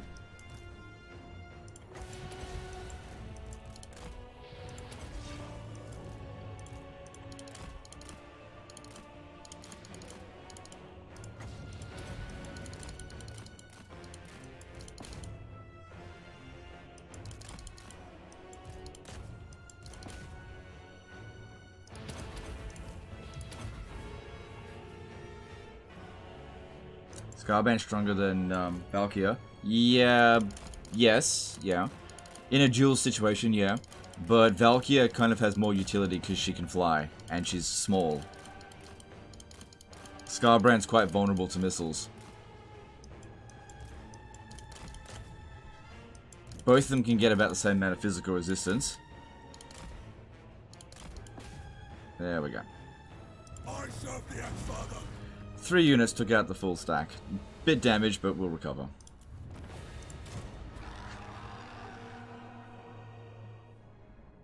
Cool. We got Siggy's defeat trait, so that's going to make Skarbrand significantly stronger against non-demonic and magical units.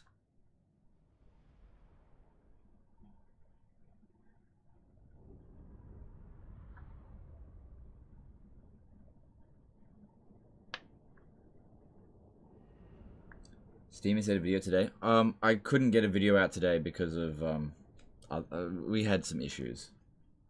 That's technical issues. So I started the stream early. I was actually always going to stream today, but I couldn't get a video out. Should be able to get a video out tomorrow.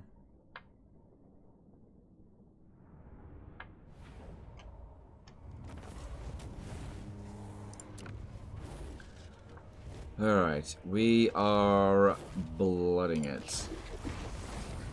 Good, that was a nice big jump away.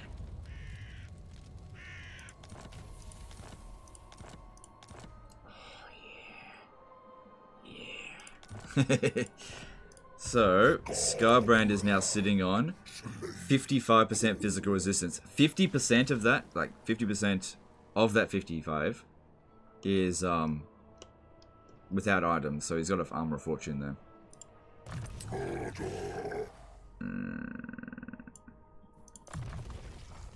Intensify my blood rage.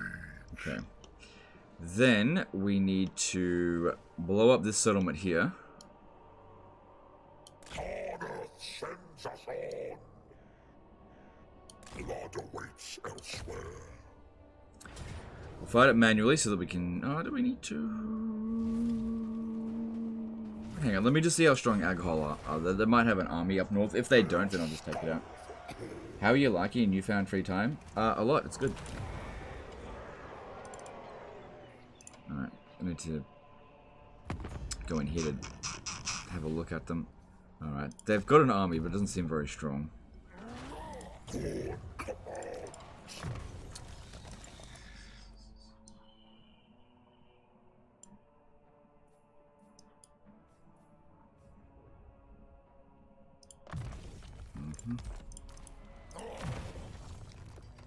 Yeah, gotta put points into there.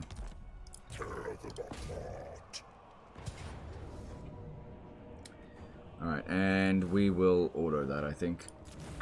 Yeah, that damage is fine. And then, again, blood for the blood, got it. Because we got heaps of money, and I need to get these armies to establish some ground for us.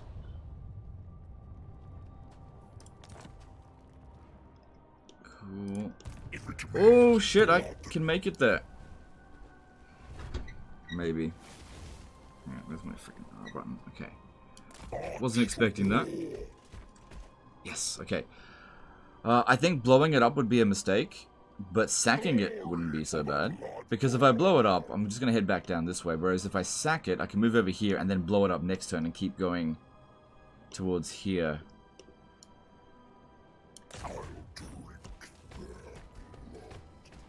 I think we'll be able to auto this as well. Gary Drums did a 10 euro super chat. Happy to see you stream, man. Is it worth sending you a Doomstag? You already covered in Warhammer 2 that got some changes in Warhammer 3. Sent you a Thorax save file some time ago. You might not be interested at all after that. Look, until you get a message back from me saying it's not interesting, I'd say bump it. But I'm not really doing any of those videos just yet. I'm finishing up the last few campaign review videos before I start going back to them, because the campaign review videos just are massively outperforming Doomstacks, Disasters, and any other kind of videos. So I'm going to keep doing them until there's none left. Yeah, just a second. Well, thanks, Super Chat, dude. Appreciate it. Did I use a Seaway? No, I had a Colt. I crave bloodshed. Okay, so we go here. And then next turn, we blow that up and it sends us in this direction. I won't be able to reach the Silver Tower Sorcerers, but pretty close. Alright, so... Herald of Khorne. I didn't blow up Infernius. This one here must have. You bitch, why don't you go and occupy that? Damn turd. Oh yeah, I got this as well to deal with. Alright. I might be able to manage, because I've got all these Blood Shrines of Khorne. They're really good. I might be able to manage.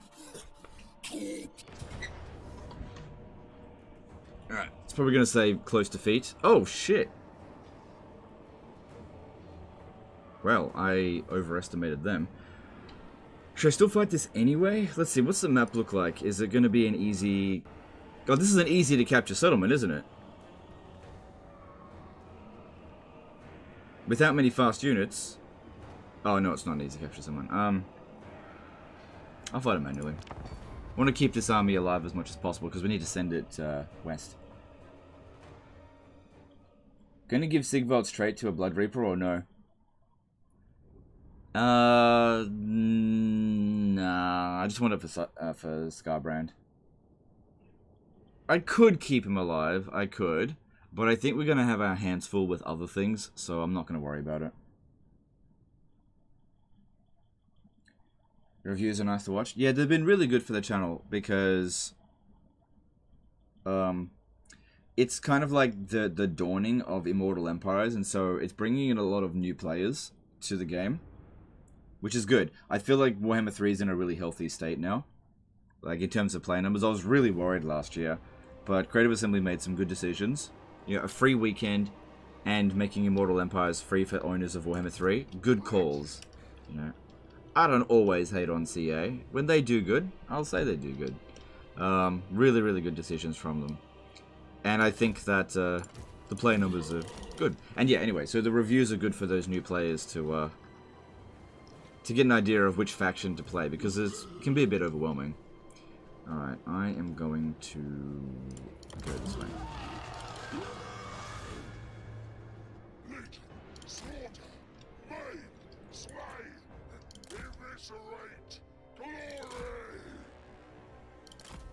So the second army had Siggy's trait already. No, that one's got Thorex defeat trait. So I've got another saved character that's got it. What happened here?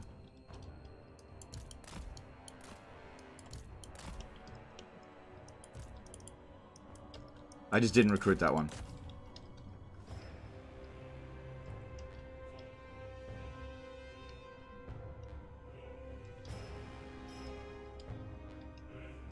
Good decision forced by a petition that you supported. Doesn't matter. Doesn't matter. Doesn't matter if the petition did something or did nothing. We got what we wanted. That's all that matters. Who gets the credit for it? I don't care. The credit's not important. What was important is that it got done. But I agree. I think that the petition forced their hands. I think it did. But there's no way to know. All the creators were saying that that the petition made a big difference, but you know, the Reddit's saying other things, but that's fine. Not the Reddit, but you see every now and again. So having a big clump of these guys is really useful, because what they do is they stun lock all the all the oh god, those would be a problem. All the infantry, so they don't fight back, but you're still getting regeneration. They can't get proper hits on you.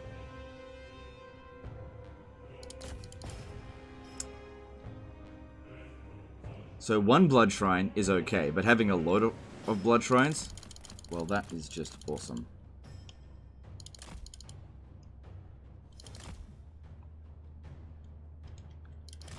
Really good blood host, this one. Really, really good. Probably one of the best ones I've ever seen. That many bloody blood shrines. I think this is my favorite unit to get in a blood host. Not bloodthirsters. Bloodthirsters are good, don't get me wrong, but I like the blood shrines.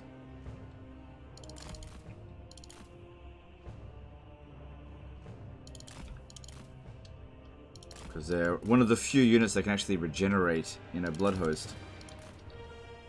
Can you doomsday these blood shrines? Yeah, you can. The problem with doing it with a regular army is simply just getting access to them. It takes a little while, because they take 2 turns to recruit.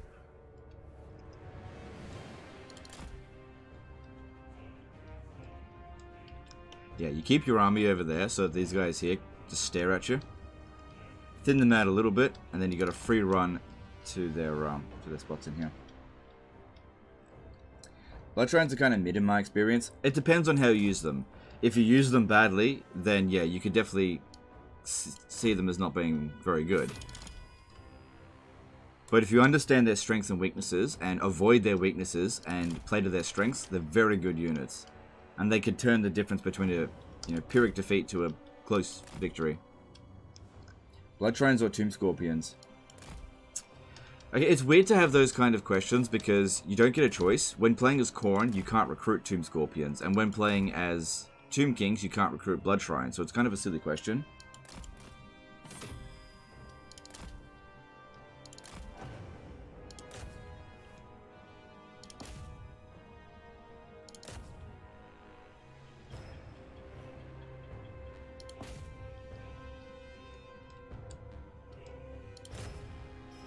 Because units are often good or bad depending on how they complement their army.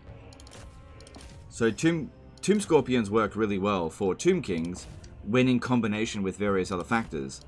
Like the Treacherous trait. That's pretty important in order to boost their stats to a point where they actually kill units. If you was playing as Khorne and you recruit a Tomb Scorpion, it would be shit because it's missing a lot of the things that make it so good. Same thing with if you were playing as the Tomb Kings and you recruited a Blood Shrine. You wouldn't be able to get the most out of it. So it's, you know, a silly question.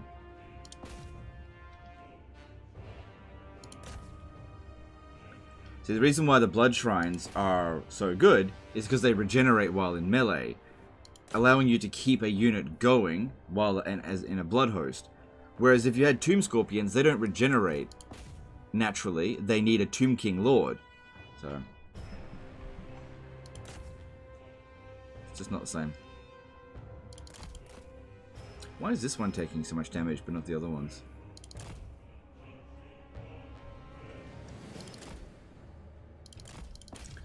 Samuel Levine did a $5 super chat. Hey Legend, what do you think about the Chaos Dwarfs? It brings me back to the game I played so much of. The old and new factions that kind of got flat. I haven't played the Chaos Dwarfs yet. Like, I'm looking forward to it, but I'm not really thinking about it that much. Like, Warhammer doesn't consume my life the way that it did like 2 years ago. I enjoy it, and it's my job, but it doesn't, it's not an all-encompassing consuming of my life the way it used to be, so, I'm not really worried about it until it actually comes out.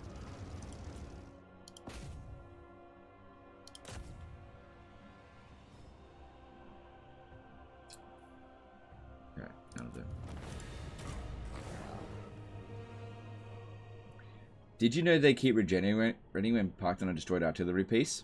I did not know that, and that is very good information. That's really, really useful. I didn't know that.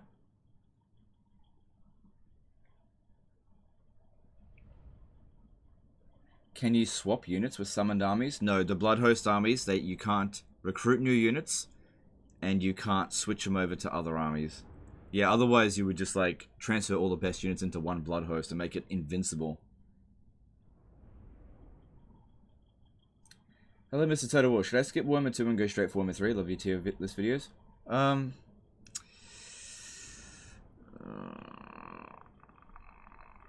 No. No. Well, maybe. Maybe. It's really hard to answer that one. Like, if you had asked me that 6 months ago, I would have said, no, start with Warhammer 2. But honestly, you could play either one, and it'll be fine. But the big thing here is that if you buy Warhammer 2, and you've only got access to the Vortex campaign, nah. But if you play Warhammer 3, just avoid the Realm of Chaos campaign, and it's good. So if you have a choice between the Vortex campaign and Immortal Empires, I would go Immortal Empires. But a choice between Mortal Empires and Immortal Empires, I'd say it's 50-50.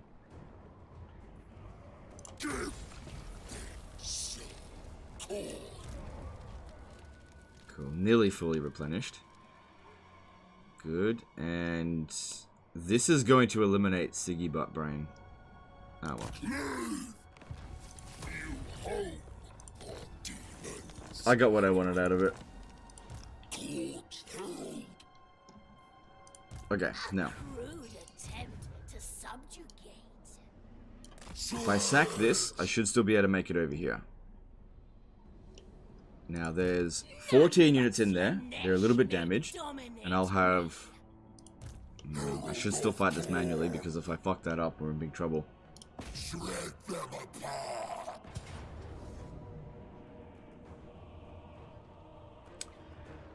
I still gotta fight this battle manually again. It's annoying, but if I don't fight this battle manually, I might lose the next fight.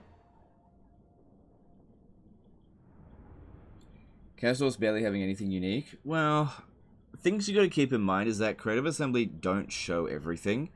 There's definitely some rehashed mechanics, for sure, but that's not necessarily a bad thing. Like, if they take mechanics and it just works for them, then it's fine. I think the big thing, and I keep trying to say this, is don't get hyped up by the stuff that's coming out right now. Just wait until it comes out, and then judge it then. But, like, judging something that you haven't actually really seen, I think you're just wasting your energy on that. Because I think odds are, it's probably going to be good. Is it going to be the best thing ever? I kind of doubt it. The bar is set really high on some of those things. But I doubt it's going to be the worst thing ever, and I definitely think it'll be good, if nothing else. Is it worth the price? Depends on how much you're going to play it. But I definitely think that you shouldn't pre-order it. Don't pre-order.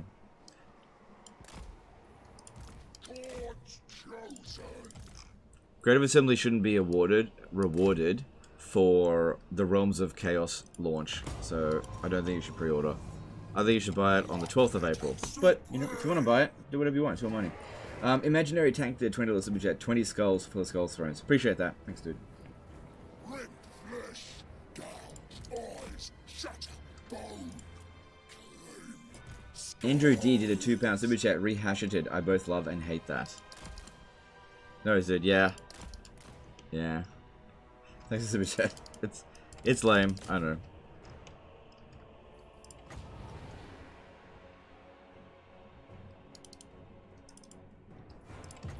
Oh, sometimes restrict camera makes me very angry.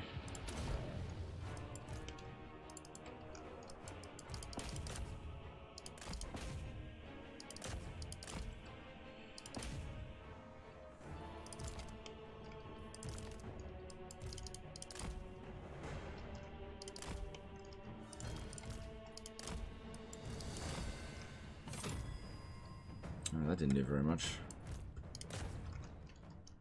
If I pre-order it for you on Steam, will you accept Papa? Don't do that. Don't buy me games. Don't do that.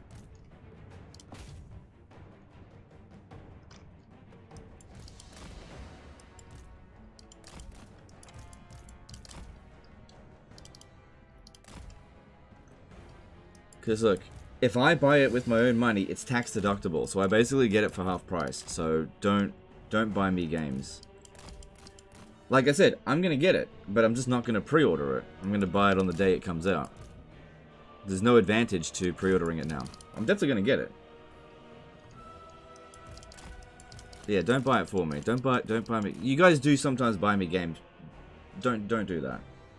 I appreciate it, but don't do it. If I want a game, I'll get it. There's nothing stopping me. So I'm doing a little trolling. That's okay, but people do buy me games on Steam. I'd prefer it if they didn't.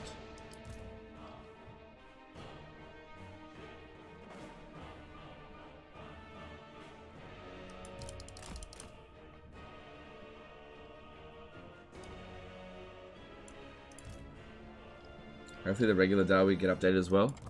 I wouldn't hold your breath on that.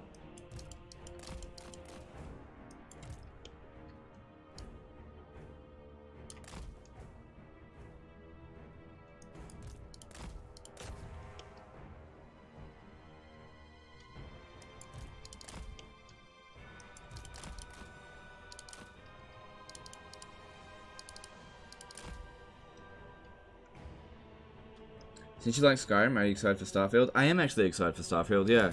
But I'm also worried because it's Bethesda, and Bethesda's another untrustworthy company, just like Creative Assembly. They're all untrustworthy, all AAA game developers. You can't fucking trust anything that they're doing. 50-50 chance, I think, that it's a disaster launch. Like, I'm really hoping it's not. I hope it's amazing on launch. And it's only like mildly buggy. Like I can tolerate that. I just hope it's not a broken launch. I'm sure it'll eventually be good. So, like, I'll get Starfield on launch. I'm not going to pre-order it unless it comes with a good pre-order bonus. And even then, I'll wait until the very last second. Because I don't think we should be rewarding these games companies with their pre-orders. It's not a good system.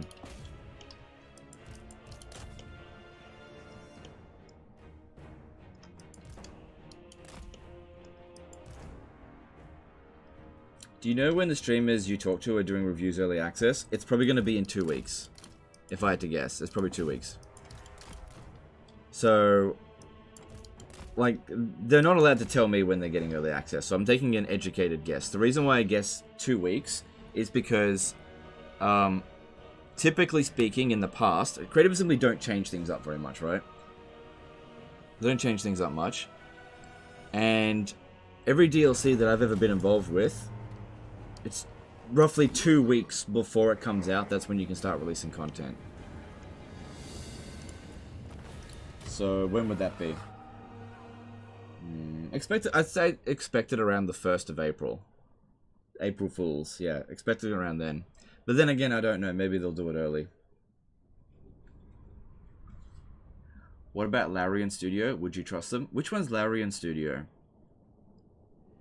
Like, I'm talking about AAA developers. AAA developers like Paradox, Bethesda, anything under EA, Creative Assembly.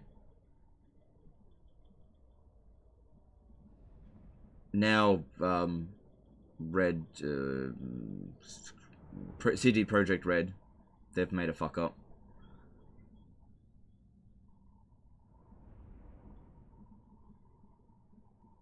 Divinity? Oh, well, I've never played it. I don't know. I'm just not familiar with that. It looks like a good game, but I've just never played it. Blizzard? There's another fucking AAA company. Can't trust. Yeah, Blizzard. Don't trust Blizzard.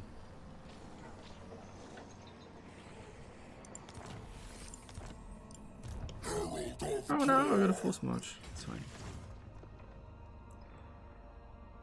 I go. But I'd say, like, a company like Exor Studios, right? The guys that do Riftbreaker. Not a AAA studio. Can trust them. Good dudes. They sent me a care package. Actually, I still got that. It didn't get robbed, did it? Yeah. Here it is. Forgot I got this. They sent this to me here. I'm glad this didn't get robbed.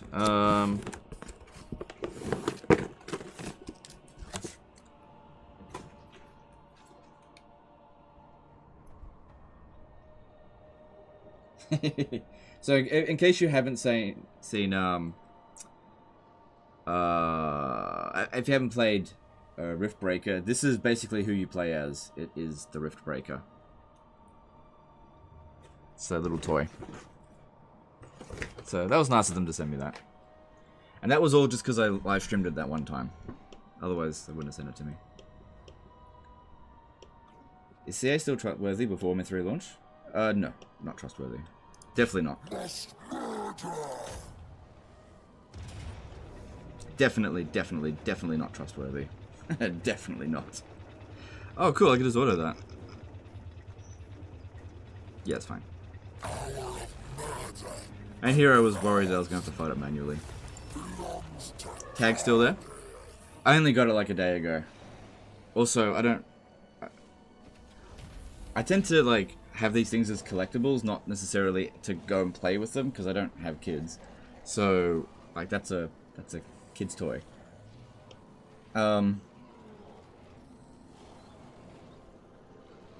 Yeah. Did I play Kingdom Come Deliverance? Yes, I really liked Kingdom Come Deliverance, for sure. What the hell ever happened to Kingdom Come Deliverance 2? Alright, this got done. So this guy, yeah, he's got those traits.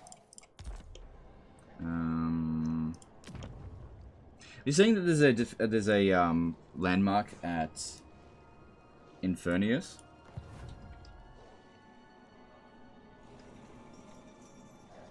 crusade continues.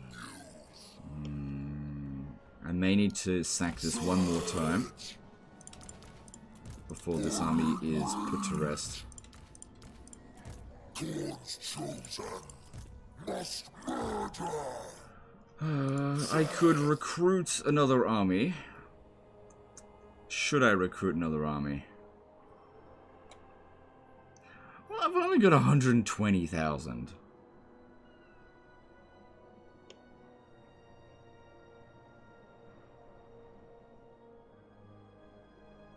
Yeah, alright. We'll make it full of Chaos Warriors, because, yeah, that's all I got. 3 grand. I got money.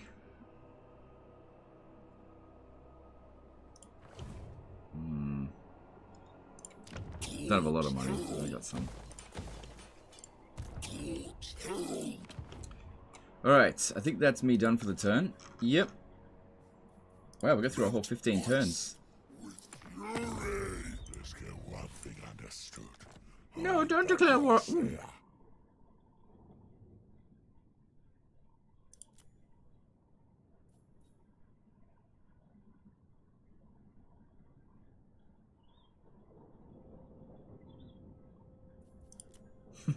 Just didn't know what else to do about that. That was just interesting. Can't deal with that. Vimarain became a member for 15 months. So what have you been playing in your free time recently? Anything new, different? Something of other genres? No, the only games I've been playing is either Valheim, a little bit of Warhammer 3, and Anno 1800. Those are the main things that I spend my time on.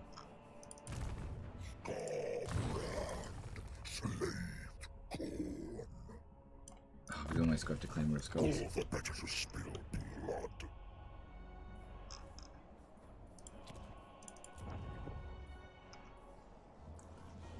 Yep.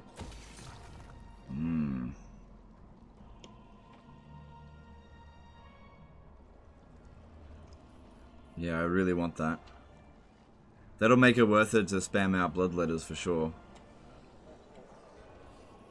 Iron is good, but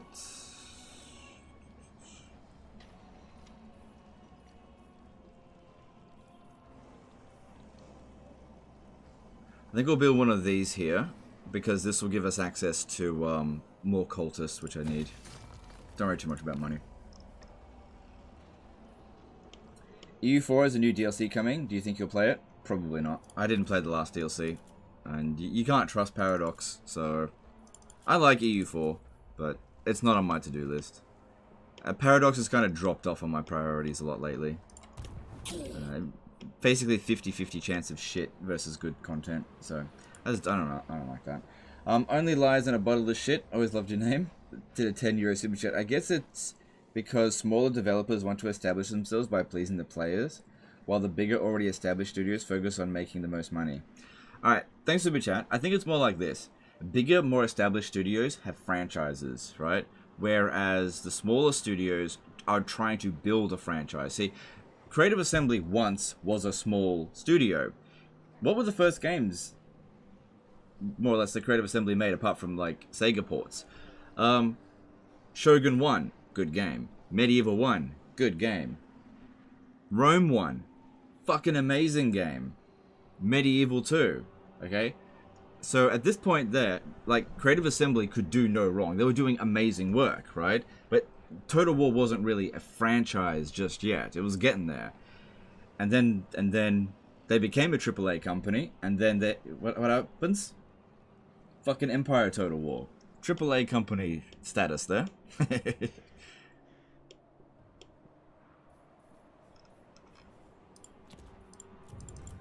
But it's kind of just what happens. You either die a hero, or you live long enough to become a AAA studio.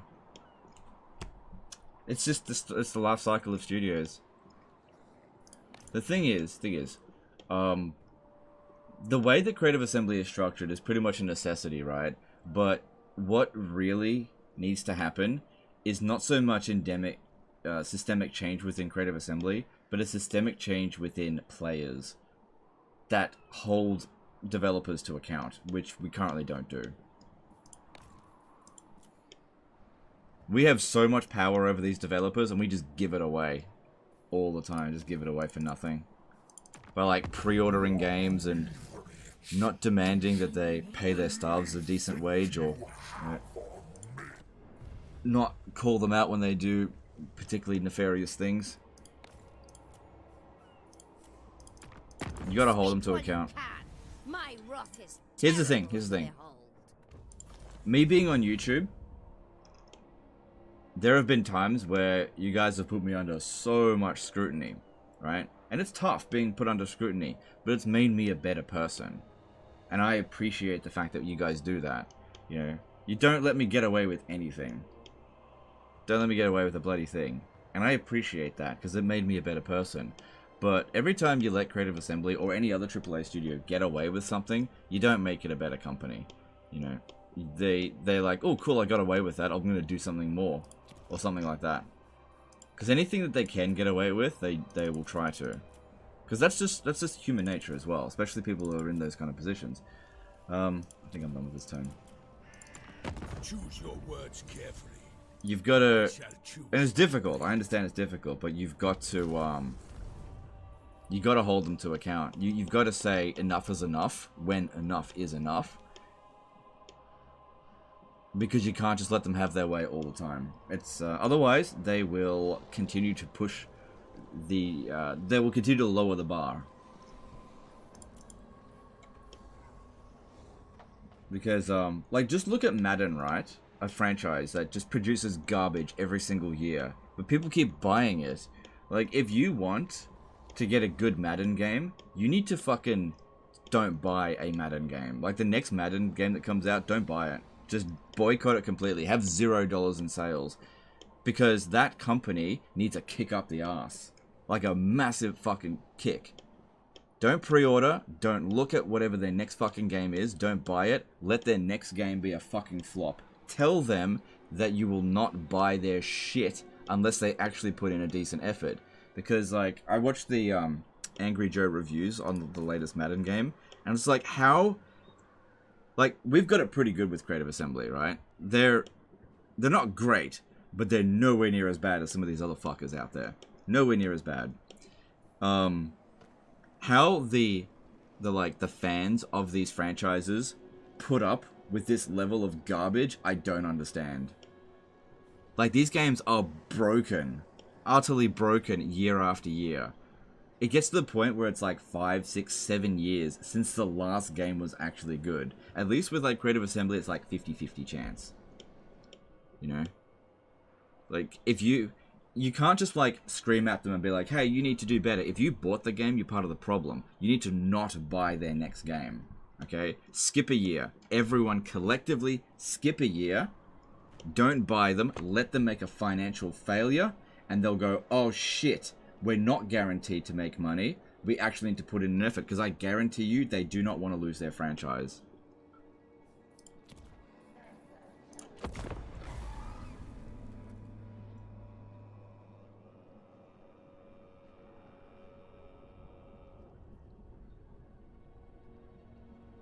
Like I said, it's not so bad with Total War. But like... Gamers in general, you've got to demand better from these developers, and if you don't demand it, you won't get it. You will not get it. Don't expect them to do right by you, because they won't. They don't care about you at all. None of them do.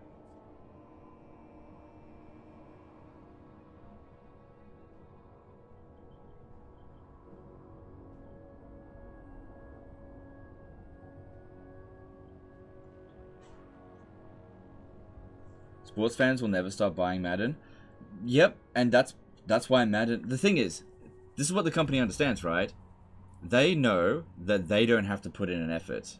They know that they can make a broken, buggy piece of crap game, and it's going to sell. Because it's cheaper to make that than it is to put in an effort.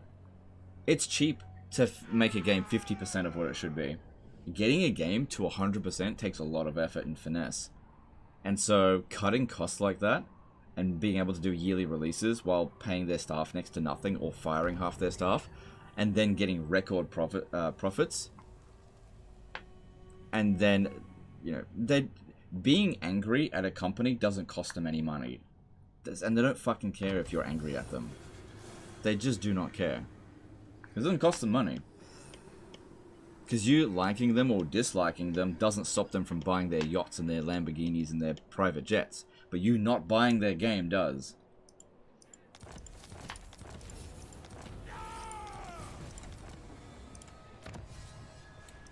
Alright, and... oh yeah, definitely that one. Oh no! Gold Throne's gone. Cool, we've gone this entire stream without a single defeat. I thought we'd get defeated every now and again. Yeah, no defeats so far. 53 battles, damn. Alright, Skarbrand, you need to sack this and force march over here. I don't think he'll make it. Legend, are you going to do more Medieval 2? I've actually been thinking about doing a Medieval 2 campaign. It's been long enough that I kind of want to... yeah, Blood for Blood, got it. Good for money. Don't forget the microtransaction and loot boxes, low effort, cheap games, plus gambling is the norm. Yep.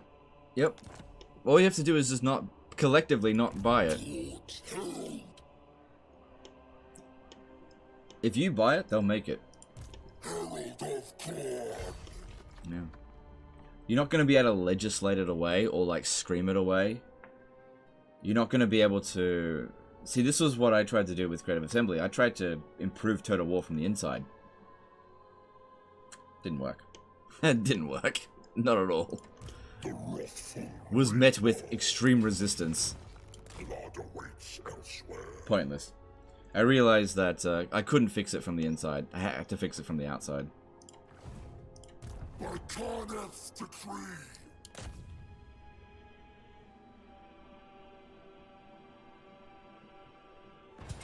Alright, we can get away with an auto resolve this time.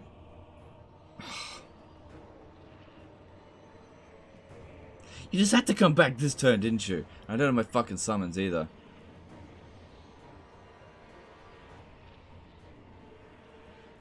God, that guy there is a pain. Okay, here's what we do. Just besiege it. We don't have to sack it this turn. He may try to lift the siege, but if he does that, he's not going to pursue us. And it'll cancel his recruiting.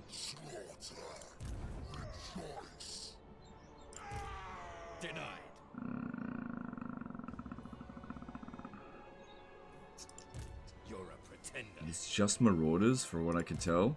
I've only got 6 units versus 13. Well, actually, if I stay here, yeah, I don't have this anymore. I don't want to lose Goraemon. I found them.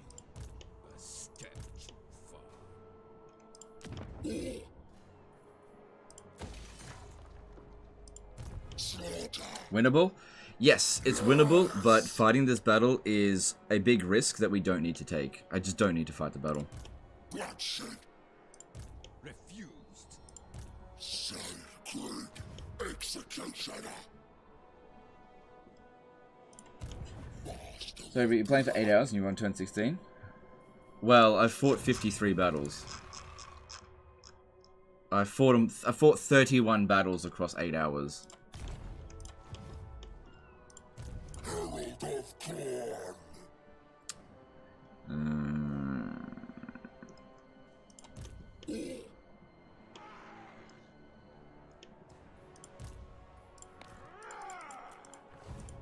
I am pretty tired. Let's see here. Alright, I was gonna ruin dwell that. Best this one here does it.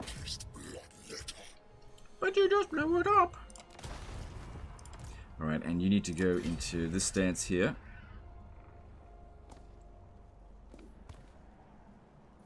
Stand about there. And see if we can catch Hellebron. I don't need Skarbrand to get Hellebron's defeat trait because he's already got high enough melee attack. Although she does have Dark Conduit. They've always bloody got it. Alright, you will swing back around. Actually, no, I think I'll send him out that way.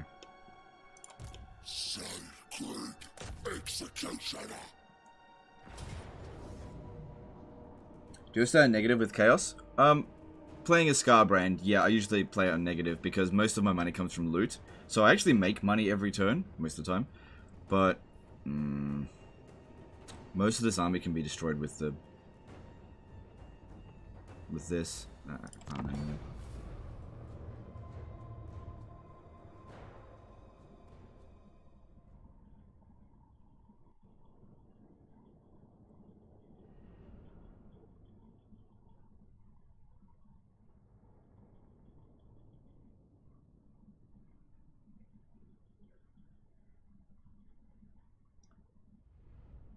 It's wild to me that you're able to do so much in only 16 turns. Would be about 75 turns in 8 hours.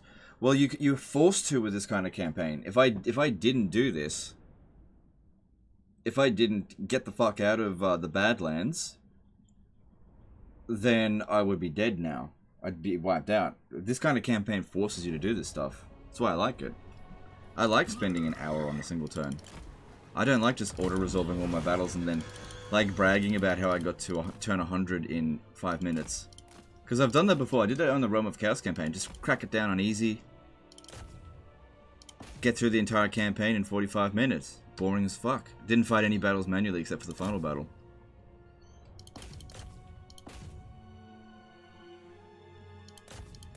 And if you're not fighting the battles manually, why even bother playing the game?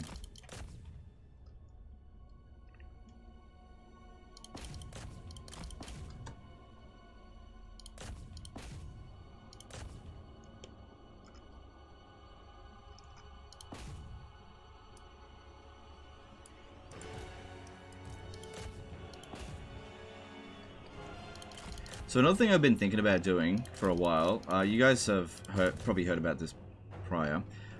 There's a video that actually, you know what, I might just link it in the chat real quick. There's a video that Melkor did. Have I still got it up? Oh, I could just find it really quick. There's a video that Melkor did a little while ago, and it stuck with me for a really long time.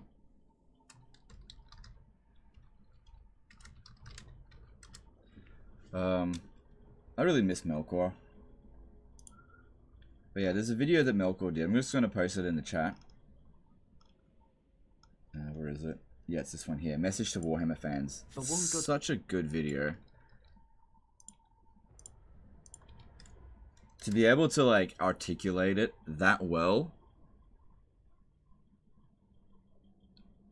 I think he did a really good job. But yeah, that video has stuck in my mind for a really long time now. Probably more than a year. About like a Total War union, YouTuber union, but it can't be a union, right? As soon as you use union, people are like, oh, the workers union, it's gonna fail, you know, all that kind of stuff. It's not like that. It's more, it'd be more like an alliance, and it'd be more like YouTubers helping each other out, yeah. Because I think a lot of YouTubers are currently, like, so dependent on Creative Assembly, and they can't wean themselves off it, because Total War is very niche. There just isn't the level of views. Like, it's hard to become a channel of my size, where you can actually reach a position where you can tell the developer to fuck off, and your livelihood isn't impacted at all, which mine wasn't. Like, I'm in such a privileged position that I can do that. So I kind of want to create an alliance to lift up YouTubers so that they are not dependent on early access anymore. But that'll require a lot of effort.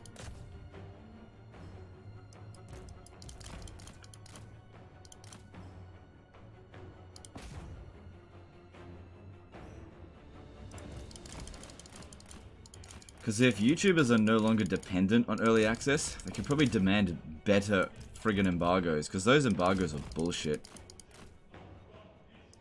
You can't be honest until the game basically comes out, until a day before it comes out. You spend 3 weeks basically hiding all of its flaws, because you're not allowed to give it a review, and a review is vague, so it can be interpreted whichever which way, and oftentimes is. And we just have no power to friggin' demand better. Only Lies in a Bottle of Shit did a €5 super chat. Fighting such a blob without magic makes me uncomfortable. Oh, I'm using magic. I'm using blood magic. Problem here is these damn javelin men. I probably did a ton of damage, yeah.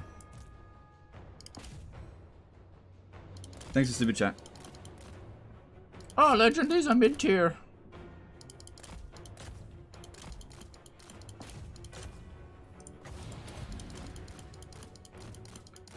think this one here is going to die any minute. Once it reaches that point where it starts crumbling, I can't... there we go. Can't stop it. Once it pops, it doesn't stop. Alright, I might actually have to use the rest of my army.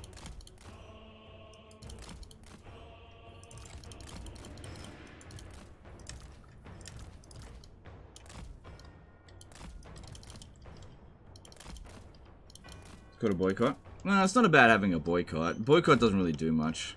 Unless everybody does it, which you're never going to get anyone to do that. There used to be this thing called the Total War Network. This was ages ago. Before a Total War creator program, there was this thing called the Total War Network. And these guys would organize... There's like a bunch of them. This was during the height of like Medieval 2. Right before Rome 2 came out. Oh, and maybe a bit after Rome 2 came out. But they would organize like events and have the small YouTubers participate. And it was pretty good. It wasn't super well organized. But it was good. It was YouTubers helping each other. And then it just stopped. It just stopped.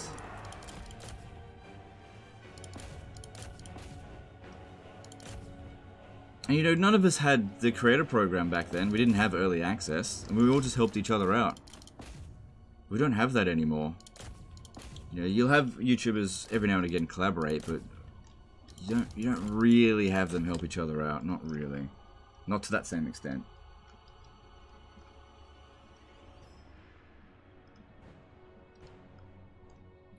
From now on, if I don't stream a game once I have it in early access because the game DLC is bad.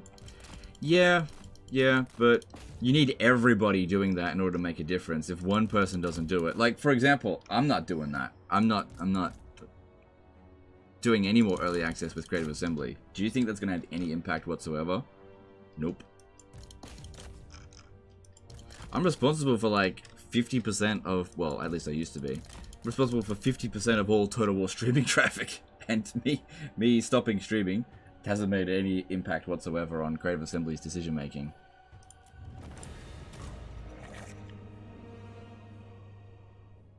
It only matters if everybody does it, and getting everybody to do it is fucking impossible with the current system. You just can't do it.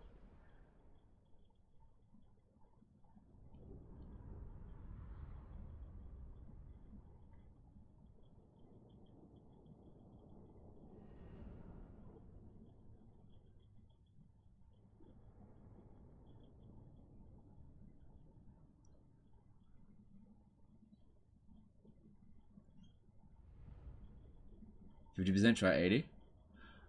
No, because when I was streaming, you know, last year and the year before and the year before that, there were more streamers. So, it was about 50%. If you include Twitch, it was about 50% of the streaming traffic. Like, Turin would get good numbers, but Turin wouldn't stream as often as me. Like, I'd just be always streaming to, like, high numbers. Like, if I have a look at Twitch right now, how many total viewers are there on Total War 1 and 3. What am I looking at here? How many total viewers do they have? So, streaming right now on Twitch for Total War Warhammer 3 across 1, 2, 3, 4, 5, 6, 7, 8, 9, 10, 11, 12, 13, 14, 15, 16, 17, 18, 19, 20, 21, 22, 23, 24, 5, 6, 7, 8, 9, 30, 1, 2, 3, oh my god, 40, 50, 60. Alright, about 60 channels, 1.3 thousand viewers on Twitch. Right? So on Twitch, 1.3 thousand viewers, and you got like 60 channels. Now, of course, most of these channels are basically not even getting any more than one viewer. But you got one over there with 5. That's actually a lot for a Twitch thing. And we're here with double that, and I've already lost half the people from the stream. That's after I've retired. And my best days are behind me. Yeah. Your savage crusade. You not streaming will definitely impact the early access sales. I hope so. I hope I don't impact the overall sales, but I definitely want to impact their pre-orders. I definitely want their pre-orders to go down.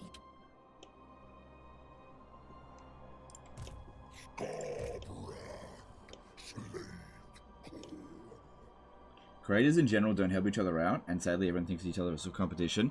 Yes and no. That's both true and not entirely correct, because while yes, we are competing with each other, it shouldn't be like, we shouldn't be trying to destroy each other, because the way that I see it is that competition makes us better.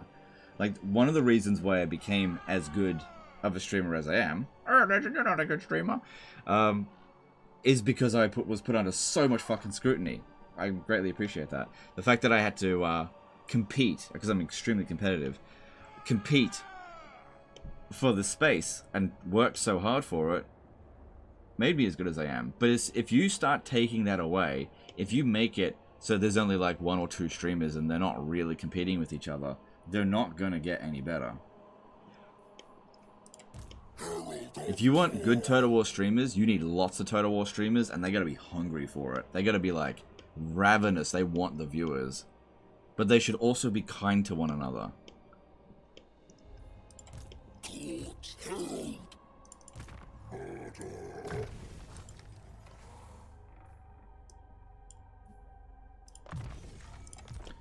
Ionut Gianta did a £5 super chat. Hi Legend, do you like or play Warhammer 40k games like Battlesector or Gladius? Started playing Battlesector yesterday, I find it quite enjoyable. I do like 40k games for sure, but there are a lot of 40k games, and none of them are like amazing. And I don't like to like just play a game for 40 hours and then drop it. I like to play a game for hundreds of hours. So there's not really any games at the moment that I would sink that many hours into, and so I don't bother with it. Yeah, if I buy a game, it's because I know I'm going to sink in at least 100 hours. Like Riftbreaker, hundreds of hours. Valheim, I'm up to like 800 hours now. This game, 3,000 hours. What am I up to with Ubisoft now? I don't know if it's open. Like 2,500 hours or something. It helps you one of the better Total War players as well. Well, it's because I push myself. It's not any, there's no natural innate talent. Just push yourself. Like, you look at Anticity, for example. He's an amazing player. He pushes himself. He challenges himself every single time that he comes onto the stream. Slaughter! I think I'll go with...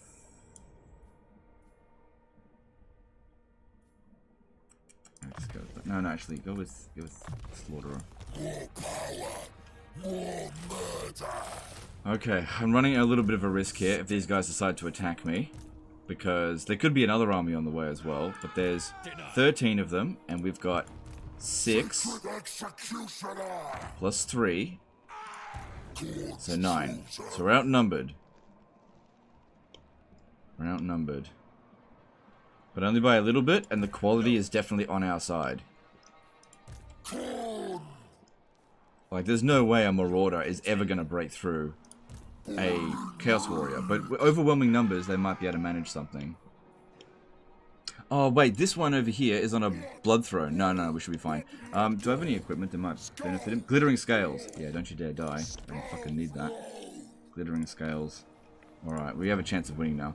Alright, took the Frozen City. Let's get that going.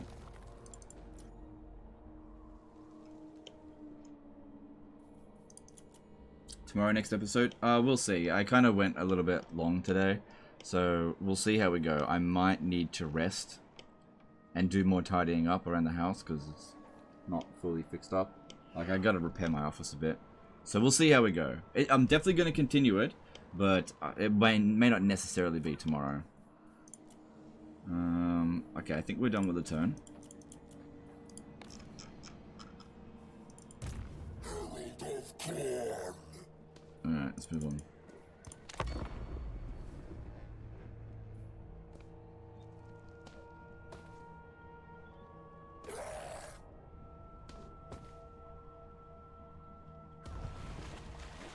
And... oh, that's fine. We probably wouldn't have succeeded on the ambush anyway.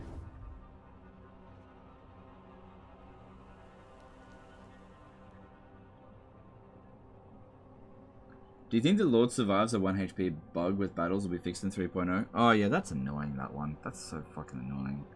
I don't think that'll get fixed. Not in 3.0, no.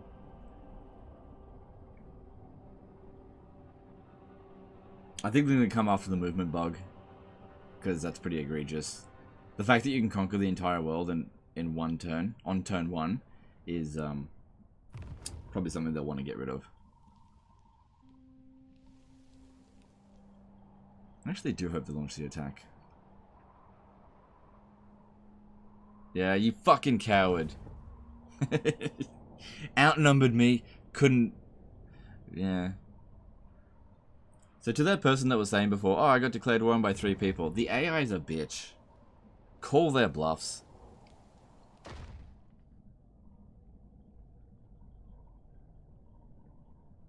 How long is stream going for?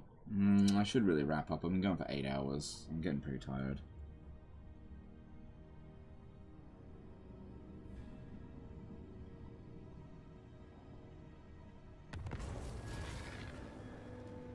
But I really love Khorne. What is it that you love about Khorne? It's got the juice! We hunt. Always hunt. I got 2 armies. I should be able to handle that. I want this. Give me my skulls. The harbinger of doom. Alright, so what I reckon we do here is... You back... No. You come over here. Blood awaits elsewhere. And I'll blow it up because I'll get more movement that way. Oh good, they occupied Infernius. 13 units versus my 11. Yeah, Khorne warriors are better than theirs.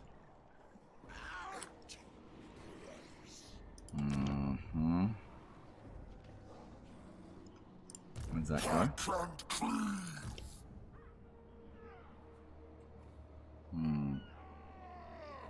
I want to fight this battle.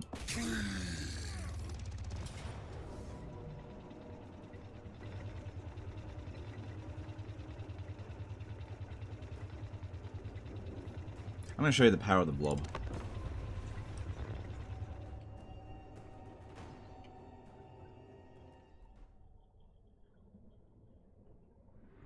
I agree with you, and at the same time, I see CA making better content, so I pre-order like 2 days before. Yep, 2 days before. Cool, I'm down for that. Don't think that's a problem at all. Yeah. You go for it. That's pretty much what I'm doing, except I'm going to do it like 1 day before. Yeah.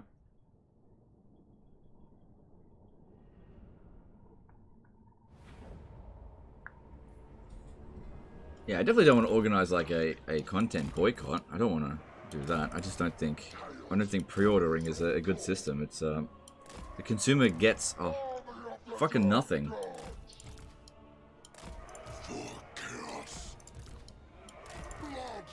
Alright, time for the power of the blob. Why is he blobbing? Why is it always blobs?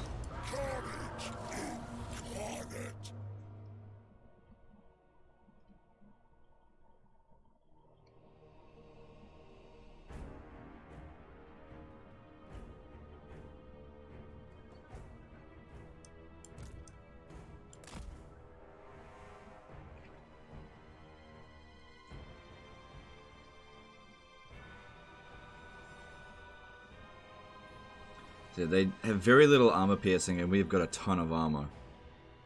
Minimum 50% non-armor piercing damage resistance. Our melee defense is 39 to their... okay. Well, our melee attack is actually significantly higher than theirs. Right, because of Totem of Endless... Oh, and we've also got the Glittering Scales. Plus we've also got this. New to the game, why does he stack his army like this? Have a look what happens. Watch what happens.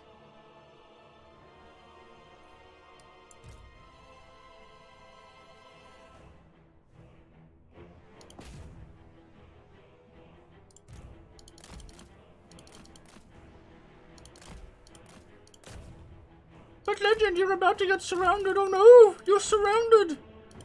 All I'm surrounded by are dead men.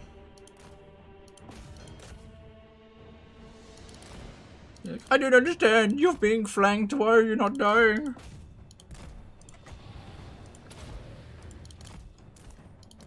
Because the thing is, I'm not actually flanked.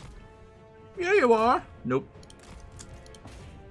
Actually not flanked at all. Because no individual unit is pressed on both sides. Why is he not taking damage? Won't someone please think of the children?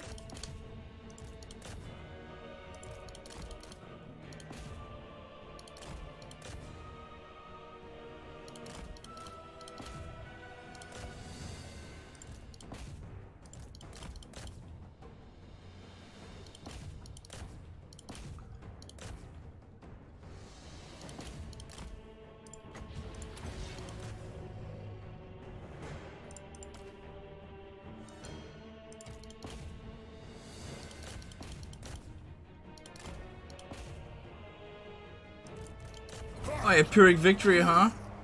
Let myself get completely surrounded. Pyrrhic victory.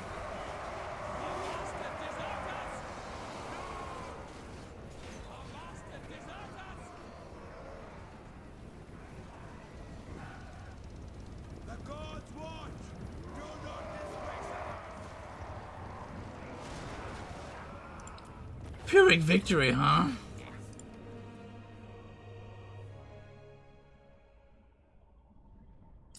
I know that means nothing if you're surrounded in Total Warhammer, but could you do the same in Medieval 2? No, if this was Medieval 2 and I did that, I'd fucking die. I didn't build blobs in Medieval 2. Different game. Do you know what? Actually, no, that's not entirely true. I would build cavalry blobs, but they're like doom blobs that you just use as like absolute fucking hammers everywhere.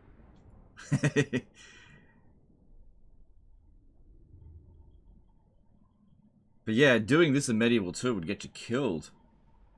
Like, if you had a bunch of feudal knights and you did this, and you got yourself surrounded, and they had one cavalry unit, you're fucked. You're so fucked.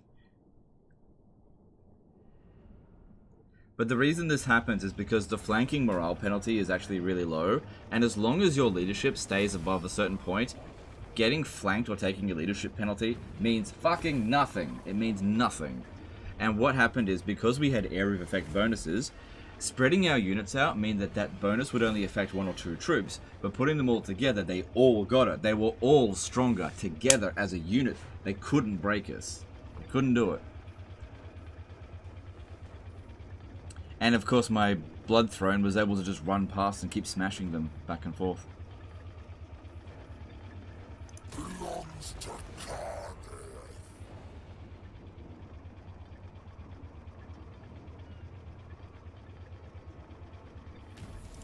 Herald of Khorne. Oh, I'm out of movement. Oh, well. I obey. Alright, I think it's time to call it a day. I need to take a break. I need to get some rest. I'm really enjoying this campaign. I love playing Khorne. Still can't believe I say that. I think we've made a really strong start to this campaign. You know, we're getting our second army going. Khorne. No, it's, you know, doing some pretty well. It's same with AoE debuffs. Exactly, yeah, my AoE debuff. That's why I equipped the glittering scales. They were all losing 5 melee attack. They just couldn't break through. Alright, time to take a break. Let's go chuck a host over to somebody, if anyone is even live streaming. Don't forget to check out that Melkor video. And also, don't forget to check out Venris's Kickstarter, if you want to support his game that he's making. There you go. I've just put that link in the chat again. Alright, I need to find who's streaming. Let's have a look.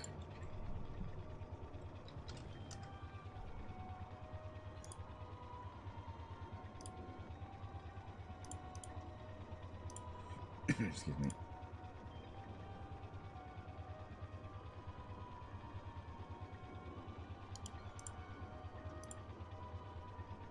Alright, who's live streaming? What? No one? Well, I should be there. It says I'm playing Total Warhammer 3. What?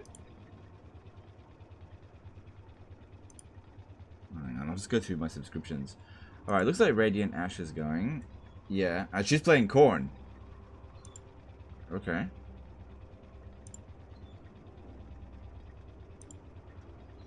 Alright, let's chuck it over to Radiant Ash. Because, she's just doing more of what we're currently doing.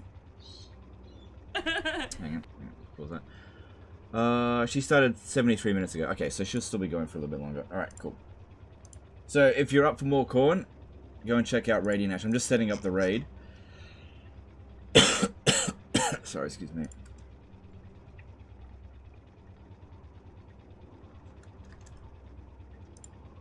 Cool. Cool. Alright. I'm gonna go get some rest. My brain is turning to mush. I can feel it. Appreciate all the support today, guys. Hope you're enjoying this campaign. We'll continue it soon. It might be tomorrow night. It might not. I don't do this full-time anymore. So, honestly, I don't have a schedule. So, we'll just see how we go. Anyway, into this one. Appreciate you guys. And I'll see you tomorrow. Later, guys. Bye.